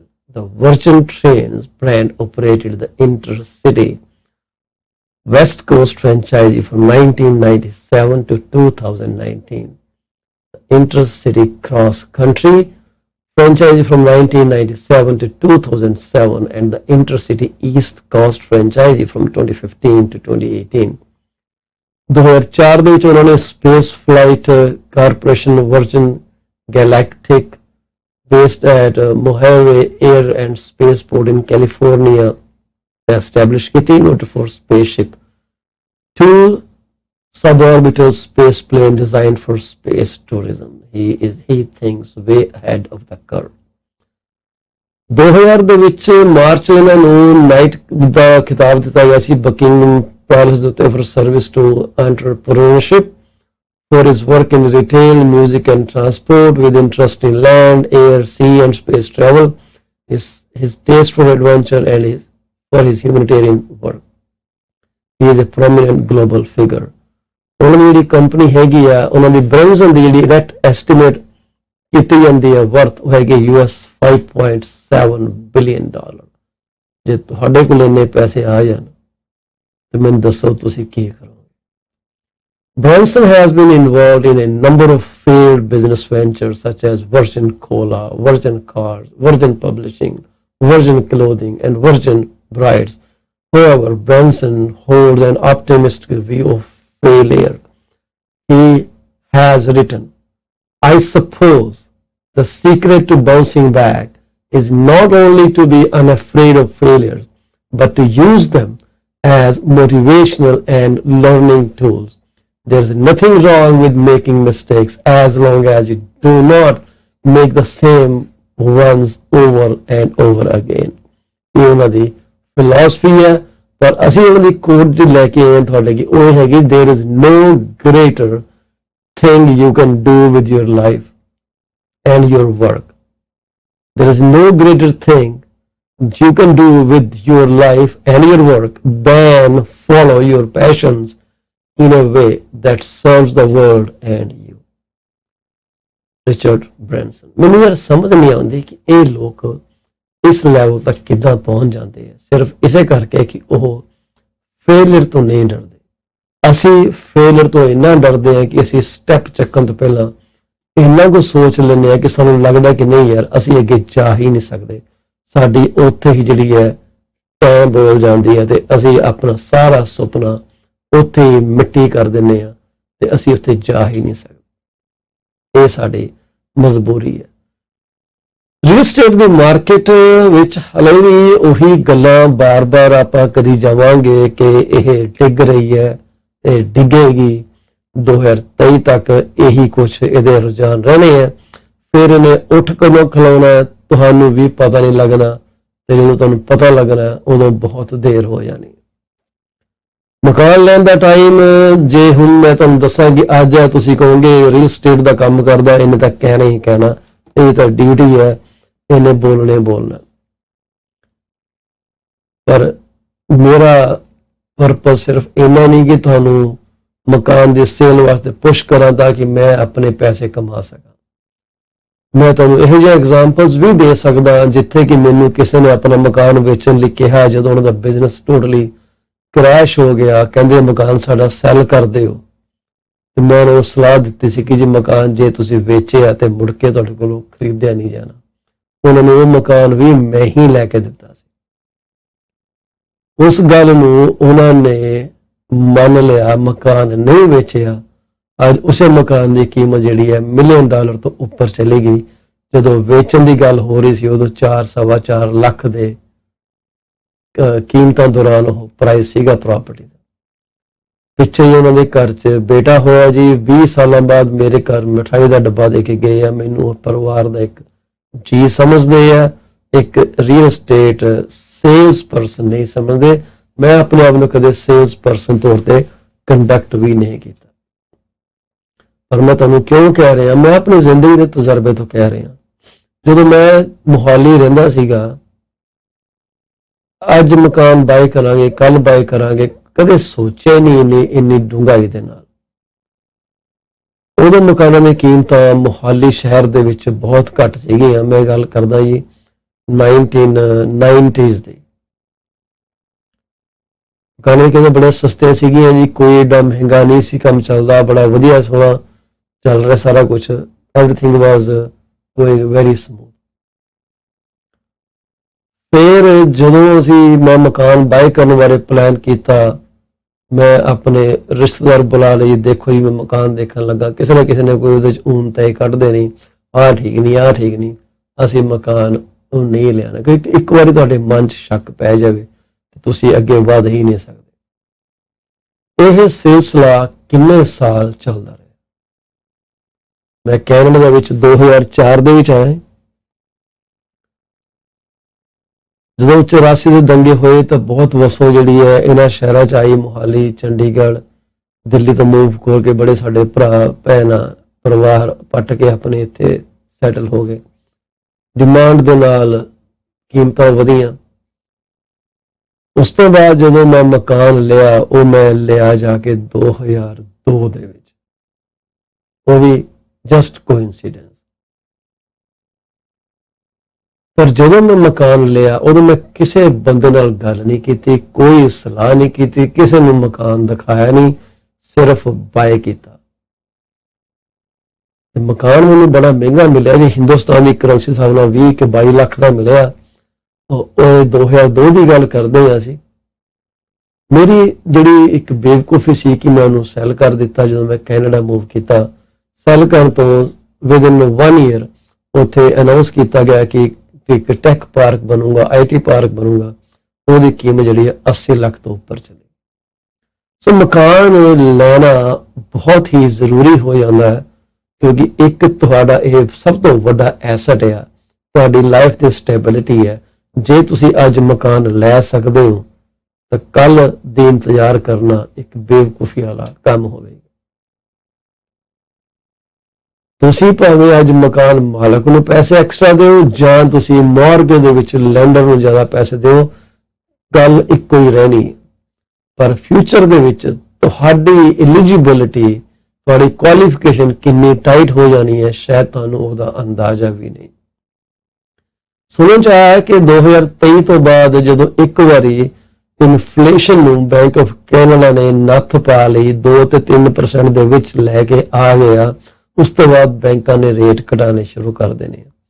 ਜੋ rate ਘਟਣੇ ਸ਼ੁਰੂ ਹੋਣੇ ਆ mortgage ਦੇ ਜਾਂ interest rate ਜੋ ਵੀ overnight landing rate ਹੈਗਾ, ਉਸ ਵੇਲੇ ਮਕਾਨ ਦੀਆਂ ਕੀਮਤਾਂ ਫੇਰ ਰਿਕਵਰ ਹੋਣਗੀਆਂ। ਅੱਜ ਦੀ ਡੇਟ ਦੇ ਵਿੱਚ ਹਾਊਸਿੰਗ ਮਾਰਕੀਟ ਨੂੰ ਅਸੀਂ ਕਹਿ ਸਕਦੇ ਹਾਂ ਕਿ ਇਹ ਬੈਲੈਂਸਡ ਮਾਰਕੀਟ ਚੱਲ ਰਹੀ ਹੈ, ਮੋਰ ਔਰ ਲੈਸ। ਬੈਲੈਂਸਡ ਮਾਰਕੀਟ ਮੀਨਸ ਕਿ ਜਿੰਨੇ ਕੋ ਬਾਇਰ ਹੈਗੇ ਆ ਉਹਨੇ ਕੋ ਸੈਲਰਸ ਵੀ ਹੈਗੇ ਆ। ਬਾਇਰ ਦੇ ਕੋਲ ਚੁਆਇਸ ਹੈ, ਬਾਇਰ ਦੇ ਕੋਲ ਫਲੈਕਸੀਬਿਲਿਟੀ ਹੈ ਕਿ ਉਹ ਆਪਣੇ ਪਰਚੇਜ਼ ਵਾਸਤੇ ਕੰਡੀਸ਼ਨਾਂ ਪਾ ਸਕਦੇ ਆ, ਹੋਮ ਇੰਸਪੈਕਸ਼ਨ ਕਰਾ ਸਕਦੇ ਆ, ਫਾਈਨੈਂਸ ਕਰਵਾ ਸਕਦੇ ਆ, ਜਿਹੜੀ ਕਿ ਪਿਛਲੇ ਕੁਝ ਸਾਲਾਂ ਵਿੱਚ ਟੋਟਲ ਹੀ ਇਲਿਮੀਨੇਟ ਹੋ ਗਈ ਸੀ। ਮੈਂ ਉਸ ਚੀਜ਼ ਨੂੰ ਕਦੇ ਵੀ ਐਪਰੀਸ਼ੀਏਟ ਨਹੀਂ ਕੀਤਾ ਕਿ ਕਿਸੇ ਦੇ ਧੌਣ ਦੇ ਉੱਤੇ ਜਾਂ ਸਿਰ ਦੇ ਉੱਤੇ ਬੰਦੂਕ ਰੱਖ ਕੇ ਉਹਨੂੰ ਸੇਲ ਕਰਾਈ ਜਾਵੇ। ਪਰ ਹਾਲਾਤ ਉਦੋਂ ਇਦਾਂ ਹੀ ਸੀਗੇ, ਭਾਜੀ ਚੱਕ ਲਓ ਮਕਾਨ ਜਾਂ ਪਿੱਛੇ ਹਟ ਜਾਓ, ਚੱਕ ਲਓ ਮਕਾਨ ਜਾਂ ਪਿੱਛੇ ਹਟ ਜਾਓ। ਇੰਨੀ ਜ਼ਿਆਦਾ ਫੀਅਰ ਮੌਂਗਰਿੰਗ ਹੋ ਰਹੀ ਸੀ ਕਿ ਤੁਸੀਂ ਪੁੱਛੋ ਨਾ। ਲੋਕਾਂ ਨੇ ਮਕਾਨ ਬਗੈਰ ਦੇਖੇ ਵੀ ਬਾਏ ਕੀਤੇ। ਇਹ ਸਾਰੀ ਹਿਸਟਰੀ ਹੈ। ਜੇ ਤੁਸੀਂ ਇਸ ਇੰਡਸਟਰੀ ਦੇ ਵਿੱਚ ਐਕਟਿਵ ਰਹੇ ਹੋ, ਦੇਖਦੇ ਰਹੇ ਹੋ ਕਿ ਤੁਸੀਂ ਮਕਾਨ ਬਾਏ ਕਰਨਾ, ਯਕੀਨ ਮੰਨਿਓ ਇਹ ਰੋਜ਼ ਦਾ ਹੀ ਰੁਝਾਨ ਹੋ ਗਿਆ ਸੀ, ਜਿਹੜਾ ਕਿ ਬਾਇਰਸ ਤੇ ਬਾਇਰ ਦੇ ਏਜੰਟ ਵਾਸਤੇ ਬਹੁਤ ਜ਼ਿਆਦਾ ਫਰਸਟ੍ਰੇਟਿੰਗ ਹੋ ਗਿਆ ਸੀ। ਇੱਕ ਹੋਮ ਬਾਇਰ ਨੂੰ ਜਿੰਨੇ ਪੈਸੇ ਦੇ ਕੇ ਚੀਜ਼ ਖਰੀਦਣੀ ਹੈ, ਇੱਕ ਭਿਖਾਰੀ ਦੇ ਤੌਰ ਤੇ ਖੜਾ ਕਰ ਦਿੱਤਾ ਗਿਆ। ਅੱਜ ਹੋਮ ਬਾਇਰ ਇੱਜ਼ਤ ਦੇ ਨਾਲ, ਰਿਸਪੈਕਟ ਦੇ ਨਾਲ ਆਪਣਾ ਆਫਰ ਦੇ ਸਕਦਾ, ਆਪਣੇ ਟਰਮਸ ਡਿਸਕਸ ਕਰ ਸਕਦਾ, ਜਿਹੜਾ ਕਿ ਬਹੁਤ ਜ਼ਰੂਰੀ ਹੈ। ਹਰ ਇੱਕ ਨੂੰ ਅਖਤਿਆਰ ਹੈ ਕਿ ਮਾਰਕੀਟ ਦੇ ਵਿੱਚ ਆਪਣਾ ਜਿਹੜਾ ਪੁਆਇੰਟ ਆਫ ਵਿਊ ਨੂੰ ਰੱਖੇ ਤੇ ਉਹਦੇ ਹਿਸਾਬ ਨਾਲ ਉਹ ਮਕਾਨ ਖਰੀਦੇ ਜਾਂ ਨਾ ਖਰੀਦੇ। ਕਿਉਂਕਿ ਇੰਨੀ ਵੱਡੀ ਕਮਿਟਮੈਂਟ, ਇੰਨਾ ਵੱਡਾ ਲੋਡ ਮੌਰਗੇਜ ਦਾ, ਉਹਨੂੰ ਸਿਰ ਤੇ ਰੱਖ ਕੇ ਤੁਰਨਾ ਕੋਈ ਸੌਖੀ ਗੱਲ ਨਹੀਂ। ਜੇ ਮੌਕਾ ਨਾ ਮਿਲੇ ਬੰਦੇ ਨੂੰ, ਫਿਰ ਕੀ ਫਾਇਦਾ ਮਕਾਨ ਲੈਣ ਦਾ। ਕਹਿੰਦੇ ਕਿ ਪੱਠ ਪਿਆ ਸੋਨਾ ਜਿਹੜਾ ਕੰਨਾਂ ਨੂੰ ਖਾਵੇ। ਹੋਮ ਇੰਸਪੈਕਸ਼ਨ ਨਾ ਕਰਨ ਕਰਕੇ ਲੋਕਾਂ ਨੇ ਜ਼ਿਆਦਾ ਪ੍ਰਾਈਸ ਪੇ ਕਰਕੇ ਮਕਾਨ ਚੱਕੇ ਹੈ। ਅਗਲੇ 2, 3, 4 ਸਾਲਾਂ ਦੀ ਐਕੁਇਟੀ ਨੂੰ ਖਾ ਗਏ ਉਹ ਬੰਦੇ। ਪਰ ਨੁਕਸਾਨ ਇੰਨਾ ਬਾਅਦ ਦੇ ਵਿੱਚ ਹੋਇਆ ਕਿ ਲੋਕਾਂ ਕੋਲ ਛੱਤਾਂ ਬਣਾਉਣ ਜੋਗੇ ਪੈਸੇ ਨਹੀਂ ਸੀ, ਲੀਕ ਫਿਕਸ ਕਰਨ ਜੋਗੇ ਪੈਸੇ ਨਹੀਂ ਸੀ, ਲਾਨ ਮੇਨਟੇਨ ਕਰਨ ਜੋਗੇ ਪੈਸੇ ਨਹੀਂ ਸੀ, ਡਰਾਈਵੇ ਬਣਾਉਣ ਤੱਕ ਦੇ ਪੈਸੇ ਨਹੀਂ ਰਹੇ, ਕਿਉਂਕਿ ਸਾਰਾ ਕੁਝ ਤੇ ਸਿੱਟ ਦਿੱਤਾ। ਅੱਜ ਦੀ ਮਾਰਕੀਟ ਇੱਕ ਬੈਲੈਂਸ ਆ। ਇਹ ਬੈਲੈਂਸ ਮਾਰਕੀਟ ਹੀ ਵਧੀਆ ਹੁੰਦੀ ਹੈ। ਜੇ ਟਿਪ ਹੋ ਗਈ ਕਿਸੇ ਫੇਵਰ ਦੇ ਵਿੱਚ, it's going to cause damage to the other party. ਜੇ ਮਕਾਨ ਮਾਰਕੀਟ ਜ਼ਿਆਦਾ ਆ ਗਏ, ਸੈਲਰ ਘਟ ਗਏ, ਲੋਕਾਂ ਨੇ ਮਕਾਨਾਂ ਦੇ ਪ੍ਰਾਈਸ ਸੈੱਟਣੇ ਸ਼ੁਰੂ ਕਰ ਦੇਣੇ, ਜੋ ਕਿ ਅੱਜ ਕੱਲ ਹੋ ਰਿਹਾ। ਅੱਜ ਕੱਲ ਜਿਹੜਾ ਕੰਮ ਹੋ ਰਿਹਾ ਉਹ ਬਾਇਰ ਦੀ ਗਿਣਤੀ ਘਟਣ ਵਧਣ ਕਰਕੇ ਨਹੀਂ ਹੋ ਰਿਹਾ, ਉਹ ਹੋ ਰਿਹਾ ਕਿ ਬਾਇਰ ਦੇ ਕੋਲ ਇਸ ਵਕਤ ਕੌਨਫੀਡੈਂਸ ਦੀ ਕਮੀ ਹੈ। ਉਹ ਡਰਦੇ ਹੈ ਕਿ ਯਾਰ ਜਦੋਂ ਅਸੀਂ ਕਲੋਜ਼ਿੰਗ ਕਰਾਣੀ ਹੈ ਤਾਂ ਉਦੋਂ ਕੀ ਮਕਾਨ ਦੀ ਵੈਲਿਊ ਕੀ ਨਿਕਲੇਗੀ, ਕਿ ਸਾਡੀ ਅਪਰੇਜ਼ਡ ਵੈਲਿਊ ਸਾਡੇ ਪਰਚੇਜ਼ ਪ੍ਰਾਈਸ ਨੂੰ ਸਪੋਰਟ ਕਰੇਗੀ ਕਿ ਨਹੀਂ ਕਰੇਗੀ। ਮੈਂ ਇੱਥੇ ਜ਼ਰੂਰ ਕਹਿਣਾ ਚਾਹੂੰਗਾ ਕਿ ਇਸ ਹਾਲਾਤ ਦੇ ਵਿੱਚ ਤੁਸੀਂ ਹੁਣ ਇੱਕ ਸੋਚ ਲੈ ਕੇ ਆਓ ਕਿ ਤੁਸੀਂ ਆਫਰ ਦੇ ਵਿੱਚ ਆਪਣੇ ਏਜੰਟ ਨੂੰ ਕਹੋ ਵੀ ਇਹਦੇ ਚ ਅਪਰੇਜ਼ਲ ਦੀ ਕਲੌਜ਼ ਪਾ ਦੇਵੇ ਕਿ ਜੇ ਅਪਰੇਜ਼ਡ ਵੈਲਿਊ ਇੰਨੇ ਡਾਲਰ ਤੋਂ ਘੱਟ ਨਿਕਲੀ ਜੋ ਅਸੀਂ ਆਫਰ ਦਿੱਤਾ ਹੈ ਤੇ ਸੈਲਰ ਜਿਹੜਾ ਪ੍ਰਾਈਸ ਐਡਜਸਟ ਕਰੇ। ਜੇ ਸੈਲਰ ਨੇ ਮਕਾਨ ਵੇਚਣਾ ਉਹ ਤਾਂ ਹੀ ਵਿਕੇਗਾ ਜੇ ਉਹ ਐਡਜਸਟਮੈਂਟ ਲਈ ਤਿਆਰ ਹੋਏਗਾ, ਕਿਉਂਕਿ ਉਸ ਆਫਰ ਦਾ ਕੀ ਫਾਇਦਾ ਜਿਹੜਾ ਕਿ ਕਲੋਜ਼ਿੰਗ ਵਾਲੇ ਦਿਨ ਕਲੋਜ਼ ਹੀ ਨਾ ਹੋ ਸਕੇ।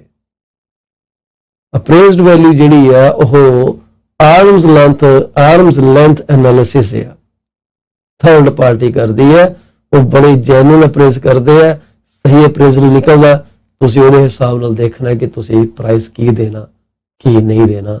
ਇਹ ਹੁਣ ਸ਼ਾਇਦ ਜ਼ਰੂਰੀ ਹੋ ਜਾਣਾ, ਪਰ ਮਕਾਨ ਲੈਣ ਲਈ ਤੁਹਾਨੂੰ ਚਾਹੀਦਾ ਇੱਕ ਨੈਗੋਸ਼ੀਏਟਰ ਉਹ ਇਨਸਾਨ ਹੈ ਜਿਹੜਾ ਪਿਆਰ ਮੁਹੱਬਤ ਦੇ ਨਾਲ ਸਾਰੀਆਂ ਪਾਰਟੀਆਂ ਨੂੰ ਇੱਕ ਸਾਥ ਇਕੱਠਾ ਕਰਕੇ ਚੱਲੇ ਤੇ ਸਾਰੇ ਬੰਦੇ ਇੱਕ ਨਤੀਜੇ ਦੇ ਪਹੁੰਚਣ ਕਿ ਹਾਂਜੀ ਇਹ ਮੇਰੀ ਜਿਹੜੀ ਕੀਮਤ ਆ ਅਸੀਂ ਲੈਣ ਨੂੰ ਤਿਆਰ ਹਾਂ, ਅਸੀਂ ਦੇਣ ਨੂੰ ਤਿਆਰ ਹਾਂ, ਤੇ ਸਾਰੀਆਂ ਪਾਰਟੀਆਂ ਖੁਸ਼ੀ ਨਾਲ ਆਪੋ ਆਪਣੇ ਰਸਤੇ ਵੱਧ ਜਾਣ। ਇਹ ਅੱਜ ਕੱਲ ਦੀ ਮਾਰਕੀਟ ਹੈ। ਫਿਰ ਹੁਣ ਜਿਹੜਾ ਹੁਣ ਅੱਜ 11 ਜੁਲਾਈ ਤੋਂ ਲੈ ਕੇ 12 ਜੁਲਾਈ ਤੱਕ, ਮੀਨਸ ਅੱਜ ਤਾਂ ਦਿਨ ਸ਼ੁਰੂ ਹੀ ਹੋਇਆ ਨਾਲੇ 11 ਜੁਲਾਈ ਤੋਂ ਲੈ ਕੇ 12 ਜੁਲਾਈ ਤੱਕ ਮੇਰੇ ਕੋਲ ਕੁਝ ਡਾਟਾ ਰੀਅਲ estate ਦਾ ਪੀਲ ਰੀਜਨ ਦਾ ਮੇਰੇ ਸਾਹਮਣੇ ਖੁੱਲਾ, ਜਿਹਦੇ ਚ ਕਿ 77 ਨਿਊ ਹਾਊਸਿਸ ਅਵੇਲੇਬਲ ਹੈ ਮਾਰਕੀਟ ਦੇ ਵਿੱਚ। ਇਹਦੇ ਆਏ ਬਰੈਂਪਟਨ ਦੇ ਵਿੱਚ ਤੇ ਮਿਸੀਸਾਗਾ ਦੇ ਵਿੱਚ ਤੇ ਕੈਲੇਡੋਨ ਦੇ ਵਿੱਚ। ਬਰੈਂਪਟਨ ਤੇ ਮਿਸੀਸਾਗਾ ਦੇ ਵਿੱਚ ਮਕਾਨ ਜਿਹੜੇ ਆ ਮੋਰ ਔਰ ਲੈਸ, ਜੇ ਮੈਂ ਤੁਹਾਨੂੰ ਦੱਸਾਂਗੀ ਕਿੰਨੇ ਆਏ ਆ, ਆਪਾਂ ਹੁਣੇ ਤੁਹਾਨੂੰ ਦੱਸ ਦਿੰਦੇ ਆ। ਮਿਸੀਸਾਗਾ ਦੇ ਵਿੱਚ ਆਇਆ 142 ਮਕਾਨ, ਠੀਕ ਹੈ ਜੀ, 142 ਮਿਸੀਸਾਗਾ ਦੇ ਵਿੱਚ 9 ਮਕਾਨ ਆਏ ਆ। ਬਰੈਂਪਟਨ ਦੇ ਵਿੱਚ ਆਏ ਆ 310, ਹਾਟ ਹੈ ਜੀ, ਬਰੈਂਪਟਨ 310 142 ਉਹਦੇ ਚ, ਤੇ ਕੈਲੇਡੋਨ ਦੇ ਵਿੱਚ ਜਿਹੜੇ ਆਏ ਆ ਉਹ ਆਏ ਆ 44। ਤੇ ਕੈਲੇਡੋਨ ਦੇ ਵਿੱਚ 44 ਮਕਾਨ ਨਵੇਂ ਆਏ ਆ ਮਾਰਕੀਟ ਦੇ ਵਿੱਚ। 44 ਤੋਂ ਘੱਟ ਹੀ ਹੈ ਜੀ, ਸੌਰੀ ਮੈਂ ਥੋੜਾ ਹਿਸਾਬ ਤਾਂ ਕਰ ਗਿਆ। 3 ਤੇ 4 ਤੇ 4 8 ਤੇ 3 11 ਮਕਾਨ ਕੈਲੇਡੋਨ ਦੇ ਵਿੱਚ ਆਏ ਆ ਜੀ। ਮਿਸੀਸਾਗਾ ਦੇ ਵਿੱਚ ਵੀ ਘੱਟ ਆਏ ਹੋਣੇ ਕਿਉਂਕਿ ਮੈਂ ਕੀਵਰਡ ਸਰਚ ਕਰਦਾ ਸੀਗਾ, ਇਸ ਕਰਕੇ ਉਹ ਸ਼ਾਇਦ ਹੋ ਗਿਆ। ਕੈਲੇਡੋਨ ਦੇ ਚੱਕਰ ਪਿਆ ਹੋਣਾ, ਬਾਕੀ ਮਿਸੀਸਾਗਾ ਦਾ 142 ਨੰਬਰ ਠੀਕ ਹੈ ਜੀ। 142 ਥਾਂ ਦੇ ਤੁਸੀਂ ਇਹ ਕਹਿ ਲਓ ਕਿ 139 ਲਗਾ ਲਓ, ਮੇਰੇ ਖਿਆਲ ਚੱਲ ਜਾਊਗਾ। ਬਰੈਂਪਟਨ ਦਾ ਵੀ ਠੀਕ ਹੋਣਾ। ਇੰਨੇ ਮਕਾਨ ਮਾਰਕੀਟ ਵਿੱਚ ਅਵੇਲੇਬਲ ਹੈਗੇ ਆ ਜਿਨ੍ਹਾਂ ਦੀ ਜਿਹੜੇ ਰੇਟਸ ਹੈਗੇ ਉਹਨਾਂ ਦੇ ਮੇਰੇ ਖਿਆਲ ਮੈਕਸਿਮਮ ਪ੍ਰਾਈਸ ਜਿਹੜਾ 2.9 ਮਿਲੀਅਨ ਦਾ ਇਸ ਵਕਤ ਸਾਡੇ ਸਾਹਮਣੇ ਦਿਖ ਰਿਹਾ। ਉਸ ਤੋਂ ਜ਼ਿਆਦਾ ਤਾਂ ਮੈਨੂੰ ਮਕਾਨ ਦਾ ਰੇਟ ਦਿਖ ਨਹੀਂ ਰਿਹਾ। 2.5 ਹੈ ਜੀ, 2.9 ਹੈ, 2.4 ਹੈ, ਨਹੀਂ 3.9 ਜਿਹੜਾ ਮੈਕਸਿਮਮ ਪ੍ਰਾਈਸ ਹੈ। 3.9 ਮਿਲੀਅਨ ਡਾਲਰ ਮੈਕਸਿਮਮ ਪ੍ਰਾਈਸ ਹੈ। ਜਿਹੜੇ ਮਿਸੀਸਾਗਾ ਰੋਡ ਤੇ ਮਕਾਨ ਹੈ ਜੀ, ਵੱਡੇ ਮਕਾਨ ਹੈ, ਉਹਨਾਂ ਦਾ ਕੀਮਤ ਹੈਗੀ ਹੈ। ਤੇ 21 ਮਕਾਨਾਂ ਨੇ ਆਪਣੇ ਪ੍ਰਾਈਸ ਚੇਂਜ ਕੀਤੇ ਆ। 21 ਮਕਾਨਾਂ ਨੇ ਪ੍ਰਾਈਸ ਚੇਂਜ ਕੀਤੇ ਆ। ਬਰੈਂਪਟਨ ਦੇ ਵਿੱਚ, ਮਿਸੀਸਾਗਾ ਦੇ ਵਿੱਚ, ਕੈਲੇਡੋਨ ਦੇ ਵਿੱਚ ਜ਼ਿਆਦਾਤਰ ਪ੍ਰਾਈਸ ਜਿਹੜੇ ਆ ਉਹ ਥੱਲੇ ਨੂੰ ਗਏ ਆ ਜੀ। ਕੁਝ ਕੁ ਮਕਾਨ ਹੈਗੇ ਆ ਜਿਹੜੇ ਕਿ 2-4 ਗਿਣਤੀ ਹਮੇਸ਼ਾ ਹੁੰਦੀ ਹੈ ਜਿਹੜੇ ਉੱਪਰ ਨੂੰ ਪ੍ਰਾਈਸ ਲਗਾਉਂਦੇ, ਕਿਉਂਕਿ ਉਹਨਾਂ ਨੇ ਪਹਿਲਾਂ ਘਟਾ ਕੇ ਰੇਟ ਲਾਏ ਸੀਗੇ। ਜਦੋਂ ਆਫਰ ਨਹੀਂ ਆਇਆ ਫਿਰ ਉਹਨਾਂ ਨੇ ਕਿਹਾ ਕਿ ਚਲੋ ਜੋ ਸਾਨੂੰ ਚਾਹੀਦਾ ਉਹ ਤੇ ਲਾ ਦਿਓ, ਸੋ ਜੋ ਉਸ ਤੋਂ ਬਾਅਦ ਜੇ ਆ ਗਿਆ ਤਾਂ ਬੱਲੇ ਬੱਲੇ ਆ, ਨਹੀਂ ਤਾਂ ਨਾ ਸੀ। ਇੱਕ ਲਿਸਟਿੰਗ ਦੀ ਉਹਨਾਂ ਨੇ ਐਕਸਟੈਂਡ ਕੀਤੀ ਹੈ ਜੀ, 17 ਲੱਖ ਦੀ ਲਿਸਟਿੰਗ ਹੈਗੀ ਹੈ ਜੀ ਅਵੇਲੇਬਲ ਟਰਸਕੋ ਡਰਾਈਵ ਦੇ ਉੱਤੇ। ਕੱਲ ਤੇ ਅੱਜ ਦੇ ਵਿਚਕਾਰ ਹਲੇ ਕੋਈ ਡੀਲ ਟੁੱਟੀ ਨਹੀਂ ਗਈ। ਸੋਲਡ ਕੰਡੀਸ਼ਨਲ ਮਕਾਨ ਇਸ ਵਕਤ 13 ਨੇ ਜਿਨ੍ਹਾਂ ਦੇ ਆਫਰ ਆ ਗਏ। ਦੁਆ ਕਰੋ ਕਿ ਸਾਰੇ ਜਿਹੜੇ ਆ ਪ੍ਰੋਪਰ ਕਲੋਜ਼ ਹੋ ਜਾਣ। ਵੀ ਕਲੋਜ਼ ਹੋਣ ਤੋਂ ਬਾਅਦ ਹੀ ਆਫਰ ਦਾ ਅਸਲੀ ਮਜ਼ਾ ਆਉਂਦਾ। ਤੇ ਜਿਹੜੇ ਵਿਕੇ ਆ ਉਹ ਵਿਕੇ ਆ 41। ਹੁਣ ਇਹ ਗੱਲ ਹੈਗੀ ਆ ਕੱਲ ਦੀ ਤੇ ਅੱਜ ਦੀ, 11 ਤੋਂ ਲੈ ਕੇ 12 ਤੱਕ, ਇਸ ਵਕਤ 11 ਵਜਣ ਵਾਲੇ ਆ। ਇਹਦੇ ਵਿੱਚ ਇਹ 70 ਮਕਾਨ ਆਏ ਆ, 41 ਮਕਾਨ ਜਿਹੜੇ ਆ ਉਹ ਵਿਕੇ ਆ ਤੇ 13 ਮਕਾਨਾਂ ਦੇ ਉੱਤੇ ਆਫਰ ਚੱਲ ਰਹੇ ਨੇ, ਕੰਡੀਸ਼ਨਲ ਆਫਰ ਚੱਲ ਰਹੇ ਆ, ਜਿਹੜੇ ਕਿ ਪਹਿਲਾਂ ਗੈਪ ਸੀਗੇ। 45 ਲਿਸਟਿੰਗਾਂ ਜਿਹੜੀਆਂ ਮਾਰਕੀਟ ਚੋਂ ਬਾਹਰ ਕੱਢ ਦਿੱਤੀਆਂ ਗਈਆਂ ਕਿਸੇ ਕਾਰਨ ਕਰਕੇ। ਇਹਨਾਂ ਵਿੱਚ ਕੁਝ ਕੁ ਵਾਪਸ ਆ ਵੀ ਗਈਆਂ ਹੋਣਗੀਆਂ ਤੇ ਕੁਝ ਕੁ ਜਿਹੜੀਆਂ ਹਲੇ ਸੁੱਤੀਆਂ ਪਈਆਂ ਕਿਉਂਕਿ ਸੈਲਰ ਸ਼ਾਇਦ ਐਡਜਸਟ ਨਹੀਂ ਕਰ ਸਕੇ ਹਲੇ ਤੱਕ। 15 ਲਿਸਟਿੰਗਾਂ ਦੇ ਸ਼ੋਇੰਗ ਨਹੀਂ ਹੋ ਸਕਦੀ, ਸਸਪੈਂਡ ਕੀਤੀਆਂ ਗਈਆਂ, ਪਰ ਹਲੇ ਵੀ ਲਿਸਟ ਨਹੀਂ। ਤੇ 6 ਮਕਾਨ ਜਿਹੜੇ ਆ ਉਹ ਵਿਕ ਨਹੀਂ ਸਕੇ, ਐਕਸਪਾਇਰ ਹੋ ਗਏ। ਹੋ ਸਕਦਾ ਦੁਬਾਰਾ ਹੀ ਮਾਰਕੀਟ 'ਚ ਆ ਗਏ ਹੋਣ। ਇਹਨਾਂ ਦੀ ਕੀਮਤਾਂ 9.5 ਲੱਖ ਤੋਂ ਲੈ ਕੇ 67 ਲੱਖ ਤੱਕ, 6.7 ਮਿਲੀਅਨ ਤੱਕ ਅਵੇਲੇਬਲ ਹੈਗੇ ਆ ਮਕਾਨ। ਫਿਰ 6.7 ਮਿਲੀਅਨ ਨਾਲ ਇੱਕ ਬੜੀ ਵੱਡੀ ਪ੍ਰਾਪਰਟੀ 10 ਤੋਂ ਲੈ ਕੇ 25 ਏਕੜ ਤੱਕ ਦੀ, 10.6 ਏਕੜ ਦੀ ਟੋਟਲ ਲੈਂਡ ਹੈ ਜੀ। 2 ਸਟੋਰੀ ਹਾਊਸ ਹੈ, ਬਿਲਕੁਲ ਪਾਣੀ ਦੇ ਉੱਤੇ ਹੈ ਜੀ। ਤੁਸੀਂ ਇਹਦਾ ਕਾਟੇਜ ਦਾ ਆਨੰਦ ਵੀ ਲੈ ਸਕਦੇ ਹੋ। 6 ਬੈਡਰੂਮ ਦੇ ਉੱਤੇ 1 ਬੈਡਰੂਮ ਥੱਲੇ ਬਣਿਆ, 11 ਵਾਸ਼ਰੂਮ ਹੈ। B&B ਵਾਸਤੇ, 에ਅਰਬੀਐਨਬੀ ਵਾਸਤੇ ਬੜੀ ਵਧੀਆ ਪ੍ਰਾਪਰਟੀ ਹੋ ਸਕਦੀ ਹੈ। 20,000 ਸਕੁਅਰ ਫੁੱਟ ਦਾ ਫਿਨਿਸ਼ਡ ਏਰੀਆ ਜੀ, ਇੱਕ ਕਿਸਮ ਦਾ ਕੈਸਲ ਹੀ ਹੈ ਜੀ ਵੁੱਡਸ ਦੇ ਵਿੱਚ। ਬ੍ਰੈਥ ਟੇਕਿੰਗ ਕਹਿੰਦੇ ਵਿਊਜ਼ ਆ, 3 ਪੌਂਡਸ ਨੂੰ ਇਹ ਫੇਸ ਕਰਦਾ। ਇਹ ਮਕਾਨ ਜਿਹੜਾ ਹੈਗਾ ਮਾਰਕੀਟ ਦੇ ਵਿੱਚ ਕੋਈ 140 ਦਿਨ ਰਹਿਣ ਤੋਂ ਬਾਅਦ ਹਵਾ ਹੋ ਗਿਆ। $6.799 ਮਿਲੀਅਨ ਦਾ ਇਹ ਮਕਾਨ, ਬੜੀ ਵਧੀਆ ਲੁੱਕ ਹੈ ਜੀ। ਮਕਾਨ ਦੀ ਸ਼ਕਲ ਬੜੀ ਸੋਹਣੀ ਹੈ। ਮੈਂ ਤਾਂ ਕਹਾਂ ਜੀ ਜੇ ਤੁਸੀਂ ਚਾਹੋ ਤੇ ਚੱਕ ਲਵੋ ਮਕਾਨ। ਇਹਦੀ ਲੁੱਕ ਦੇਖ ਕੇ ਹੀ ਜਿਹੜਾ ਰੂਹ ਖੁਸ਼ ਹੋ ਜਾਂਦੀ ਹੈ।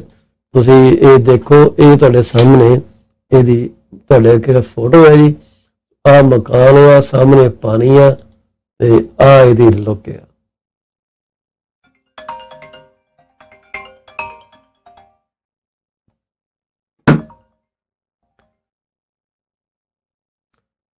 ਇਹ ਆਪਾਂ ਦੇਖ ਰਹੇ ਇੱਕ ਮਕਾਨ ਜਿਹਦੀ ਕੀਮਤ $6.8 ਮਿਲੀਅਨ ਦੇ ਨੇੜੇ ਰੱਖੀ ਗਈ ਹੈ ਜੀ। ਐਸਟੇਟ ਹੋਮ ਹੈ ਜੀ, ਬੜਾ ਵਧੀਆ ਮਕਾਨ ਹੈ।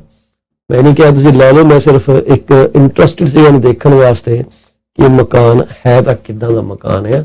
ਮੈਂ ਤੁਹਾਨੂੰ ਇਹ ਲਿਸਟਿੰਗ ਜਾਣ ਕੇ ਸ਼ੇਅਰ ਕਰ ਰਿਹਾ। ਮੇਰੀ ਲਿਸਟਿੰਗ ਨਹੀਂ ਜੀ, MLS ਦੇ ਉੱਤੇ ਅਵੇਲੇਬਲ ਹੈ। ਇਹਦੀ ਡਿਟੇਲ ਲੈਣ ਲਈ ਮੈਨੂੰ ਕਾਲ ਕਰ ਲਿਓ 647 333 2273 ਦੇ ਉੱਤੇ ਤੇ I will be more than happy to share the information with you. Otherwise ਅਸੀਂ ਤੁਹਾਨੂੰ ਸਿਰਫ ਫੋਟੋ ਦਿਖਾ ਦਿੰਦੇ ਹਾਂ ਤੇ ਪ੍ਰਾਈਸ ਜਿਹੜਾ ਇਹਦਾ ਮਾਰਕੀਟ 'ਚ ਨਹੀਂ ਹੈਗਾ ਇਸ ਵਕਤ, ਮਕਾਨ ਅਵੇਲੇਬਲ ਨਹੀਂ ਹੈਗਾ। ਪਰ ਜੇ ਤੁਸੀਂ ਪੈਸੇ ਲਾ ਕੇ ਆ ਰਹੇ ਹੋ ਤਾਂ ਗੱਲ ਕੀਤੀ ਜਾ ਸਕਦੀ ਹੈ ਕਿ ਉਹ ਵੇਚਣਾ ਚਾਹਣਗੇ ਤੇ ਸ਼ਾਇਦ ਤੁਹਾਡੀ ਇਹਦੇ ਤੇ ਡੀਲ ਬਣ ਸਕੇ। So it's a beautiful house, 6.7 million ਦਾ, 6 ਕਮਰੇ ਜੀ, ਬੜਾ ਵੱਡਾ ਇਲਾਕਾ ਜੀ, ਲੈਂਡਸਕੇਪ ਏਰੀਆ, ਆਨੰਦ ਲਓ ਦੁਨੀਆਦਾਰੀ ਦਾ। ਤੁਹਾਡੀ ਆਪਣੀ ਟ੍ਰੇਲ ਆ, ਤੁਹਾਨੂੰ ਕਿਤੇ ਜਾਣ ਦੀ ਜ਼ਰੂਰਤ ਨਹੀਂ। ਦਿਸ is how this looks like, this is beautiful. ਮੈਨੂੰ ਇਹ ਨਹੀਂ ਪਤਾ ਕਿ ਪੌਂਡ ਦੇ ਵਿੱਚ ਪਾਣੀ ਸਟੇ ਲਿਆ ਕੇ ਰਨਿੰਗ ਆ, ਪੌਂਡ ਤਾਂ ਪੌਂਡ ਹੀ ਹੈ ਜੀ। ਆਹ ਦਾ ਪ੍ਰਾਪਰਟੀ ਦਾ ਸਾਈਜ਼ ਆ, this is the lot size, ਫਿਨੋਮੀਨਲ। ਤੁਹਾਡੀ ਆਪਣੀ ਪ੍ਰਾਈਵੇਟ ਡਰਾਈਵ ਹੈ ਜੀ, ਤੁਸੀਂ ਉੱਥੇ ਮੌਜਾਂ ਕਰੋ, ਬੱਲੇ ਬੱਲੇ ਕਰੋ ਤੇ ਤੁਸੀਂ ਇਹਦਾ ਆਨੰਦ ਲੈ ਸਕਦੇ ਹੋ। ਡਿਟੇਲ ਲੈਣ ਲਈ ਮੈਨੂੰ ਕਦੇ ਵੀ ਕਾਲ ਕਰ ਲਿਓ, ਆਈ ਐਮ ਆਲਵੇਜ਼ ਅਵੇਲੇਬਲ। ਕਿਸੇ ਵੀ ਪ੍ਰਾਪਰਟੀ ਬਾਰੇ ਜਾਣਕਾਰੀ ਤੁਸੀਂ ਲੈ ਸਕਦੇ ਹੋ। ਆਟੋਬਾ, ਵਿੰਡਸਰ, ਮੇਰੇ ਫਰੈਂਡਸ ਨੇ, ਮੇਰੇ ਕੋਲੀਗਸ ਨੇ ਜਿਹੜੇ ਕਿ ਬਹੁਤ ਵਧੀਆ ਕੰਮ ਕਰਦੇ ਆ, ਤੁਹਾਨੂੰ ਉਹਨਾਂ ਦੇ ਨਾਲ ਮੈਂ ਕਨੈਕਟ ਕਰਵਾ ਸਕਦਾ ਤੇ ਤੁਸੀਂ ਸਵਾਦ ਲਓ ਆਪਣਾ ਜ਼ਿੰਦਗੀ ਦਾ ਤੇ ਉਹ ਤੁਹਾਡੇ ਲਈ ਬੈਸਟ ਆਫਰ ਨੈਗੋਸ਼ੀਏਟ ਕਰਕੇ ਤੁਹਾਡੇ ਲਈ ਲੈ ਕੇ ਆਉਣਗੇ। ਇਹ ਮਾਰਕੀਟ ਦੀ ਜਿਹੜੀ ਤੁਹਾਡੇ ਨਾਲ ਗੱਲ ਕੀਤੀ ਹੈ, ਅਸੀਂ ਤੁਹਾਡੇ ਨਾਲ ਕੁਝ ਡਿਸਕਸ ਕੀਤੇ ਆ ਜਿਹੜੇ ਡਾਟਾ, ਇਹ ਹਲੇ ਸ਼ਾਮ ਦੇ ਅੰਤ ਤੱਕ ਇਹ ਨੰਬਰ ਚੇਂਜ ਵੀ ਹੋ ਜਾਣੇ। ਠੀਕ ਹੈ, ਕੁਝ ਲਿਸਟਿੰਗਾਂ ਨੂੰ ਜਿਹੜੇ ਰਿਵੀਜ਼ਨ ਹੁੰਦੀ ਹੈ ਕਿ ਕਦੇ ਕਮੈਂਟ ਚੇਂਜ ਕਰਦਾ, ਕਦੇ ਫੋਟੋ ਚੇਂਜ ਕਰਦੀ, ਕਦੇ ਉੱਪਰ ਕਰਦਾ, ਥੱਲੇ ਕਰਦਾ। ਇਹ ਕੰਮ ਲੱਗਾ ਵੀ ਰਹਿਣਾ ਜੀ ਤੇ ਇਸ ਕਰਕੇ ਇਹ ਜਾਣਕਾਰੀ ਜਿਹੜੀ ਹੈ ਬੜੀ ਇੰਪੋਰਟੈਂਟ ਤੁਹਾਡੇ ਵਾਸਤੇ ਕਿ ਤੁਸੀਂ ਕਿੱਦਾਂ ਮਕਾਨ ਨੂੰ ਦੇਖਣਾ। ਹੁਣ ਅਸੀਂ ਤੁਹਾਡੇ ਨਾਲ ਇੱਕ ਜ਼ਿਕਰ ਕਰਨਾ ਚਾਹਾਂਗੇ, ਲੋਕਾਂ ਦੇ ਵਿੱਚ ਇੱਕ ਬੜਾ ਕਨਫਿਊਜ਼ਨ ਆ ਕਿ ਰੀਕੋ ਕੀ ਹੈ, ਟੈਰੀਅਨ ਕੀ ਹੈ, HCRA ਕੀ ਹੈ, ਇਹ ਕਿੱਦਾਂ ਵੱਖੋ ਵੱਖਰੇ ਹੈਗੇ ਆ। ਆਪਾਂ ਇਹਦੇ ਬਾਰੇ ਗੱਲ ਕਰਾਂਗੇ ਅੱਜ ਛੋਟੀ ਜਿਹੀ ਬ੍ਰੇਕ ਤੋਂ ਬਾਅਦ। ਇਹ ਸਾਰੀਆਂ ਚੀਜ਼ਾਂ ਜਿਹੜੀਆਂ ਤੁਹਾਡੇ ਰੀਅਲ ਐਸਟੇਟ ਦੇ ਨਾਲ ਜੁੜੀਆਂ ਨੇ, ਜੇ ਤੁਹਾਨੂੰ ਇਹਦੇ ਬਾਰੇ ਪਤਾ ਤਾਂ ਮੈਨੂੰ ਤੁਸੀਂ ਇੱਥੇ ਮੈਸੇਜ ਕਰਕੇ ਜ਼ਰੂਰ ਦੱਸੋ ਕਿ ਜੀ ਚੀਮਾ ਸਾਹਿਬ ਸਾਨੂੰ ਪਤਾ ਇਹਦੇ ਬਾਰੇ, ਇਹ ਕੀ ਹੈਗਾ ਕੀ ਨਹੀਂ ਹੈਗਾ। ਤੇ ਫੈਂਟਾਸਟਿਕ, ਬੜੀ ਵਧੀਆ ਗੱਲ ਹੋਏਗੀ ਜੇ ਤੁਸੀਂ ਮੈਨੂੰ ਦੱਸ ਸਕੋਗੇ। ਤੇ ਮੇਰਾ ਕੰਟੈਕਟ ਕਰਨ ਲਈ ਫੋਨ ਹੈਗਾ ਜੀ 647 333 2273। ਤੁਸੀਂ ਜੇ ਮੈਨੂੰ ਈਮੇਲ ਕਰਨੀ ਹੈ ਤਾਂ contact@paulchima.com ਦੇ ਉੱਤੇ ਮੈਨੂੰ ਕੰਟੈਕਟ ਕਰ ਸਕਦੇ ਹੋ। ਹੁਣ ਅਸੀਂ ਮੁੜ ਕੇ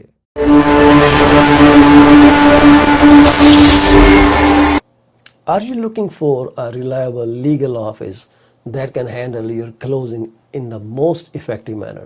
If yes, please get in touch with Rakesh Joshi at 416-213-8600. Joshi Law Office provides all the legal advices about real estate law, business law, immigration laws, notarization and affidavits, wills and trust. Give them a call today, 416-213-8600. Are you looking for reliable immigration services? If yes, contact Sukhi Paul at 647-296-4575 or office phone number 905-790-8877. They are located at 219-220 at 7956 Torban Road. It's right at the intersection of Torban Road and Steeles Avenue West. Contact them for all kind of visa services. Finding an honest and diligent insurance and investment advisor is a rarity these days. If you are looking for great advice, contact Mr. Bhupendra Mane, who is the Regional Director of Cosmos Financial Center. They are located at Union number 830 Top Flight Drive, Mississauga. The phone number to call is 647-448-6229. Give them a call today. Is your business suffering from performance? If yes, it is the right time to call Ravinder Duggi at 416-807-7986. She will find out the weak points and the points where the performance issues are paramount and help you fix those issues. Give her a call today. Do not be late. Are you looking to buy or sell your home or any commercial real estate? If yes, call me today at 647-333-2273 or 647-328-3279. I provide services in real estate and mortgages. I am mortgage broker with Akal Mortgages Inc., where when we say yes, we stand behind our promise. Reach out to me today. Do you want to shop right without burning your pockets? If yes, please visit Manisha Discount Warehouse at 377 Burnhamthorpe Road, East Mississauga, Ontario. They are the best. They have all kind of Indian, Pakistani and other local stuff that you can buy at literally throwaway prices. Contact them at 905-361-0773. Manisha Discount Warehouse. D.P. Jain is a well-known name in the fields of accounting. You can contact him today at his cell number 416-305-0080 or his office number 905-790-9327. Once you start working with him, you will never want to leave him. He is 5-star professional. Call him today. D.P. Jain Professional Corporation. PC24-RETV is heard over so many different channels. If you want to promote your business for free, call me at 647-333-2273. You can also send your artwork to contact@paulchima.com. We are here to be partners in your business success. 647-333-2273. PC24-RETV ਤੁਹਾਡਾ ਮੁੜ ਤੋਂ ਸਵਾਗਤ ਹੈ ਜੀ। ਮੈਂ ਤੁਹਾਡਾ host ਪਾਲ ਚੀਮਾ। ਮੈਂ ਇੱਕ ਰੀਅਲ ਏਸਟੇਟ ਬ੍ਰੋਕਰ ਹਾਂ ਜੀ ਵਿਦ ਰੀਮੈਕਸ ਪ੍ਰਾਈਮ ਪ੍ਰਾਪਰਟੀਜ਼। ਮੈਂ ਇੱਕ ਮਾਰਗੇਜ ਬ੍ਰੋਕਰ ਵੀ ਹਾਂ ਅਕਾਲ ਮਾਰਗੇਜ ਇੰਕ ਦੇ ਨਾਲ, ਜਿੱਥੇ ਸਾਡਾ ਸਲੋਗਨ ਹੈ ਜੀ ones we say yes, we stand behind our promise. ਤੁਸੀਂ ਦੋਨੇ ਸਰਵਿਸਾਂ ਇੱਕੋ ਪੁਆਇੰਟ ਤੇ ਲੈ ਸਕਦੇ ਹੋ, ਤੇ ਜਿਹੜੀ ਵੀ ਸਰਵਿਸ ਤੁਹਾਨੂੰ ਚਾਹੀਦੀ ਹੈ ਬੇਸ਼ੱਕ ਲੈ ਲਓ, ਤੁਹਾਨੂੰ ਕਦੇ ਵੀ ਪੁਸ਼ ਨਹੀਂ ਕੀਤਾ ਜਾਂਦਾ ਕਿ ਤੁਸੀਂ ਮੇਰੇ ਨਾਲ ਹੀ ਦੋਨੇ ਟ੍ਰੇਡਸ ਕਰੋ। ਜਿਹੜੀ Toronto regional real estate board ਨੇ ਆਪਣੀ ਫੋਰਕਾਸਟ ਬਣਾਈ ਹੈ for the reminder of the summer month, ਉਹ ਕੱਢੀ ਉਹਨਾਂ ਨੇ ਜੁਲਾਈ 6 ਨੂੰ। ਉਹਨਾਂ ਨੇ ਕਿਹਾ ਕਿ ਜੀ higher borrowing cost continue to impact home sales in June 2022। ਜਿਹੜੀਆਂ ਸੇਲ ਸੀਗੀਆਂ ਉਹ 6474 ਹੋਈਆਂ, ਜਿਹੜੇ ਕਿ 41% ਪਿਛਲੇ ਸਾਲ ਦੇ ਨਾਲੋਂ ਘਟੀਆਂ ਹੋਈਆਂ ਨੇ। ਨੰਬਰ ਆਫ ਟ੍ਰਾਂਜੈਕਸ਼ਨ ਜਿਹੜੀਆਂ ਨੇ ਉਹ ਵੀ ਬੜੀਆਂ ਥੱਲੇ ਚਲੇ ਗਈਆਂ ਮਈ 2022 ਦੇ ਵਿੱਚ, ਬਟ ਇਹ ਹਮੇਸ਼ਾ ਸੀਜ਼ਨਲ ਨੇਚਰ ਕਰਕੇ ਵੀ ਹੋ ਸਕਦਾ। ਐਵਰੇਜ ਸੈਲਿੰਗ ਪ੍ਰਾਈਸ ਜਿਹੜਾ $11,46,254, ਜਿਹੜਾ ਕਿ 5.3% ਪਿਛਲੇ ਸਾਲ ਦੀ ਜੂਨ ਤੋਂ ਉੱਪਰ ਹੈਗਾ, ਪਰ ਫਿਰ ਵੀ ਮੰਥਲੀ ਬੇਸਿਸ ਤੇ ਇਹ ਘਟਿਆ। MLS home price index composite benchmark index ਜਿਹੜਾ ਹੈਗਾ ਉਹ 17.9% ਪਿਛਲੇ ਸਾਲ ਨਾਲੋਂ ਹਲੇ ਵੀ ਉੱਪਰ ਆ, ਪਰ ਮੰਥ ਔਰ ਮੰਥ ਇਹ ਡਿੱਗਿਆ। ਜਿਹੜੀ ਸਾਲਾਨਾ ਕੀਮਤਾਂ ਦੇ ਵਿੱਚ ਵਾਧਾ ਹੋਇਆ ਉਹ ਜ਼ਿਆਦਾਤਰ ਹੋਇਆ ਜਿਹੜੀ ਲੈਸ ਐਕਸਪੈਂਸਿਵ ਹਾਊਸਿੰਗ ਮਾਰਕੀਟ ਹੈ, ਜਿਹੜੇ ਛੋਟੇ ਮਕਾਨ ਹੈ ਜਿਹਨੂੰ ਸਟਾਰਟਰ ਮਕਾਨ ਕਹਿੰਦੇ, ਜਿਵੇਂ ਕਿ ਟਾਊਨ ਹੋਮ ਹੋ ਗਏ, ਕੰਡੋਮੀਨੀਅਮ ਹਾਊਸਿਸ ਹੋ ਗਏ, ਇਹਨਾਂ ਦੇ ਵਿੱਚ ਪ੍ਰਾਈਸ ਬਹੁਤ ਘੱਟ ਡਿੱਗਦੇ ਆ। ਜਿਹੜੀਆਂ ਮਕਾਨ ਦੀਆਂ ਜਿਹੜੀਆਂ ਕੀਮਤ ਸੇਲਾਂ ਨੇ ਉਹਦਾ ਇੰਪੈਕਟ ਜਿਹੜਾ ਅਫੋਰਡੇਬਿਲਿਟੀ ਚੈਲੰਜ ਕਰਕੇ ਹੋਇਆ, ਕਿਉਂਕਿ ਜੋ ਰੇਟ ਵਧੇ ਆ ਲੋਕਾਂ ਦੀ ਸਰਵਿਸ ਰੇਸ਼ੋ ਅਫੈਕਟ ਹੋਈ ਹੈ। ਦੂਸਰਾ ਸਾਈਕੋਲੋਜੀਕਲ ਇਫੈਕਟ ਆ, ਲੋਕੀ ਡਰੇ ਹੋਏ ਆ। ਸੋ ਇਹ ਜਿਹੜੀਆਂ ਕੰਡੀਸ਼ਨਾਂ ਨੇ ਇਹ for the reminder of the summer months ਰਹਿਣਗੀਆਂ। ਜਦੋਂ ਮਕਾਨਾਂ ਦੀਆਂ ਕੀਮਤਾਂ ਸਟੇਬਲਾਈਜ਼ ਹੋਣਗੀਆਂ ਉਦੋਂ ਹੀ ਕਹਿੰਦੇ ਆ ਬਾਇਰ ਮਾਰਕੀਟ ਦੇ ਵਿੱਚ ਦੁਬਾਰਾ ਆਣੇ ਸ਼ੁਰੂ ਹੋਣਗੇ, even they may have to pay the higher cost. ਕਹਿੰਦੇ ਕਿ ਨੰਬਰ ਆਫ ਜਿਹੜੀਆਂ ਸੇਲਾਂ ਨੇ ਭਾਵੇਂ ਘਟੀਆਂ ਨੇ, ਨਵੀਆਂ ਲਿਸਟਿੰਗਾਂ ਜਿਹੜੀਆਂ ਨੇ ਉਹ ਥੋੜਾ ਜਿਹਾ ਚੇਂਜ ਹੋਇਆ ਸੇਮ ਪੀਰੀਅਡ ਦੇ ਵਿੱਚ, ਜਿਹਦੇ ਨਾਲ ਕਿ ਮਾਰਕੀਟ ਜਿਹੜੀ ਹੈ ਬੈਲੈਂਸ ਹੋ ਗਈ ਹੈ। ਲਿਸਟਿੰਗ ਜਿਹੜੀਆਂ ਨੇ ਇੱਕ ਬੜਾ ਕਹਿੰਦੇ ਆ ਇੰਪੋਰਟੈਂਟ ਕ੍ਰਾਈਟੇਰੀਆ ਹੋਣਾ ਜਿਹਦੇ ਤੇ ਸਾਨੂੰ ਨਜ਼ਰ ਰੱਖਣੀ ਪੈਣੀ ਹੈ ਕਿ ਕਿੱਦਾਂ ਹੋ ਰਿਹਾ। ਅਨਐਮਪਲੋਇਮੈਂਟ ਰੇਟ ਜਿਹੜਾ ਲਓ ਹੈ, majority of households are in a position where they need to sell their house. If would-be seller decide to take a wait-and-see attitude over the next few months, it is possible that active listings could trend lower as well.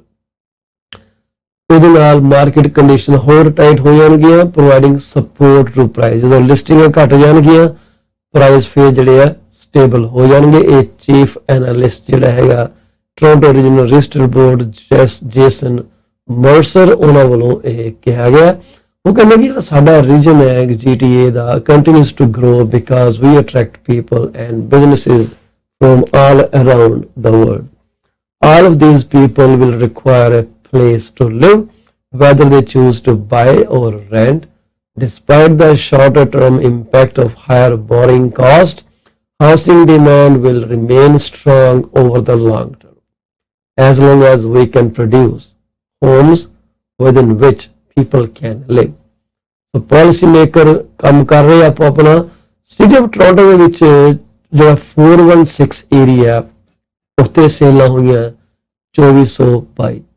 Average price ਜਿਹੜਾ ਦੱਸਿਆ ਗਿਆ 416 reason ਦੇ ਵਿੱਚ ਉਹ $11,52,175। ਨਵੀਆਂ ਲਿਸਟਿੰਗਾਂ 5988 ਆਈਆਂ, sales 3835 ਹੋਈਆਂ। Average price ਜਿਹੜਾ ਹੈਗਾ 2021 ਦਾ ਉਹ ਸੀਗਾ ਜੀ 10,78,684। ਇਹ ਆਪਾਂ 2021 ਤੇ 2022 ਦਾ ਡਾਟਾ ਕੰਪੇਅਰ ਕਰ ਰਹੇ ਹਾਂ। 2022 ਦੇ ਵਿੱਚ ਸੇਲਾਂ ਹੋਈਆਂ 2422, 2021 ਦੇ ਵਿੱਚ ਸੇਲਾਂ ਹੋਈਆਂ ਸੀ 3835। 2021 ਦੇ ਵਿੱਚ ਪ੍ਰਾਈਸ ਸੀਗਾ 10,78,684। 2022 ਦੇ ਵਿੱਚ ਪ੍ਰਾਈਸ ਹੈਗਾ ਜੀ 11,52,175। 905 ਜਿਹੜਾ ਰੈਸਟ ਆਫ ਜਿਹੜਾ GT ਹੈ city of Toronto the 416 code ਹੈ ਜੀ। ਰੈਸਟ ਆਫ ਏਰੀਆ ਜਿਹੜਾ 905 ਕੋਡ ਖਵਾਉਂਦਾ ਜੀ। ਉੱਥੇ ਹੋਈਆਂ 4052 ਸੇਲਾਂ, 11,42,700 ਤੇ $15 ਪ੍ਰਾਈਸ ਐਵਰੇਜ ਨਿਕਲਿਆ ਜੀ। 10,359 ਨਵੇਂ ਮਕਾਨ ਮਾਰਕੀਟ ਦੇ ਵਿੱਚ ਆਏ। ਪਿਛਲੇ ਸਾਲ ਇਸੇ ਮਹੀਨੇ ਦੇ ਵਿੱਚ 7218 ਸੇਲਾਂ ਹੋਈਆਂ ਸੀਗੀਆਂ, ਜਦ ਕਿ ਹੁਣ ਹੋਈਆਂ 4052। ਪਿਛਲੇ ਸਾਲ ਕੀਮਤ ਸੀਗਾ 10,94,467, ਹੁਣ ਹੈਗੀ ਹੈ 11,42,715। ਅਸੀਂ ਮੋਰ ਔਰ ਲੈਸ ਪਿਛਲੇ ਪ੍ਰਾਈਜ਼ਾਂ ਦੇ ਜਾ ਰਹੇ ਹਾਂ। We are buying houses today at 2020 or 2021 prices.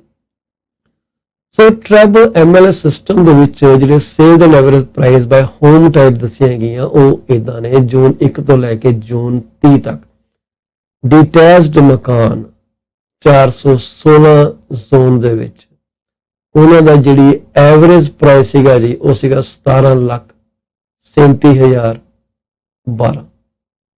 2022 ਦੀ ਗੱਲ ਹੋ ਰਹੀ ਹੈ ਜੀ। 17,37,012 ਡੀਟੈਚ ਦਾ ਮਕਾਨ 416 ਰੀਜਨ ਦੇ ਵਿੱਚ। 905 ਰੀਜਨ ਦੇ ਵਿੱਚ ਹੈਗਾ ਜੀ 13,61,862 $13,61,862 ਇਹ ਐਵਰੇਜ ਪ੍ਰਾਈਸ ਨੇ 416 ਤੇ 905 ਦੇ ਵਿੱਚ।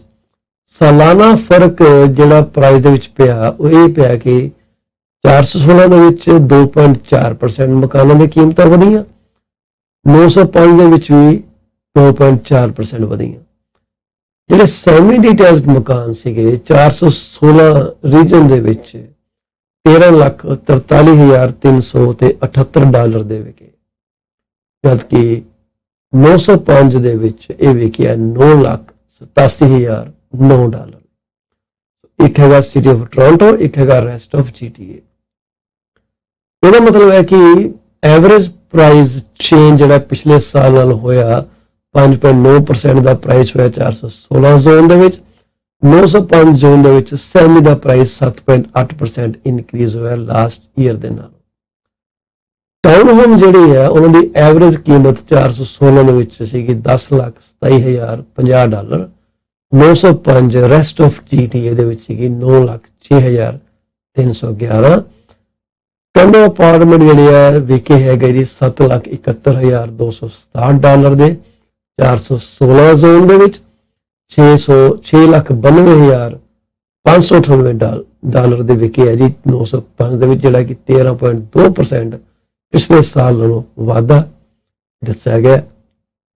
ਜੂਨ 2022 ਜੇ ਅਸੀਂ ਓਵਰਆਲ ਕਰੀਏ ਕਿ MLS ਦੇ ਵਿੱਚ ਹੋਮ ਪ੍ਰਾਈਸ ਇੰਡੈਕਸ ਕਿੱਦਾਂ ਚੇਂਜ ਹੋ ਰਿਹਾ ਹੈ, ਤੇ Toronto regional real estate board ਦੇ ਓਵਰਆਲ ਹਰ ਤਰ੍ਹਾਂ ਦੇ ਮਕਾਨਾਂ ਦੇ ਉੱਤੇ 17.99% ਦਾ ਵਾਧਾ ਦੱਸਿਆ ਗਿਆ। ਜਿਹੜੇ ਡੀਟੇਲਸ ਹੈਗੇ 16.44% ਵਧੇ all over Toronto GTA। Single family attach ਜਿਹੜੇ ਕਿ ਸੈਮੀਜ਼ ਆ ਜਾਂਦੇ ਆ ਉਹ ਵਿਕੇ 17.76% over last year. Town houses ਦਾ ਜਿਹੜਾ ਪ੍ਰਾਈਸ ਹੈ ਉਹ 20.49% ਹਾਲੇ ਵੀ ਉੱਪਰ ਹੈ ਪਿਛਲੇ ਸਾਲ ਨਾਲੋਂ। ਅਪਾਰਟਮੈਂਟ ਜਿਹੜੇ 23.36% ਉੱਪਰ ਹੈ। ਪੀਲ ਰੀਜਨ ਦੇ ਵਿੱਚ ਹਰ ਤਰ੍ਹਾਂ ਦੇ ਮਕਾਨ ਜਿਹੜੇ ਆ ਪਿਛਲੇ ਸਾਲ ਨਾਲੋਂ 21.99% ਵਧੇ ਆ। ਡੀਟੈਚ ਜਿਹੜੇ ਆ 20.91% ਵਧੇ ਆ। ਰੋ ਹਾਊਸਿਸ ਜਾਂ ਸੈਮੀ ਜਿਹੜੇ ਹੈਗੇ 20.97% ਵਧੇ, ਇੱਕੋ ਜਿਹੀ ਹੈ। ਟਾਊਨ ਹੋਮ 24.18% ਵਧੇ ਤੇ 28.20% ਦਾ ਰੇਟ ਵਧਿਆ ਅਪਾਰਟਮੈਂਟਾਂ ਦੇ ਵਿੱਚ। ਇਹ ਸੀਗਾ ਓਵਰਆਲ ਮਾਰਕੀਟ ਦੀ ਕੀਮਤ ਕੀ ਚੱਲ ਰਹੀ ਹੈ।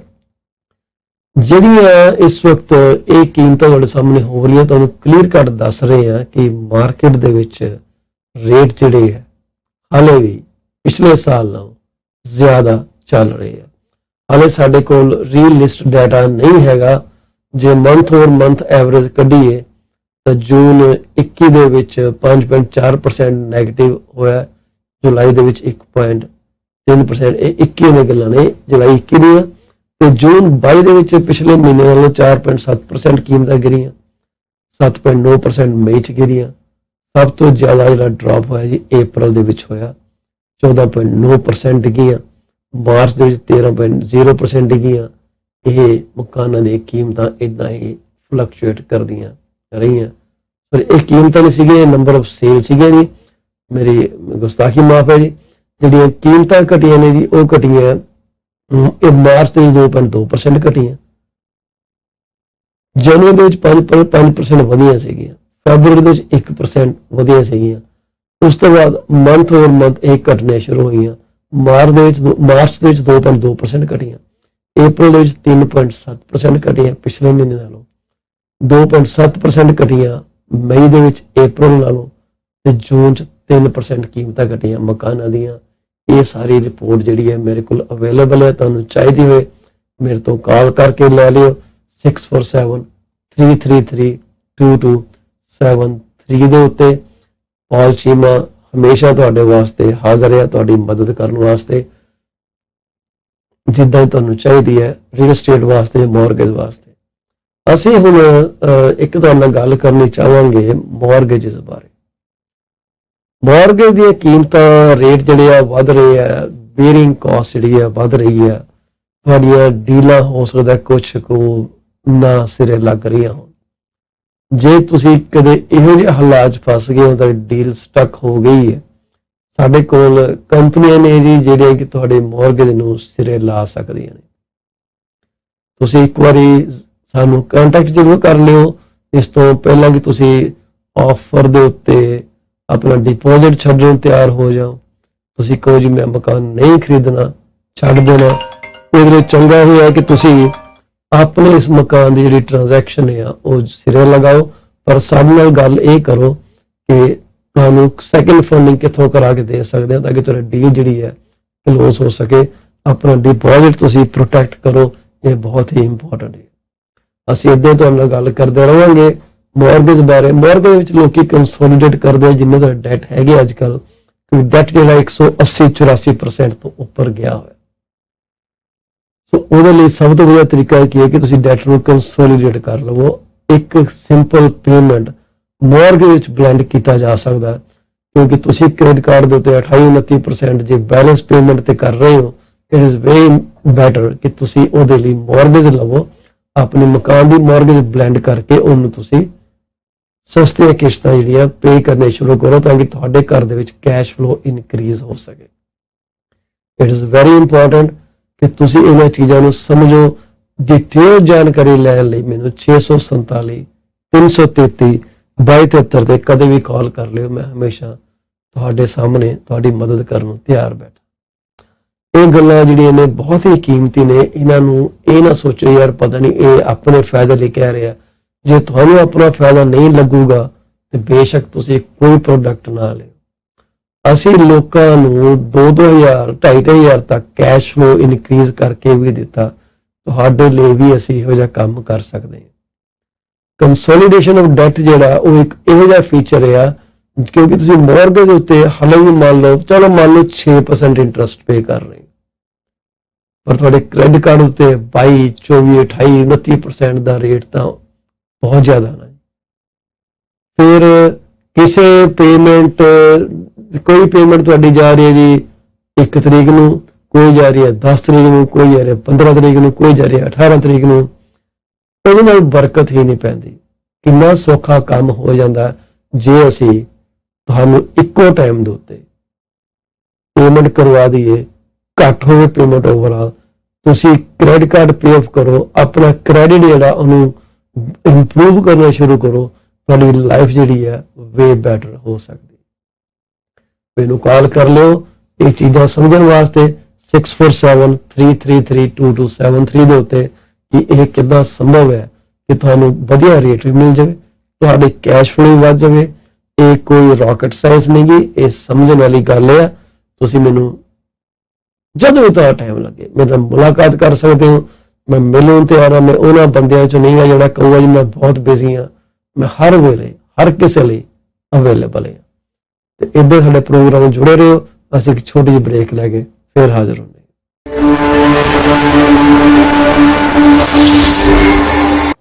Are you looking for a reliable legal office that can handle your closing in the most effective manner?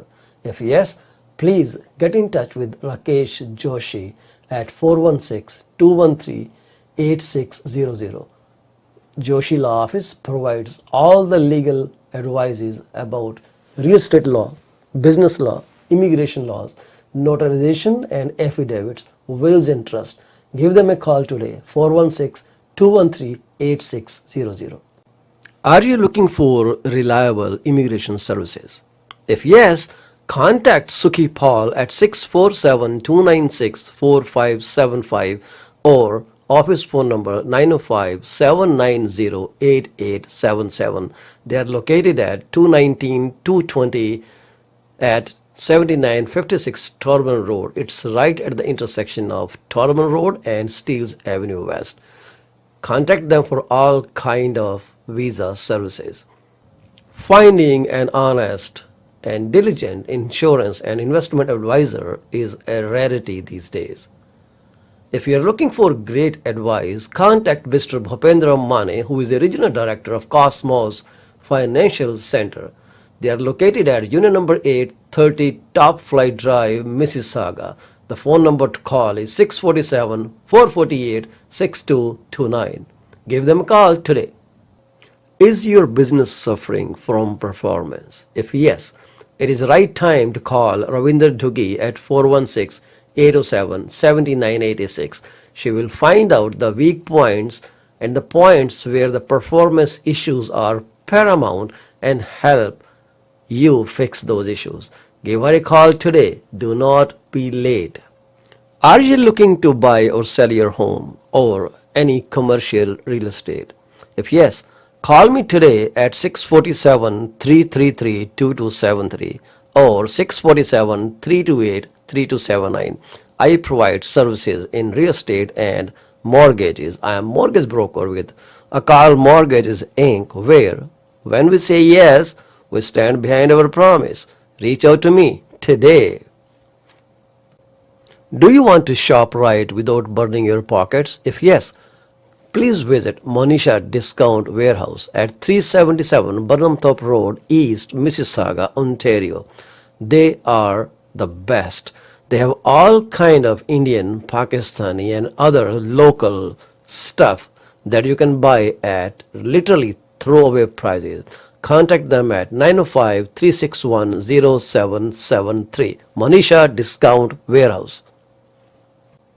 D.P. Jain is a well-known name in the fields of accounting.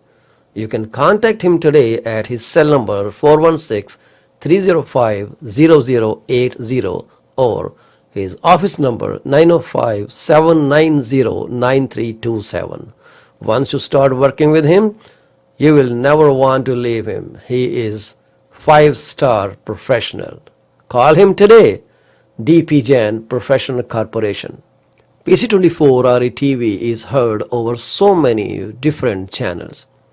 If you want to promote your business for free, call me at 647-333-2273.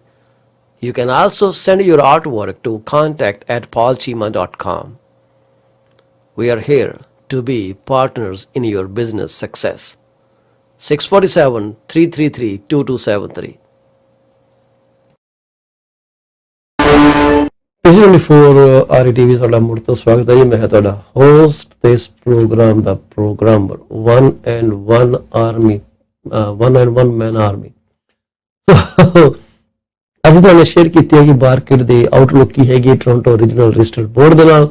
ਕੋਈ ਏਡੀ ਵੱਡੀ ਗੱਲ ਨਹੀਂ। Sellers ਤੁਸੀਂ just hang in there, ਕਿਉਂਕਿ ਇਹ situation ਜਿਹੜੀ ਹੈ ਬੜੀ ਜਲਦੀ ਖਤਮ ਹੋ ਜਾਣੀ ਆ। ਜੇ ਤੁਸੀਂ ਮਕਾਨ ਵੇਚਣਾ ਚਾਹੁੰਦੇ ਹੋ ਤਾਂ ਕਿਰਪਾ ਕਰਕੇ ਹੌਸਲਾ ਰੱਖੋ, ਆਪਣੇ ਪ੍ਰੋਫੈਸ਼ਨਲ ਜਿਹੜਾ ਤੁਸੀਂ ਕੰਮ ਕਰ ਰਹੇ ਹੋ ਉਹ ਤੇ ਟਰਸਟ ਰੱਖੋ। ਜੇ ਤੁਹਾਨੂੰ ਲੱਗਦਾ ਕਿ ਉਹਨੇ ਕੁਝ ਕੰਮ ਨਹੀਂ ਠੀਕ ਕੀਤਾ, ਉਹਨੂੰ ਕਾਲ ਕਰਕੇ ਦੱਸ ਦਿਓ ਕਿ ਮੈਂ ਇਹ ਚਾਹੁੰਦੀ ਹਾਂ ਕਿ ਤੂੰ ਨਹੀਂ ਕੀਤਾ, ਇਹਨੂੰ ਕਰੇ। ਇਹ ਤੂੰ ਕਮਿਟ ਕੀਤਾ ਸੀ ਉਹ ਕਰੇ। ਇਹ ਇੰਪੋਰਟੈਂਟ ਹੈ ਜੀ। ਇਹ ਗੱਲਾਂ ਕਰ ਲਓਗੇ ਤਾਂ ਸਾਰੀਆਂ ਗੱਲਾਂ ਠੀਕ ਨੇ। ਬਿਊਰੋ ਬੈਂਕ ਆਫ ਮੌਂਟਰੀਅਲ ਦੀ ਜਿਹੜੀ ਸਮਰੀ ਹੈ ਇਨਫਲੇਸ਼ਨ ਮੋਨੀਟਰ ਜਿਹੜਾ ਉਹਨਾਂ ਦਾ ਹੈਗਾ ਜੁਲਾਈ 11 ਦਾ, ਉਹ ਕਹਿੰਦੇ ਆ ਕਿ ਬੜਾ while there are some signs of easing prices, oil and gas, food ਜਿਹੜਾ ਹੈਗਾ strong wage growth ਜਿਹੜੀ ਹੈ continues to add to inflationary pressure। ਕਹਿੰਦੇ ਬਾਕੀ ਚੀਜ਼ਾਂ ਦੇ ਉੱਤੇ ਅਸਰ ਦੇਖ ਰਿਹਾ ਜੀ, ਚੀਜ਼ਾਂ ਦੀਆਂ ਕੀਮਤਾਂ ਘਟ ਰਹੀਆਂ, ਬੜੀ ਵਧੀਆ ਗੱਲ ਹੈ। ਪਰ ਜਿਹੜੀ ਵੱਡਾ ਚੱਕਰ ਪੈ ਰਿਹਾ क्योंकि एम्प्लॉयज़ ਜਿਹੜੇ ਆ ਕੰਮ ਤੇ ਨਹੀਂ ਆ ਰਹੇ ਵਾਪਸ 70% ਤੋਂ ਜ਼ਿਆਦਾ ਜੌਬ ਵੈਕੈਂਸੀਜ਼ ਓਪਨ ਆ ਜਿਹੜੇ ਕਿ ਪ੍ਰੀ ਪੈਂਡੈਮਿਕ ਲੈਵਲ ਤੋਂ ਵੀ ਜ਼ਿਆਦਾ ਨੇ। ਇਸ ਕਰਕੇ ਉਹ ਕਹਿੰਦੇ ਆ ਕਿ ਵੇਜ ਪ੍ਰੈਸ਼ਰ ਜ਼ਿਆਦਾ, ਲੋਕਾਂ ਨੂੰ ਜ਼ਿਆਦਾ ਕੰਮ ਕਰਨਾ ਪੈ ਰਿਹਾ ਤੇ ਕਿਉਂ ਨਾ ਪੈਸੇ ਜ਼ਿਆਦਾ ਮੰਗਣ। ਅੱਗੇ ਹੁੰਦਾ ਵੀ ਕਿੰਨਾ ਵੇਜ ਪ੍ਰੈਸ਼ਰ, ਕਿੰਨੇ ਕੁ ਲੋਕਾਂ ਦੀਆਂ ਤਨਖਾਹਾਂ ਵੱਧਦੀਆਂ ਨੇ। ਉਹ ਕਹਿੰਦੇ ਆ ਜੂਨ ਦੇ ਵਿੱਚ ਜਿਹੜੀ ਜੌਬ ਰਿਪੋਰਟ ਹੈ ਉਹਨੇ ਹਾਈਲਾਈਟ ਕੀਤਾ ਕਿ ਬਹੁਤ ਹੀ ਟਾਈਟ ਲੇਬਰ ਮਾਰਕੀਟ ਹੈ ਦੋਨੇ side of the border, Canada ਦੇ ਵਿੱਚ ਵੀ US ਦੇ ਵਿੱਚ ਵੀ। ਐਵਰੇਜ ਆਵਰਲੀ ਵੇਜਸ ਜਿਹੜੇ ਆ ਉਹ ਕਹਿੰਦੇ 5.2% ਪਿਛਲੇ ਸਾਲ ਦੇ ਨਾਲੋਂ ਵਧੇ ਆ ਤੇ 3.9% ਪਿਛਲੇ ਮਹੀਨੇ ਨਾਲੋਂ ਵਧੇ ਆ। ਪਿਛਲੇ ਸਾਲ ਇਹ ਬਿਲਕੁਲ ਠੀਕ ਰਹੇ ਆ, ਪੱਧਰੇ ਰਹੇ ਆ, ਪਰ ਹੁਣ ਜਿਹੜੇ ਆ ਕੰਟਰੋਲ ਚ ਬਾਹਰ ਆ। ਅਮਰੀਕਾ ਦੇ ਵਿੱਚ ਆਵਰਲੀ ਅਰਨਿੰਗ ਜਿਹੜੀ ਹੈ 2 ਟਿਕਸ ਡ੍ਰੌਪ ਹੋਈਆਂ to 5.1% ਪਿਛਲੇ ਸਾਲ ਦੇ ਨਾਲੋਂ। ਇਟ ਰਿਮੇਨਸ ਐਲੀਵੇਟਡ, ਠੀਕ ਹੈ, ਹਾਲਾਂਕਿ ਡਿੱਗਣ ਤੋਂ ਬਾਅਦ ਵੀ 2 ਟਿਕਸ ਡਿੱਗਣ ਤੋਂ ਬਾਅਦ ਵੀ at 5.1% ਪਿਛਲੇ ਸਾਲ ਦੇ ਨਾਲੋਂ ਵਾਧਾ ਹੋਇਆ ਜਿਹੜਾ ਉਹ ਹਾਲੇ ਵੀ ਕਹਿੰਦੇ ਐਲੀਵੇਟਡ ਹੈ। Strong wage growth continues to add inflationary pressure. WTI dropped to around $100. ठीक है जी, and concerns about weaknesses in China.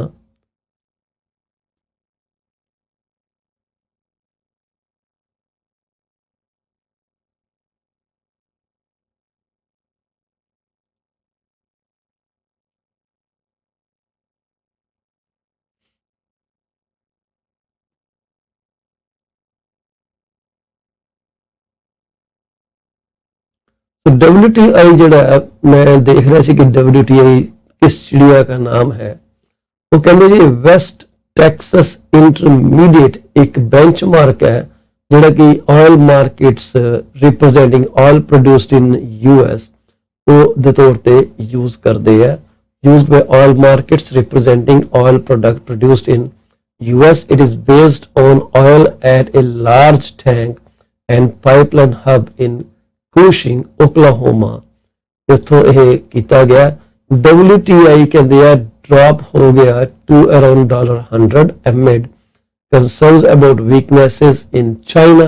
Meantime, weekly gas prices have eased up a bit after topping $5 a gallon in mid-June, although the next US CPI report, ਜਿਹੜੀ ਕਿ Wednesday ਨੂੰ ਆਉਣੀ ਹੈ, is expected to show inflation bubbling near 9%. We could see some reprieve in July's CPI report if the downward trend in energy prices holds.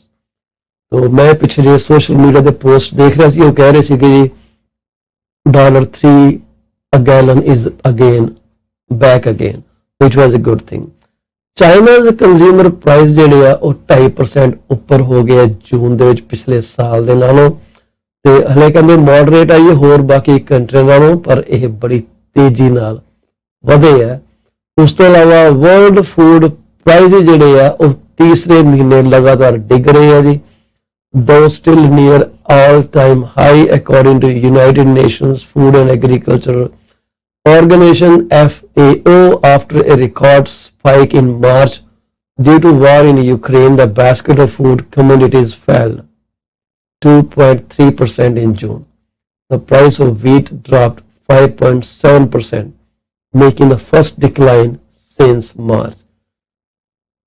ਆ ਜਿਹੜੀ ਹੈ total inflation ਦੀ outlook ਹੈ ਜੀ। ਤੁਹਾਨੂੰ ਇਹ ਪ੍ਰੋਗਰਾਮ ਕਿੱਦਾਂ ਲੱਗਿਆ, ਕਿਰਪਾ ਕਰਕੇ ਸਾਨੂੰ ਆਪਣੇ ਇਸ ਤੇ ਕਮੈਂਟ ਜ਼ਰੂਰ ਦਿਆ ਕਰੋ।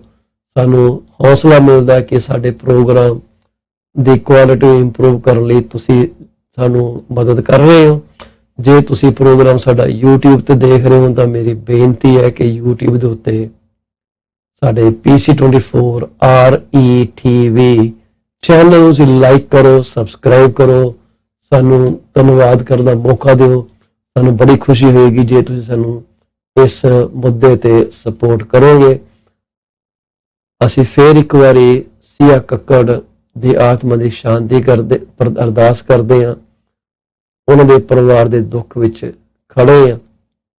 ਬੜੀ ਮੰਦਭਾਗੀ ਘਟਨਾ, ਸਾਰੇ ਆਨਲਾਈਨ ਸੋਸ਼ਲ ਮੀਡੀਆ ਯੂਜ਼ਰ ਜਿਹੜੇ ਹੈਗੇ ਕਿਰਪਾ ਕਰਕੇ ਇੱਕ ਦੂਜੇ ਨੂੰ ਤੰਗ ਕਰਨਾ ਛੱਡ ਦੇਣ। ਤੁਹਾਨੂੰ ਕੋਈ ਚੀਜ਼ ਪਸੰਦ ਆਉਂਦੀ ਹੈ ਤਾਂ ਐਪਰੀਸ਼ੀਏਟ ਕਰ ਲਵੋ, ਨਹੀਂ ਪਸੰਦ ਆਉਂਦੀ ਤਾਂ ਅੱਗੇ ਨਿਕਲ ਜਾਵੋ। ਕੰਟੈਂਟ ਦੀ ਕਮੀ ਨਹੀਂ ਗੀ, ਸੜੋ ਨਾ, ਕਿਰਪਾ ਕਰਕੇ ਆਪਣੇ ਆਪ ਨੂੰ ਵਧੀਆ ਬਣਾਉਣ ਦੀ ਕੋਸ਼ਿਸ਼ ਕਰੋ।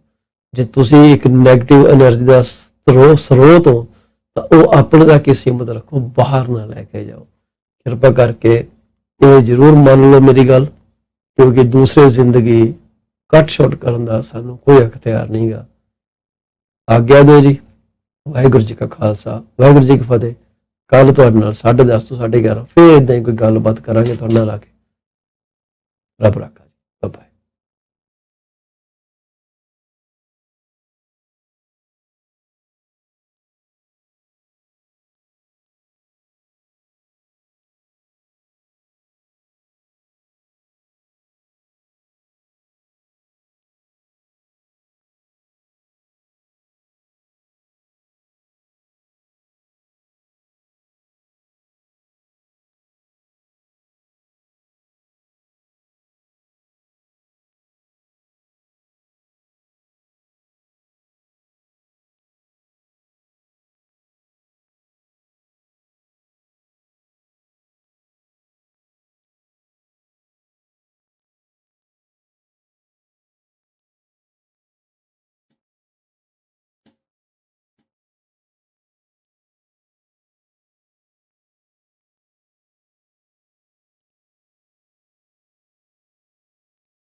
PC24 ਦੇ ਅੱਜ ਦੇ ਪ੍ਰੋਗਰਾਮ ਦੇ ਵਿੱਚ ਤੁਹਾਡਾ ਬਹੁਤ ਬਹੁਤ ਸਵਾਗਤ ਹੈ ਜੀ। ਮੈਂ ਹਾਂ ਤੁਹਾਡਾ ਹੋਸਟ ਪੌਲ ਚੀਮਾ ਤੇ ਅੱਜ ਆਪਾਂ ਕਈ ਜ਼ਰੂਰੀ ਗੱਲਾਂ ਕਰਾਂਗੇ। ਹਮੇਸ਼ਾ ਵਾਂਗ ਸਾਡੇ ਪ੍ਰੋਗਰਾਮ ਦੇ ਵਿੱਚ ਪ੍ਰਾਪਰਟੀ ਬਾਰੇ, ਰੀਅਲ ਏਸਟੇਟ ਬਾਰੇ, ਮਾਰਗੇਜ ਬਾਰੇ, ਇਕਨੋਮੀ ਬਾਰੇ ਗੱਲ ਹੁੰਦੀ ਹੈ। ਅੱਜ ਵੀ ਸੇਮ ਹੀ ਹੋਏਗਾ। ਅੱਜ ਇੱਕ ਐਕਸੈਪਸ਼ਨ ਸੇ ਜ਼ਰੂਰ ਕਰਾਂਗੇ ਕਿ ਸਾਡੇ ਪ੍ਰੋਗਰਾਮ ਦੇ ਵਿੱਚ ਅਸੀਂ ਅੱਜ ਕੋਸ਼ਿਸ਼ ਕਰਾਂਗੇ ਲਾਈਵ ਟਰਾਂਸਮਿਸ਼ਨ ਦੇਣ ਦੀ, ਜਿਹੜਾ ਕਿ ਬੈਂਕ ਆਫ ਕੈਨੇਡਾ ਦੇ ਪ੍ਰੋਗਰਾਮ ਜਿਹੜਾ ਅੱਜ ਹੈਗਾ ਉਹਦਾ ਅਨਾਉਂਸਮੈਂਟ ਦਾ, ਜਿਹੜੇ governor Tiff Macklem and senior deputy governor Carolyn Rogers, ਉਹਨਾਂ ਨੇ ਜੋ ਰਿਪੋਰਟਰ ਦੇ ਕੁਐਸਚਨ ਆਨਸਰ ਦੇਣੇ ਆ following the policy rate decision, ਉਹ ਅਸੀਂ ਅੱਜ ਸਾਡੇ ਨਾਲ ਇੱਥੇ ਲਾਈਵ ਸਾਂਝਾ ਕਰਾਂਗੇ। ਸੋ ਸਾਡੇ ਨਾਲ ਜੁੜੇ ਰਹੋ। ਪੌਲ ਚੀਮਾ, ਮੈਂ ਇੱਕ ਰੀਅਲ ਏਸਟੇਟ ਬ੍ਰੋਕਰ ਵੀ ਹਾਂ ਜੀ, ਅਤੇ ਮੈਂ ਤੁਹਾਡਾ ਇੱਕ ਮਨ ਭਾਉਂਦਾ ਰੀਅਲ ਮਾਰਗੇਜ ਬ੍ਰੋਕਰ ਵੀ ਹਾਂ। ਮੇਰੇ ਕੋਲ ਜਿੰਨੇ ਵੀ ਬੰਦੇ ਮੇਰਾ ਕੰਮ ਕਰਦੇ, ਜੋ ਸਾਰੇ ਬੰਦੇ ਤਕਰੀਬਨ ਮੇਰੇ ਨਾਲ ਪਹਿਲਾਂ ਤੋਂ ਜੁੜੇ ਆ। ਅੱਜ ਉਹਨਾਂ ਦਾ ਵੀ ਨਵਾਂ ਰੁਝਾਨ ਨਹੀਂ ਹੈ ਮੇਰੇ ਨਾਲ ਆ ਕੇ ਗੱਲਬਾਤ ਕਰਦੇ। ਅਸੀਂ ਇਕੱਠੇ ਹੋ ਕੇ ਆਪਣਾ ਜੋ ਵੀ ਸਾਨੂੰ ਚੰਗਾ ਲੱਗਦਾ ਅਸੀਂ ਉਹ ਚੰਗੇ ਤਰੀਕੇ ਨਾਲ ਕੰਮ ਕਰਨ ਦੀ ਕੋਸ਼ਿਸ਼ ਕਰਦੇ ਹਾਂ। ਤੁਹਾਨੂੰ ਵੀ ਜੇ ਕੋਈ ਮਾਰਗੇਜ ਬਾਰੇ ਜਾਂ ਰੀਅਲ ਏਸਟੇਟ ਬਾਰੇ ਕੋਈ ਜਾਣਕਾਰੀ ਚਾਹੀਦੀ ਹੈ, ਤੁਸੀਂ ਮੇਰੇ ਨਾਲ ਰਾਬਤਾ ਕਰ ਸਕਦੇ ਹੋ 6473332273 ਦੇ ਉੱਤੇ। ਸੌਰੀ, ਮੈਂ ਥੋੜ੍ਹਾ ਡਿਸਟਰੈਕਟਡ ਸੀਗਾ ਕਿਉਂਕਿ ਮੈਂ ਚੈੱਕ ਕਰ ਰਿਹਾ ਸੀ ਕਿ ਮੇਰੀ ਆਡੀਓ ਤੁਹਾਡੇ ਕੰਨਾਂ ਤੱਕ ਪਹੁੰਚ ਰਹੀ ਹੈ ਕਿ ਨਹੀਂ ਪਹੁੰਚ ਰਹੀ। ਅਤੇ ਅਸੀਂ ਹੁਣ ਕਈ ਗੱਲਾਂ ਜਿਹੜੀਆਂ ਅੱਜ ਕਰਦੇ ਹਾਂ, ਉਹਨਾਂ 'ਚੋਂ ਪਹਿਲੀ ਗੱਲ ਸਾਡੀ ਇਹ ਹੁੰਦੀ ਹੈ ਕਿ ਅਸੀਂ ਉਹਨਾਂ ਸਾਰੇ ਸੱਜਣਾਂ ਨੂੰ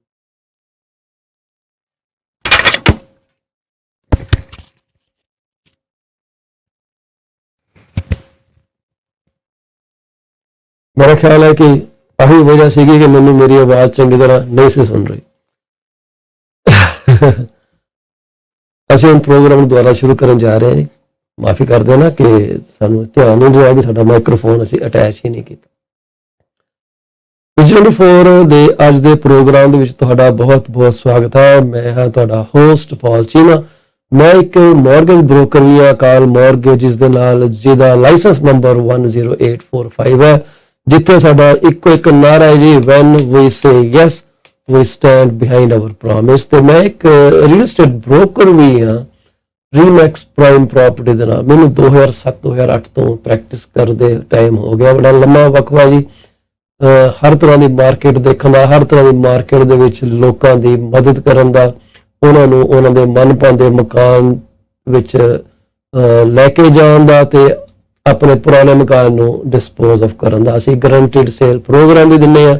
ਅਸੀਂ will buy your house for cash, ਉਹ ਵੀ ਪ੍ਰੋਗਰਾਮ ਦਿੰਦੇ ਹਾਂ। ਡਿਟੇਲ ਜਾਣਦੇ ਸੀ ਮੈਨੂੰ 647 333 2273 ਦੀ ਗੱਲ ਕਰ ਲੈਣਾ। ਅੱਜ ਕਹਿੰਦੇ ਜੀ ਬੜਾ ਵੱਡਾ ਪਟਾਕਾ ਪੈਣ ਵਾਲਾ, ਲੋਕੀ ਜਿਹੜੇ ਆ ਉਹ ਸਹਿਮੇ ਹੋਏ ਆ ਕਿ ਬੈਂਕ ਆਫ ਕੈਨੇਡਾ ਨੇ ਕਿਹੜਾ ਪਹਾੜ ਉਹਨਾਂ ਦੇ ਸਿਰ ਤੇ ਤੋੜ ਦੇਣਾ।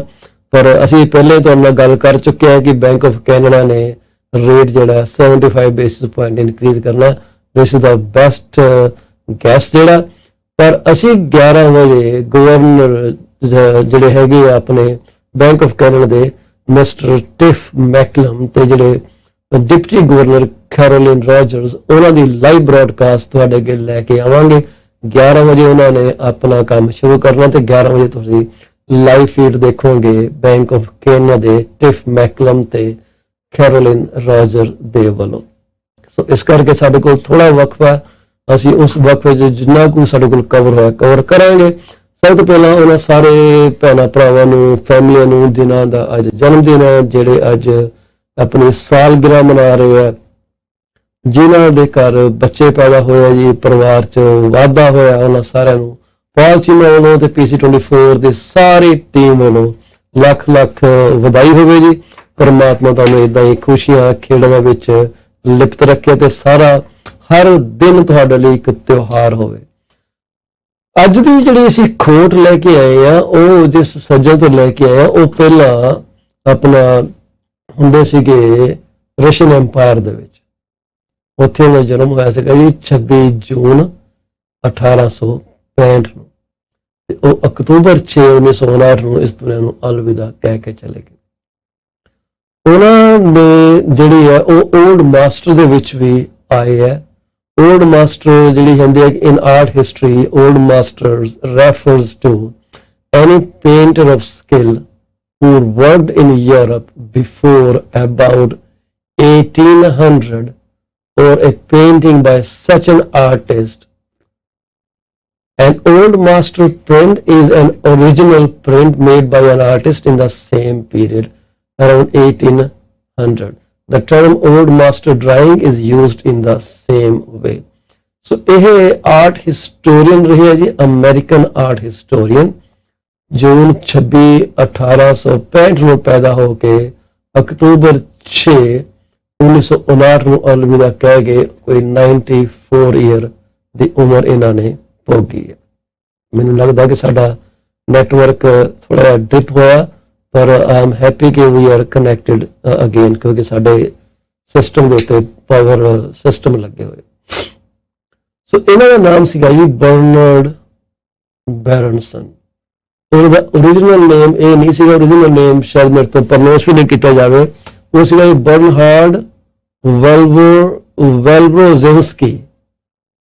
ਇਹ ਪੈਦਾ ਹੋਏ ਸੀਗੇ ਜੀ ਵੀਨੀਅਸ ਗਵਰਨੇਟ ਦੇ ਵਿੱਚ,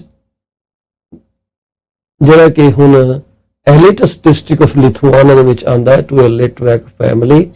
ਇਹ ਉੱਥੋਂ ਮੂਵ ਹੋ ਕੇ ਅਮਰੀਕਾ ਚਲੇ ਗਏ ਜੀ, ਬੋਸਟਨ ਮੈਸੇਚਿਊਸੇਟ ਦੇ ਵਿੱਚ 1875 ਦੇ ਵਿੱਚ।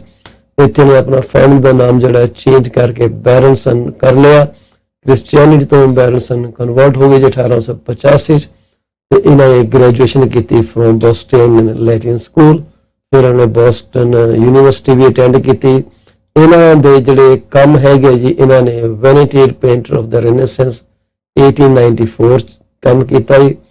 ਤੇ ਇਹਨਾਂ ਦੀ ਜਿਹੜੀ ਕਹਿੰਦੇ ਆ ਕਿ ਕਰੀਅਰ ਦੀ ਆਪਾਂ ਗੱਲ ਕਰੀਏ, Among US collectors of the early 1900s, Berenson was regarded as a preeminent authority on Renaissance art.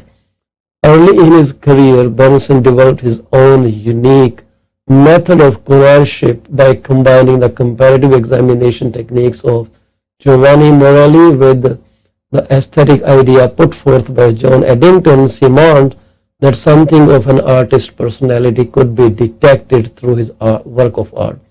While his approach remained controversial among European art historians and connoisseurs, he played a pivotal role as an advisor to several important American art collectors such as Isabella Stewart Gardner, who needed help in navigating the complex and treacherous market of newly fashionable Renaissance art. Berenson's expertise eventually became so well regarded that his verdict of authorship could either increase or decrease a painting's value dramatically. In this respect, Berenson's influence was enormous. While his 5% commission made him a wealthy man, according to Charles Hope, he had a financial interest in many works, an arrangement that Berenson chose to keep private. 1897 ਚ Berenson ਨੇ another work to his series of guides publishing the Central Italian Paint of the Renaissance book published ਕੀਤੀ. After that he devoted 6 years of work to the drawing of the Florentine painter which was published in 1903. 1907 ਦੇ ਵਿੱਚ ਉਹਨਾਂ ਨੇ publish ਕੀਤੀ The North Italian Painter of the Renaissance, where he expressed a judgment against Mannerist art, which may be related to his love for classicism and his professed distaste of the modern art. So ਇਹ ਸਾਡੇ ਬੜੀ confusing ਚੀਜ਼ ਹੈ ਜੀ. ਇਹਨਾਂ ਦੀ ਜਿਹੜੇ works ਦੇਖੇ ਆ ਬੜੇ ਲੰਬੇ ਚੌੜੇ ਡਿਟੇਲ ਜਾਣਨ ਲਈ ਤੁਸੀਂ ਇਹਨਾਂ ਦੀ ਹਿਸਟਰੀ ਨੂੰ ਚੈੱਕ ਕਰ ਸਕਦੇ ਹੋ. ਬਹੁਤ ਜ਼ਿਆਦਾ ਬੁੱਕਸ ਇਹਨਾਂ ਦੇ ਪਬਲਿਸ਼ ਹੋਏ ਜੀ 1894 ਤੋਂ ਲੈ ਕੇ 1963 ਤੱਕ. ਇਹ ਤੁਸੀਂ ਜ਼ਰੂਰ ਚੈੱਕ ਕਰਿਓ. ਬਰਨਾਰਡ ਬੈਰਨਸਨ ਨੇ ਜੋ ਸਾਨੂੰ ਕਿਹਾ ਉਹ ਇਹ ਕਿਹਾ ਜਿਹਦੇ ਬਾਰੇ ਸ਼ਾਇਦ ਸਾਡੇ ਲੋਕਾਂ ਨੂੰ ਬੜਿਆਂ ਨੂੰ ਆਲਰੇਡੀ ਜਾਣਕਾਰੀ ਹੈ. ਬਰਨਾਰਡ ਬੈਰਨਸਨ ਨੇ ਕਿਹਾ ਜੀ miracles happen to those who believe in them. So believe is the key word here. If you have faith, if you have belief in yourself, miracles are going to happen. So market ਦੀ ਅਸੀਂ ਗੱਲ ਕਰੀਏ ਜੀ, market ਜਿਹੜੀ ਹੈ ਉਹ ਹਮੇਸ਼ਾ ਦੀ ਤਰ੍ਹਾਂ ਡਿੱਕੇ ਡੋਲੇ ਖਾ ਰਹੀ ਹੈ. ਇਹ ਕੋਈ ਨਵੀਂ ਗੱਲ ਨਹੀਂ, ਇਹ ਕੋਈ ਨਵਾਂ ਸਾਈਕਲ ਨਹੀਂ, ਇਹ ਹਮੇਸ਼ਾ ਇਦਾਂ ਹੀ ਕਰਦਾ ਆ. ਅੱਜ ਦੀ ਡੇਟ ਦੇ ਵਿੱਚ ਤੁਹਾਨੂੰ ਪ੍ਰੋਫੈਸ਼ਨਲ ਰੀਅਲਟਰ ਮਿਲਣਗੇ ਜਿਹੜੇ ਕਿ ਬਹੁਤ ਹੀ ਕਾਮਯਾਬ ਹੈ, ਜਿਨ੍ਹਾਂ ਨੇ ਅੱਜ ਵੀ ਮਾਰ ਕੇ ਮਾਰੇ ਆ. ਉਹ ਸਿਰਫ ਇਸ ਕਰਕੇ ਮਾਰੇ ਆ ਕਿਉਂਕਿ ਉਹਨਾਂ ਨੂੰ ਇਸ ਮਾਰਕੀਟ 'ਚ ਕੰਮ ਕਰਨ ਦਾ ਤਜਰਬਾ. ਇਸ ਮਾਰਕੀਟ ਦੇ ਵਿੱਚ ਜੋ ਚੀਜ਼ ਕੰਮ ਕਰੇਗੀ ਉਹ ਕਰੇਗੀ skills to market your listing and skills to negotiate the best price, and last and not the least will be ability to get the sale closed. ਕਿਉਂਕਿ ਜਦੋਂ ਤੱਕ ਕਲੋਜ਼ ਨਹੀਂ ਹੁੰਦੀ ਤੁਹਾਡੇ ਸਿਰ ਤੇ ਕਿਰਪਾਨ ਟੰਗੀ ਰਹਿੰਦੀ ਹੈ. ਅਸੀਂ ਇਹ ਤੁਹਾਡੇ ਨਾਲ ਗੱਲ ਸਾਂਝੀ ਕਰਨਾ ਚਾਹਾਂਗੇ ਕਿ ਸਿਟੀ ਆਫ ਟੋਰਾਂਟੋ ਜਿਹੜੀ ਆ ਉਹ ਹੁਣ ਗਾਰਡਨ ਸਵੀਟਸ ਲਈ ਤਿਆਰ ਹੈ ਜੀ. ਉਹ ਗਾਰਡਨ ਸਵੀਟਸ ਬਣਾ ਸਕਦੇ ਆ. ਸਿਟੀ ਨੇ garden suites are now permitted in Toronto after dismissal of appeal. ਇਹਨਾਂ ਜਿਨ੍ਹਾਂ ਨੇ ਅਪੀਲ ਕੀਤੀ ਸੀਗੀ ਜੀ, ਕਿਉਂਕਿ City of Toronto Garden Suite bylaw is now in full force after Ontario Land Tribunal OLT dismissed an appeal. The Garden Suite bylaws and official plan amendments were adopted by Toronto City Council on 2nd February but were appealed shortly after. 4 ਜੁਲਾਈ 2022 ਨੂੰ Ontario Land Tribunal decided that it did not have jurisdiction to hear the appeals and dismiss them. So ਇਹ ਜਿਹੜੀ ਚੀਜ਼ ਹੈ ਇਹ ਬੜਾ ਵਧੀਆ ਕੰਮ ਹੈ ਜੀ. ਕਹਿੰਦੇ ਆ ਕਿ ਹੁਣ ਇਹਦੇ ਨਾਲ ਕੀ ਹੋਣਾ, ਮੈਂ ਤੁਹਾਨੂੰ ਇਹਦੇ ਇੱਕ ਛੋਟੀ ਜਿਹੀ ਵੀਡੀਓ ਤੁਹਾਡੇ ਅੱਗੇ ਪਲੇ ਕਰਨ ਲੱਗਾ. ਕਿਰਪਾ ਕਰਕੇ ਇਸ ਤੇ ਨਜ਼ਰ ਮਾਰੋ, ਤੁਹਾਨੂੰ ਗਾਰਡਨ ਸਵੀਟਸ ਕੀ ਹੈ ਉਹਦੇ ਬਾਰੇ ਕੁਝ ਆਈਡੀਆ ਹੋ ਜਾਏਗਾ. ਇੱਥੇ ਸਾਡੀ ਚੱਲਦੀ ਹੈ ਜੀ ਵੀਡੀਓ.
ਸੋ ਇਹ ਜਿਹੜੀ ਤੁਸੀਂ ਇਨਫੋਰਮੇਸ਼ਨ ਦੇਖੀ ਹੈ ਇਹ ਪਰਟੇਨ ਕਰਦੀ ਹੈ ਗਾਰਡਨ ਸਵੀਟਸ ਦੇ ਨਾਲ, ਜਿਹੜੇ ਕਿ ਹੁਣ ਸਿਟੀ ਆਫ ਟੋਰਾਂਟੋ ਨੇ ਪਰਮਿਟ ਕਰ ਦਿੱਤੇ ਆ, ਤੇ ਇਹ ਕਈਆਂ ਲੋਕਾਂ ਲਈ ਬੜੀ ਇੰਪੋਰਟੈਂਟ ਚੀਜ਼ ਹੋ ਸਕਦੀ ਹੈ।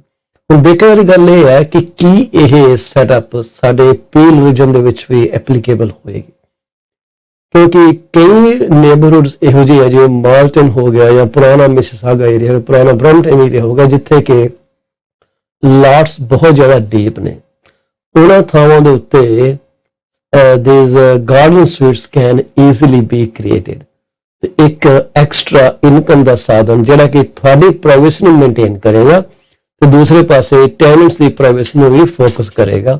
ਸਿਰਫ 1 ਮੀਟਰ ਦੀ ਜਿਹੜੀ ਹੈ ਲੇਨ ਹੋਣੀ ਚਾਹੀਦੀ ਆ, ਤੁਹਾਨੂੰ ਇਹਦੇ ਵਿੱਚ ਕੁਝ ਗ੍ਰਾਂਟਸ ਵੀ ਮਿਲ ਸਕਦੀ ਹੈ, ਮੇਰੇ ਖਿਆਲ ਅਪ ਟੂ 50,000 ਆ। ਤੁਸੀਂ ਇਹਦੇ ਬਾਰੇ ਜਾਣਕਾਰੀ ਲੈਣ ਲਈ ਤੁਸੀਂ ਕਨੈਕਟ ਕਰੋ ਆਪਣਾ ਕੀ ਕਹਿੰਦੇ ਸਿਟੀ ਆਫ ਟੋਰਾਂਟੋ ਦੇ ਗੂਗਲ ਕਰ ਲੈਣਾ, ਗਾਰਡਨ ਸਵੀਟਸ। ਜੇ ਤੁਹਾਨੂੰ ਇਹਦੇ ਬਾਰੇ ਜਾਣਕਾਰੀ ਚਾਹੀਦੀ ਹੈ ਮੈਂ ਵੀ ਤੁਹਾਨੂੰ ਪ੍ਰੋਵਾਈਡ ਕਰ ਸਕਦਾ। ਮੇਰੇ ਨਾਲ ਤੁਸੀਂ 647 333 2273 ਤੇ ਕੰਟੈਕਟ ਕਰ ਲਿਓ। ਮਾਰਕੀਟ ਜਿਹੜੀ ਹਲੇ ਵੀ ਡਿੱਗ ਰਹੀ ਹੈ, ਜੇ ਅਸੀਂ ਗਾਰਡਨ ਸਵੀਟਸ ਇਨਕਾਰਪੋਰੇਟ ਕਰਨ ਜੋਗੇ ਹੋਗੇ ਫਿਊਚਰ ਦੇ ਵਿੱਚ, ਤੁਸੀਂ ਆਪਣੀ ਪ੍ਰਾਪਰਟੀ ਦੀ ਓਵਰਆਲ ਵੈਲਿਊ ਵੀ ਇਨਕਰੀਜ਼ ਕਰ ਸਕਦੇ ਹੋ। ਪਰ ਮੈਨੂੰ ਨਹੀਂ ਲੱਗਦਾ ਕਿ ਤੁਸੀਂ ਗਾਰਡਨ ਸਵੀਟ ਨੂੰ ਅਲੱਗ ਸੈਲ ਕਰ ਸਕੋਗੇ ਤੇ ਮੇਨ ਜਿਹੜਾ ਤੁਹਾਡਾ ਹਾਊਸ ਹੈ ਉਹਨੂੰ ਅਲੱਗ ਸੈਲ ਕਰ ਸਕੋਗੇ। It all will go as 1 unit, ਕਿਉਂਕਿ ਜੇ 2 ਯੂਨਿਟ ਬਣਾਉਣੇ ਹੋਏ ਤਾਂ ਸਾਨੂੰ ਸੈਵਰੈਂਸ ਕਰਾਉਣੀ ਪਏਗੀ। ਜਿੰਨਾ ਕੁ ਮੇਰਾ ਦਿਮਾਗ ਕੰਮ ਕਰਦਾ, ਜਿੰਨੀ ਕੁ ਮੇਰੀ ਨੌਲੇਜ ਹੈ, ਉਹਦੇ ਹਿਸਾਬ ਨਾਲ ਤੁਸੀਂ ਗਾਰਡਨ ਸਵੀਟ ਤੇ ਹਾਊਸ ਇਕੱਠਾ ਜੇ ਵੇਚੋਗੇ ਤਾਂ definitely you will get more money for your property. ਜੇ ਤੁਸੀਂ ਉਸ ਤੇ ਅੱਜ ਲੱਖ $1.5 ਲੱਖ ਲਾ ਗਏ ਇੱਕ 2-3 ਬੈਡਰੂਮ ਦਾ ਸਵੀਟ ਕ੍ਰੀਏਟ ਕਰਵਾ ਦਿੰਦੇ ਹੋ ਤੇ ਵਾਰੇ ਨਿਆਰੇ ਹੋ ਜਾਣਾ ਜੀ। ਤੁਹਾਡੀ ਜਿਹੜੀ ਐਕੁਇਟੀ ਹੈਗੀ ਆ ਉਹਨੂੰ ਯੂਟਿਲਾਈਜ਼ ਕਰਨ ਦਾ ਟਾਈਮ ਇਹੀ ਹੈ। ਮੈਨੂੰ ਪਤਾ ਹੁਣ ਤੁਸੀਂ ਕਹਿਣਾ ਜੀ ਐਕੁਇਟੀ ਕਿੱਥੇ, equity the bank of Canada ਖਾਈ ਜਾ ਰਿਹਾ, ਬਿਲਕੁਲ ਖਾਈ ਜਾ ਰਿਹਾ, ਇਹਦੇ ਕੋਈ ਦੋ ਰਾਈ ਨਹੀਂ ਗੀ, ਪਰ ਇਹ ਹਮੇਸ਼ਾ ਦੀ ਸਿਚੁਏਸ਼ਨ ਨਹੀਂ। ਮਾਰਕੀਟ ਦੇ ਵਿੱਚ ਅੱਜ ਬਾਈ ਕਰਨਾ ਹਰ ਇੱਕ ਦੇ ਵੱਸ ਦਾ ਕੰਮ ਨਹੀਂਗਾ। ਸਾਨੂੰ ਸਮਝ ਆਉਂਦੀ ਹੈ ਜੇ ਅਸੀਂ ਕਹੀਏ ਕਿ ਬਾਈ ਕਰ ਲਓ, ਲੋਕੀ ਸਾਡੇ ਤੇ ਤੰਜ ਕੱਸਦੇ ਆ ਕਿ ਯਾਰ ਇਹ ਤਾਂ ਇਹਨਾਂ ਨੂੰ ਦਾ ਕੰਮ ਚਾਹੀਦਾ ਇਸ ਕਰਕੇ ਕਰਦਾ। ਇਹੋ ਜਿਹੀ ਕੋਈ ਗੱਲ ਨਹੀਂ, ਰੱਬ ਦੀ ਕਿਰਪਾ ਨਾਲ ਕੰਮ ਬਹੁਤ ਆ, ਇੰਨਾ ਕੁ ਅਸੀਂ ਬਰਦਾਸ਼ਤ ਕਰ ਸਕਦੇ ਹਾਂ ਕਿ 2 ਸਾਲ ਜੇ ਮਾਰਕੀਟ ਟੇਢੀ ਮੱਠੀ ਵੀ ਜਾਏ ਤਾਂ ਅਸੀਂ ਸਾਂਭ ਸਕਦੇ ਉਸ ਚੀਜ਼ ਨੂੰ। ਅੱਗੇ 2007-8 ਤੋਂ ਇਹ ਚੀਜ਼ਾਂ ਦੇਖਦੇ ਹੀ ਆ ਰਹੇ ਆ। ਮੈਂ ਖਾਸ ਕਰਕੇ ਇਸ ਚੀਜ਼ 'ਚ ਵਿਸ਼ਵਾਸ ਕਰਦਾ ਕਿ ਜਿਹੜਾ ਕੰਮ ਕਰੀਏ ਫੁੱਲ ਟਾਈਮ ਕਰੀਏ। ਫੁੱਲ ਟਾਈਮ ਦੇ ਵਿੱਚ ਤੁਹਾਡੀ ਇਨਵੋਲਵਮੈਂਟ ਜ਼ਿਆਦਾ ਹੁੰਦੀ ਹੈ, you can gain more knowledge expertise. ਪਰ ਮੈਂ ਇਹ ਨਹੀਂ ਕਹਿੰਦਾ ਜਿਹੜੇ ਪਾਰਟ ਟਾਈਮ ਵਾਲੇ ਹੈਗੇ ਆ ਉਹ ਗਲਤ ਬੰਦੇ ਆ। ਈਵਨ ਜਦੋਂ ਕੋਰਸਿਸ ਸ਼ੁਰੂ ਕਰਦੇ ਆ, ਲਾਇਸੈਂਸ ਲੈਂਦੇ ਨੂੰ ਨਹੀਂ ਐਡਵਾਈਜ਼ ਕੀਤਾ ਜਾਂਦਾ ਕਿ ਭਾਈ ਕੁਝ ਸਾਲ ਤੁਸੀਂ ਇਹਨੂੰ ਪੈਰਲਲ ਆਪਣੇ ਕੰਮ ਨਾਲ ਚਲਾਓ, ਫਿਰ ਦੇਖਣਾ ਕਿ ਇਹ ਤੁਹਾਨੂੰ ਸੂਟ ਕਰਦਾ ਬਿਜ਼ਨਸ ਕਿ ਨਹੀਂ ਕਰਦਾ। ਜਦੋਂ ਤੁਹਾਡੀ ਐਨਫ ਇਨਕਮ ਹੋ ਜਾਂਦੀ ਹੈ ਰੀਅਲ estate ਦੇ ਵਿੱਚ, only then you should forgo your other full time job, otherwise ਇਹਦੇ 'ਚ ਟੰਗੇ ਰਹੋ। ਪਰ ਆਪੋ ਆਪਣਾ ਨਜ਼ਰੀਆ, ਮੇਰਾ ਨਜ਼ਰੀਆ ਡੇ 1 ਤੋਂ ਹੀ ਰਿਹਾ ਜੀ, ਜੋ ਕੰਮ ਕਰੋ ਫੁੱਲ ਟਾਈਮ ਕਰੋ, ਕਿਉਂਕਿ ਜਦ ਤੱਕ ਕਹਿੰਦੇ ਆ ਕਿ ਤੁਹਾਡੀ ਪੂੰਛ ਨੂੰ ਅੱਗ ਨਹੀਂ ਲੱਗਦੀ, ਤੁਸੀਂ ਜਿਹੜੀ ਉਹ ਬੁਰਾਈਆਂ ਦੀ ਜਾਂ ਨਾ ਕੰਮ ਕਰਨ ਦੀ ਲੰਕਾ ਉਹਨੂੰ ਤੁਸੀਂ ਫੂਕ ਨਹੀਂ ਸਕਦੇ। ਇਸ ਕਰਕੇ ਜ਼ਰੂਰੀ ਹੈ ਕਿ ਤੁਸੀਂ ਮੇਰੇ ਹਿਸਾਬ ਨਾਲ ਫੁੱਲ ਟਾਈਮ ਦੇ ਵਿੱਚ ਛਾਲ ਮਾਰੋ, ਬਾਕੀ ਤੁਹਾਡੀ ਮਰਜ਼ੀ ਹੈ। ਰੇਟ ਜਿਹੜੇ ਆ ਅੱਜ ਦੀ ਸਟੇਟਮੈਂਟ ਤੋਂ ਬਾਅਦ ਸਾਰੇ ਚੇਂਜ ਹੋ ਜਾਣੇ। ਅਸੀਂ ਹੁਣ ਅਗਲੇ 5 ਮਿੰਟਾਂ ਦੇ ਬਾਅਦ ਸਾਨੂੰ ਪਤਾ ਲੱਗ ਜਾਣਾ ਕਿ ਬੈਂਕ ਆਫ ਕੈਨੇਡਾ ਕਿਹੜਾ ਪਹਾੜ ਸਾਡੇ ਸਿਰ ਤੇ ਤੋੜਨ ਲੱਗਿਆ। ਅਸੀਂ ਕੋਸ਼ਿਸ਼ ਕਰਾਂਗੇ ਤੁਹਾਡੇ ਨਾਲ ਇਹ ਵੀਡੀਓ ਲਾਈਵ ਸ਼ੇਅਰ ਕਰ ਦਈਏ, ਸਾਡੇ ਪ੍ਰੋਗਰਾਮ ਦਾ ਇੱਕ ਹਿੱਸਾ ਰਹੇਗੀ। ਸ਼ੁਰੂ ਹੋਣ ਦੇ ਵਿੱਚ ਸਿਰਫ ਇਸ ਵਕਤ 4 ਮਿੰਟ ਰਹਿੰਦੇ ਜੀ। ਇਸ ਚੀਜ਼ ਦਾ ਲੋਕਾਂ ਨੂੰ ਪਹਿਲਾਂ ਹੀ ਆਭਾਸ ਹੈ, ਲੋਕਾਂ ਨੇ ਆਲਰੇਡੀ ਆਪਣੇ ਮਕਾਨਾਂ ਦੀਆਂ ਕੀਮਤਾਂ ਐਡਜਸਟ ਕਰ ਲਿੱਤੀਆਂ ਨੇ ਇਸ ਹਿਸਾਬ ਦੇ ਨਾਲ। ਪਰ ਫਿਰ ਵੀ ਜੀ ਲੋਕਾਂ ਨੂੰ ਜਿਨ੍ਹਾਂ ਨੂੰ ਤਕਲੀਫ ਹੈਗੀ ਹੈ ਕਿ ਜੀ ਸਾਨੂੰ ਲਾਸਟ ਮਿੰਟ ਤੱਕ ਅਸੀਂ ਦੇਖਣਾ ਕਿ ਲਾਸਟ ਮਿੰਟ ਤੱਕ ਕੀ ਹੁੰਦਾ, ਉਹਨਾਂ ਵਾਸਤੇ ਇਹ ਵੀਡੀਓ ਲਾਈਵ ਬ੍ਰੌਡਕਾਸਟ ਜ਼ਰੂਰ ਕੀਤੀ ਜਾਏਗੀ। ਬੜੀ ਹੀ ਜਲਦੀ ਆ ਰਹੀ ਹੈ ਜੀ। ਉਹਨਾਂ ਦਾ ਮਿਊਜ਼ਿਕ ਉਹਨਾਂ ਨੇ ਸ਼ੁਰੂ ਕਰ ਦਿੱਤਾ ਪਲੇ ਕਰਨਾ, ਮਤਲਬ ਹੈ ਕਿ ਉਹ ਗਰਮੀ ਫੜ ਰਹੀ ਹੈ।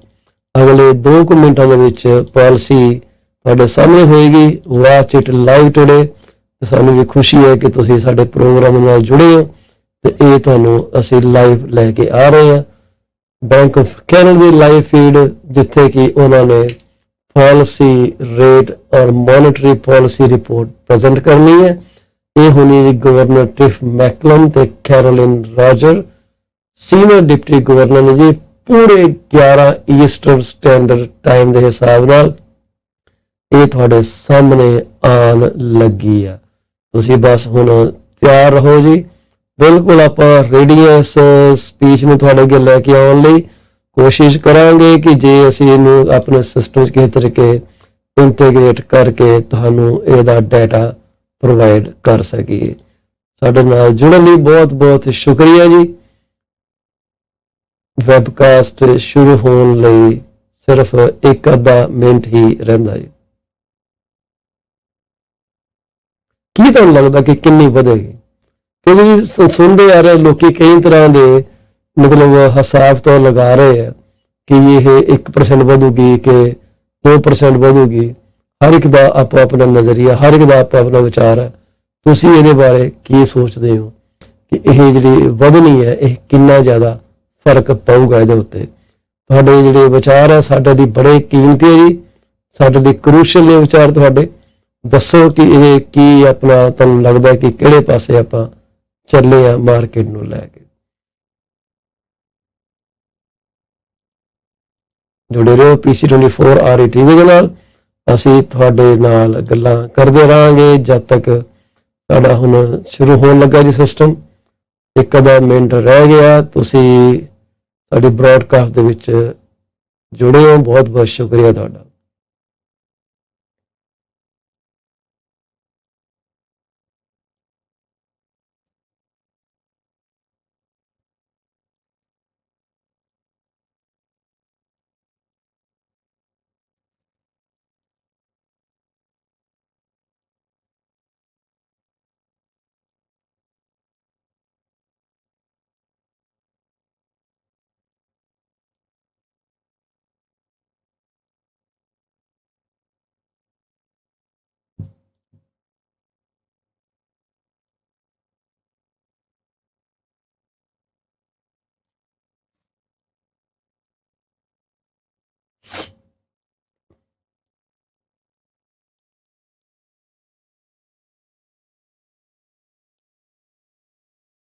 ਸਿਰਫ 1 ਮਿੰਟ ਰਹਿ ਗਿਆ ਜੀ। Bank of Canada the monetary policy announce ਹੋਣ ਜਾ ਰਹੀ ਹੈ। ਤਾਂ ਲੜਸੀ ਕਿ ਉਹ ਚਿੜੀ ਤੋਤਾ ਕੱਢਦੇ ਆ ਜੀ।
So basically bank of Canada ਨੇ ਜਿਹੜਾ ਪਾਲਿਸੀ ਰੇਟ ਆਪਣਾ ਚੱਕਿਆ ਜੀ ਉਹ 1% ਚੱਕਿਆ ਤੇ ਉਹਦੇ ਨਾਲ ਹੁਣ ਦੇਖੋ ਬਾਕੀ ਚੀਜ਼ਾਂ ਦੇ ਉੱਤੇ ਕੀ ਅਸਰ ਪੈਂਦਾ। ਮੇਰਾ ਖਿਆਲ ਹੈ ਕਿ ਤੁਹਾਨੂੰ ਸ਼ਾਇਦ ਆਡੀਓ ਨਹੀਂ ਆ ਸਕੀ ਕਿਉਂਕਿ ਆਡੀਓ ਕਿਸੇ ਤਰੀਕੇ ਸੈਟਅਪ ਨਹੀਂ ਹੋ ਸਕੀ ਸਾਡੇ ਪ੍ਰੋਗਰਾਮ ਵਿੱਚ, ਜਿਸ ਕਰਕੇ ਤੁਹਾਨੂੰ ਹੋ ਸਕਦਾ ਮੁਸ਼ਕਲ ਆ ਗਈ ਹੋਏ। ਉਹਨਾਂ ਦੇ ਜਾ ਚੁੱਕਿਆ, ਸਾਨੂੰ ਇਸ ਚੀਜ਼ ਬਾਰੇ ਕੋਈ ਅੰਦਾਜ਼ਾ ਨਹੀਂ ਸੀ ਕਿ ਇਹ ਵੀਡੀਓ ਇਦਾਂ ਸਾਨੂੰ ਖਰਾਬ ਕਰ ਸਕਦੀ ਹੈ।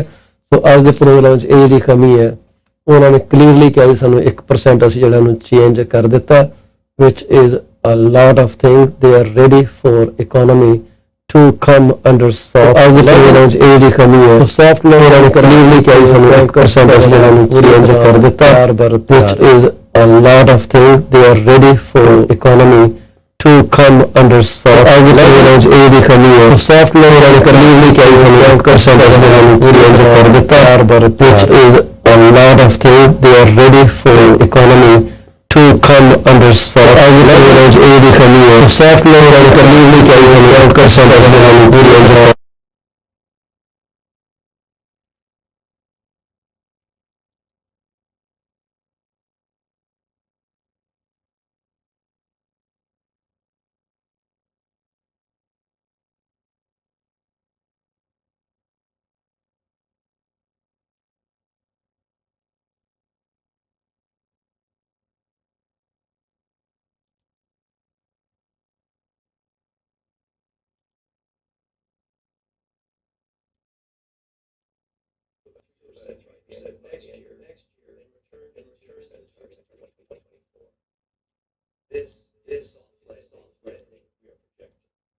Interest rate increases can cool demand and inflation without showing a surge in unemployment.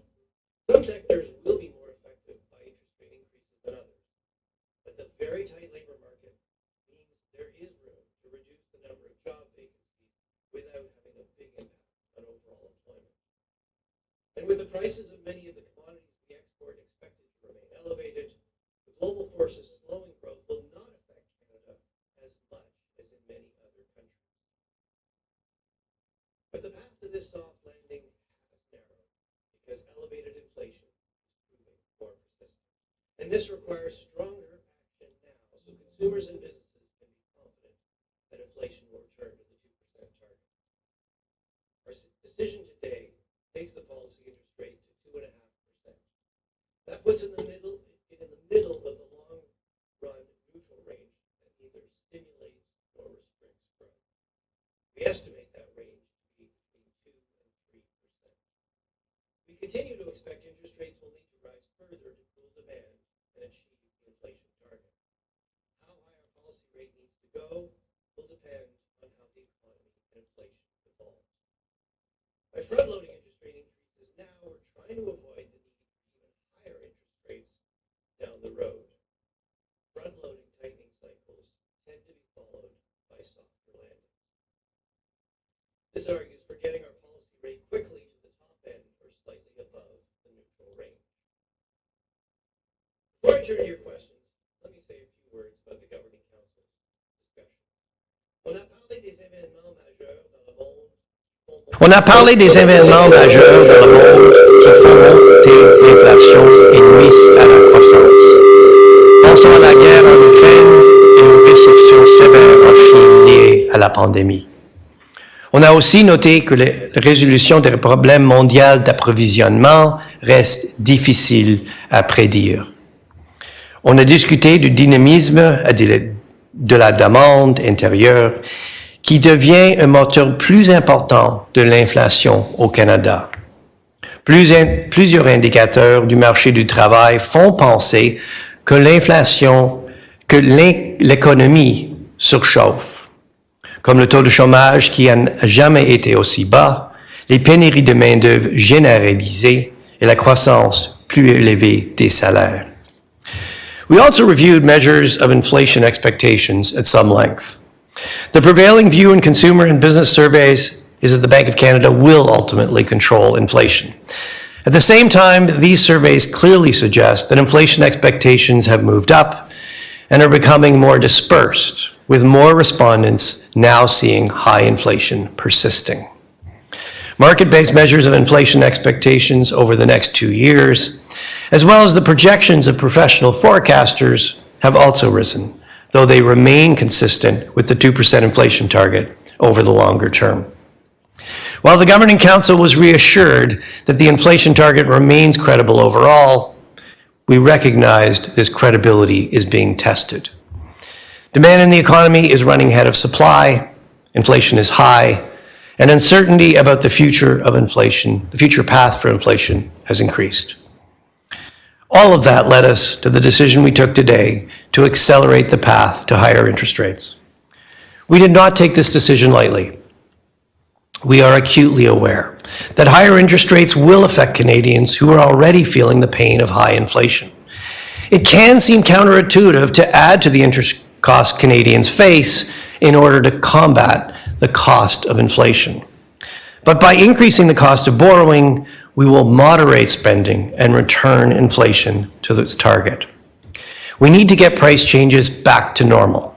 This matters because it gives people predictability to plan their spending and saving decisions, to budget, and to live their lives without having to worry about what prices are going to be next week, next month, or next year. The best way to protect people from high inflation is to eliminate it. That's our job, and we're determined to do it. The Governing Council is resolute in its commitment to price stability. And with that, Carolyn and I would be pleased to answer your questions.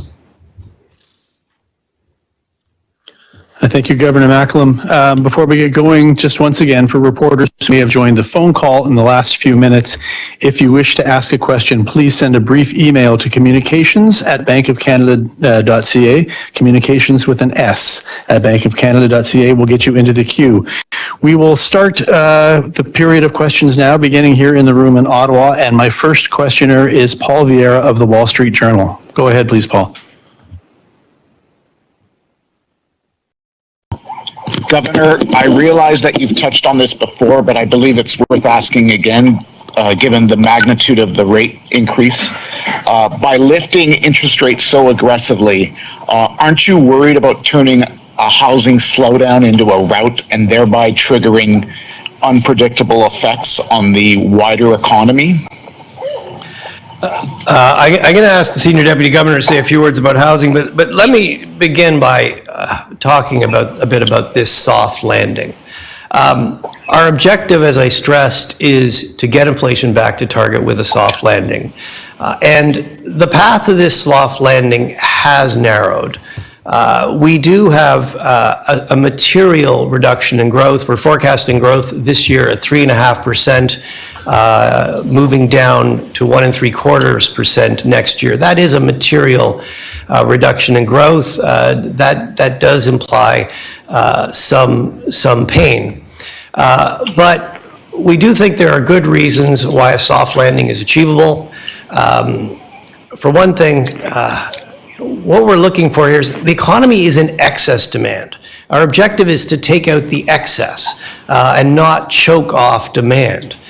We need to cool the economy. If you look at the labor market vacancies, unfilled jobs are at a record level. There is lots of room to reduce those vacancies without significantly increasing the unemployment rate. The other thing to keep in mind is that, unlike many of our trading partners, high commodity prices are, while they're certainly affecting consumers in the form of higher prices, they are bringing more income into this country. So we're not being as affected as many other countries by some of these global forces. So we do think there is, our forecast is for a soft landing. As I said, the path to that soft landing is narrowed, and that is an important reason why we took stronger action today to front load the policy interest rates, keep inflation expectations well anchored. That's the best way to get to this soft landing. And I'm going to ask Senior Deputy Governor to say a few more words specifically about the housing market. Thanks, Governor.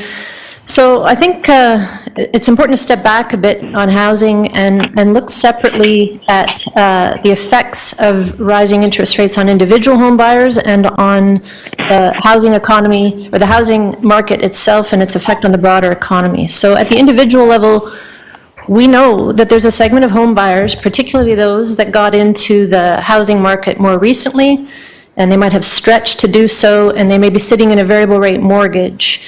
And for those people, when interest rates go up, there's an immediate effect on their payment, and there's no doubt they're being squeezed. But that is a small segment of the population, not to minimize the effect on that segment of the population, but just to put it in the context of the overall economy. A reminder on some important numbers we've given you before. 65% of Canadians are homeowners, 35% have a mortgage. The vast portion of those are fixed rate mortgages, so their payments don't reset when interest rates move. About 10% of mortgages are variable, and of those, most have a fixed payment. So the effects of interest rates on most mortgage holders is not immediate. Of course, each year a portion of mortgages will renew, and so those payments will reset, and they will reset at a higher level with interest rates going up. Also worth adding here that we know that regulations require lenders to test mortgage holders for a higher interest rate, so there is a buffer in there meant for exactly the situation when interest rates raise. At the broader economy level, housing is a segment of the economy we know is very interest rate sensitive. Most people who buy a house borrow money to do so, so housing activity is very sensitive to changes in interest rates. When housing activity and prices are high, it feeds through to the broader economy. People are more likely to renovate. They buy things that go along with housing. They buy appliances, they buy furniture. And we also know that housing has an effect on Canadians' confidence. So they're more likely to spend just in general when housing prices are up. Of course, the opposite happens when interest rates go up. Spending is more likely to be constrained on things like renovations and goods, and people generally tighten their belts a bit when housing prices are going down. Right now, and for the last year, we know that housing activity and housing prices have been unsustainably high. Basically, a spike in demand, low interest rates combined with chronically low supply, and we've had very elevated housing prices. This is part of what's feeding into excess demand in the Canadian economy, and as the Governor said, our goal is to get that demand down, and part of restoring the balance of supply and demand in the Canadian economy is restoring that balance in the housing market, and that's what we're aiming to do. We do expect, as the Governor said, that changes in housing activity and prices will feed through to overall economic activity. Thank you. Before proceeding, I'm just going to ask, once again, people on the line to please make sure your phone lines are muted. We're operating with a slightly different technical setup today, and so it's important that everybody mutes themselves on the line. Otherwise, it's very difficult to hear what's being asked. Our next question is David George Kosh of BNN. David, please go ahead. Hi there, Governor. Hope you're feeling better, and I'm looking forward to seeing you in person again. My question to you is, why did the Bank of Canada get its inflation projections wrong, and why should Canadians trust your inflation forecasts going forward?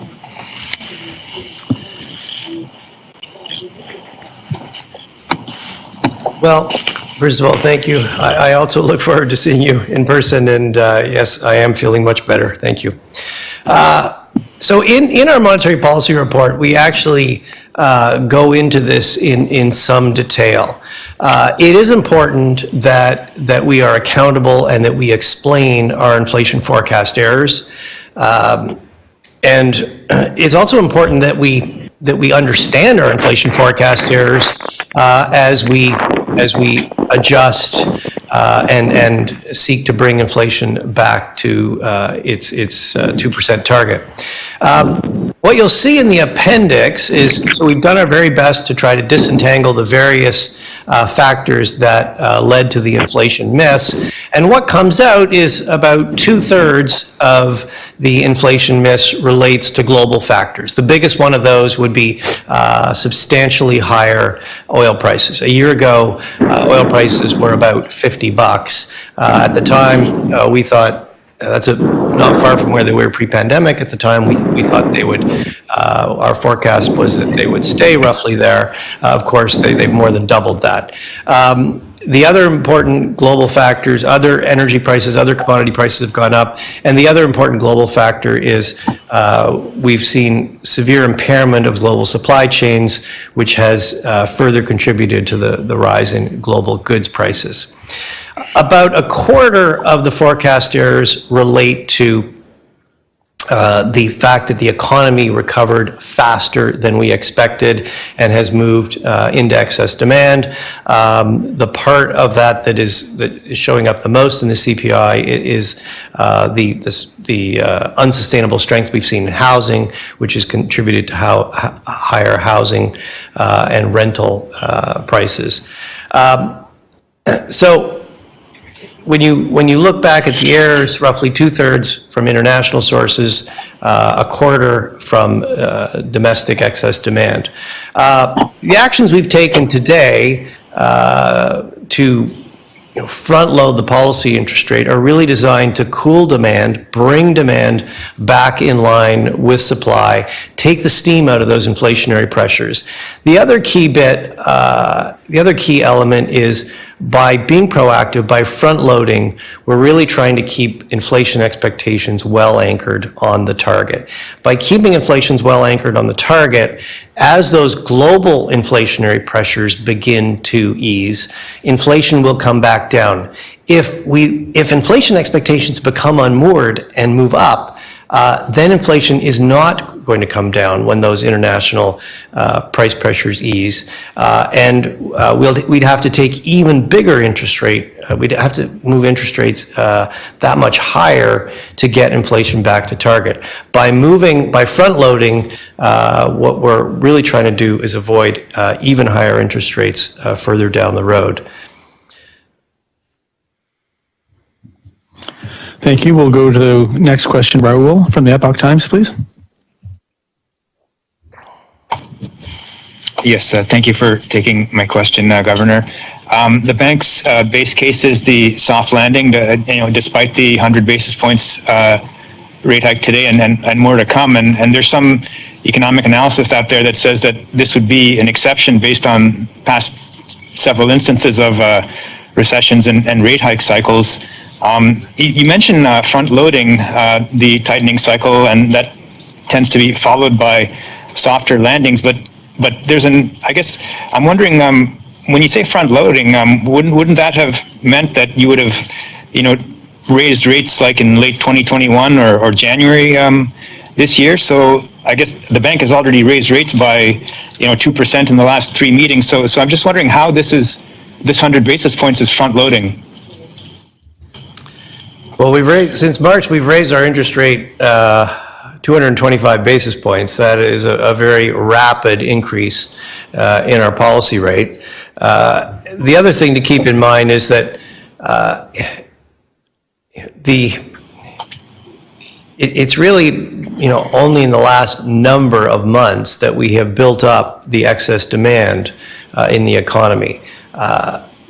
As I stressed in my opening statement, it's this broadening, it's this buildup of excess demand in the economy. It's the shortages we see, the shortages for labor, the shortages for many goods and services. That's an important reason why these international inflationary pressures have broadened in the economy. And by front loading our interest rate response, that will cool demand, allow supply time to catch up and take the steam out of those domestic inflationary pressures. And as I just stressed in the previous question, it's critical that we keep inflation expectations well anchored so that when those international pressures ease off, inflation does come back down to target. We'll go to our next questioner, and it is Heather Schofield from the Toronto Star. Morning, Governor. You usually take a lot of care to give people a heads up and make sure you don't surprise anyone, but clearly that was not your mission today, and I'm wondering what is the value of shocking everyone?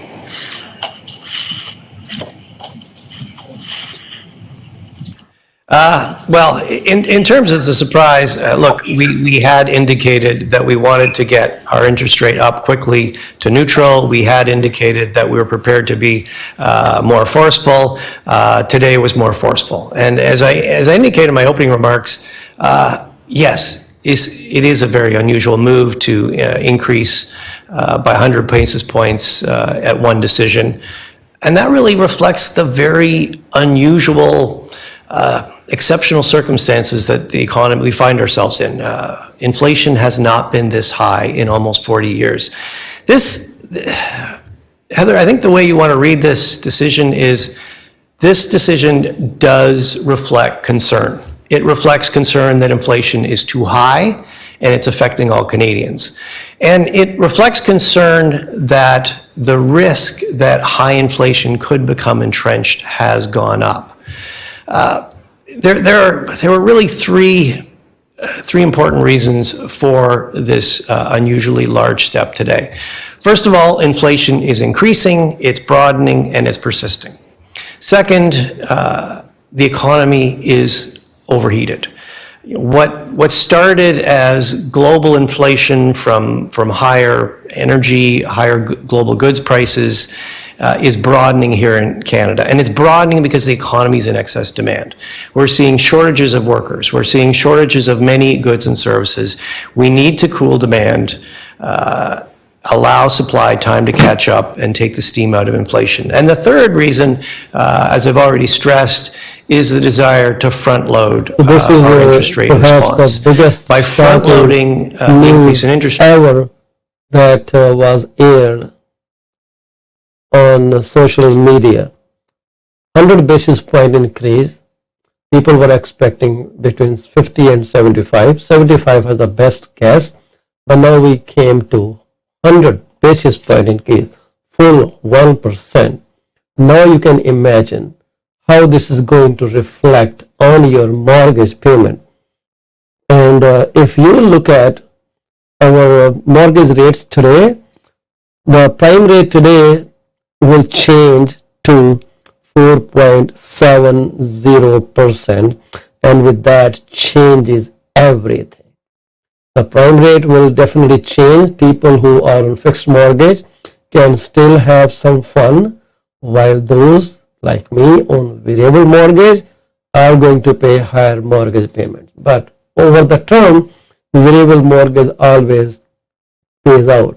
If this increase has come in place, I can tell you this thing, this is not going to last forever. Very soon, after soft landing, when demand is killed, interest rate will start rising, start lowering again, because now they have to start increasing the demand so people can buy, economy can move. Right now, the only thing the Bank of Canada is focused on, like I said in my previous broadcast, is kill the backbone of inflation. And this is exactly they did. Shocked everyone in the industry with such a big increase in the interest rate. This is going to have serious repercussions on listings that have sold and are waiting to close. Listing that are in the market, people will be scared. But they call it as front loading. This term is used more or less in investment. So they say that they are front loading. That means, does that mean they will not increase the rate next meeting? Is this what this implies? Well, let's wait and watch how things are moving. So please keep watching PC24-RETV. We'll keep broadcasting this announcement, the monetary policy announcement. You can stay here, but I'm going to say goodbye to you, and my condolences to those who lost a family member today. Please stay strong. May God give you strength to overcome this emotional shock and gap in your family's life. Stay with me once again. Paul Chima, 647-333-2273. Give me a shout anytime you want, and I will be here. Please continue watching this broadcast. As some of the other central bank governors, chairman, have indicated, have talked about, as well as others, there are some global forces that have created a fairly benign environment for inflation over the last 15 years or so, that could be dissipating or even moving into reverse. When you look around the world, it's clear that the age of globalization has certainly stalled and possibly is moving into reverse. That globalization put a lot of downward pressure on global goods prices. If that goes away, we won't get as much downward pressure from global goods prices going forward. There are other factors. Clearly, we have to deal with climate change. That could add costs. We have an aging labor force. Labor markets could become tighter. These things are relatively slow moving, and we will see. But the one thing I would stress right now is we have some ability to influence what that future looks like. And the best thing we could do today to make that future better would be to keep inflation expectations well anchored on the target. Because we know that if inflation expectations become unmoored, the economy is not going to work as well, and it's going to be harder to get inflation back down to target. And that's really reflected in the step we took today, increasing interest rates by 100 basis points and front-loading our response. An important reason for that is to assure Canadians that we are going to bring inflation back to target, and they can be confident in price stability. We'll go to Greg Quinn for Market News now. Good morning. You may have seen rumblings from Royal Bank of Canada and even CMHC about a potential recession in the next year, and I note the scenario that's laid out in the Monetary Policy Report. When we think of a recession, we think of it as a broad-based concept, but unemployment is at a record low right now. There are employers complaining that the biggest problem is, they can't staff full shifts.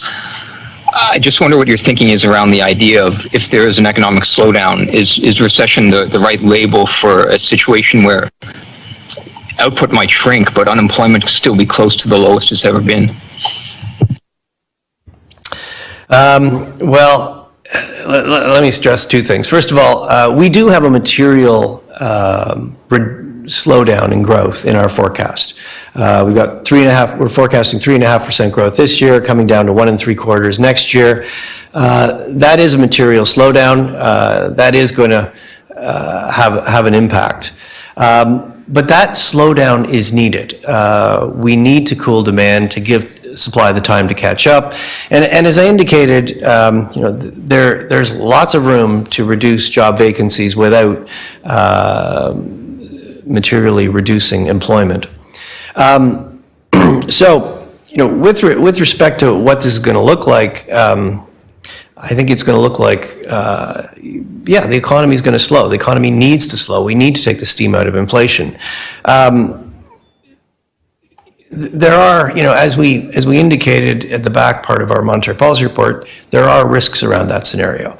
The biggest risk in our view is that Canadians could start to believe that the high inflation we have today is here to stay. And if that happens, if expectations of high inflation become entrenched, we will have to raise rates more and slow the economy more to get inflation back to target. By front loading, we're trying to avoid that scenario. There are other risks. There could be a sharper global slowing than we've built into our projection. That would have some impact on Canada. The other thing, though, is, when we look, as you highlighted, when we look at the economy, the unemployment rate is at a record low. Businesses can't get all the workers they want. Households still have 200 to 300 billion of extra savings built up from money that they didn't spend over the last couple of years because they couldn't buy many of the things, the high contact services they wanted to enjoy. There continues to be the potential for strong consumer spending going forward. We think our forecast balances the risks around the upside risks and the downside risks. But there certainly are risks that we take through, and we'll take our decisions each one at a time based on our best assessment at that time. Thank you. Our next questioner is Julie Gordon of Reuters, please. Go ahead, Julie. Hi, Governor. Thanks for taking our calls and feedback. I'm going to go back to Heather's question. You've been very clearly signaling what you plan to do before you do it throughout the pandemic and in recent months. But of course, this 100 BP hike was clearly a surprise for markets. It was a surprise for economists. Nobody was expecting it. Should we expect a shift from you now in terms of how you communicate what you're going to do? Are you sort of removing that almost casual forward guidance from how you interact? Look, I think you can count on us to continue to explain, to communicate how we see the economy, how we're seeing it developing. As you suggested, the consensus was that we would do 75 basis points. We did 100. The consensus was, we were going to take a much larger than normal step. We did. We signaled we were prepared to be more forceful. We have been. But, deliberations matter, decisions matter. We're going to take our decisions one at a time based on the best available information and our best judgments at that time. As I said, you can count on us to continue to explain how we're interpreting ongoing developments, and you can expect us to take the decisions that we think are necessary to achieve our mandate and bring inflation back to target. Okay, we have one more question here in the room before we go to the phones. The last question here in the room is David Reevely of The Logic. Go ahead, David, please. Thanks very much. Governor, my question is again about the appendix and the forecasting errors. It's sort of an accounting of here's what the bank predicted and then here's what actually happened. Can you speak about what you and your team have learned from these errors that you're applying and looking forward to the economy now?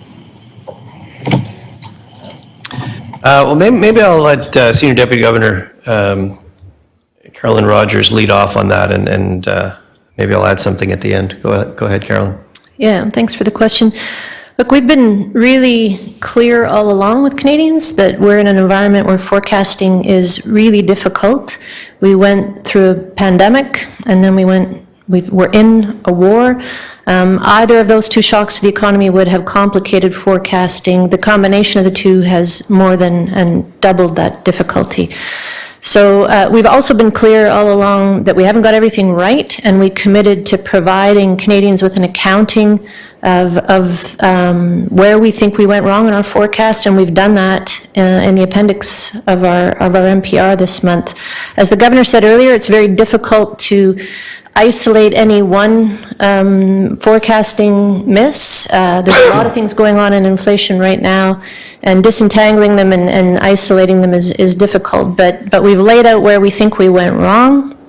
The most important thing to take from this is we are learning, we are adapting to what we're seeing.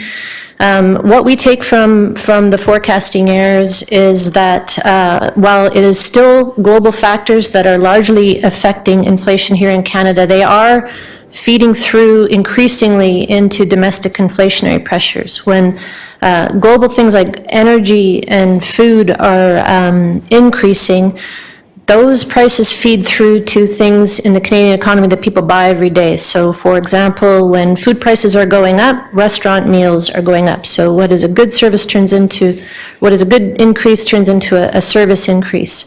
What we've said in our NPR this month is that we see that dynamic becoming more prominent. So those global effects feeding through to domestic pressures, it's becoming a more prominent part of the inflation story. And so that is a big part of why you took the decision we did today. We want to get ahead of that. We want to get that excess demand out of the economy so that those domestic pressures don't continue to build. And as global pressures come off, we can get inflation back down in Canada. So again, that's why we've front-loaded the interest rate decision today to try and restore that balance. Yeah, I don't think I need to add anything. Bon, alors passons maintenant au téléphone et nous avons quelques questions. Commençons maintenant avec M. Raymond Filion de Réseau TVA. Merci. Bon. Oh, j'entends pas. M. Filion? M. Filion? Merci, j'avais pourtant fait étoile 6. Bonjour. Alors, je vais vous entendre, Monsieur le gouverneur, brièvement, parce que vous en avez parlé en anglais tout à l'heure. Qu'est-ce qui vous fait croire que ces hausses quand même importantes de taux d'intérêt qui vont affecter directement les ménages ne vont pas entraîner de récession, qu'on aura un atterrissage en douceur, comme vous dites? Oui, merci. Comme j'ai mentionné, on pense que on peut ralentir l'économie sans avoir une récession. Dans notre prévision, l'économie, la croissance cette année, c'est prévisé d'être 3,5 et notre prévision que croissance va diminuer à 1 et 3/4 l'année prochaine. Donc ça, c'est une diminution assez importante du croissance et c'est une grande révision dans notre prévision vis-à-vis où nous étions en avril. Donc, oui, on pense que la croissance va modérer. En même temps, nous sommes maintenant avec un taux de chômage très bas, 4,9. C'est un record, le plus bas dans l'histoire. Et quand on parle des entreprises, qu'est-ce qu'ils nous disent, c'est qu'ils ne peuvent pas trouver tous les travailleurs qu'ils cherchent. Il y a beaucoup des postes qui sont pas remplis. Donc, il y a beaucoup d'espace de réduire les postes vacants sans augmenter de manière significative le taux de chômage.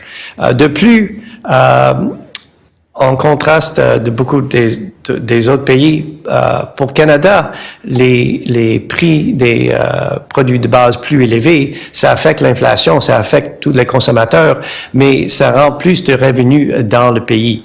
Donc, nous sommes moins affectés par ces forces internationales que plusieurs d'autres pays. Donc, on pense qu'il y a une route pour avoir une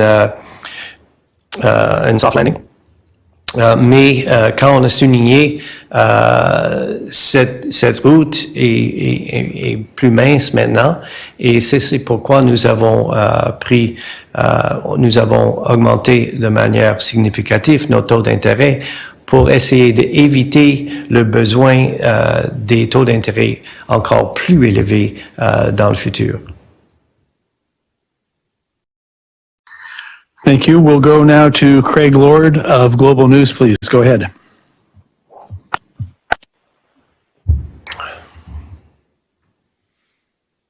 Hi there. Sorry. Yeah, my question is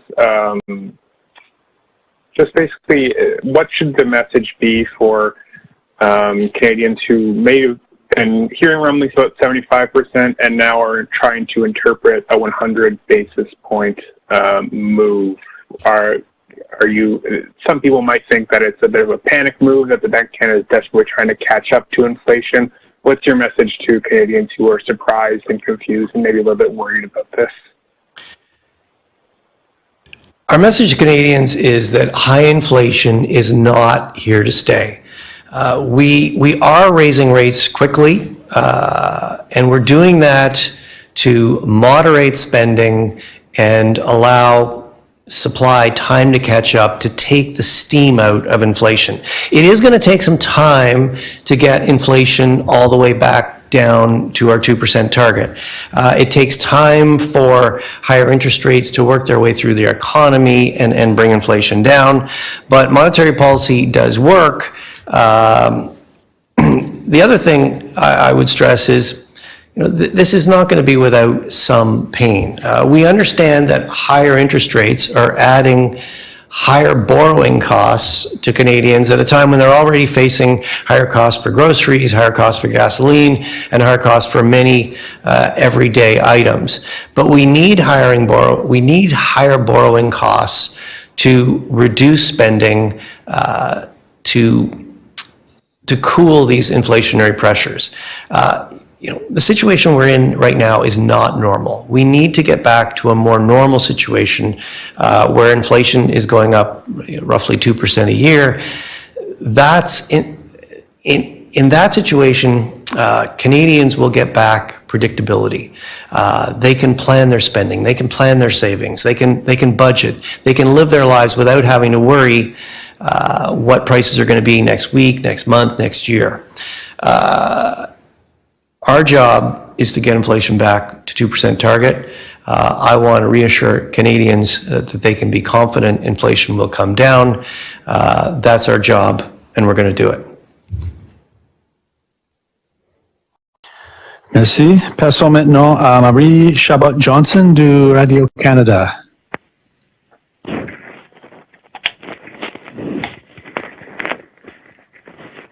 Bonjour. Merci pour notre question. Vous reconnaissez que la Banque du Canada a mal évalué la hausse inflationniste actuelle. À quel point est-ce que la hausse agressive d'aujourd'hui du taux directeur est pour les derniers mois d'une action? J'ai pas très bien entendu la dernière partie de la question. Peut-être tu peux juste répéter la dernière partie? Oui, désolé. À quel point est-ce que la hausse agressive d'aujourd'hui est due à un rattrapage qu'on a besoin pour les derniers mois d'une action qu'on n'a pas agi sur le taux directeur? Et surtout, à quel point est-ce que ça met pas les Canadiens entre deux contre-coups, entre l'inflation d'un côté puis la pression que ça leur donne aussi au niveau du taux d'intérêt qui leur rend leur vie plus difficile? J'ai pas tout bien entendu, mais je pense que j'ai le sens du question. Donc, qu'est-ce que je vais souligner, c'est que oui, on était surpris de la force de la reprise. On est surpris du fait que nous avons tellement de demandes excédentaires dans l'économie. Ce n'est pas le plus grand facteur de l'inflation que nous avons maintenant, comme nous avons élaboré dans notre rapport sur la politique monétaire. Le facteur le plus important sont des forces internationales, la forte hausse de prix de pétrole, les problèmes dans les chaînes d'approvisionnement globales. Cela reflète à peu près 2 tiers de la surprise en inflation, mais à peu près 25% reflète le fait que la prise était plus forte que nous avons prévu. Et une raison importante pourquoi on est en train d'augmenter les taux d'intérêt de manière assez vite, vraiment pour 2 raisons. C'est pour réduire la demande, réduire la croissance des dépenses, puisque on peut réduire les pressions inflationnistes domestiques, Et deuxièmement, de s'assurer que les anticipations d'inflation sont encore bien ancrées à notre cible de 2%. Parce que si les anticipations d'inflation, si cette haute inflation que nous avons maintenant, si les Canadiens pensent que ça va rester haut, on devrait augmenter les taux d'intérêt encore plus pour réduire l'inflation à notre cible. Et donc, l'action que nous avons pris aujourd'hui, le grand étape que nous avons pris reflète ces deux considérations. Réduire la demande et maintenir les taux d'anticipation d'inflation bien ancrés. Okay, merci. And finally, let's go to Pete Evans from CBC. Pete, over to you. Hey, thanks. I had a question about one section in the NPR about the wage price spiral. I know you guys, it isn't the sort of base case scenario, would probably be more fairly described as the worst case scenario, but is there a sort of metric you're looking for in the numbers to know when we might be seeing it? I think the last StatScan numbers showed wages were up about 5% in the year up to June, and that was up from 4 the previous month and 3 the other, which is a sort of pattern we've seen. So is there any sort of thing that you're looking to see to know that we are getting into a wage price spiral, and what do you think the odds are on that happening? Thanks.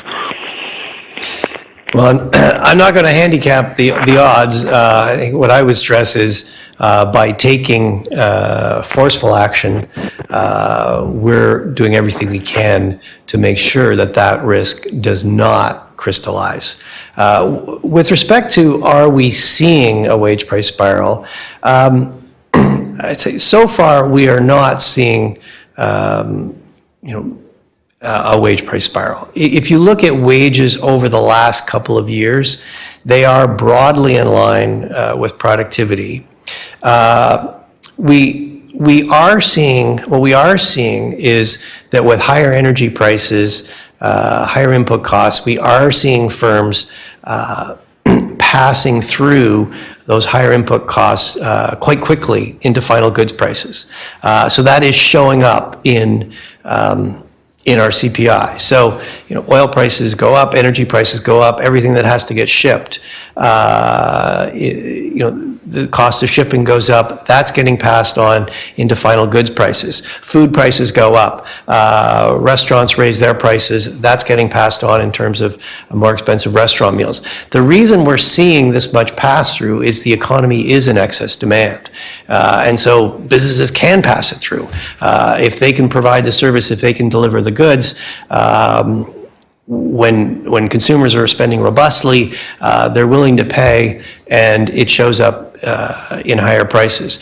That's why we need to reduce demand, bring it in line with supply, let supply catch up, so that we can take the steam out. As I said at the beginning, if Canadians start to believe that this higher inflation is here to stay, it could get built into a wage price spiral. And the lesson from history is that if that happens, it's going to take a much sharper slowing of the economy to get inflation back to our target.